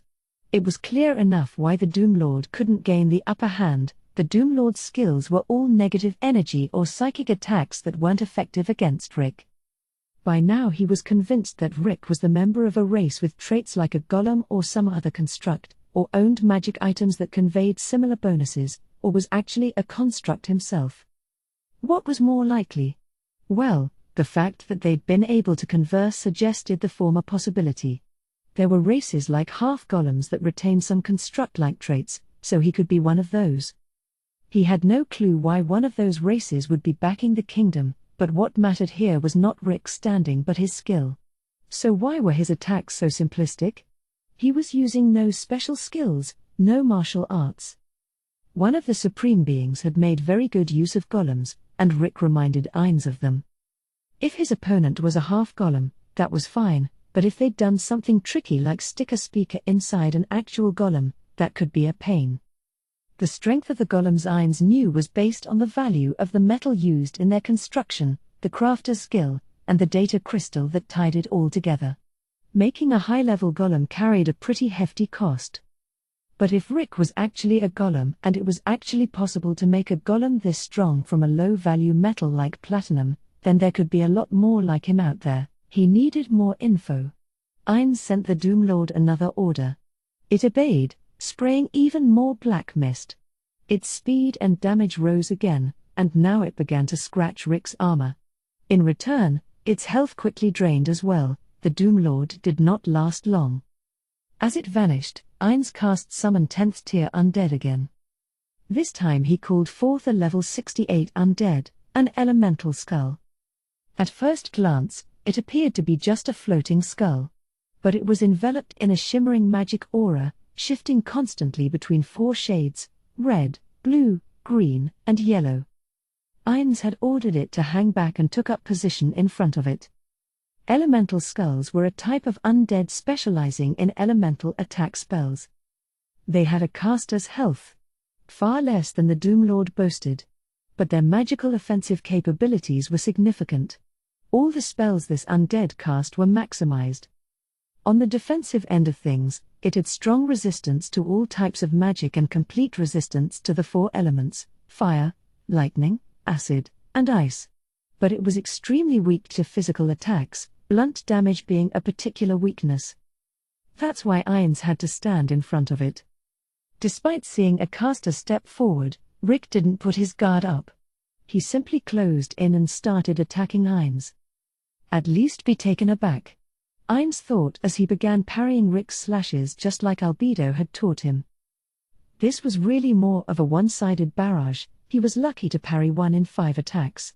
Even when Ainz's staff managed to deflect 1 weapon, the 3 others would follow up without fail.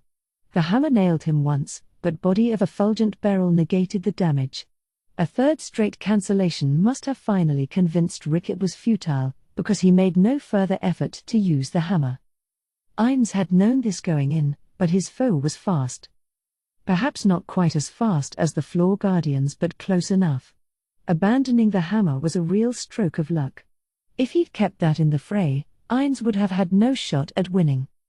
Watching the Doomlord fight had been enough to convince Ainz he stood no chance on the front lines. Naturally, Ainz did have the option of using Perfect Warrior, but that would have required using special gear to turn the tide. As he grimly hung on while fighting up close and personal, a spell rocketed in from behind. As it did, Ainz activated the 9th tier spell Vermilion Nova. The strongest single target fire spell lit Rick up. Yet, his attacks didn't slow at all. The great sword hit Ainz hard. Even wreathed in fire, his flurry of attacks didn't slow down. Perhaps that was simply the way of a warrior who knew his priorities. But even so, it seemed a bit too blasé. The elemental skull had used a 9th tier spell, Polar Claw. Extremely icy claws had slashed directly at Rick. It was nothing fancy, just pure damage. But in return, they were capable of dealing the most damage out of any chill attribute spells. A spell Ainz had not personally acquired. Ainz remembered exactly how much health Rick lost from each spell. The spear and katana hit him for a 2-hit combo. In response, he activated the 9th tier spell Call Greater Thunder. The elemental skull used the 10th tier spell Mist of Super Acid. Another spell Ainz had not learned. Knowledge of such spells was why he'd summoned this particular undead. For a brief moment, Rick's frame was enveloped in a powerful acidic mist. So were the weapons hovering around him. Mist of Super Acid not only damaged the target, it had a supplementary effect where it damaged their gear, as well. These weapons might be floating around him, but the spell had clearly deemed them his. The cloud reached even the farthest weapons, but despite Ainz being right there, it did not affect him at all. Magic played by its own rules. He could immediately tell that this acid was taking a chunk off Rick's health. Acid seemed to have done the most damage out of the 4 elements he'd tried so far. But this was still not a lot of damage in the grand scheme of things. His current analysis suggested Rick was built less for offense than defense. In other words, he was a tank first and foremost. He had pegged him as somewhere around level 90 in power. My best plan would be to keep hitting him with acid. Ow. Ow. Let me think. His stream of thought suddenly interrupted. He felt a flash of irritation, and it brought a miracle to pass. His staff struck the katana as it came in, and if Ainz had eyes, they'd have popped out. The katana went sailing away, as if the knockback effect had gone off. Why? How? This staff's knockback activation had very clear-cut rules. First, blocking a warrior's charge with the staff would not activate it. It only activated if Ainz was actively attacking. Next, even if he attacked, if his foe blocked it with sword or shield, the effect wouldn't trigger. It had to score a direct hit on the target's body. Swords and shields did not qualify as part of the body. But the knockback would kick in if his foe blocked it with, say, a gauntlet. So what did that say about Rick's katana? Based on the rules, it must have parsed the floating weapons as part of Rick's body. That was very strange. Ainz recalled a time when Sabos had brought back some interesting weapons from the capital. They were floating weapons used by a dancing girl. They'd investigated them in the treasury room, but they had simply floated around, obeying orders and attacking semi-autonomously. They were ordinary gear as far as anyone could tell. If he had struck the dancing girl's weapons with this staff, no knockback would have occurred. If he wanted a knockback effect to work on equipment, he'd need a weapon like the iron fists of a lady teacher. Those had been made with the intent of causing shock waves just by punching the air. Only a weapon that devoted to knockback could make it happen. This staff was far weaker, so why had it worked? Given these facts, Ainz could only deduce that these weapons really did qualify as Rick's body. Interesting. Ainz had two theories. First was the idea that Rick's weapons were like Entama's lip bug. Some sort of sword-shaped golem might qualify as a valid trigger for the knockback effect. Alternately, and this seemed far more likely, Rick's weapons weren't equipment at all but actually a part of him. Much like how a knockback attack would kick in if you used a move with that effect to aggressively parry a dragon's claws. He had sensed health gauges in the weapons around him, but had assumed this was just because they were counted as part of Rick's loadout. Especially since every time he hurt Rick, all their collective health went down proportionally. This understanding had been the wrong way around. It seemed more and more likely they were all one life form. In which case, Ainz hesitated for a very long moment. He did have an approach in mind. But was it the right one? No. That would be a mistake. Ainz sensed the elemental skull preparing to cast the 10th tier faith spell 7 Trumpeters and stopped it. He knew what his role here was. Ainz silently cast message, even as Rick leapt backward, following the katana. The katana shifted back into orbit. Would the weapons stop moving if they got too far from Rick, or did he just want Ainz to think that? Or had the knockback simply taken him by surprise? We've gained a sense of each other's strength now. Could we? Rick came sliding up to him, wordlessly hacking away. He had no intention of talking at all. Ainz was rather annoyed at this silent fighting style. Certainly, if your enemy started blabbering, they were most likely stalling for time. Only an idiot would stop and talk in a life-and-death situation. Perhaps he should respect Rick's strategic choice, but that didn't make him any less sad that his efforts were in vain. Wait. Let's talk. Even as he soaked another hit, Ainz threw his staff away. He saw Rick hesitate. And went down on hands and knees. Wait. Please, a moment of time. Hear me out. Rick paused, great sword raised high. Ainz's head right below. There was no danger of critical hits, so exposing his head like this wasn't particularly frightening. And he'd already given the elemental skull its orders. I had no intention of seriously going against you. This all began when the kingdom stole provisions intended as aid for the sacred kingdom. I believe it is clear which of us is at fault here. What do you say? Do you truly believe us in the wrong? You've gone too far. There were other ways. Ainz lifted his head. Rick still had his blade raised. but he did not look ready to swing it yet. Easy to say looking from the outside in. But what would you have done? Forgiven those who stole the food your country grew? If you did not possess excessive strength, this outcome would never have been possible. Those with power must take care to use it well and be mindful of the consequences. I protect this world. Yes, this world is under my protection. Rick spoke as if uninterested in any answer he might offer. At last the idiot speaks, Ainz thought. He pretended to be listening. Some people's lips loosened up if you were responsive, and others not. Since Rick was speaking softly, as if talking to himself, silence seemed the better option. But he paid close attention to Rick's gaze. What the merciful mother and her followers are doing is a mistake. Just as my father erred, so do they. That power is too great. It is the root of all that is wrong. Ainz silently watched him, doing his best to make no sound at all. Rick was enjoying his monologue. It would be rude to interrupt. Nothing the man said made a lick of sense. Ainz thought Rick could use some tips on how to speak more persuasively. All he was doing was preaching to himself. It is all our fault, yet we ask no pardon. I cannot stand idle while you continue to commit evil deeds. That is why you must perish. His blade came whooshing down. Not nearly as fast as before, perhaps out of guilt at striking a defenseless foe. No, wait, keep leaking information. Ainz was ready to scream. But he seemed to be done monologuing. In which case, there was no more use keeping up this undignified act. The fight was back on. He had kept the elemental skull on standby, and it moved into the path of the great sword, taking the blow for him. An effective use of a summons. Or more accurately, the elemental skull had served its purpose, so this was all that was left for it to do.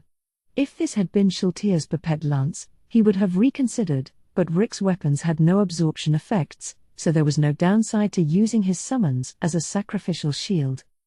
Eek! Ainz let out a pitiable shriek. So this is all your fault? All this is your doing? He had no idea who he was blaming or what for.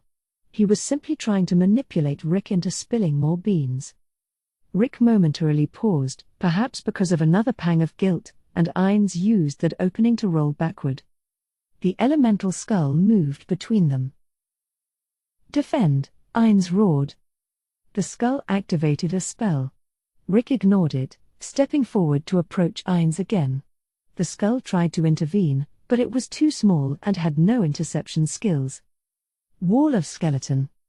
Ainz cast a spell himself, leaving the elemental skull and Rick on the other side. Pathetic, King of Darkness, Rick bellowed. Angry at him for abandoning his summons and fleeing beyond a wall? But Ainz didn't give a damn what his foe thought. If an arcane caster stood there defenseless and exposed, they were nothing but suicidal. And worse. You'd think he could easily have leapt over the wall, but Rick chose to attack it and the elemental skull instead. The wall of skeleton was not as durable as the summoned skull. Rick's onslaught easily punched through it. Meanwhile, the elemental skull was repeatedly casting Vermilion Nova, chipping away at Rick's health. It did not really stand a chance of defeating him. He was a tank and very magic resistant in general. So Ainz cast a spell of his own. Temporal Stasis. A single target 9th tier spell. It completely stopped an enemy's movements, but with one big caveat: you couldn't do any damage to them while they were in stasis. Thus, it was generally employed while facing multiple foes. But that hardly mattered. Rick was immune to this spell. He must have anti-time measures in place. Given his overall strength, hardly surprising. The great sword shot toward Ainz while the other weapons homed in on the elemental skull. Even as he took damage from the sword slash, he cast Greater Break item on the incoming weapons, just to be sure. No effect. Also likely innate. He was even more convinced Rick's weapons were part of him. Just as the skull's health was getting low, Rick suddenly looked up. He'd spotted someone swooping down at him. Albedo. Dash. Ainz heard a voiceless yelp. Something about this had come as a shock. But even as he reeled, Albedo was coming in fast. like an arrow shot by aura. And Ra. With a vicious snarl, her halberd, 3F, swung down upon him. Rick crossed spear and great sword to meet the blow. But there was so much power behind 3F that his feet sank into the dirt. And a moment later, Rick was sent flying to one side. Albedo had ducked under his weapons and unleashed a kick at his chest. His armor screamed from the sheer force of it. Insect. Such insolence before Lord Ainz. You must pa-a. Her bellow made the air quiver, and she renewed her attacks. The gap between them vanished in an instant. Albedo wound up for a mighty blow. A metallic clang echoed. Two of Rick's flying weapons rushed forward to stop her. But then he was the one sent flying backward. That was no jump. His feet were off the ground, in full flight mode. Albedo, stop. That's enough. Ainz could tell she was eager to press the advantage and called for a halt. She'd done enough. He couldn't let her continue this fight any further. Yes, my lord. She seemed slightly disgruntled but heeded his order to stop. Rick began backing away, still hovering in the air. He quickly realized the fight was over. Albedo stood silently before Ainz, placing herself directly between her master and his foe. She was fully on guard against any possible sudden attacks, whether from up close or from a distance. Sir Agonia, I will ask once more. Will you not serve me? Any request you have shall be granted. There was no response, but Ainz didn't let that get him down. A pity. But the gates of the Nation of Darkness are always open to you. Come see us anytime. He lowered his voice, turning to Albedo. Think he still wants more? I doubt that very much. But if he does back off, we should probably end him here. Between the two of us, we won't even need to try. Rick likely heard none of that. After a brief moment, he vanished. The barrier around them seemed to melt away at the same time. Which came first, the teleport or the barrier cancellation? How far had Rick retreated? His departure had left behind some thought-provoking questions, but Ainz's mission was a success. Phew. That's one job done. Good work. There may still be eyes upon us. We should hasten back to Nazarick. Yes, let's. He dismissed the elemental skull, then cast greater teleportation. Time for him and Albedo to leave this place. The platinum armor that called itself Rick Agonia used world movement to reach the meeting spot. He found his collaborator already there. Were you waiting long? Nope, just got here. The one who answered was Azuth, leader of the Adamantite adventurer team, the Drops of Red. The man was inside his massive power suit, so Rick was forced to crane his neck up at him. Azuth was stretching the truth. He'd been standing there a good 5 minutes. Rick was well aware of that. He'd been observing him from a distance, after all. Wary of the possibility that Azuth was being used as bait. If it turned out someone from the Nation of Darkness was watching him, Rick planned to abandon Azuth and head home. He'd kept his distance until he was sure the man was alone. Even now there was still a risk, but uncovering that required conversation. That was the only reason Rick had shown himself here. Sorry, Zay. She got away from me and ended up heading your way. Tell me, did you manage to take out the King of Darkness? Sadly, that proved impossible, he said, bowing his head. I asked your help with this but have nothing to show for it. While he had told the King of Darkness his name was Rick Agonia, it was actually Zendelux Vation. He and the rest of the Dragonlords were the greatest beings this world had ever seen. That was why he could already hear the others complaining that humbling himself before a mere human was out of the question. Zay paid that thought no heed. If bowing his head made a favorable impression, then he saw no reason why he shouldn't. No need to say sorry. You couldn't take him out because I didn't keep that woman busy long enough. You must have run out of time, right? Zay considered what answer would most benefit him. Not at all, he said, keeping his tone reassuring. That isn't the case at all, Azuth. You were just no match for the Nation of Darkness's Prime Minister. The fact that you kept her at bay for any significant amount of time was all anyone could ask for. My failure to defeat the King of Darkness is simply because he was far stronger than I had imagined. This much was unvarnished truth. According to the deal they had struck, Azuth's job was to lure Albedo outside the barrier, separating her from the King of Darkness. Nothing more, nothing less. Before the battle, Zay had considered there was a very good chance she would kill the adventurer in short order. Of course, admitting that out loud would likely discourage Azuth from taking part in the plan, so he had kept that to himself. The fact that Azuth had fought Albedo and lived meant he had done quite well. Zay did not wish to lose anyone who could help in the struggle against the evil players. But he had his doubts. Something didn't feel right. How was Azuth still alive? The suit he wore did have high offensive and defensive capabilities. It also gave the pilot access to any number of moves. At the same time, it offered no improvements to health or mana. A hard shell with a soft, squishy center.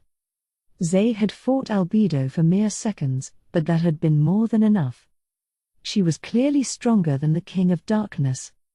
That king might be able to destroy whole armies, but he struggled in single combat. And Albedo was not someone Azuth could fight and live to tell the tale. So why was he still alive and kicking? What did you make of that demon Albedo? Did you stand any chance against her? Not even a little. I only made it out because I threw everything I had at her and never let her get close. Zay thought. Albedo had not used any ranged attacks and didn't seem to have any gear that allowed her to engage from a distance. It made sense. Perhaps his suspicions had been unfounded. Zay had feared Azuth had sold him out by making a deal with Albedo and the King of Darkness. Now he felt somewhat ashamed for his doubts. But considering every possibility was never a bad thing. Plus, Azuth was merely a collaborator, not a friend. And he still couldn't rule out the possibility of a betrayal. Oh, right. I told the King of Darkness my name is Rick Agania. Best if you remember that. If you're ever in a situation where he might hear, use that name instead. Rick Agania? Where'd that come from? Nowhere. Just the first name that popped into my mind. If there is anyone named that, I've likely ruined their day. This was not entirely true. He had never heard of a house named Agania. But Rick was different. They'll have unwittingly attracted the fury of the King of Darkness, then? Entirely possible. And Prime Minister Albedo bears a grudge. They shared a grin. If there really was a stranger out there named Rick Agania, he likely would not find this amusing. As he laughed, Zay's mind turned to other things. His focus was the demon Albedo. The King of Darkness had been trapped, which was good, but she'd smashed right through World Isolation Wall, a mid-tier wild magic spell. This spell created a space completely isolated from the outside world. Entering or exiting this space by any conventional means, including teleportation, was completely blocked. Getting inside required the use of wild magic or the possession of a world item. He could not be sure if she was a player or an NPC, but given her subservience to the King of Darkness, it was likely the latter. That was another mystery. Why had Ainz not carried the world item himself and instead entrusted it to Albedo? Or is there a chance that she is the player and the King of Darkness is the NPC? This wasn't out of the question. He could see someone deciding it was safer to act as second in command. Or did the King of Darkness also have a world item? The odds aren't high. If he did have one, he should have been able to get through World Isolation Wall. Is it possible he has one and just didn't bring it with him? That also seemed plausible. Rick had learned some groups had too. Plenty of reason to suspect the Nation of Darkness was one of them. Zay, how strong was the King of Darkness? If you couldn't take him down, he must be pretty good, but could I? No, could this suit beat him? Azuth, don't take this the wrong way, but there's no way. Even given ample time, I would struggle to finish the job. But with your help, I now know his power, and the limits of it. The next time we fight, assuming it's one-on-one, I should be able to win. That said, If he was using this armor in that fight, it would be a very narrow victory. And if the King of Darkness utilized summons more, the outcome could prove unpredictable. It would come down to which of them arrived most prepared. Still, Zindelux was a bit relieved. If the king had been on par with that vampire, he might have struggled. But as himself, without the armor, he need not fear the King of Darkness. In his own body, even the vampire would pose no real threat. But giving them time to rally their forces would be a bad idea. Wow. Just wow. You aren't the world's strongest Dragonlord for nothing. I've never once considered myself anything of the sort. I'm sure there are plenty of beings out there stronger than I am. But if all I have to contend with is the King of Darkness, then I shall emerge victorious. His powers were particularly effective against the undead. And he'd been able to confirm they were effective against the King of Darkness. Thus, he had decided the king was not that grave a threat. That demon albedo was far more worrying. Azuth, I hate to ask, but if there is a next time, I would like your help again. If? Azuth's tone was somber. Zay knew exactly why, so he said nothing else. After a long silence, Azuth croaked, "The kingdom's doomed, isn't it?" "That seems to be the case. I have done all I can." "Oh. But next time, you'll want me keeping her busy again?" "I can try, but I doubt she'll let me buy as much time." "True. They won't even let us split them up. That's why I want to wait until something leads her away from the King of Darkness, and then we will both fight together." If Azuth took on the summons, Zay was confident they could easily defeat the King of Darkness. No Nation of Darkness minions had attacked while they spoke, and there was nothing more he could do here. Zay turned to the distant capital. He had seen the fall of many a country in his time. This was but one more. It was sad, to be true, but he was far more concerned about sharing a border with the Nation of Darkness. The Council State was not exactly his country, but he had grown fond of it. He'd called in some friends, but at this rate, he might need to speak to the other Dragonlords. "Oh, forgot to mention. I met some Theocracy folk and dropped the name you mentioned on 'em." "You did? Then they'll know you've got someone significant on your side." That should make Azuth's position extraordinarily more secure.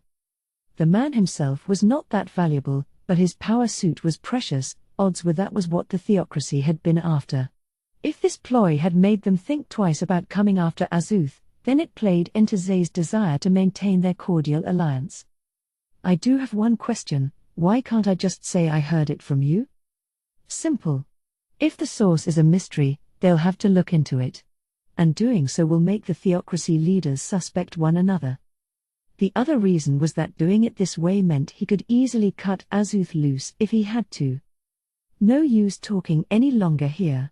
Let's get going. Your friends are waiting for you." "Yeah, they are. Thanks, Zay." As he prepared world movement, Zay thought about Azuth. Specifically about whether there was any point in helping him further. The armor he wore was valuable.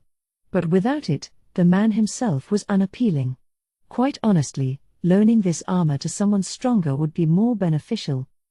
And Zay had his doubts about how pliable the man was. For now, they were cooperating. He was neither the man's superior nor a friend. Azuth had acted rashly before, and next time it might prove fatal. That had been a bit of a mistake in judgment on Zay's part as well. Azuth had originally not even noticed the Nation of Darkness's advance, and to drive home the urgency of the situation, Zay had told him exactly how far they'd come. Azuth had come to Zay in the first place in hopes of saving the kingdom, asking him to defeat the King of Darkness. He should have known that deep-seated desire would motivate him to take the power suit and fly off to save that city, consequences be damned. Had he not revealed himself, perhaps the King of Darkness would have approached the capital unprepared, and been defeated. Should I kill Azuth here and steal the power suit? There were advantages to doing so.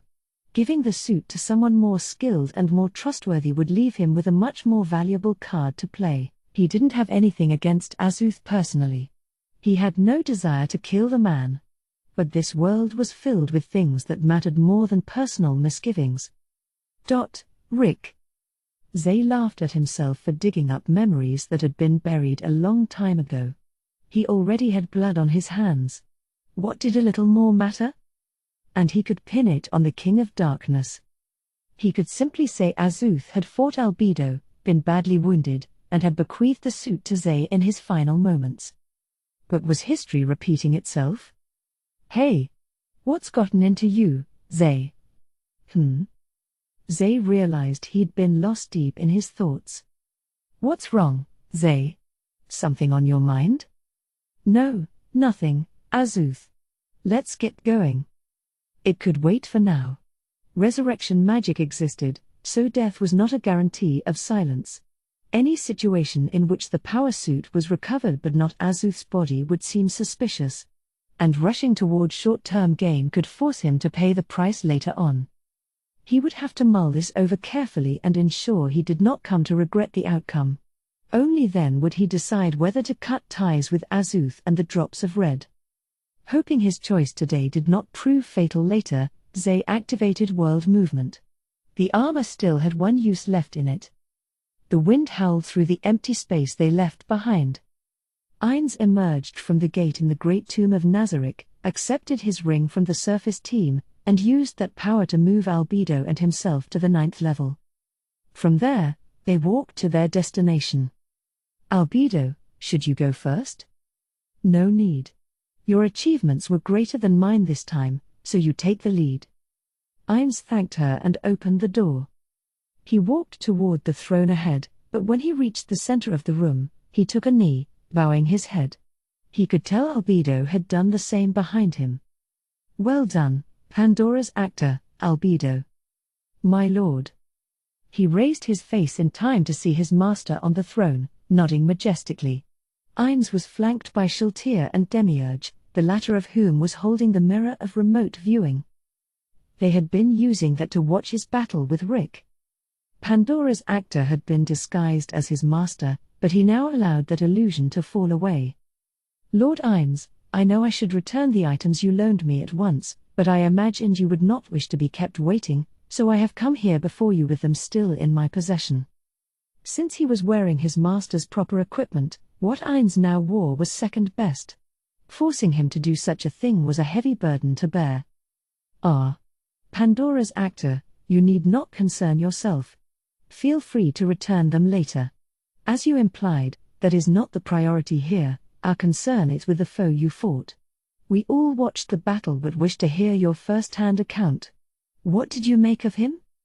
I took him for a tank class, around level 90 in strength, given how ineffectual magic was across the board. Pretty formidable, then. What it is, Albedo? You have something to add? Yes. Unlike Pandora's actor, I believe his strength to be lower. I only landed 2 blows, so I cannot be entirely certain, but I would have pegged him as a tank no more than level 80 in strength. If that platinum armor was actually a tank, then as a tank herself, Albedo's opinion might well be more accurate. Interesting. Pandora's actor fought it far longer, so his words should hold more weight here. However, Shultir was watching the battle with me, and her opinion matches Albedo's. She estimated him to be somewhere in the mid-80s. Perhaps we should have called Cocytus or Sabos as well. Shultir was a force to be reckoned with but wasn't a purely physical attack class. The opinion of a dedicated fighter might have resulted in a more accurate assessment, but Sabos was busy in Erantle, and Cocytus was preoccupied with the destruction of the capital. Neither had been available. Weighing these 3 opinions together, do you all agree that he is a pure tank class that specializes in magic defense? They glanced at one another, considering this.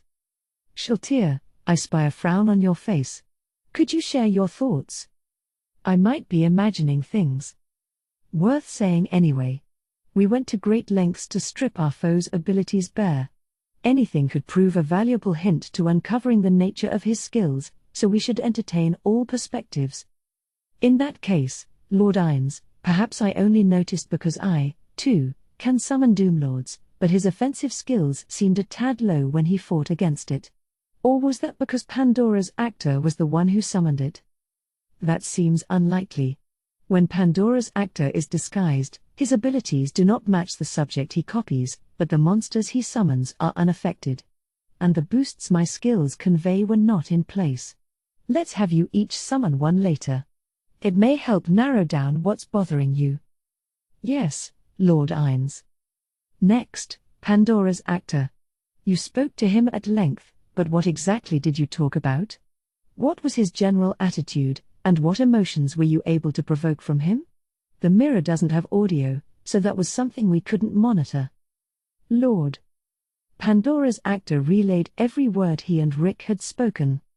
They had not spoken for long, so this was quite easy. He then added his own personal interpretations of their conversation and described the emotions Rick had displayed during the relatively brief interaction. He could feel Albedo growing irate, and indeed, she hissed, even if you're trying to get a foe's guard down, the King of Darkness is the absolute ruler of the Great Tomb of Nazarick. He would not go down on hands and knees before anyone. Pandora's actor had not been too fond of that himself. His master would never have done such a thing. But when he turned to his master to apologize, Ines was nodding approvingly. Was that in agreement with Albedo's anger? He readied to bow his head, but his master spoke first. No, that was a fine choice. Sarcasm?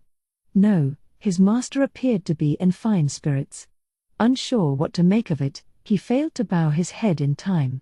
Prostrating yourself did wonders. If that is what it takes to get through to a foe, then feel free to debase yourself all you like. It costs me nothing. And it may have convinced him that I am an insignificant threat. Heh, you've poisoned his mind already. Terrifying. His creator coveted victory no matter what had to be done, even Pandora's actor felt a chill. In a real fight, he might well have won, yet he would go this far to loosen his lips. He was a king, the absolute ruler, yet he spoke as if he had no pride, as if the strategic need was always paramount. Could one accustomed to looking out over bowed heads so easily bend a knee to an inferior foe? It would be impossible for your average monarch. Only the great man before Pandora's actor now could be expected to do such a thing. Perhaps the same thoughts struck each of them, because all guardians present seemed similarly impressed and awestruck. It was Demiurge who broke the silence. If they learned that a man as great as Lord Ines went down on hands and knees over such a trifle, will that not make them suspicious? Will they not realize that you are a man who always makes the right move at the right time? I doubt anyone would draw that conclusion. Most people would think I was entirely unimpressive, that I'd finally shown my true colors. Consider it the other way around. If someone prostrated themselves before me, I would no longer deem them worthy of caution. Though I might simply kill them then and there. Would you not do the same, Albedo? I would certainly kill an ordinary citizen, but a king I would capture in the hopes of extracting information. Perhaps I would let my guard down. Aha. And you, Shaltir? I would torment them. Perhaps not the most effective tactic, then. When physically on your hands and knees, it is rather difficult to evade your foe's attacks, but I digress. Let's discuss that barrier. Pandora's actor had had no clue what to make of it. He had assumed it blocked physical and magic passage, but Albedo had been able to pass through. Had she solved the puzzle? I'm sure you both have guessed as much, but we can assume that was created with a world item. However, after hearing Pandora's actor's account, I am marginally less certain. His eyes went wide. Certainly, that would explain it. Albedo had been carrying a world item, while Pandora's actor had not. But how did you know that? A natural question. We were using the mirror to monitor your fight with Rick, but even after the barrier activated, the mirror's functions were undisturbed. I assumed it was an illusion, a fake barrier. Ines turned toward Pandora's actor. But the barrier itself was quite effective. We had to reconsider the possibilities. We looked at the difference between us, me, using the mirror, and you, Pandora's actor. Ines patted the world item in his belly. When I took this out, the mirror showed nothing. When I equipped it again, the mirror was unchanged. I would imagine Rick's item had powers similar to the one I've given Aura. Hold on, Lord Ines. Rick said the words World Isolation Wall. And his health had dropped upon activation. Is this not some special skill only super high-tier beings can use, the match for the ace up your sleeve? The skills from our abilities offer no such thing. I'm inclined to believe the words themselves are most likely a bluff. As for the health loss, well, it could be a world item that drains your health with each use. What's bothering me is that I've heard of no such world item. There are those with an activation cost, but health loss is so insignificant. His health didn't continue decreasing the entire time it was active, did it? Albedo asked. Pandora's actor shook his head. Only immediately upon activation. There was no sign of additional health loss to maintain it. That's the thing. From what you told us, each power he activated came with an additional drop in health. There are world items that have multiple uses, like this one. Ines stroked his orb. But those powers were far too disparate. As far as they could tell, Rick had buffed the weapons, buffed the armor, teleported, and set up the barrier itself. You suggested he might possess abilities like my own. Perhaps this is a kind of ability unique to this world. At worst, a type of ability equivalent to the power of world items. In that case, we might have to consider the idea that what brainwashed Shaltir was not a world item at all. How irksome. Lord Ines, we do not have enough information. True, Demiurge. We may have to lose to Rick once more. The guardians flanking the throne did not look pleased. Albedo was likely just as disgruntled. Even intentionally, none of them wanted to see their master lose. Do not look so upset. I take no pleasure in losing. But to learn what is in a foe's hand and ensure a flawless victory in the future, it can be necessary. If this was a training exercise, a loss would not mean death, and there would be no need for acting. But this is real combat. Everyone listened with rapt attention, Pandora's actor included. We've confirmed that you and the people of this world can be resurrected. But we still are not certain that I can be. There are legends of the 6 gods and 8 kings of avarice. If we assume they were beings like me, the fact that their tales end in death suggests it might not be possible to revive me. In which case, we have to assume that my death would be final. These intentional losses ensure that I do not meet with ultimate defeat. Lord Ines. Yes, Albedo. I entirely agree with everything you've said. In which case, wouldn't it be better if you remain inside the great tomb of Nazarick from now on? How right she was. If their master could not be revived, then the safest choice would be to never leave the safety of these walls. True, I have given it thought. But the thing is, you see, you get it, right. Pandora's actor pondered the point, but nothing came to mind. How shameful. He was among the sharpest minds of Nazarick yet could not immediately decipher his master's thoughts. His mind went into overdrive, working furiously to find the answer. Demiurge and Albedo looked equally desperate. Shaltir alone appeared perfectly calm, as if she was not thinking at all. Pandora's actor put her out of his mind. That was her problem. After a long silence, their master sighed, as if deeply disappointed in them. The sheer shame Pandora's actor felt prevented him from lifting his head. Demiurge seemed much the same. Albedo was behind him, so he couldn't see her, but she likely fared no better. What? Raise your heads. That was but a punishment, yet one that could not be disobeyed. Pandora's actor obeyed and looked up. Well, moving right along, who exactly was he? Does the platinum give us any clues? Albedo spoke up. Pandora's actor attempted to confirm one possibility with the man himself. He could be a member of the 13 heroes. Their master nodded. The other possibility is that he is the Platinum Dragonlord, a counselor of the Council State.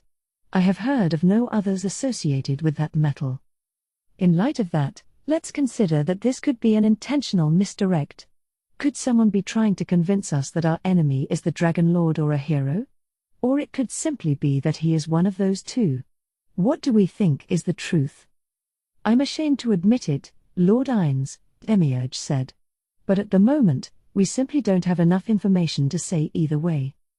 Pandora's actor felt the same, but if his master was asking for opinions, he felt there was a right answer.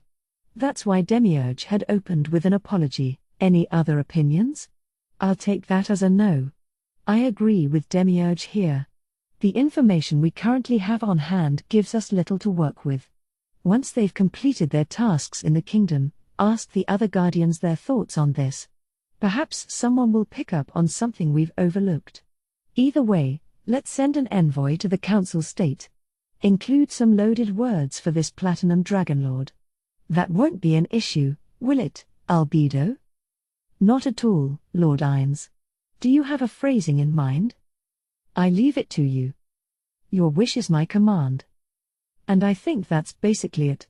I need to get back to the capital. Pandora's actor, it's about time we exchanged clothes. Oh! A voice cried. Their master turned to address it. Yes, Shaltir? Did you forget anything? I did, Lord Ines. I have a question. Are you actually planning on recruiting Rick? Oh, that. Of course not. If he does agree to come along, then we'll glean whatever information we can, who he works with, what else is going on behind the scenes, and then make sure he perishes. Is it not a waste to kill him? Albedo asked. He did not seem like someone I could control, their master said ruefully. Unknown skills, potential possession of a world item, and he seems tricky to manipulate to boot. Could you handle him with confidence, Albedo? If so, I'd happily give him to you. I cannot say without more precise information. But if that possibility exists, I would certainly like to make use of him. Their master gave her a long, appraising look. Likely balancing Albedo's abilities against Rick's potential response. For a creator with an eye on events thousands of years in the future, adding any new plans to the mix would require analyzing all potential consequences. As the massacre of the kingdom's inhabitants had. Pandora's actor, Demiurge, and Albedo all agreed he had only contradicted his previous statements because he had multiple plans in mind, far grander than just sending a message about the treatment of the Empire and Kingdom. The experiments on undead spawn were obvious enough. But this was his creator. Undoubtedly schemes beyond his comprehension were swirling in the depths of that unparalleled mind. Knowing that he had been created by an intellect this magnificent moved Pandora's actor to the brink of tears. He knew it would be rude, but suppressing the urge to boast about it was a constant hardship. Interesting. Certainly, if he is dead, we can do little with him. We'll consult with Demiurge as well, but if we discover a way to do so, I might allow you to have him, Albedo. But only on the condition that he bends the knee of his own free will. If he refuses to submit, death is the only option. No one dreamed of arguing. Their master's decisions were always correct. All right, then. Any other thoughts on the matter? No? Then I'd better get back to the capital. We've still got things to wrap up. Is there really a need for you to personally attend to such trivialities? I am confident I could handle it all myself. That won't be necessary, Albedo. I should be there. Heh, I do relish the chance to play the villain. Perhaps not as much as Albert, though. Ah, is that why? Albedo spoke as if harboring great insight, and their master gave her a long look. As if evaluating how much she understood of what he'd left unspoken. At last, he seemed convinced and declared majestically, that it is, Albedo. That it is. 2.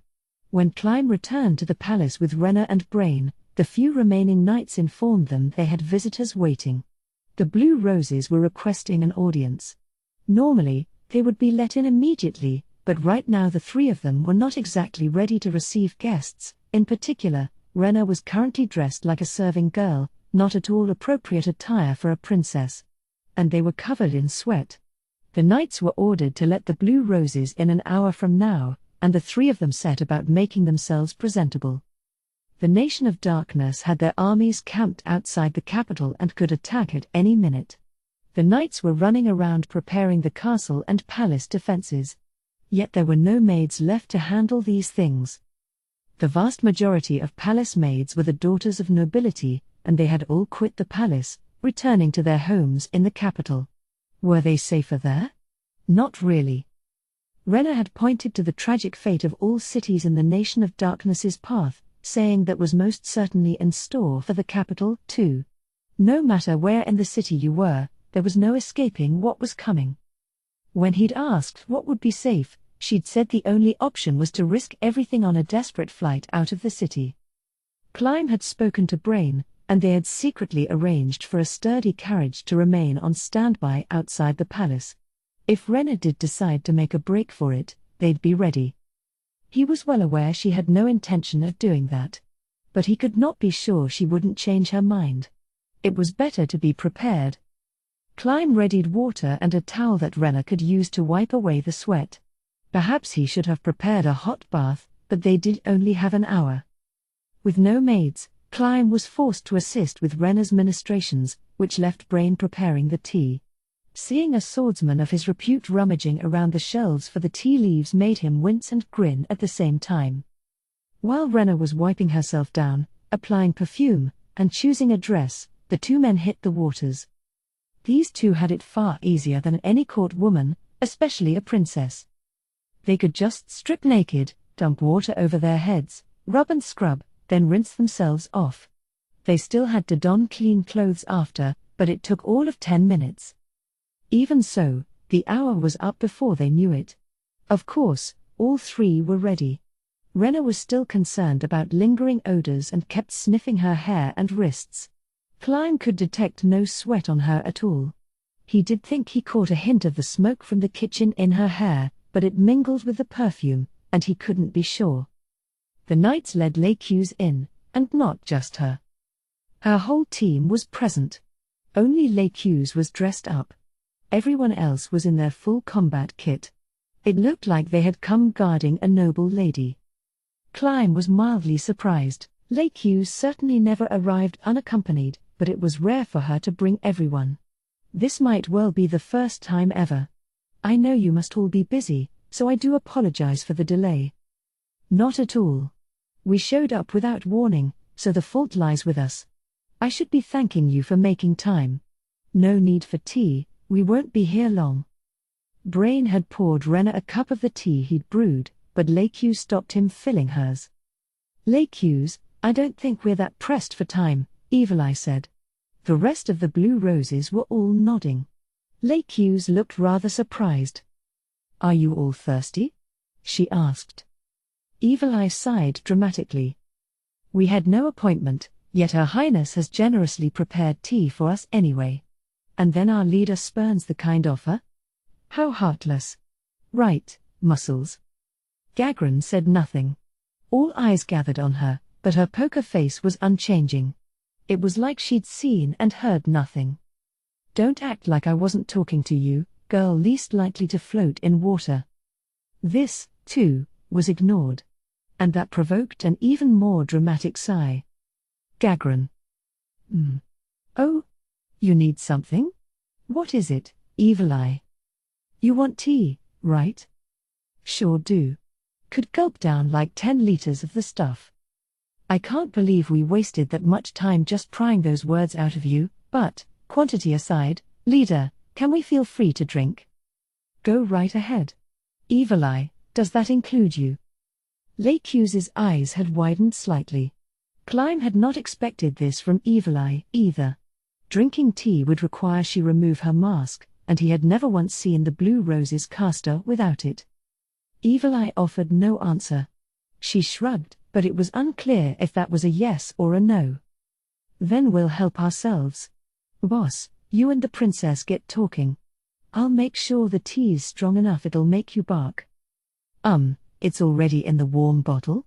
Rena said, blinking. Tia shook her head. Not enough for this crowd. See? She poured a cup, and sloshed a little into the saucer. The kingdom had no formal custom of drinking from the saucer, so Lakew's shot her a frown. But if that was how she was pouring, the warm bottle likely didn't have enough for 8. I don't need any, Brain said. Neither do I, Climb agreed. Not because they thought that would help stretch the tea, even with them both abstaining, that container would have struggled to serve 6. Then let's drink. You don't appreciate our kindness. Did making tea really count as kindness? That was a bit weird. Tia poured 5 cups of tea, then shook the warm bottle, demonstrating its emptiness. Oh, all gone. Too bad. Not nearly enough for the 10-liter hog. She glanced at Rena. At this rate, word'll get around the third princess can't even provide tea for her guests. Lakew's had her head in her hands, but Rena was laughing. That would be a shame, she said. Naturally, I don't want anyone thinking I'm living a life of luxury, but I do want them to believe the royal family has a future. Do you mind readying a fresh pot of tea? Don't bother, Rena. Lakew's, don't begrudge their kindness. Huh? Lakew's blinked at her. Rena made a face. Should I tell her, Evil Eye? Humph. You've cracked the riddle. Go on, tell our hard-headed leader what's up. I will. They're trying to give us a chance to say goodbye. Oh. Climb finally understood. Adventurers generally stayed out of wars because their presence would drive up the death tolls. But this time, the enemy was undead and in the middle of perpetrating a massacre on a scale that had never been seen before. Thus, the capital's Adventurers Guild had accepted the Crown's quest and mobilized their forces, much like they had against Yaldabaoth. But it was up to the teams themselves about what they would do. There were teams that had set out a week ago, joining the army. None of them had returned. Other teams had stayed in the capital, preparing the final line of defense. Several high-level teams had simply vanished into thin air, either taking the theocracy's offer of asylum or deciding they were better off fleeing the capital on their own. The Blue Roses had stayed to prepare for the final battle. With the Nation of Darkness's forces camped outside, they did not have time to linger here. But Lakew's had made time to visit her friend Rena because she knew they would likely, no, almost certainly, never see each other again. 5 cups of tea had been poured. Placed before Evil Eye, Gagran, Tia, Tina, and Climb, yet not one of the girls made any move to drink. If they had told Lakew's to make time for a last goodbye, she would likely have refused. But if her companions asked for a moment to drink tea, she could not object. This was her team's way of being considerate. In that case, Brain Unglaeus, we have some parched guests, and I'd like to quench their thirst. Show them where they can boil some water. Right over here. And for that reason, too, Brain, a far better bodyguard than Climb could ever be, was tasked with showing Tia and Tina out of the room. Should I leave, too? Climb asked. Oh, don't worry about it, Evil Eye said. That's not why they pried him away. Really? He thought. If the goal was to make a moment for the two of them, then everyone else should clear out, surely. But Gagran and Evil Eye were clearly not budging. Maybe they really were actually just boiling water. Then let's take them at their word and talk until the tea's ready, Lakew said. But first, I must know, where did you go? If you're busy getting ready for something, I won't keep you. You know about the orphanage I founded? I was visiting them, cooking a meal. Cooking? At a time like this? That was surprising news. Climb had been dumbfounded when Rena had ordered him to ready the carriage for that little excursion. But once he got there, he knew exactly why she'd chosen that moment for it. Yes, the Nation of Darkness's armies have had the capital surrounded for days. The rations distributed before our armies left are gone, and the food shortage is only growing worse. I secured a few meals' worth of food and took it to them. The orphanage did not have much funding, and as the shortage continued to drive food prices up, there was little they could do except serve less food less often. Rena had secured black market supplies and, since she was there, helped cook. The words she'd whispered then stuck with Climb like a needle in his heart. Standing in the kitchen, preparing the children's food like an accomplished chef, she'd said, if only I could feed all the people. But we don't have enough. I'm just making myself feel better. The Nation of Darkness had repelled a combined force of 400,000. There was nothing more they could do. The capital's fall was inevitable, as was the royal family's demise. But Rena was a gentle soul, and Climb wanted nothing more than to get her out of here. Yet he could tell she wanted nothing of the sort. His loyalty was running up against his emotions. Caught between the two, he was suffering. But he could not let that show here, while these two were enjoying their chat. Climb suppressed the heartrending pain. "I'm willing to bet a large sum you are the first and last princess who knows her way around a kitchen." "Oh, I doubt that. They just don't make note of it in the history books. I do hope those children are enjoying it."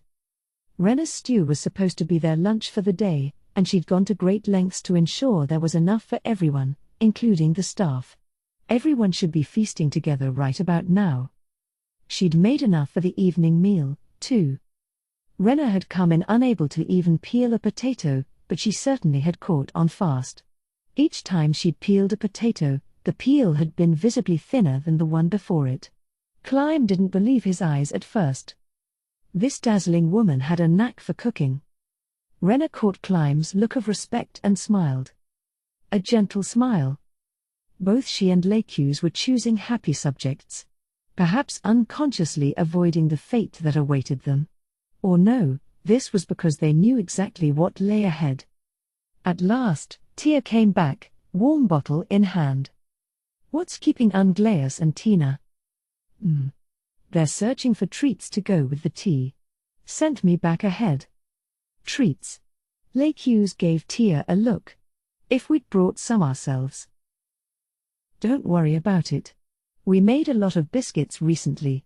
The goal was stocking up on food that would keep for a long while, but they did have a little sugar in them, so they'd do nicely. See, even the princess agrees. Stop acting like a demented person and relax. And enjoy the first tea I've ever made." She poured some tea from the warm bottle. It was very dark. "Here, demon boss. Recommend knocking it back. Easier on the throat."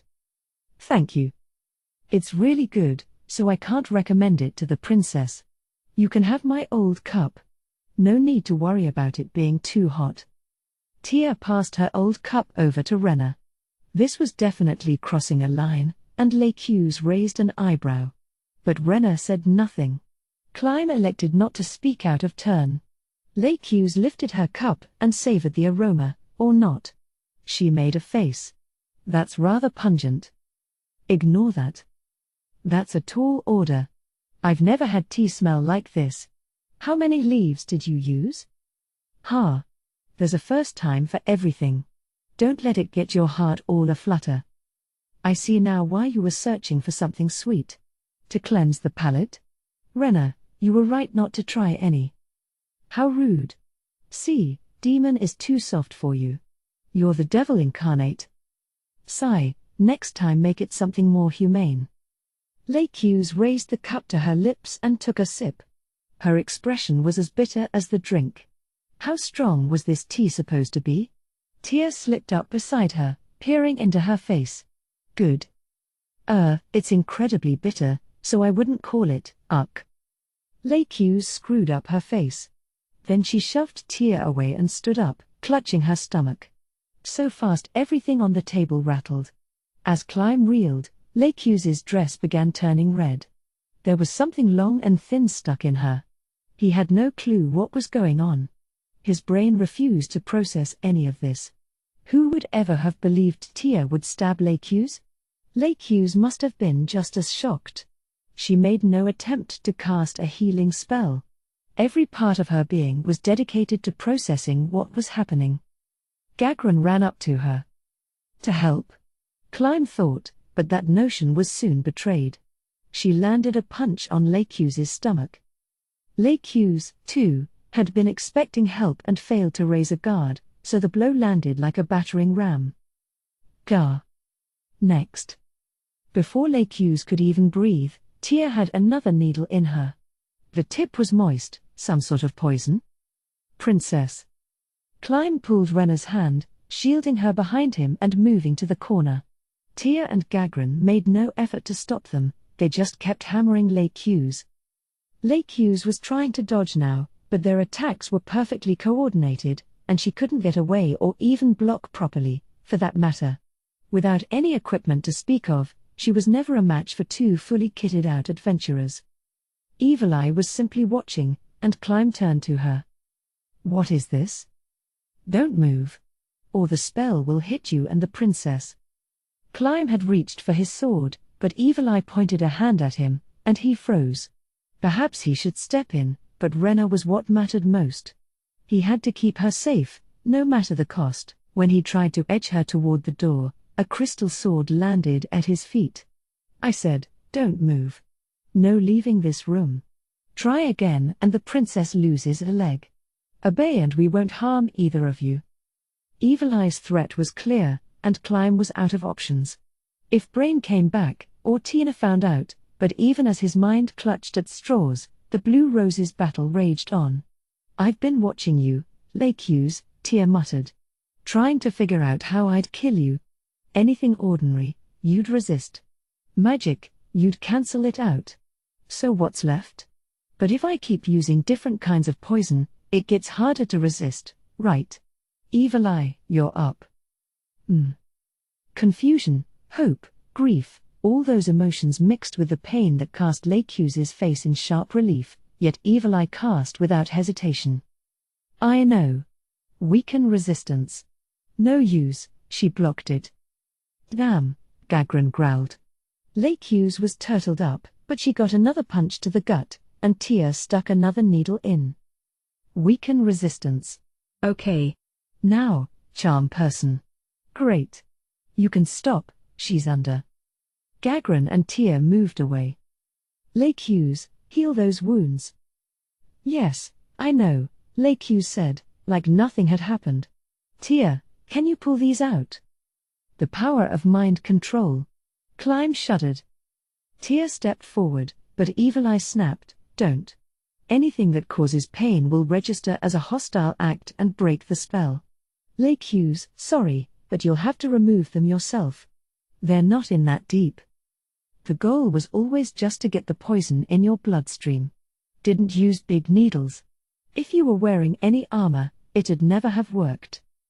"Very well. But it takes a lot of nerve to pull them out myself." Lakes bit her lip and extracted a needle. She began casting healing magic on the stab wounds. "Gagran, open a window, let in some fresh air. What about the blood on the floor?" "The dress absorbed most of it," Rena said. "Barely anything spilled, and it hardly matters now." Everyone but Climb was just going about their business. It felt like the whole thing had been a hallucination, like he'd slipped into an alternate reality. "You don't bat an eye, huh?" Evil Eye said. "I always thought you were a tough cookie." "I'm hardly that, but..." Rena tilted her head to one side. "I just couldn't imagine you attacking your own without good reason. I definitely see how scary mind control can be, though. Didn't you, Climb?" "I thought the same thing." "And, do you mind sharing why you did this?" "If I say we do mind? No apology for staining my carpets?" The mask obscured it, but Climb was pretty sure Evil Eye had grinned. "You got me there. The truth is simple enough. We care more about the lives of our friends than the fate of this kingdom. That's all. Protecting the capital was our demonic boss's idea, and we were all secretly against it, but if we said so, we figured she'd just tell us she was going to stay and defend it by herself. We realized we were gonna have to do a snatch and grab. But a fair fight would never end well. She's not the type to fall for some cheap trick, either. Sorry to do this in front of you, Your Highness, but being here gave us the edge we needed." Tia and Gagran were both nodding. Lakes' teammates were all on the same page. Brain wasn't back because Tina was busy buying them time. "Did you really have to go this far?" "That's what I said. But they insisted. If we ask nicely, her guard goes up and stays up. We only stood a chance against this demo, Lakes, because she doesn't see it coming. I know from experience." "Yeah?" 5 types of poison, with no magic items equipped, and a weakened spell on her. Even then, it was pure luck that the charm took hold. Any less and we never would have been able to pull it off. "Okay." Evil Eye clapped her hands together. "Soon as Tina gets back, we'll teleport to the inn, collect her gear, and teleport the hell away from this city. She turned to Climb and Rena. Since you're here, fancy joining us? No use mincing words. This place is doomed. There's no bright future for the princess of a doomed kingdom. This might be your last chance to get away. Climb looked at Rena. This might be just what they needed.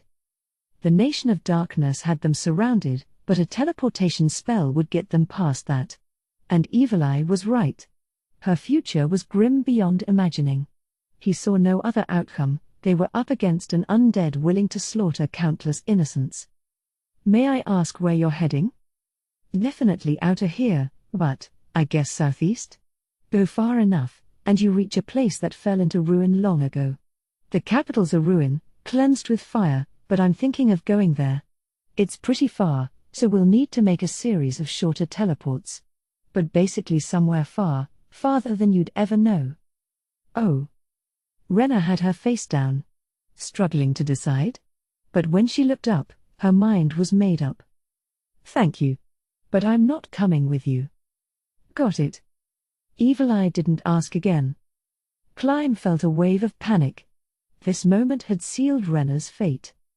Perhaps true loyalty meant dragging her to safety by force, just as the Blue Roses were doing to their leader.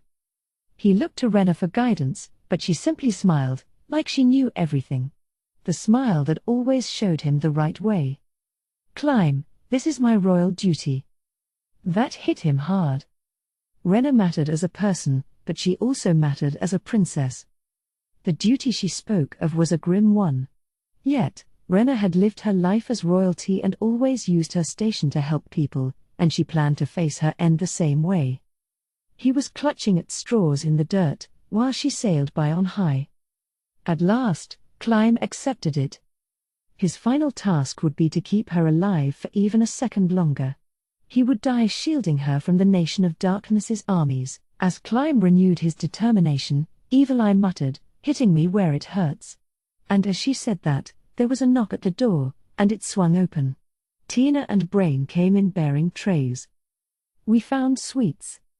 And she rejected a dozen options, so it took us ages. "Glad we made it back in time, are we? What's going on?" Even with the window open, the smell of Lecuse's blood lingered in the air. Brain immediately lowered his hips to the floor, and his eyes darted around the room. "She's got blood on her clothes. Was there an attack?" "No," Lecuse began. "Don't you worry about it," Gagran interrupted. "The princess'll catch you up once we're gone." Brain looked at Rena, clearly suspicious. His first thought was making sure she was safe and sound. If she'd said the word, he'd have drawn his blade in an instant. "Everything's fine. Relax, Brain." He looked at Climb. Climb followed Rena's lead. "Then I guess that's that." "Oh, Brain Unglaeus," Evil Eye said. "I should ask you, too. Interested in getting away?" "What?" Brain's eyes darted around the room once more. "What did they say?" he asked, jerking his head at Rena and Climb. Evil Eye shook her head, and he made a face. Then, no, either way, I wasn't going anywhere. I'm done running. And to think there was a time I thought that was easier." That last came out in a whisper, not meant for Evil Eye. It was addressed to the blade on his hip, and the man who'd once carried it. "All right. I suspected that was how you'd answer. Guess I was right." The Blue Roses gathered around her. And as if they'd already said all their goodbyes, they vanished into thin air. The lingering scents of blood and tea were the only signs they'd ever been here. This was likely the last time they'd ever see one another, so it seemed far too abrupt.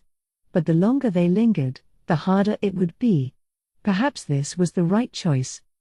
But that was how Climb felt. Perhaps Rena was different. It must have come as a blow. How could he comfort her? Climb turned to Rena and found her usual gentle smile gone. Reef had wiped it away. Her face was completely devoid of expression, like a mask. Had this cut her deeper than he expected? Climb stepped closer. "Princess, I know it must be a shock. But..." No more words were forthcoming. He'd meant to promise to stay by her side, But how could he possibly replace her friend? A noble woman and an adamantite adventurer? His mind searched desperately for any way to comfort her.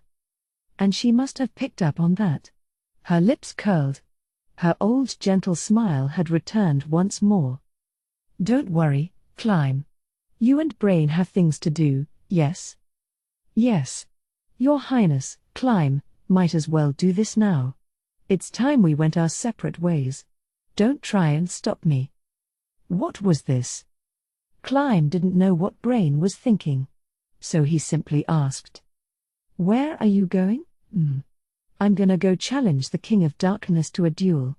If not that, gonna try and cut down one of his minions, at least.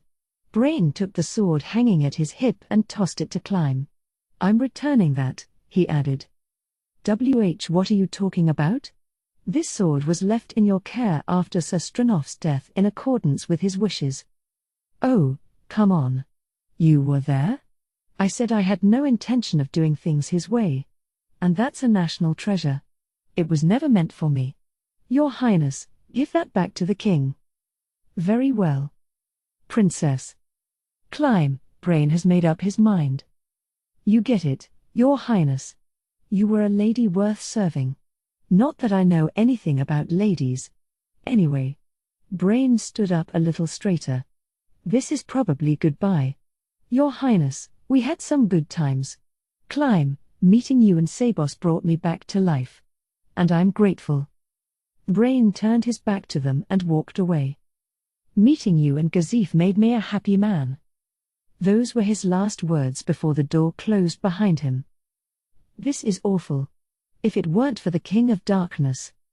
Climb felt as if everything were crumbling around him. Everything he'd ever known was slipping away, except for the one that mattered most. But he couldn't cling to that, either. She, too, would likely not last long.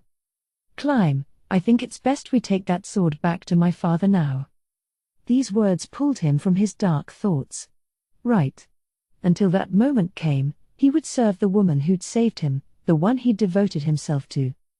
Also, so, Rena stammered, her whole demeanor changing. Could I hold that sword a moment? Oh, sure. He handed it over, and Rena drew it from its sheath. It's pretty heavy, she said, handing him the scabbard.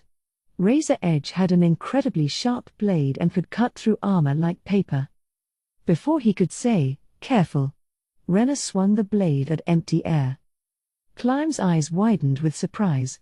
Certainly, the weight of it had made her stagger, and the tip scratched the carpet. She lacked the arm strength for it, but her stance and swing showed signs of training. Her movements were almost as sharp as the blade. This was not the swing of someone who'd never held a blade, regardless of gender. Definitely not for me. No, that was quite something. A little training and you'll likely be better than me, Your Highness. Oh, let's not be silly. And I doubt I'll ever swing a blade again. Rena took the scabbard, put the sword away, and handed it back to Climb. Let's go see my father. But first. Rena glanced down at herself. I'll have to get ready. Brain Unglaeus was walking down the deserted streets of the capital. Where crowds usually thronged, there was not another soul. All hiding in their homes, terrified of the King of Darkness. Yet, Brain was all too aware that would not save them. He knew that because he'd stood at Rena's side. He knew there was no earthly reason that would stop the King of Darkness from utterly demolishing this city. But if asked how they could survive, he would have no answer. Perhaps if they got together and agreed to scatter in every direction, some of them would survive. But better solutions escaped him. Brain glanced up at the buildings lining the street. Doors and shutters locked and closed. Probably boarded over from the inside to prevent them being easily opened again. Worst case, there are people inside killing themselves or their families. There always were. The stories going around had made it clear just how menacing the Nation of Darkness's armies were. They could go for a desperate gambit, rile up everyone left, and, well, even that probably wouldn't hurt the enemy much, but at least it might surprise them. But there was no one left capable of that, no one who could capture the people's hearts and minds. Perhaps the princess could have done it, but she seemed disinclined. Would things have been different if he was here instead of me? Maybe. He knew damn well fighting wouldn't get them anywhere. He'd watched that 400,000-man army march off with realistic expectations. Yet, he didn't have it in him to mock that gamble, though the odds were 1 in a million, no, probably billion or trillion. Zaynak had not led them forth out of desperation or delusion. He had simply gone with the best odds he could find. Like Brain was doing now. He smiled sadly, then felt it on his skin. The air is different. Nothing had changed. The city smelled like it always did. But there was something fundamentally wrong. Something he could sense only because he'd been through more than his share of harrowing moments. It almost seemed like something smelled off, but what he sensed tickled not his nose but his mind. He remembered feeling this during that fateful evening at E. Rantle, with Climb at his side. It was the smell of loss and defeat. The King of Darkness finally ordered his troops to advance? That was the only cause he could imagine. His opportunity. If Brain simply walked toward the King of Darkness, he would likely never even get close. Likely was a poor choice of words, there was no chance he'd be able to do that. But if the King of Darkness led the assault, perhaps he could slip through the chaos and reach him. He had no idea if the defenses at their camp would ever get that sloppy. But if they were focused on conquering a city of this size, perhaps their resources would be stretched thin. Brain had stopped to consider the task ahead, and then he saw the walls ahead turning white. It was like someone was pouring dye on them. He could hear screams in the distance. If the assault had started, those cries had to be coming from the tents near the walls, housing the refugees from the towns surrounding the capital. Everyone knew the enemy would be headed for the castle. Almost no one was running toward Brain, or the castle behind him. What now? If the attacks begun, should I abandon my original plan?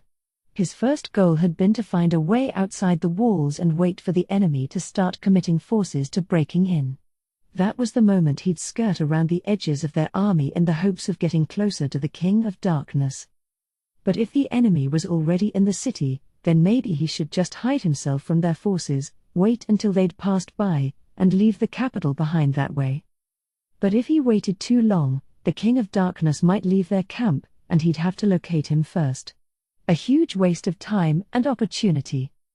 What about lying in ambush near the castle, assuming the King of Darkness would personally arrive to occupy it? Either way, I'll have to hide. That said, there was no need to be as good as thieves or assassins. He simply had to be somewhere they wouldn't think to look. As he wondered where that might be, he saw the gate come tumbling down. White fragments caught the light, sparkling, beautiful despite it all. What magic had they used?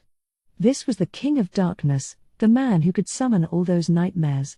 Anything and everything could happen in the next couple of moments. He saw a small speck stepping over the rubble. From a distance, it looked tiny, but whatever it was likely far bigger than a human. Despite this advance, no soldiers stood in their way. That could only mean one thing. None were left. Brain shuddered. This was another unparalleled monster. It was coming steadily closer but didn't look hurried. Brain winced. This thing was ridiculously powerful. The speed it moved was simply a byproduct of that. It would not take it long to move through empty streets. So why was it taking this long? Because why not? Raising a city with nothing to protect it, slaughtering the populace, that thing must find this all too trivial. No reason to rush. No wonder it was so relaxed. Brain squinted. It was still too far off to really make out.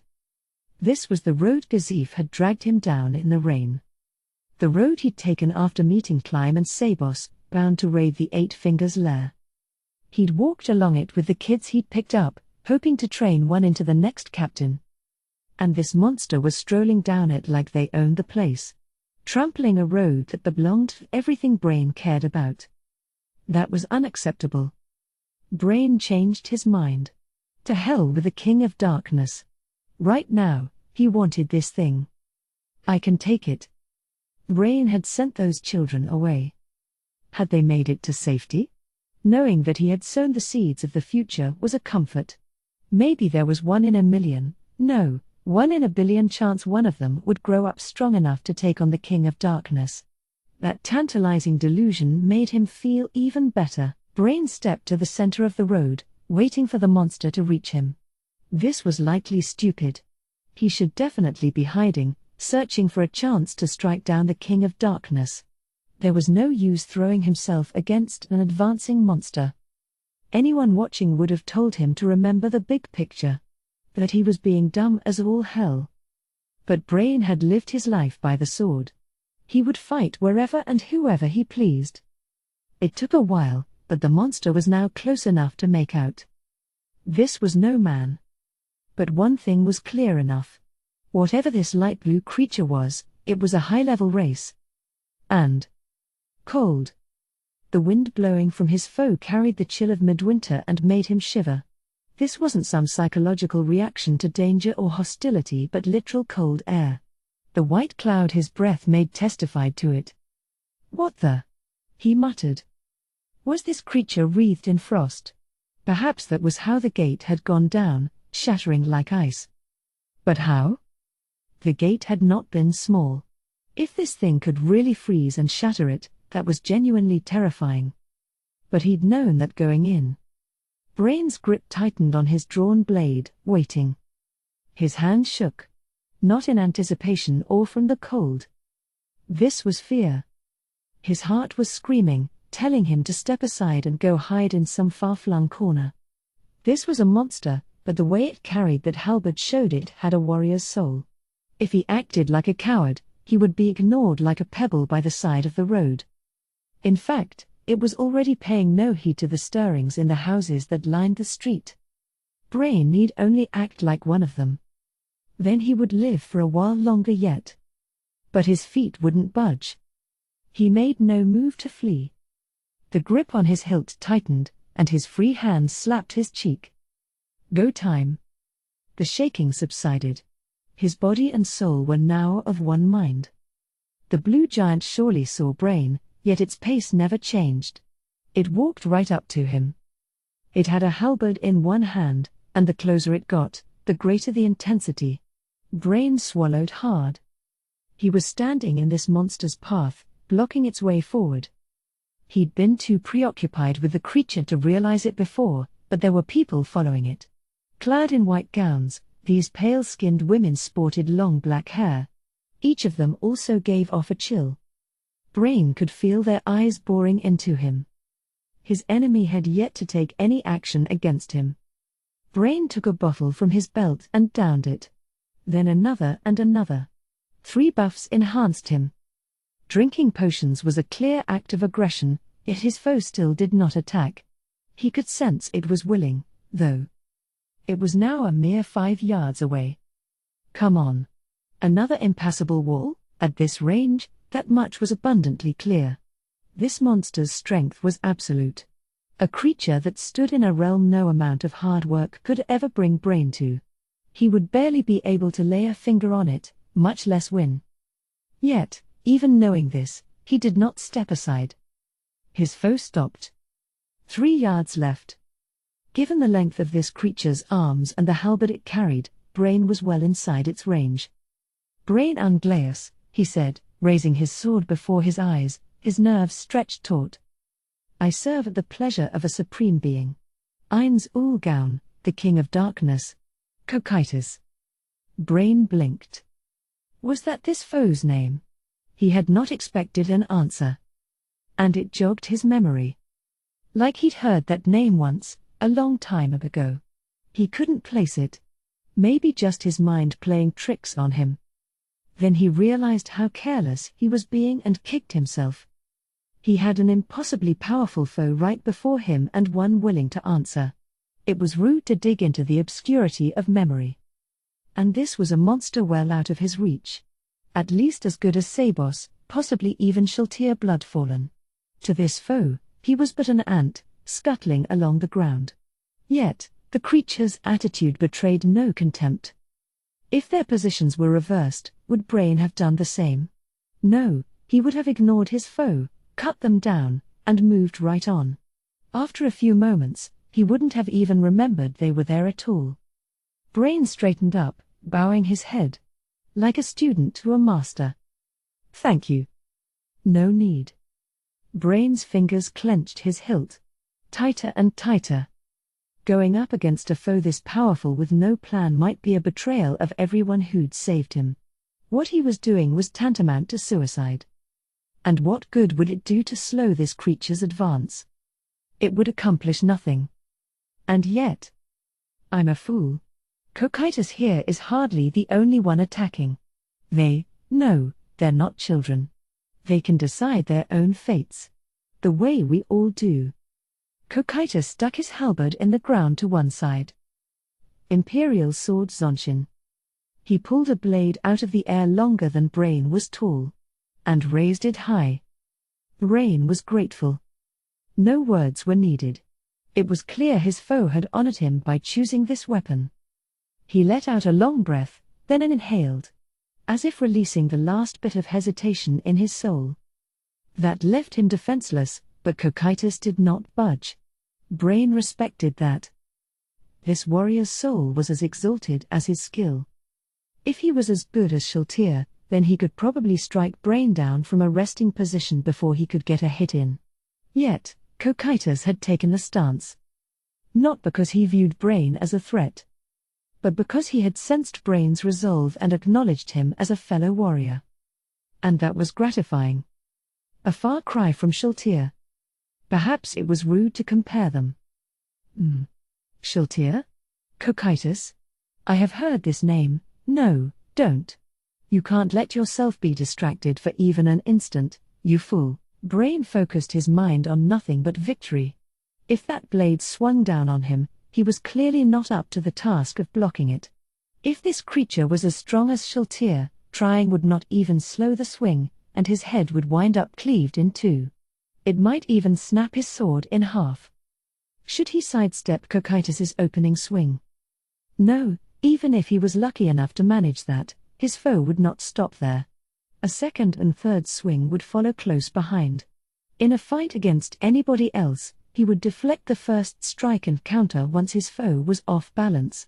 But against an opponent like this, deflecting would take everything he had, and leave him unable to attack himself. It also exposed him to whatever Cocytus's next move was. So, snatch victory from the jaws of death, was it? He'd heard Vesture use that phrase once. The only way he could defeat Cocytus was to strike faster. But a blow to the head or body would do nothing to the speed of that swing. At best, they'd take each other out. He'd have to aim for the sword hand. Moving faster than a Shultir-class monster and striking hard enough to sever their limb, what kind of sick joke was that? And yet, that's the only way. I've got one shot. Brain lowered his hips. The technique that had chipped Shultir Bloodfallen's talon, the nail clipper. No. This was no longer the nail clipper. Originally, the nail clipper had required domain, which guaranteed a hit, and divine strike, which boosted his speed, to set up an attack with fourfold slash of light.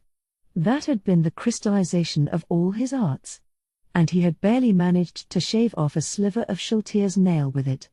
Arguably, that itself was a feat that would go down in history, but knowing creatures like her existed meant he could not rest on those laurels. He had sought greater strength. Sought out Gazif Stranov's teacher, the retired adamantite adventurer Vesture Klofti Laufen, and trained like a madman. The result had been the acquisition of the sixfold slash of light. Sadly, he had not managed to get as far as Gazif had. Domain and divine strike were still in place, but his technique now used sixfold slash of light instead. Martial arts were fueled by focus, and the stronger the art, the more focus it required. A skilled warrior, a high-level one, would have a greater capacity for sustained focus, but using multiple powerful martial arts at once was still a challenge. Brain certainly had a greater reserve than the average warrior. But the version of nail clipper he'd used against Shultir Bloodfallen had pushed him to his limits. Sixfold slash of light took far more focus to pull off than the fourfold version, so he should not have been capable of swapping it in. He'd pulled it off, for one reason. Brain Unglaeus had surpassed Gazifstranov and reached the realm of the heroes. And he'd gained a new art, the true nail clipper. Cocytus shifted his leg forward ever so slightly, edging closer. It was the most minute of movements. Given the gulf in their physiques, he could easily have lunged forward and cut Brain down. So why do this? The answer was clear.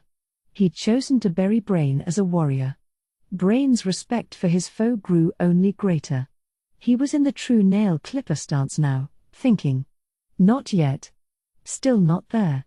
With 3 potions applying 3 buffs, Brain was stronger than he'd been when he fought against Shiltir. And yet, Brain Unglaeus was merely human. No match for a monster like Cocytus.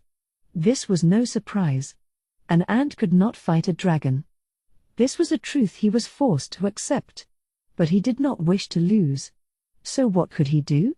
How could he close the yawning chasm that lay between them? I'm a warrior. I must do what warriors do. Ability boost. Brain activated a martial art. True Nail Clipper, by its nature, took all the focus he had. There was nothing left to activate another art. And yet, Brain's eyes were turning red. Blood poured from his nose. Capillaries were rupturing. With an almost audible snap, he went past his limits. The art had taken hold. Power surged through his body. Yet, it was still not enough. He still stood no chance. What next? There was only one option. Brain activated another martial art. Greater ability boost. Once again, Brain Unglaeus did the impossible. The man himself didn't realize it, but his talent allowed him to increase his focus capacity. That was the only reason he'd been able to develop Nail Clipper in the first place, and by leveling up still further, he'd been capable of mastering True Nail Clipper. But this was supposed to be Brain's limit. He could not activate any further arts. That was the rule the world ran upon. And yet, in this instant, Brain broke the world's rules. A second miracle. The first had happened when he'd cut Shiltir's nail. And once again, he'd made another miracle happen. Blood gushed from his nose. His soft flesh was paying the price for breaking the rules. Within a minute, Brain would no longer be moving. But a minute was a long time with anyone this strong. Cocytus stepped forward. And into Brain's range. Zonshin swung down. Brain's sword swung back. And then, the loud sound of flesh being cleaved apart rang out. Cocytus swung the imperial blade once more, cleansing it of blood and fat. He stowed the katana in space once more and plucked his halberd from the ground, gazing down at the man he'd slain. A fine warrior. Cocytus had not a scratch on him. His foe's blade had never reached him. Yet, this was still a warrior worthy of praise. Far finer than I'd heard. It was a shame to kill him. If it was up to him, Cocytus would have spared the man's life and had him swear loyalty to his master. He could easily have snapped the man's blade, deflected his blow, or broken his legs. But that was not the way of a warrior. Cocytus had felt it when he spotted this man in the distance and had become certain of it when they stood face to face. This warrior had made his choice. And he did not have it in him to disrespect that choice. He knew placing a warrior like this beneath him would be immensely useful, and yet he still slew him. Perhaps he had let Nazarick down. But he had to respect it. A warrior staking his life on his blade in battle. If the warrior Take Kazuchi had been here, would he have backed Cocytus's decision? He was likely level 40. That one blow aside, he had not seemed all that high level. Perhaps he had used a particularly strong skill, like Cocytus's own collar. Compared to Cocytus, the man had been weak. But by the standards of this world, he had been very strong. Cocytus picked up Brain's blade. I'll keep this. It was by far the weakest blade in Cocytus's collection. It would be of no use to him. Perhaps it would be better to leave it sticking in the ground next to this man, in place of a gravestone. But Cocytus chose to take it with him. And he did not wish to leave his body where it lay. He turned to the Frost Virgins. Freeze him, he said. Ice began to cover Brain's body. Cocytus was about to step over him, but then he stopped. He looked up at the castle ahead. And then he silently turned away. He went left down a narrow side street, following it until he reached a fork. There, he turned right, making sure the castle was dead ahead, and then made another right at the nearest side street, emerging back on the main road. Cocytus glanced to his right, to where Brain's body lay. Without a word, Cocytus turned left, and headed toward the castle. "Don't you try and stop me," Aura yelled. She was talking to the frightened soldiers on the castle walls as she ran up the side, her feet finding footholds in the smallest depressions. The soldiers above tried to stab at her with their spears, but she moved like no human could, vaulting over their heads, spinning in the air, high up, and landing on the battlements behind them. "V for victory," she said, throwing up a two-finger salute. Aura may have looked like a child, but the eyes upon her were filled with fear. After that unnatural display of acrobatics, no one here thought she was a normal child. Besides, she had a number of beasts with her. Paying the humans no attention, Aura pulled a piece of paper out of the pouch at her hip. The soldiers were slowly surrounding her, but she didn't seem to notice their spears. "Listen up, everyone. I'll say it one more time. Don't try and stop me." She unfolded the paper and began comparing the city before her to the map on it. The landmarks matched up. She found her first destination right away, the Wizards' Guild. Pleased with herself, Aura turned to look at the soldiers surrounding her. Quite a few spears were leveled at her, so close they'd stab her if she moved at all. "Look, just because I climbed up here first doesn't mean you should all be focused on me. I'm not alone." The soldiers glanced at one another and then threw themselves against the outer walls. Too late. Aura's beasts were swarming over the top. The soldiers' pathetic shrieks echoed all around her. Aura was far more powerful, but looks mattered. Losing all will to fight, the soldiers scattered. Some definitely thought they had to stand their ground, but it was hard to remain calm when everyone else was already running away. These were the outer walls, so the top was fairly wide. But as fear overwhelmed them, the fleeing soldiers began pushing up against one another. An orderly retreat would have been much faster, but they were too busy fighting one another to do much more than rout. It would have been simple enough to chase after them and wipe everyone out, but none of Aura's familiars saw the sport in that, and their master gave no such orders, so they ignored the fleeing soldiers. Except for one. A level 71 beast, the largest pet she'd brought with her, an Iris Tyrannus basileus. This looked a lot like a Tyrannosaurus rex. But it had fins on its back, and like the goddess it was named after, it gleamed with all the colors of the rainbow. Aura didn't know the details, but she'd once heard her masters say it was based on the king of monsters. The Iris Tyrannus basileus let out a roar. One so loud it shook the very earth. This was no intimidation tactic nor an emotional outburst. It was a special ability, the howl of fear. Against someone who was around the same level, with ample resistance against psychic effects, it was just a very loud cry. For anyone else, well, the fleeing soldiers made it very obvious. They crumpled to the ground as their faces contorted in absolute terror. The shock alone caused instant death. The great big beast took no pleasure in slaughtering fleeing foes, it had likely just seen the throng and thought they were in its way. And for that reason alone, they all perished. The Iris Tyrannus basileus was not unharmed. The cost of using this power was significant. It was surrounded by 5 of the 6 other beasts Aura had brought with her. A level 78 Fenrir. A level 77 Hound of the Wild Hunt. A level 76 Kirin. A level 76 Amphispina. And a level 74 Basiliscos. The Kirin's backward kick connected first. The Hound of the Wild Hunt followed suit, and then each of the others attacked the Iris Tyrannus basileus in turn. Possibly just telling it to shut its mouth already. Actual strength aside, all of them were higher level, so the Iris Tyrannus basileus let out a plaintive cry, hoping to earn Aura's sympathy. This only made the others redouble their attacks. If this outburst had started at the intensity of teammates messing around with a loud-mouthed rookie, Now it had escalated to outright hazing. The one beast staying far above the fray was a level 58 Toad of Greed. This was a giant, nightmarishly misshapen toad, its mouth lined with stained, yellowish molars, and eyes like an aging human driven mad with desire. Oh, stop that. I'm not mad, so let's all stop being mean to Iris. She had her hands on her hips, glaring at them through narrowed eyes. They all whined. It's fine, I'm not mad at you, either. Every one of her familiars except the Iris Tyrannus Basileus gathered around Aura, rubbing up against her. MMPH. Her squeak was adorable.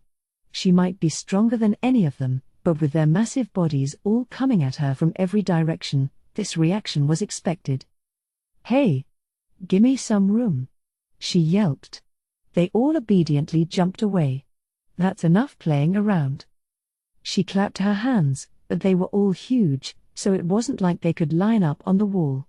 They wound up simply perching wherever they could, trying to look impressive and formidable.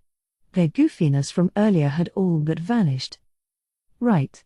We're headed into the city to capture a few buildings. Not all of you will get to do things.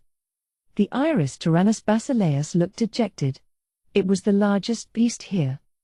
But I've got a special mission for you. I want you to walk around the city walls crushing everyone beneath your feet. Ruah. Its howl shook the air, but that swiftly died away. It looked sheepishly around at the other beasts, then at Aura. Okay. Everybody else, commence operations. Move. Aura jumped down off the wall, entering the city proper. She landed on the roof of some house at a run and dashed across the eaves. The beasts all jumped after her, touching down with impossibly light landings considering their size. She glanced back once to make sure her pack was still with her. She spotted the Iris Tyrannus Basileus's long neck and tail waving and waved back. Its tail wagged even harder, sending a chunk of the masonry flying. Get to work already. She shouted a telepathic order, and it got startled before it started stomping off along the wall. Aura first led her beasts to the Wizards Guild. This place kept a lot of magic items and had high security to match their wards. The siege planners had deemed it the one location in the capital most likely to put up the stiffest resistance. The enemy combatants weren't an issue, but it could take a while to collect all the magic items stored there. She might have to call in reinforcements. Mulling that idea over, Aura made a beeline across the rooftops. The capital was large but not large enough to pose an obstacle to Aura's top speed. She reached her destination not long after leaving the wall. None of her beasts dared lag behind. Well, the toad was on the slow side, so the basiliscos had to carry it. Surrounded by a long wall, the guild building was composed of 3 5-story towers connected by long 2-story buildings. The doors were barred shut, with watch stations on either side of the gates. No signs of anyone outside, but plenty of faces in the windows, keeping watch on the world outside. Aura came in for a landing in the grounds, unrolled her map, and gave the building a look over. If that's, then this must be. The Kingdom Collaborator had provided them with enough information to work out a basic floor plan, which included likely locations for the stores of magic items. But there were several possibilities and no information on what might be stored where. Capturing a high-ranking caster and coaxing the intel out of them had proven a tall order. Aura would have to do that herself. That was a pain, but given this sprawl, it would be more effective than throwing numbers at it. Fine, let's do it. Aura headed for the front door, and several humans filed out of the guard rooms. 5 men, 1 woman. The man in front was quite old. Oh, Aura thought. If this man was a high-ranking guild member, that saved her some time.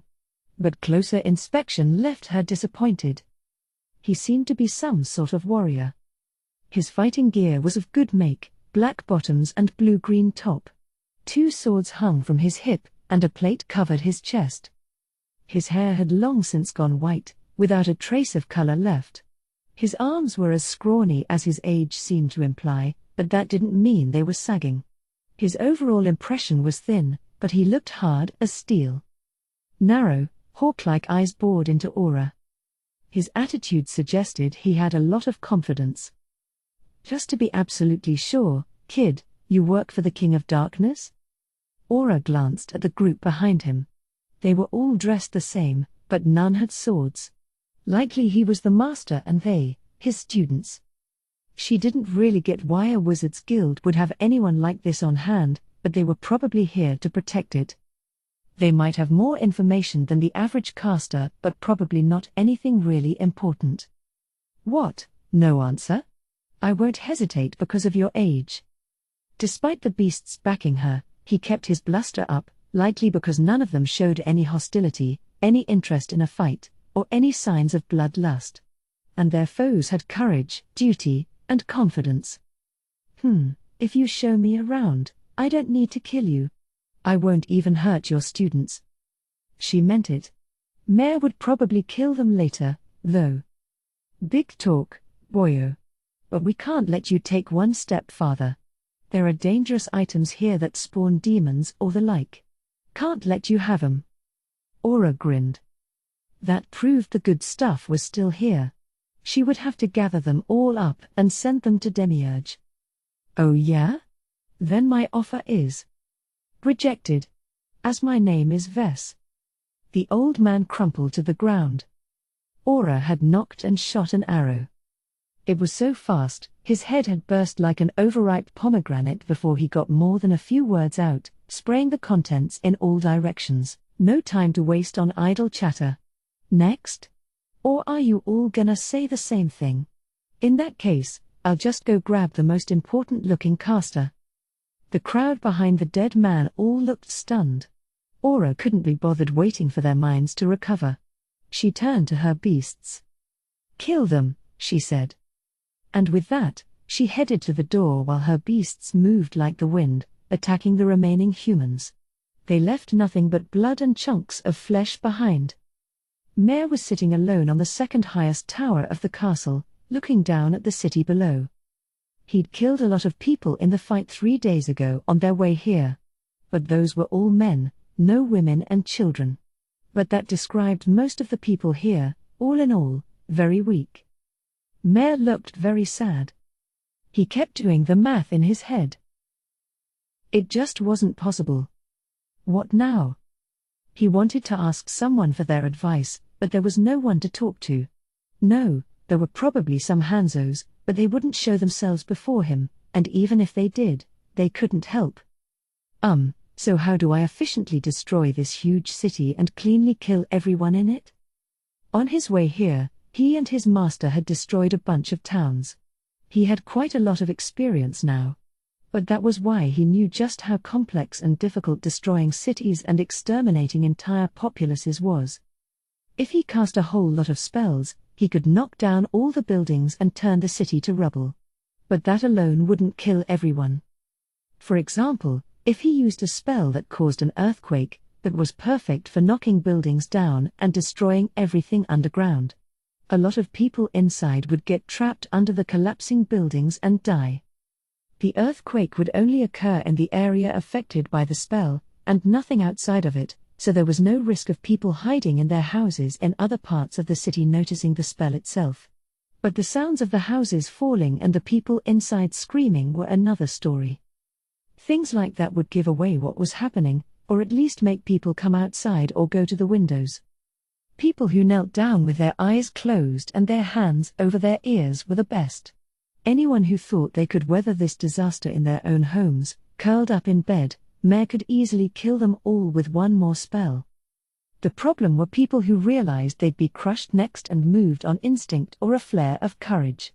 And even worse, the weaklings who panicked or flailed out in desperation. People like that often ran in the direction you least expected. And desperation was contagious. Anyone who saw people running was likely to leave their house and start running, too. It was one thing if they ran somewhere that still had standing buildings. But in their panic, some people would run into the pools of blood and rubble. There were even those who'd try to save survivors from the collapsed buildings. I wish they wouldn't try to run. If they ran the wrong way, he'd have to use more area of effect spells to catch them. It was double the trouble. If he had time, that was no big deal. But he couldn't spare a single moment when his master was watching. His master's time was precious, and it was embarrassing to admit he couldn't wrap this all up on the first pass. The other problem with earthquakes was that they didn't guarantee kills. There were actually a good number of survivors. And they tended to start fires, which could kill more people but be seen from a distance, sparking primal terror and increasing the number of runners. If it wasn't one thing, it was another. I've got to practice more and get better. Bubbling Teapot had designed Mare to be good at crowd control. He was quite proud of the fact that none of the other Guardians were as good at area of effect attacks. So being in a position where he couldn't easily demolish a city and slaughter the populace really undermined his primary purpose. If Bubbling Teapot saw him like this, she might blow her top. Sniff. Imagining her scolding made tears well up in his eyes. But he wiped them away before they fell. I've got to try. Lord Ines said so, too. Mare was filled with gratitude and respect.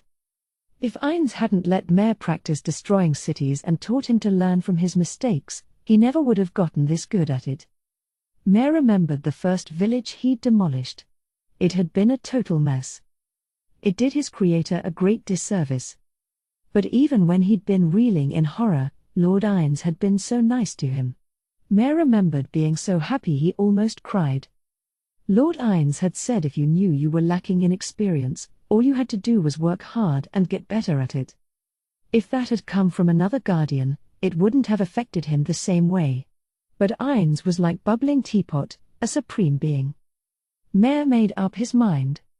He had to destroy more villages and towns and cities and slaughter way more people so he could live up to what Bubbling Teapot wanted him to be. Okay.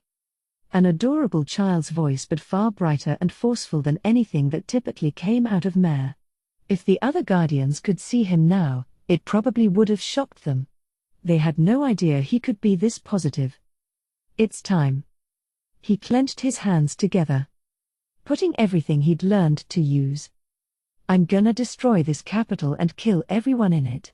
Let's go. He raised both fists in the air. The Hanzos secretly watching did the same. In the hall, Klein was gazing through the thick glass windows at the view outside.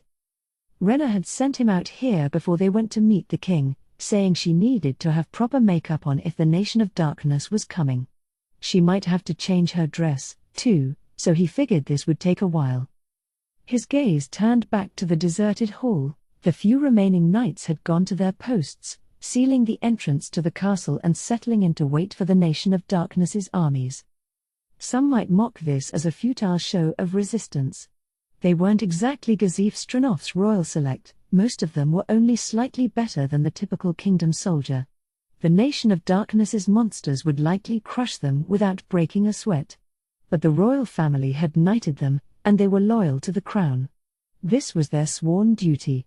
Klein pitied anyone who would laugh at that. Given their respective backgrounds, there were precious few knights he'd had good experiences with. He'd assumed they'd all run the first chance they got. How wrong he'd been. He was still kicking himself for it. Their loyalty had been true, and that was exactly why they'd been so against a street urchin serving at the hand of royalty. Klein had never understood the strength of their feelings. Klein looked toward the palace doors, wondering if perhaps he should go stand with those knights, but he soon dismissed that notion. Klein had not been saved by the crown but by Rena herself. If Rena had ordered it, he would have joined them at once. But as long as she did not, he would serve at her side until the very end. It was his duty to ensure she lived at least an instant longer than he did. The moment she'd reached out to him, he'd become hers, body and soul. Here in this deserted, silent corridor, Klein let his thoughts run wild. Reflecting on the past, on Rena herself, on futures that might have been, and he looked to his side. No one stood by him now. The man who'd once been there, Brain Unglaeus, had left the palace behind. How far had he made it? If the Nation of Darkness's armies were already at the castle, perhaps he'd already perished. Klein's heart ached. Brain had taught him a lot, shown him the way forward. He'd been like a mentor, a friend, and a brother. He'd been closer to Brain than he ever was to Gazif. Rena was his everything, but Brain had come close to being just as important. Why did it have to end this way? His whisper melted away in the empty hallway. He couldn't help but wonder. He'd thought peace would last forever. Tomorrow and the day after. But now, his thoughts were interrupted by the door slamming open. Climb jumped at the unexpected noise. He spun around to find Rena standing there. Her dress unchanged, her makeup so lightly applied he could not tell if she wore any at all. For all the time she'd taken, Rena looked just like she always did. In her hands, she held razor edge, scabbard and all. Had something happened? Before he could ask, Rena said, "Climb, we must make haste." "Right." Without another word, Rena dashed off down the hall. He hurried, pulling up alongside her. "Something wrong?" he asked. Her eyes briefly glanced his way, then turned back to the hall ahead. "Yes. I remembered some urgent business. A little payback for the Nation of Darkness. We must reach my father at once. To his chambers." "Right." She handed razor edge to him on the way to the king's quarters. Here, too, there were no knights. Rena never broke stride. She rammed her way through this door as well. Ramposa III looked up in surprise. "Rena, what?" No one had ever entered his quarters this loudly, least of all his daughter. His words died in his throat. When the king's gaze shifted from the princess to him, Climb bowed his head apologetically. "Oh, there you are, father. I just thought of something ever so important," Rena said. She'd been half running the whole way here but didn't seem to be out of breath at all. Neither was Climb, but he had almost never seen Rena run before, so it struck him as odd. But they hadn't been going all that fast, so maybe it was nothing. "What is it, Rena? Why throw the door open like that?" "That hardly matters now." Rena was speaking slightly faster than usual. "Fair enough," Ramposa III said, shaking his head. "What brings you here, Rena? You said it was important." "Yes. You see, here," she tilted her head adorably. "Why are you here, father? You're aware he locked me up?" "Oh, my brother?" "Yes. That fool, Zaynak. Both my sons, dying before their father."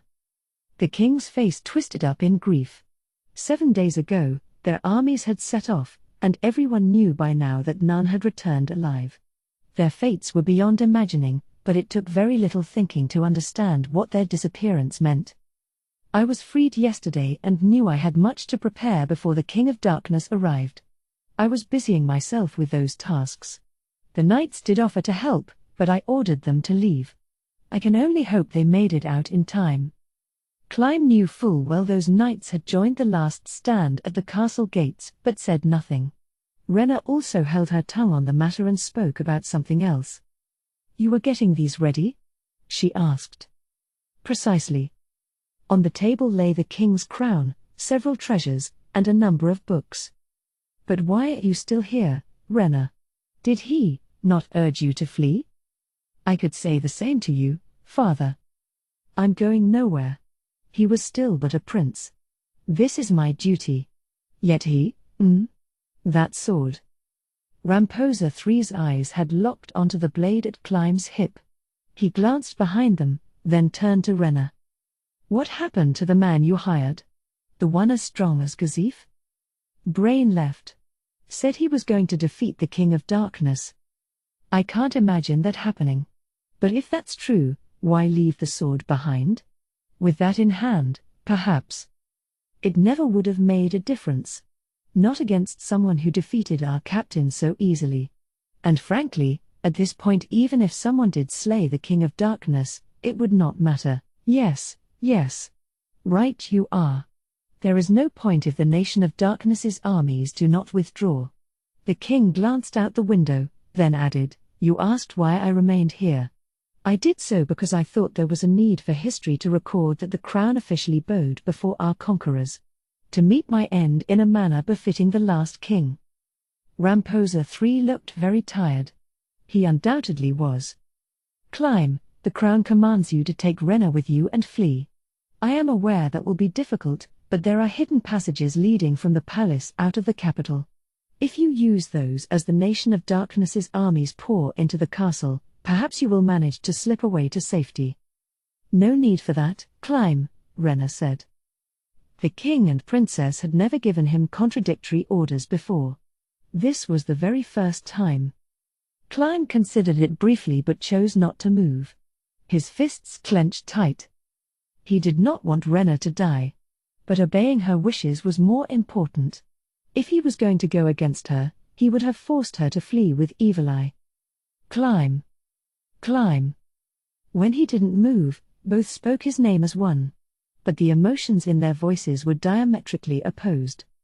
Father, Climb belongs to me. He will not obey your orders. Yes, it appears so. I feel that if you were truly loyal, you would take her away from here, Climb. There is meaning in preserving the Vayself bloodline. If you can take her away from here, she is yours. Climb's eyes went wide. The offer was so tempting, he was momentarily swayed. He had certainly dreamed of such a thing. There were many moments when he found comfort in thoughts of her. But he had already chosen to be Rena's shield, to die as her shield. I do not deserve it, he said, like choking up blood. The offer is most appealing, but I must refuse. When he glanced in Rena's direction, he discovered a mysterious smile on her face. Perhaps approving of this display of loyalty. And I came rushing here for a reason, Father. Hand me the crown. But why? Our family's historical treasures, the crown included, must not be given to the King of Darkness. The man would destroy our kingdom. Why would we not offer up this storied crown? As long as it exists, our family's history will live on. That is why I brought it here from the treasury. I think we should hide it somewhere in the city. And tell the King of Darkness this: all symbols of the royal family are hidden within the city. If you destroy the place, you will never find them. Ah. That is certainly a good idea. If he desires the crown even slightly, perhaps it will stay his hand. My life is of no consequence, but we should take all measures that might spare the lives of our people. Ramposa III removed the crown from his head. Father, not that one. She pointed at the table. The ceremonial crown used during coronations. Oh, right. What else have you brought? The scepter, the coronation jewels, and the seal. Everything that symbolizes the authority of the crown and the kingdom. Can I take them all? The more cards we have the better. Very well. Go ahead. Climb, can I ask you to hide these? Of course, Lady Rena. But where should I hide them? Don't worry, my brother and I discussed it already. What? You and Zaynak? Yes, Father. This was actually his idea. We've already decided exactly where these should go. Although I do worry he might have been fed the idea by Marquis Reven. He thought that far ahead, Ramposa III whispered to himself, tears welling up in his eyes. Climb, you know the warehouse district that was pillaged during Yaldabaoth's attack? We have a little storehouse there. Rena detailed the route, but it was rather complicated, and he was less than confident he would find his way. Perhaps she picked up on that, because she asked her father's permission, took a piece of paper from the table, and drew Climb a simple map. Just the bare minimum to get him there. There's a hidden basement inside. Put these there. Right away. And when you're done. Climb looked right at her. Hoping she wouldn't say not to come back. He wanted to be at her side to the bitter end. Perhaps that got across because she hesitated, then said, make sure you come back safe. It was not clear how far the Nation of Darkness's armies had come, but they were likely already in the city and in the process of razing it to the ground. Leaving the castle at all was a risk. But Climb never hesitated. His lady had given him his orders. Lady. Please, she said. You must come back. Don't fight. Always run. Rena recognized his resolve but clearly had little faith in his skills. I will, he said, nodding emphatically. This time, she believed him. Good. Father, Leaving the palace now might be rather difficult. Could you tell Climb the way? The hidden passages that lead to the capital streets? Yes. Very well. Listen closely. What the king said next was genuinely astonishing. Climb had walked right by these passages countless times. He had no idea anything could even be hidden there. Climb, take the time you need. You must be extremely careful so those don't get stolen. Of course, Lady Renna. Even if it costs me my life. And once that's done, come straight back here. Even if you see something concerning. There's no telling when the King of Darkness or his armies will reach this place. She was using different words but was basically saying the same thing again. Was she just that worried about him? He gave a sharp response, hoping to alleviate her concerns. Of course. I'll be back before you know it. Make sure you do. Now please go. She was wearing her customary smile again. As Climb turned to leave the room, he saw Ramposa III hand her a little bottle. He could imagine what it contained. Climb bowed his head and left the room, heading for the hidden passage. He followed it out into the capital. The streets were so quiet, it felt like there was no one left alive. In the distance, he thought he heard a noise like the howling of a giant beast, but from here, he couldn't tell what was going on. The capital was massive. Even if he climbed up the walls around the castle or city, it would likely not give him a clear picture of its scale. But that wasn't Climb's mission. He ran straight for the storehouse. He reached it without spying another soul. He'd gone as fast as he could, but it had been quite a distance, and he had kept his guard up the whole way, so it had taken a while to get here. The storehouse was smaller than he'd expected. As he drew near the door, Climb saw it standing open. He'd taken out his bell but put it back in his bag and stepped through the open door. There was nothing inside. Just an empty room. The scent of dust greeted him. No lanterns and the shutters were closed, but enough light slipped through the cracks that it was still possible to see in the gloom. Climb lurked by the door a long moment, keeping one ear focused on the sounds outside. When he was sure nothing was approaching, he moved to the opposite wall, following his instructions. Rows of empty shelves stood in a line. He pushed the third set of shelves from the right. At first, they didn't budge, but he slowly pressed harder, and at last there was a click, and they gave way. The shelves swung open like a door. The opening yawned black as pitch. This room had no gaps or windows. Climb donned his helmet. The enhancement on it allowed him to see freely despite the complete lack of light. The room itself was empty save for a handle on the floor. When he lifted that, it revealed a spiral staircase descending into the depths. At the bottom of that was another small room lined with shelves. These, too, were empty. Nothing was stored here. Quite a lot of dust had piled up. This was where he placed the royal treasures. His task was complete. Climb went back up the stairs and was outside again. From here, he planned to run the rest of the way back. But when he caught a glimpse of the castle up ahead, he gasped. It was white. The castle itself was surrounded by thick walls, but these, too, had been turned white. The whole structure was sparkling in the sunlight. A stranger to these lands might have thought it beautiful, but anyone who lived here knew just how abnormal it was. Oh. Gee good, you weren't crushed. It's not safe to be here. A child's voice. He looked up and saw a little girl sitting on the storehouse roof. She carried a black staff and had dark skin, likely a dark elf, judging by her appearance. And you are? Well. I was planning on destroying everything here, so, you'd better get going before you get caught up in the aftermath. That alone told him who this was. This girl was from the Nation of Darkness. His hand reached for his sword, but then he stopped himself. She might not look strong, but he couldn't imagine she was here alone. What's more, she'd made it this far into the city. Best to assume this was no ordinary child. Maybe he could win, but the noise would definitely draw in the Nation of Darkness's undead, and lead them straight to Renna.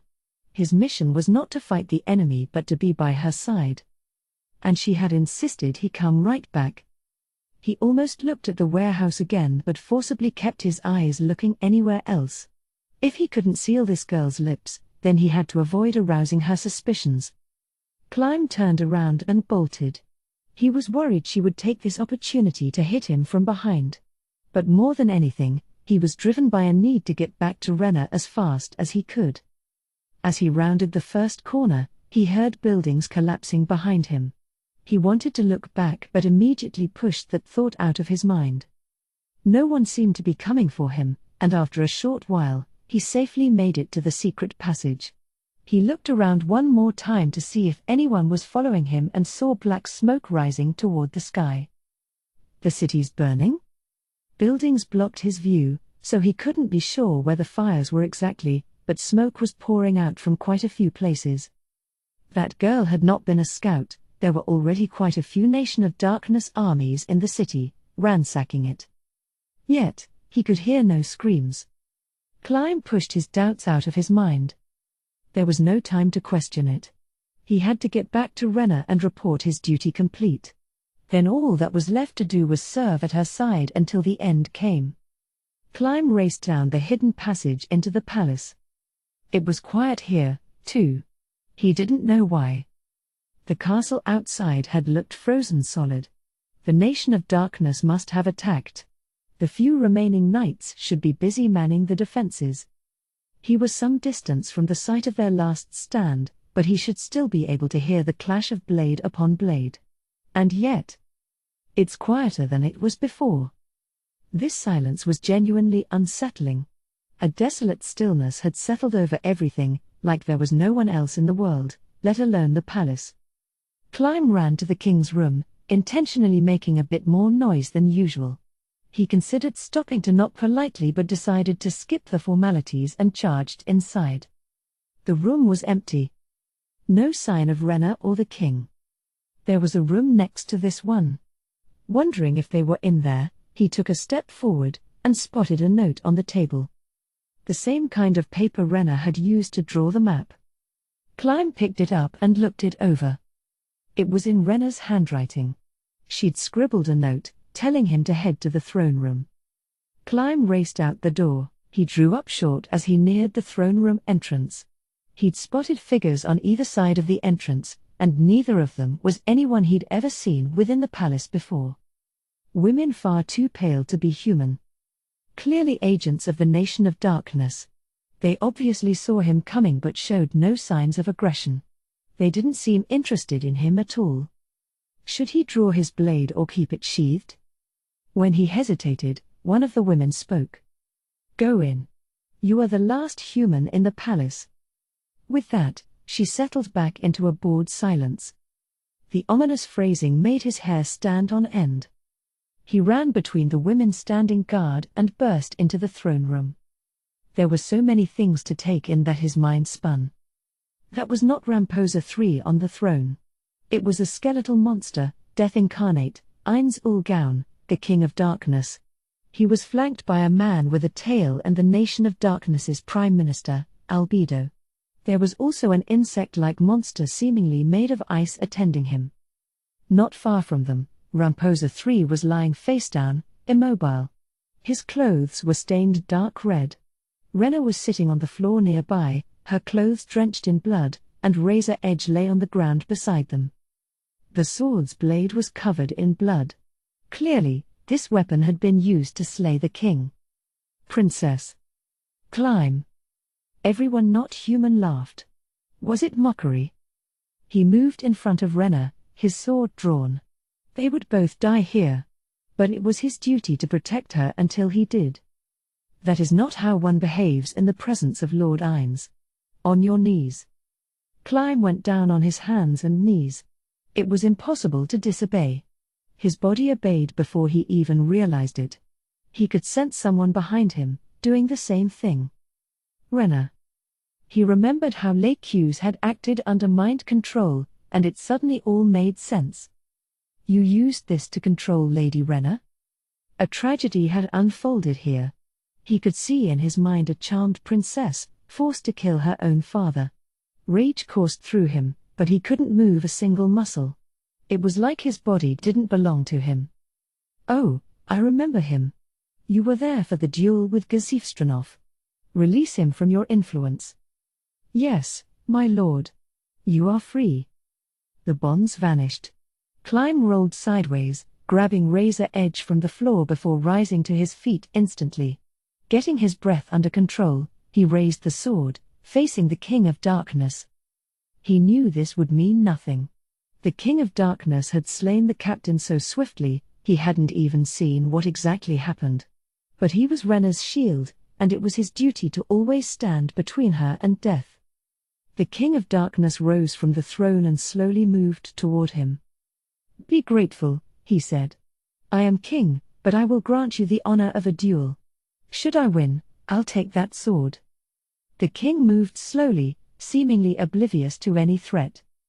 Anger washed over Climb. It was all his fault. If not for this monstrous king, their lives would have been peaceful. No one would have had to die. And the princess would never have had to grieve. This seemed to amuse the King of Darkness. It was possible that even if he swung, his blade would go nowhere. He remembered how the captain had died without knowing what had killed him. What was his best move? Climb gripped Razor Edge tight. And when the King of Darkness took another step forward, Climb threw the sword as hard as he could. Even the King of Darkness had not expected that. He batted the blade aside, but this left him off balance. Climb leapt at him, fist balled tight, and swung as hard as he could. His punch connected with the King of Darkness's head.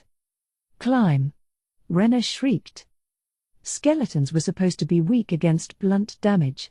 Sadly, it was his fist that seemed the most hurt. The King of Darkness appeared to feel no pain at all. If this were a story. The king's hand snapped out and grabbed the front of Climb's armor. He tried to get away but couldn't free himself. These powerful emotions you're feeling would have awakened the hidden power within you, allowing you to defeat me. The King of Darkness lifted Climb into the air.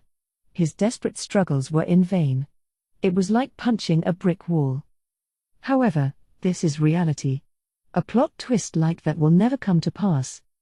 Climb was flung aside, his body hanging in the air for far too long before he finally crashed to the floor. His back hit the ground so hard it forced all the air from his lungs. Climb scrambled back up and looked toward the king, who had not bothered to take a single step after him. As if no one this strong needed to pursue their opponent. You will die here. You are not worth saving. You lack any special talent or skill. But do not despair. The King of Darkness didn't even seem to be looking his way. His eyes seemed to be staring into the distance. This world is hardly fair. Inequality begins at the moment of birth. Some are born talented, and others are not. Even the circumstances of birth are unequal. Some families possess great wealth, and others do not. What's more, the personalities of one's parents or siblings can make all the difference. Those lucky few lead blessed lives, while the rest are subjected to lives of deprivation and misery. Yet, let me say it again, this inequality is not worth lamenting. Why? Because death awaits all. And by death, I mean me. I am the ruler of death, and my mercy brings equality to this unfair world. Climb understood little of this rambling, but he was being told to embrace death at best. It was too much. The King of Darkness had just declared himself death personified, and that fact alone threatened to consume Climb. How could he challenge that? He'd always known there was an insurmountable gulf between the king who could slay entire armies and a lowly warrior of no particular skill. But it was far greater than he'd ever imagined. The scale was so vast, it was like an ant gazing up at the sky above. But it had never been his desire to win, and he never believed it was possible for him. His mind had only ever focused on one thing, to serve as Rena's shield until he could do so no more. That gave him courage. The flames in his heart no longer flickered. Yes. All for Rena. The girl who'd saved him that day in the rain. The girl who'd made him human. Ah. Those eyes. He didn't know what the King of Darkness meant by that. Perhaps he'd realized Climb still had fight left in him. Yet, the King of Darkness turned his back, leaving himself exposed, and then he picked up Razor Edge from the floor. He tossed it to Climb. "Pick it up." The King of Darkness raised a hand, and a black sword appeared in it. Judging from the length, it was a kind of longsword. Not taking his eyes off the king for a second, Climb picked up Razor Edge. He had no choice. He remembered Gazif's fight, or rather, what the King of Darkness had said just before it. If a weapon's enchantment was too weak, it could not even scratch him. But this sword had been imbued with enough magic to kill him. His first attack had proved his armor. The magic armor Renna had given him was sadly not strong enough to penetrate that defense. Climb. Looking worried, Renna took a step toward him. He managed a faint smile and whispered, "Princess, I'll buy you some time. If I, then make haste." She must have caught his meaning. Renna nodded. He moved a step away from her, raising Razor Edge. "Have you said your sweet partings? Tell me. When I am dead, is she next?" The King of Darkness said nothing. That struck Climb as odd. Why fall silent here? But his doubt was washed away by a tiny chuckle from the king's skull. "Which answer would hurt you most? I suspect it must be no answer at all." King of Darkness. He swung Razor Edge hard, and the King of Darkness easily blocked it. They exchanged a number of blows, but Climb could not even make his foe budge. The king also didn't attempt to fight back. He was toying with Climb, like an adult humoring a child's tantrum. But that was how Climb wanted it. He raised Razor Edge high, putting all his willpower behind his next blow. Like he had before, the King of Darkness moved the black blade to block it. Here. This was where he would risk it all. Climb activated a martial art. And not just that, he relied on the power of his ring as well. For one instant, Climb's power received a massive boost. The blows before had taught the king how Climb fought. That meant this blow would come as a surprise. He made it look like he put his back in it, but actually pulled his swing. It was easily blocked, but Climb was already pulling away to aim a swift stab at the red orb in the king's belly. He had long suspected that this was the King of Darkness's weakness. Even if it wasn't, shattering that orb should do some damage. HNK. Interesting. A good hit. Climb had put everything he had into that strike, and the King of Darkness had caught it with his bare hand. Searing heat enveloped Climb's shoulder. He could feel something seeping out there. A moment later, that heat became pain. Climb leapt back. His shoulder had been lacerated. The King of Darkness had cut through Renna's gift like butter. Still, it didn't seem like there was a gear-breaking effect, so the armor wasn't falling off him. His arm still moved. But his best bet had come up empty. He had to assume he was not going to do any damage here. Can Razor Edge destroy a world item? A potentially fascinating experiment. If it could scratch this, that sword's value would be immense. Still, the King of Darkness tossed his sword aside. It vanished into thin air. "That can wait until I've killed you." He was switching to magic. Climb almost smiled. The King of Darkness resorting to magic against a foe of his ilk. Nothing good would come of giving him time to cast. Climb charged in. He heard the words "grasp heart" and then the sound of something tearing inside reached his ears. The pain was immeasurable. Well done. And then his vision went. "Dar. If you'll excuse me, woof."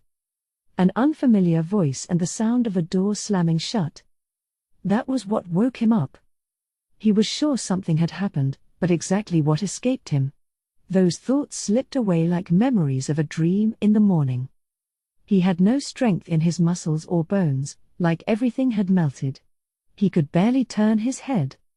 With great effort, he looked around. Renna's chambers were the most luxurious rooms Climb had ever seen, but this place was even fancier.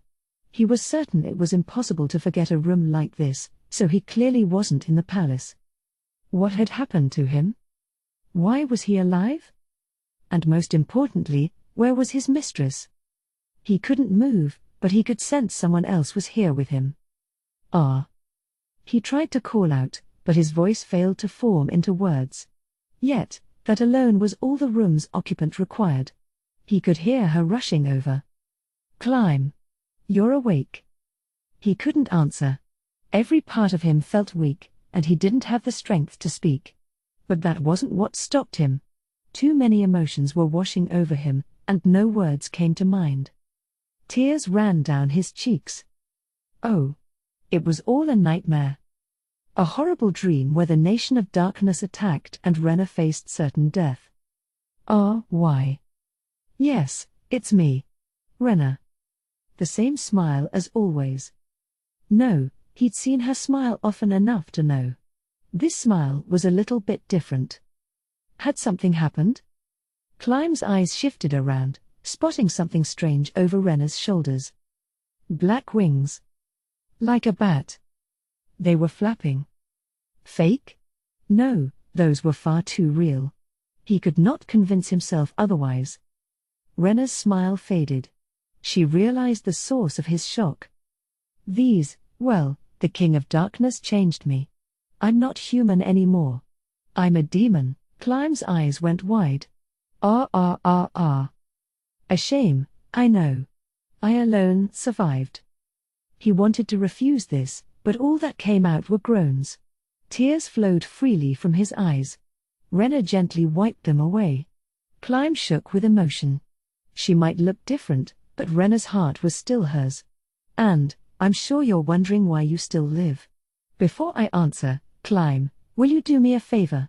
I'm a demon now, and I'll live forever. But I can't face eternity alone." She leaned closer. "Climb, will you become a demon with me?" No time to hesitate. All of him already belonged to her. His body could barely move, but he forced it to nod. "Thank you. And there's your answer. I promised to serve the King of Darkness. And in return, he brought you back to life." Climb's eyes went even wider. "Don't look so shocked. I don't think it's a bad deal. This way, I don't have to be alone.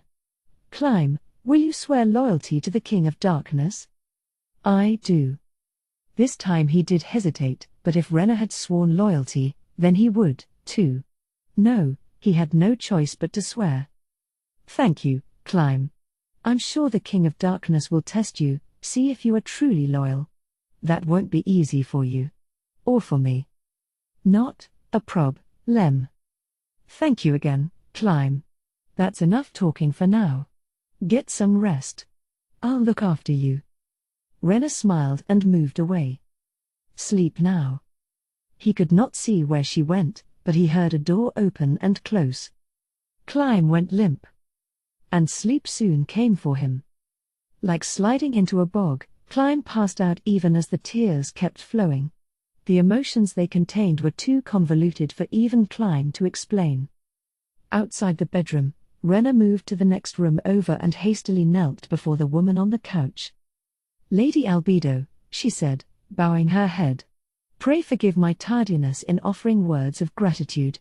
For the poison you supplied and the performance in the throne room, His Majesty honored us with his cooperation, and I cannot thank him enough." "Heh. No matter. You need not trouble yourself over it. We spare no effort to acquire worthy talent." "Thank you, Lady Albedo." But she had put a slight stress on the word worthy that made Rena shiver. Albedo mostly lightly caught that but let it pass without comment. Yet, her eyes bored into the back of Rena's head. "Heh. No need to be so tense. The events in the kingdom proved your skills. To me and to Demiurge." 90% of what had happened from her first encounter with Demiurge to the ultimate destruction of the kingdom had been Rena's proposal, and she felt confident she had done her part in guiding events. When the plan had shifted to the wholesale slaughter of the kingdom, she had certainly worried they'd cut her loose, but everything else that had happened fell well within the allowable range of error. "We ask only that you apply those skills to the benefit of Nazarick, working directly under me." "Of course, Lady Albedo. Lord Ines has sung your praises, so it would never do to disappoint." She caught a minor, almost imperceptible, shift in Albedo's tone. Rena kept her head down, saying nothing. She deemed that the wisest choice. But first, let us give you a reward worthy of the next few thousand years of your hard work. She heard a clunk. Something placed on the table. A second seed of corruption, same as the one you used. You need merely prepare the sacrifices. Take care of it once he's recovered his strength. Magic would hasten his recovery, but as you wished, we have done no such thing. Thank you, Lady Albedo. Please convey my gratitude to His Majesty as well. Rena, I will say it one more time. Do not disappoint us. We are giving him to you as a gesture of faith in your labor to come, not because we deem him valuable as a hostage. Her tone was soft, almost warm. Rena bowed her head even lower. Understood, Lady Albedo. I shall return this generosity with work equal to, no, in excess of the reward. With a light laugh, her superior rose to her feet and walked away. Rena did not look up until she heard the door close. She let out a long breath that disguised a faint hint of fear. She had made it past the final checkpoint. Albedo was a demon, after all. It was a relief to find she had not been getting Rena's hopes up only to relish snatching them away at the last possible moment. But Rena was perfectly aware she could never assume she was safe. She was not here because they trusted her. She had gained all these boons merely because they thought she would be useful to them. Rena would have to work hard and prove she had more value than they expected, or it would not end well for her. She was in the monster's den now. And she was painfully aware there was nothing she could do to oppose them. Yet, that alone was hardly enough. Rena had been forced to supply a weakness. Several, in fact. It was like wrapping a leash around her own throat and handing the end to them. A clear demonstration that she was their dog and they were her masters, that they held her in their thrall. Without that, there would not even have been a show of trust. Hence, the performance in the throne room. Climb was Rena's greatest weakness, and to that end, on her first meeting with Albedo, she'd spent some time describing just how important he was to her. By not letting him see the truth of what had happened, she'd placed a collar on herself. And she'd demonstrated exactly what value he had as a hostage. She'd had an ulterior motive, and they'd clearly known that from the beginning.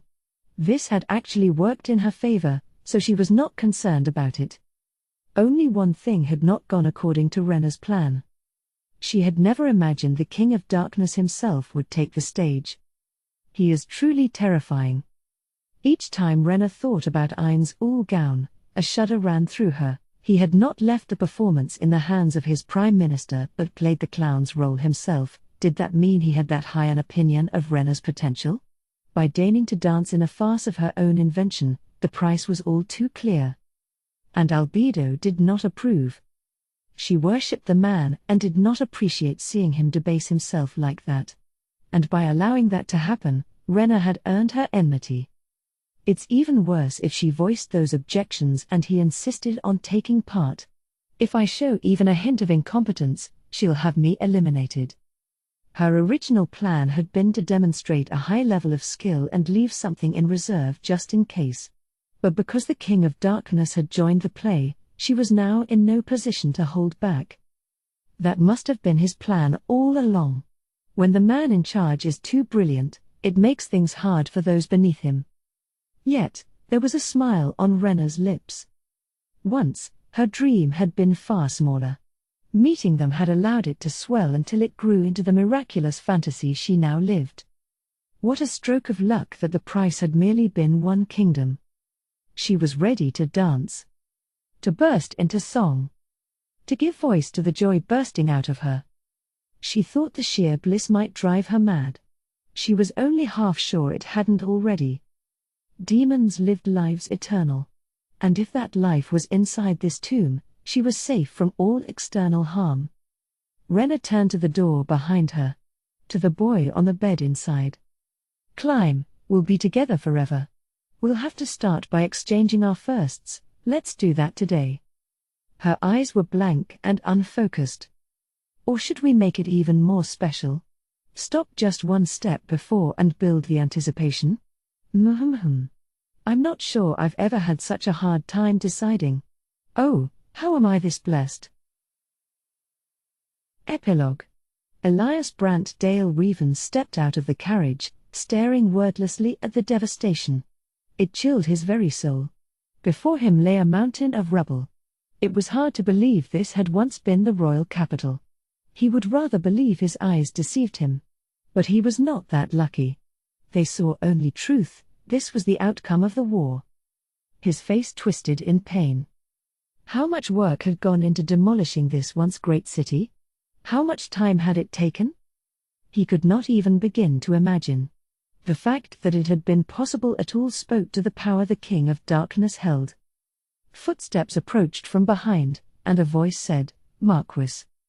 It was a noble of his faction who had travelled here with him. A baron by title, but Marquis Reven valued his skills highly and had been pulling strings to get him a better rank. So when the King of Darkness's retainer had asked for the names of nobles who were talented, this baron's name had been second on his list. That promising man's voice was now feeble, shaking with fear. Undoubtedly sharing the Marquis's horror at the desolation before them.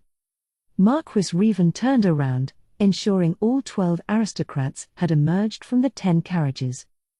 "Time for our audience," he said. No one argued. No one dared. The King of Darkness had summoned them, so here they were. They were hardly in a position to back out now. None of them was so bold, or so reckless. But they hadn't been told a specific location. The instructions merely mentioned the capital. Marquis Reven looked around and found a single building still standing in the distance. The palace. The castle around it had been reduced to rubble. Someone had likely cleared a path through the heaps of ruined masonry to afford them a view of it from here.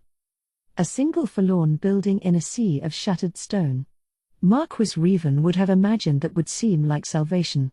Instead, it felt horribly wrong, and he shuddered at the sight. If he had a choice, he would never have dared approach. Unfortunately, the King of Darkness most likely waited within. "We walk from here."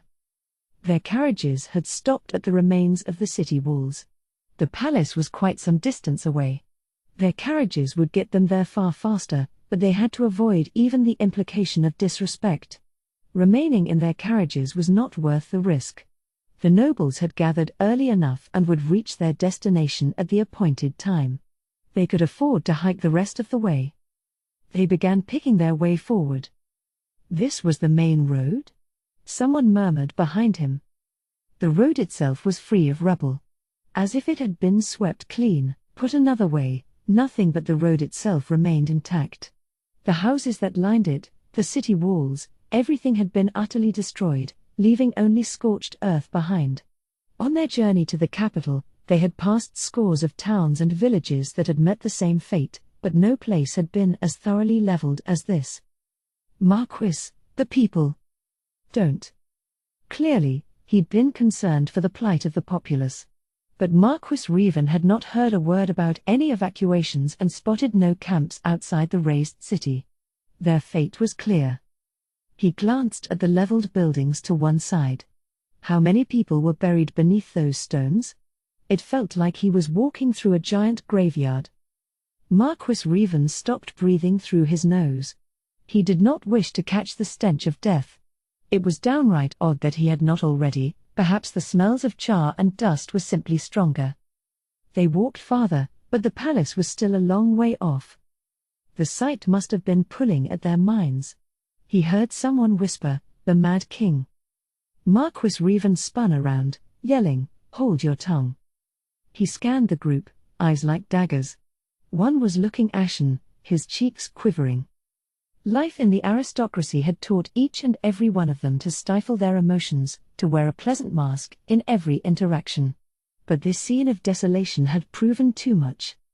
He sympathized. Inside, he felt the same. But here, with whom they were about to face, this was unacceptable. He could show no mercy. "You are all men of talent. This is why I spoke on your behalf. In return, I ask that you do not let a careless slip of the tongue make all my efforts be in vain. I need no apology, no gratitude. Simply understanding." No response came, but he hoped he had made his point. Marquis, walking in silence allows our imaginations to run wild. The stress cannot help but boil over.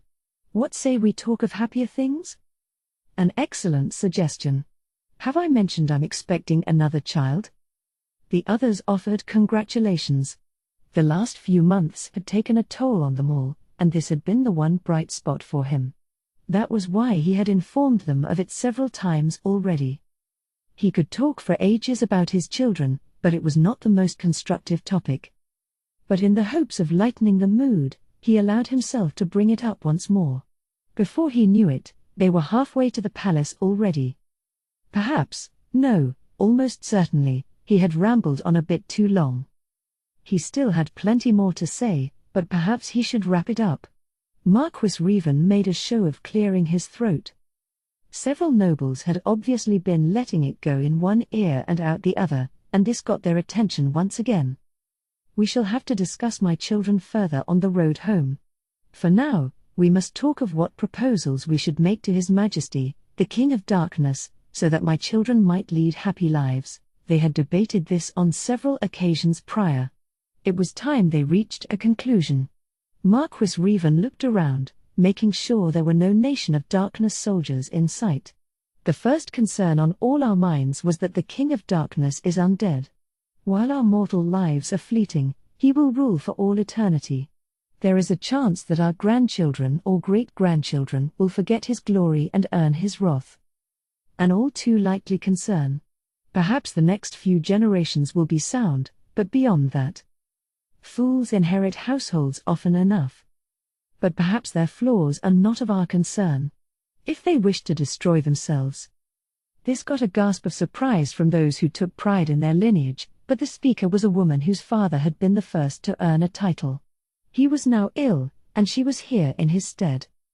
With no history of nobility, her words drew several frowns. From the sight before us, my fear is that it will not be just their houses that will fall, Marquis Revan said. Her expression grew grim. We will do what we can. Commission paintings of this tragedy and inform our children of what happened here. And plead with the King of Darkness to leave this site as it is. Will they not build a new capital here? The man on his right asked. But the man on his left shook his head. Not after leveling it to this degree. I find it hard to believe they see a future of anything here. This aligned with Marquis Revan's thoughts on the matter. But the King of Darkness had powers far beyond those of mortal men. Perhaps he had simply believed he could build a better city if he wiped the slate clean. But pondering on that would get them nowhere. What about hostages, Marquis? The most unpleasant topic. He bit his lip. There was no telling if the King of Darkness would demand any hostages. But it might make a better impression if they offered some, rather than waiting for that demand to come from on high. Marquis Revan debated it internally and then settled on an answer. I'll suggest it myself. They would volunteer hostages to him. More than a few here were loath to do so. But none dared allow that to show, let alone argue with his choice. They reached a final verdict on several more points of discussion, and by then the palace could be clearly seen. There was a pile of rubble blocking the entrance and an undead seated upon it. The Nation of Darkness's Prime Minister, Albedo, was standing next to him, speaking. Her face turned, spying their approach. The nobles were still a long way off, but they broke into a run. As they drew closer, it became clear just what the King of Darkness was sitting on. Or rather, what it meant. It was certainly a pile of rubble, but not just that. At the top of the heap was a glittering object, a crown. This was a throne made of rubble. A symbol of the kingdom's demise. It was not clear immediately where this rubble was sourced from, but it was likely all locations of note. Terrifying. That a monster would even think of doing such a thing, let alone make it a reality. They ran as fast as they could and nearly toppled to their knees. Desperately trying to catch his breath, the Marquis called out, "Your Majesty, we have arrived." Even with his head down, Marquis Revan could feel the King of Darkness observing them. "Revan, was it? Welcome. Still, please catch your breath. You're rather sweaty."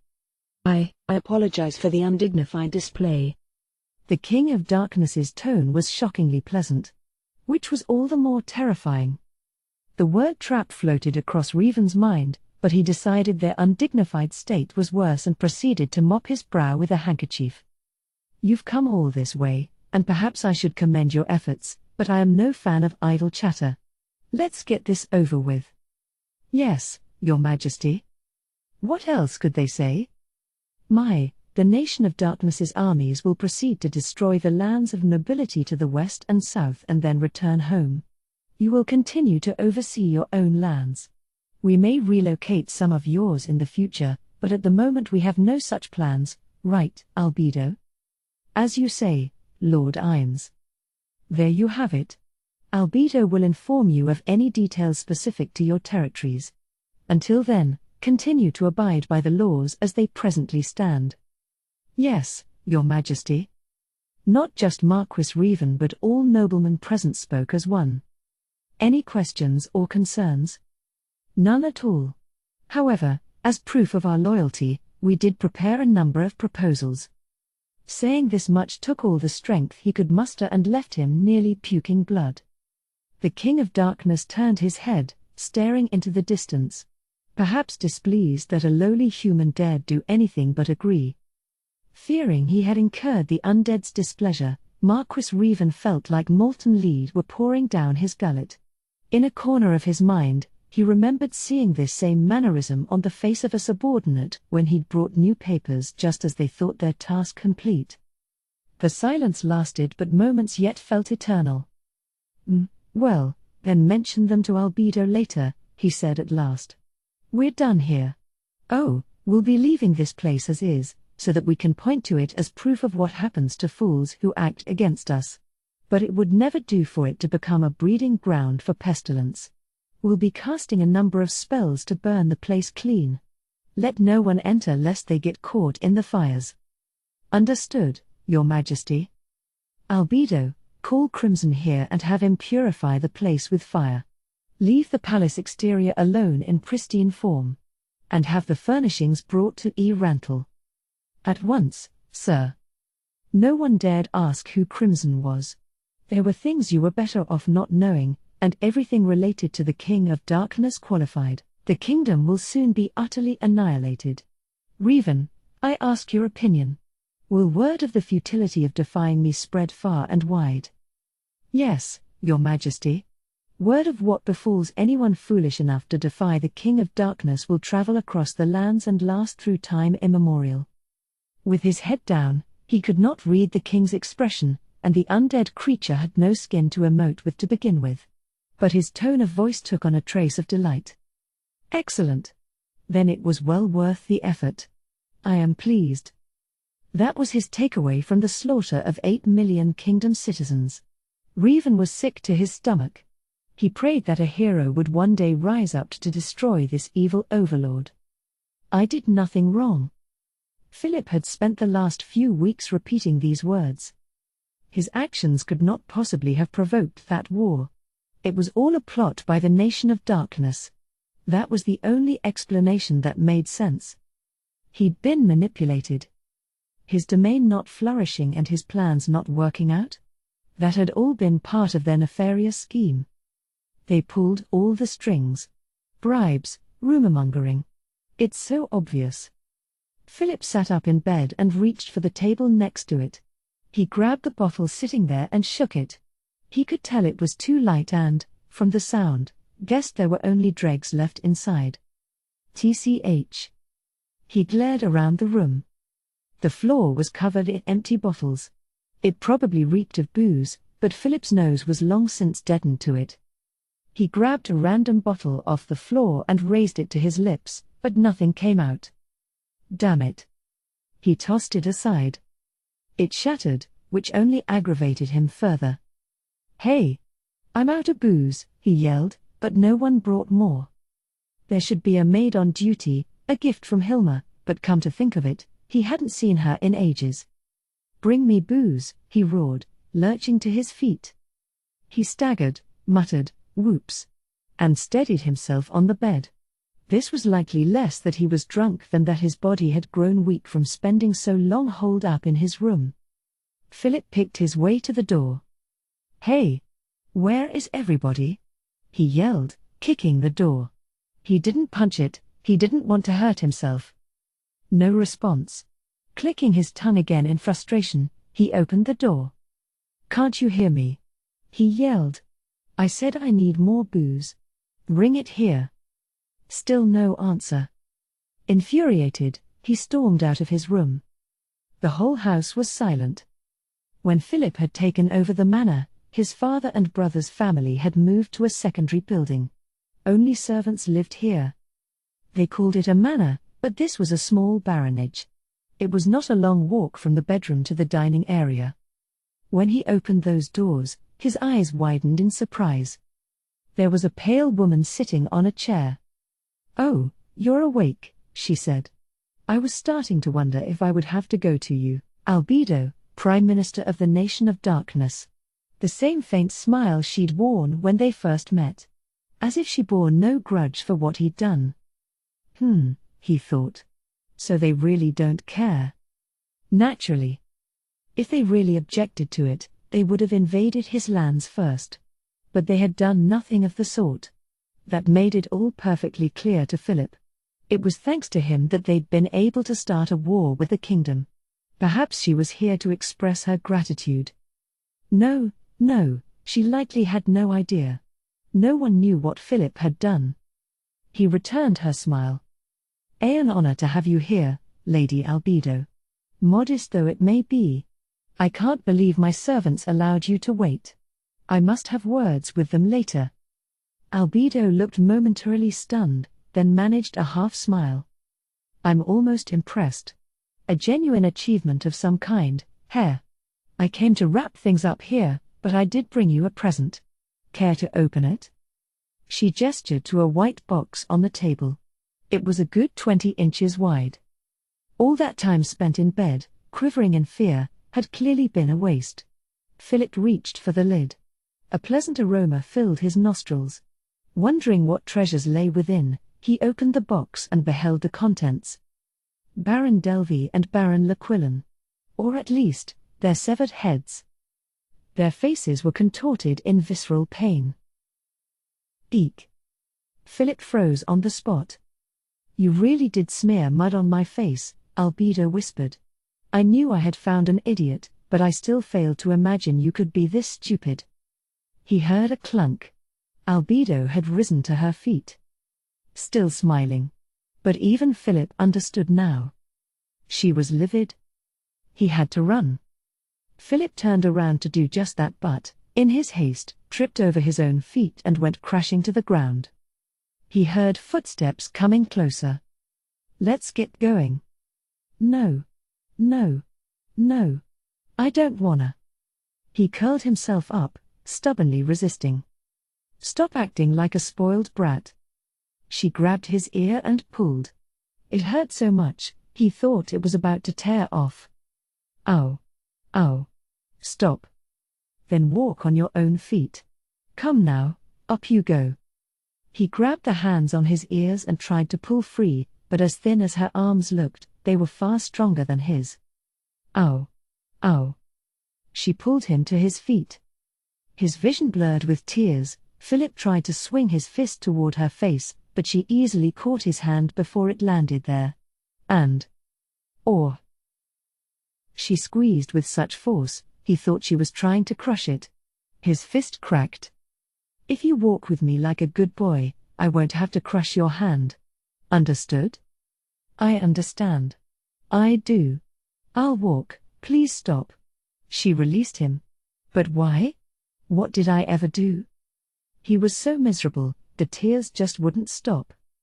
He'd worked so hard. Nothing had gone right, but he didn't deserve this. Why was he being subjected to such violence? Why was no one coming to help him? Had they sold him out to the Nation of Darkness in return for their own safety? Cowards, they were all cowards. Albedo showed no pity for his tears or the pain in his ears and fist. She simply started walking away, still pulling on his ear. He was forced to follow. Out through the front door. Eek! When he saw what was waiting out there, he couldn't help but shriek.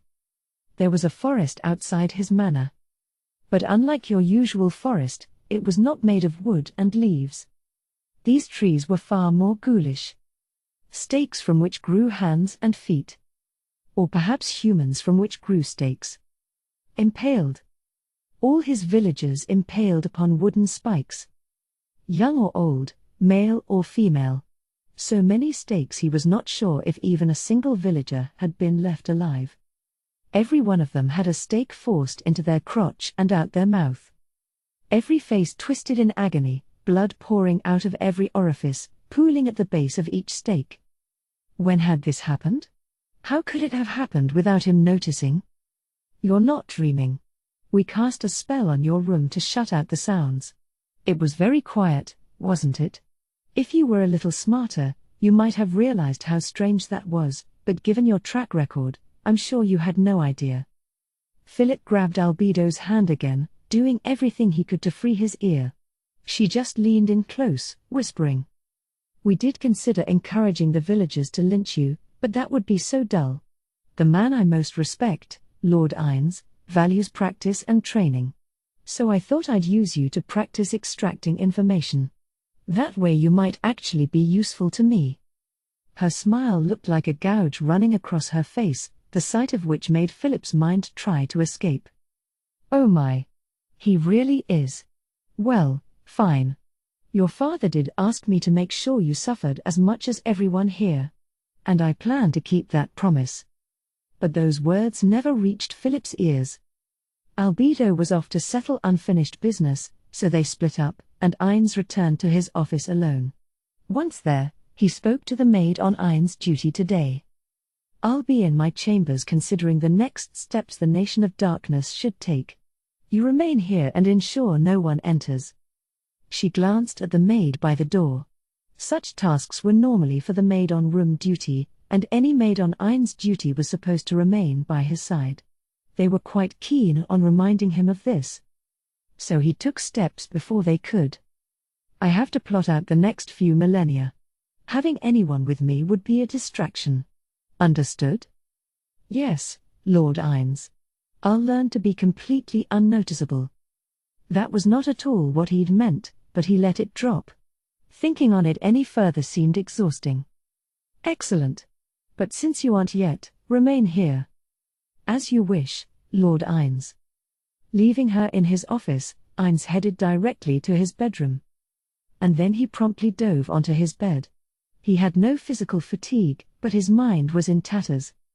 The soft bed wrapped him in its embrace. It was a truly magnificent dive. Had there been judges present, they would have given it full marks for flight time, distance covered, touchdown positioning, and landing posture. This was the result of untold repetition and practice. Ines dove into his bed every time the stress got too much for him. He sighed. It was an extremely middle-aged man on the brink of collapse sigh. A magnificent example if he did say so himself.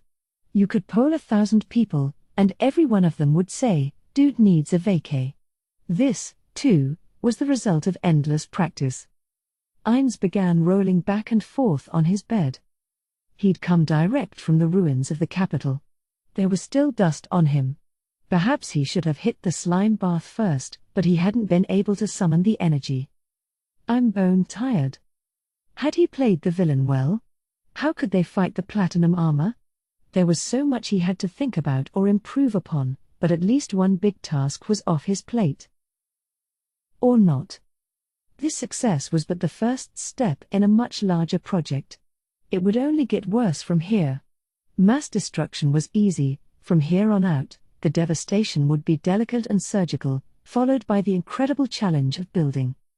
Until now, the Nation of Darkness had been a small territory, the vastness of the Katsa plain aside, with a large vassal state. Things were different now. Their territory was far larger. And that would clearly create no end of problems. Naturally, Albedo would be the one frantically busy with domestic affairs, but the biggest problems would likely be brought to his attention. Problems far more critical and difficult than anything he'd faced before. Ines did not believe for a second that he was up to the task. He had no idea what Albedo and Demiurge were thinking, but they'd brought some batshit crazy girl named Renata Nazarick, claiming she was brilliant. She was a complete outsider and had no connection to Yggdrasil at all. She was capable of seeing Ainz with clear eyes, unclouded by her settings, and had a mind supposedly every bit as impressive as Nazarick's two geniuses. Could he maintain this charade in front of her? Continue to play the role of Ainz ul Gaun, absolute ruler? Can I just leave? He had never meant anything more in his life. Ainz was fully in the mindset of an office drone, knowing his career-ending blunder would be discovered first thing tomorrow. I've been just barely hanging on for a while now. Maybe it's high time everyone learned I'm incompetent. I thought I was ready for that. And yet, now that the moment has come, I'm terrified of how they'll react. Damn it. Clearly not enough for the emotional stabilizer to kick in. Ainz's own abilities were telling him this was no big deal. He thought about it. Then thought some more. Then reached a conclusion. Okay, let's run for it. Maybe not right away. He couldn't just drop everything and vanish. He hadn't created any documentation to pass on, and he had never been the kind of person who'd just use all his paid leave the month before retirement and never come back. Plus, if he openly admitted he was running away, that would earn him nothing but withering contempt. He needed a compelling reason. But what? Ainz ransacked his empty skull for an answer. Oh. Inspiration struck. He had repeatedly written up and discarded plans for paid time off. But what if he led the way? If he was the first to take a vacation? Get out of Nazarick for a while. Relax. Leave everything to Albedo in his absence. That was much safer than involving himself in the grand scheme of what was to come. She might insist that he outranked her and that his input was necessary. In which case, he could just say, "We've already run a simulation on what to do in the event of my death. This is the next step. We'll act as if you're unable to contact me and you're forced to decide everything yourself, Albedo." Ainz pumped a fist. It was perfect. Just one thing. Where do I go? He could pop by the Empire, strengthen his friendship with Jerkniv. Investigate the mountains around the dwarf country. The Sacred Kingdom. Too unappealing, ruling that out. There were several tempting prospects. But then Ainz remembered something. What about making some elf friends for them? Aura and Mare. He had been working them very hard for their ages. It had bothered him for a while. That had been perfectly normal in their old world, but Yumeko had always insisted it was wrong. So perhaps he could take the two of them with him. That doesn't sound half bad. It could be a lot of fun even. It would set a precedent for the Floor Guardians to take vacations and test how well we can cover for their absence. He had long been concerned about the mountainous workload on his Floor Guardians. This might help uncover solutions to that. Okay. Once he had his pile down to manageable size, he'd take the kids to the elf country and make them some friends. His mind made up, Ainz got up and headed for the bedroom door. Afterward. It's been far too long, but this is Kugane Maruyama. The rest of this will discuss the narrative, so if you haven't read it yet, be warned. Looking back at the release date for Volume 13, it was April 27, 2018. And now it's March. Well, at the moment I'm writing, the year hasn't changed yet, but the projected release date for this is March 2020, so nearly 2 years have passed. Hence the greeting above. The fact that I squeezed it out in just under 2 years is down to my hard work. Can you feel it? No? Hangs head. But even almost 2 years is a very, very long time. I'm sure a lot happened in your lives and a lot has happened in mine. We even changed the way we count years in Japan. I had a wide variety of jobs on my plate, so it doesn't really feel like that big a gap since the last volume, but if you've all felt like you've been waiting forever, then, well, if you look at it the right way, what greater source of joy could there be? It means you are all deeply enjoying Overlord. At any rate, Volume 14. The kingdom has been a frequent setting since the first volume. Quite a lot of characters meet their ends here, some survive and some do not. I imagine many of you expected as much. But in fact, as I was writing, I discovered that some characters actually did manage to escape their dooms. You know who I mean. As I was writing, I thought, would they really die in such a dumb way? And this is the result. And after I was hellbent on dragging them under and exterminating them. What a pity. But my own feelings on the matter aside, we've lost some good ones today. And if you feel that way, then I am pleased. That's why they got so much screen time. But let's wrap this up. Thank you to my readers and everyone who's helped me. 3 more volumes left, so I hope you'll also join me. Only 1 more country left. And if you've finished reading my longest volume yet, good work. Get some rest. December 2019. Kugane Maruyama,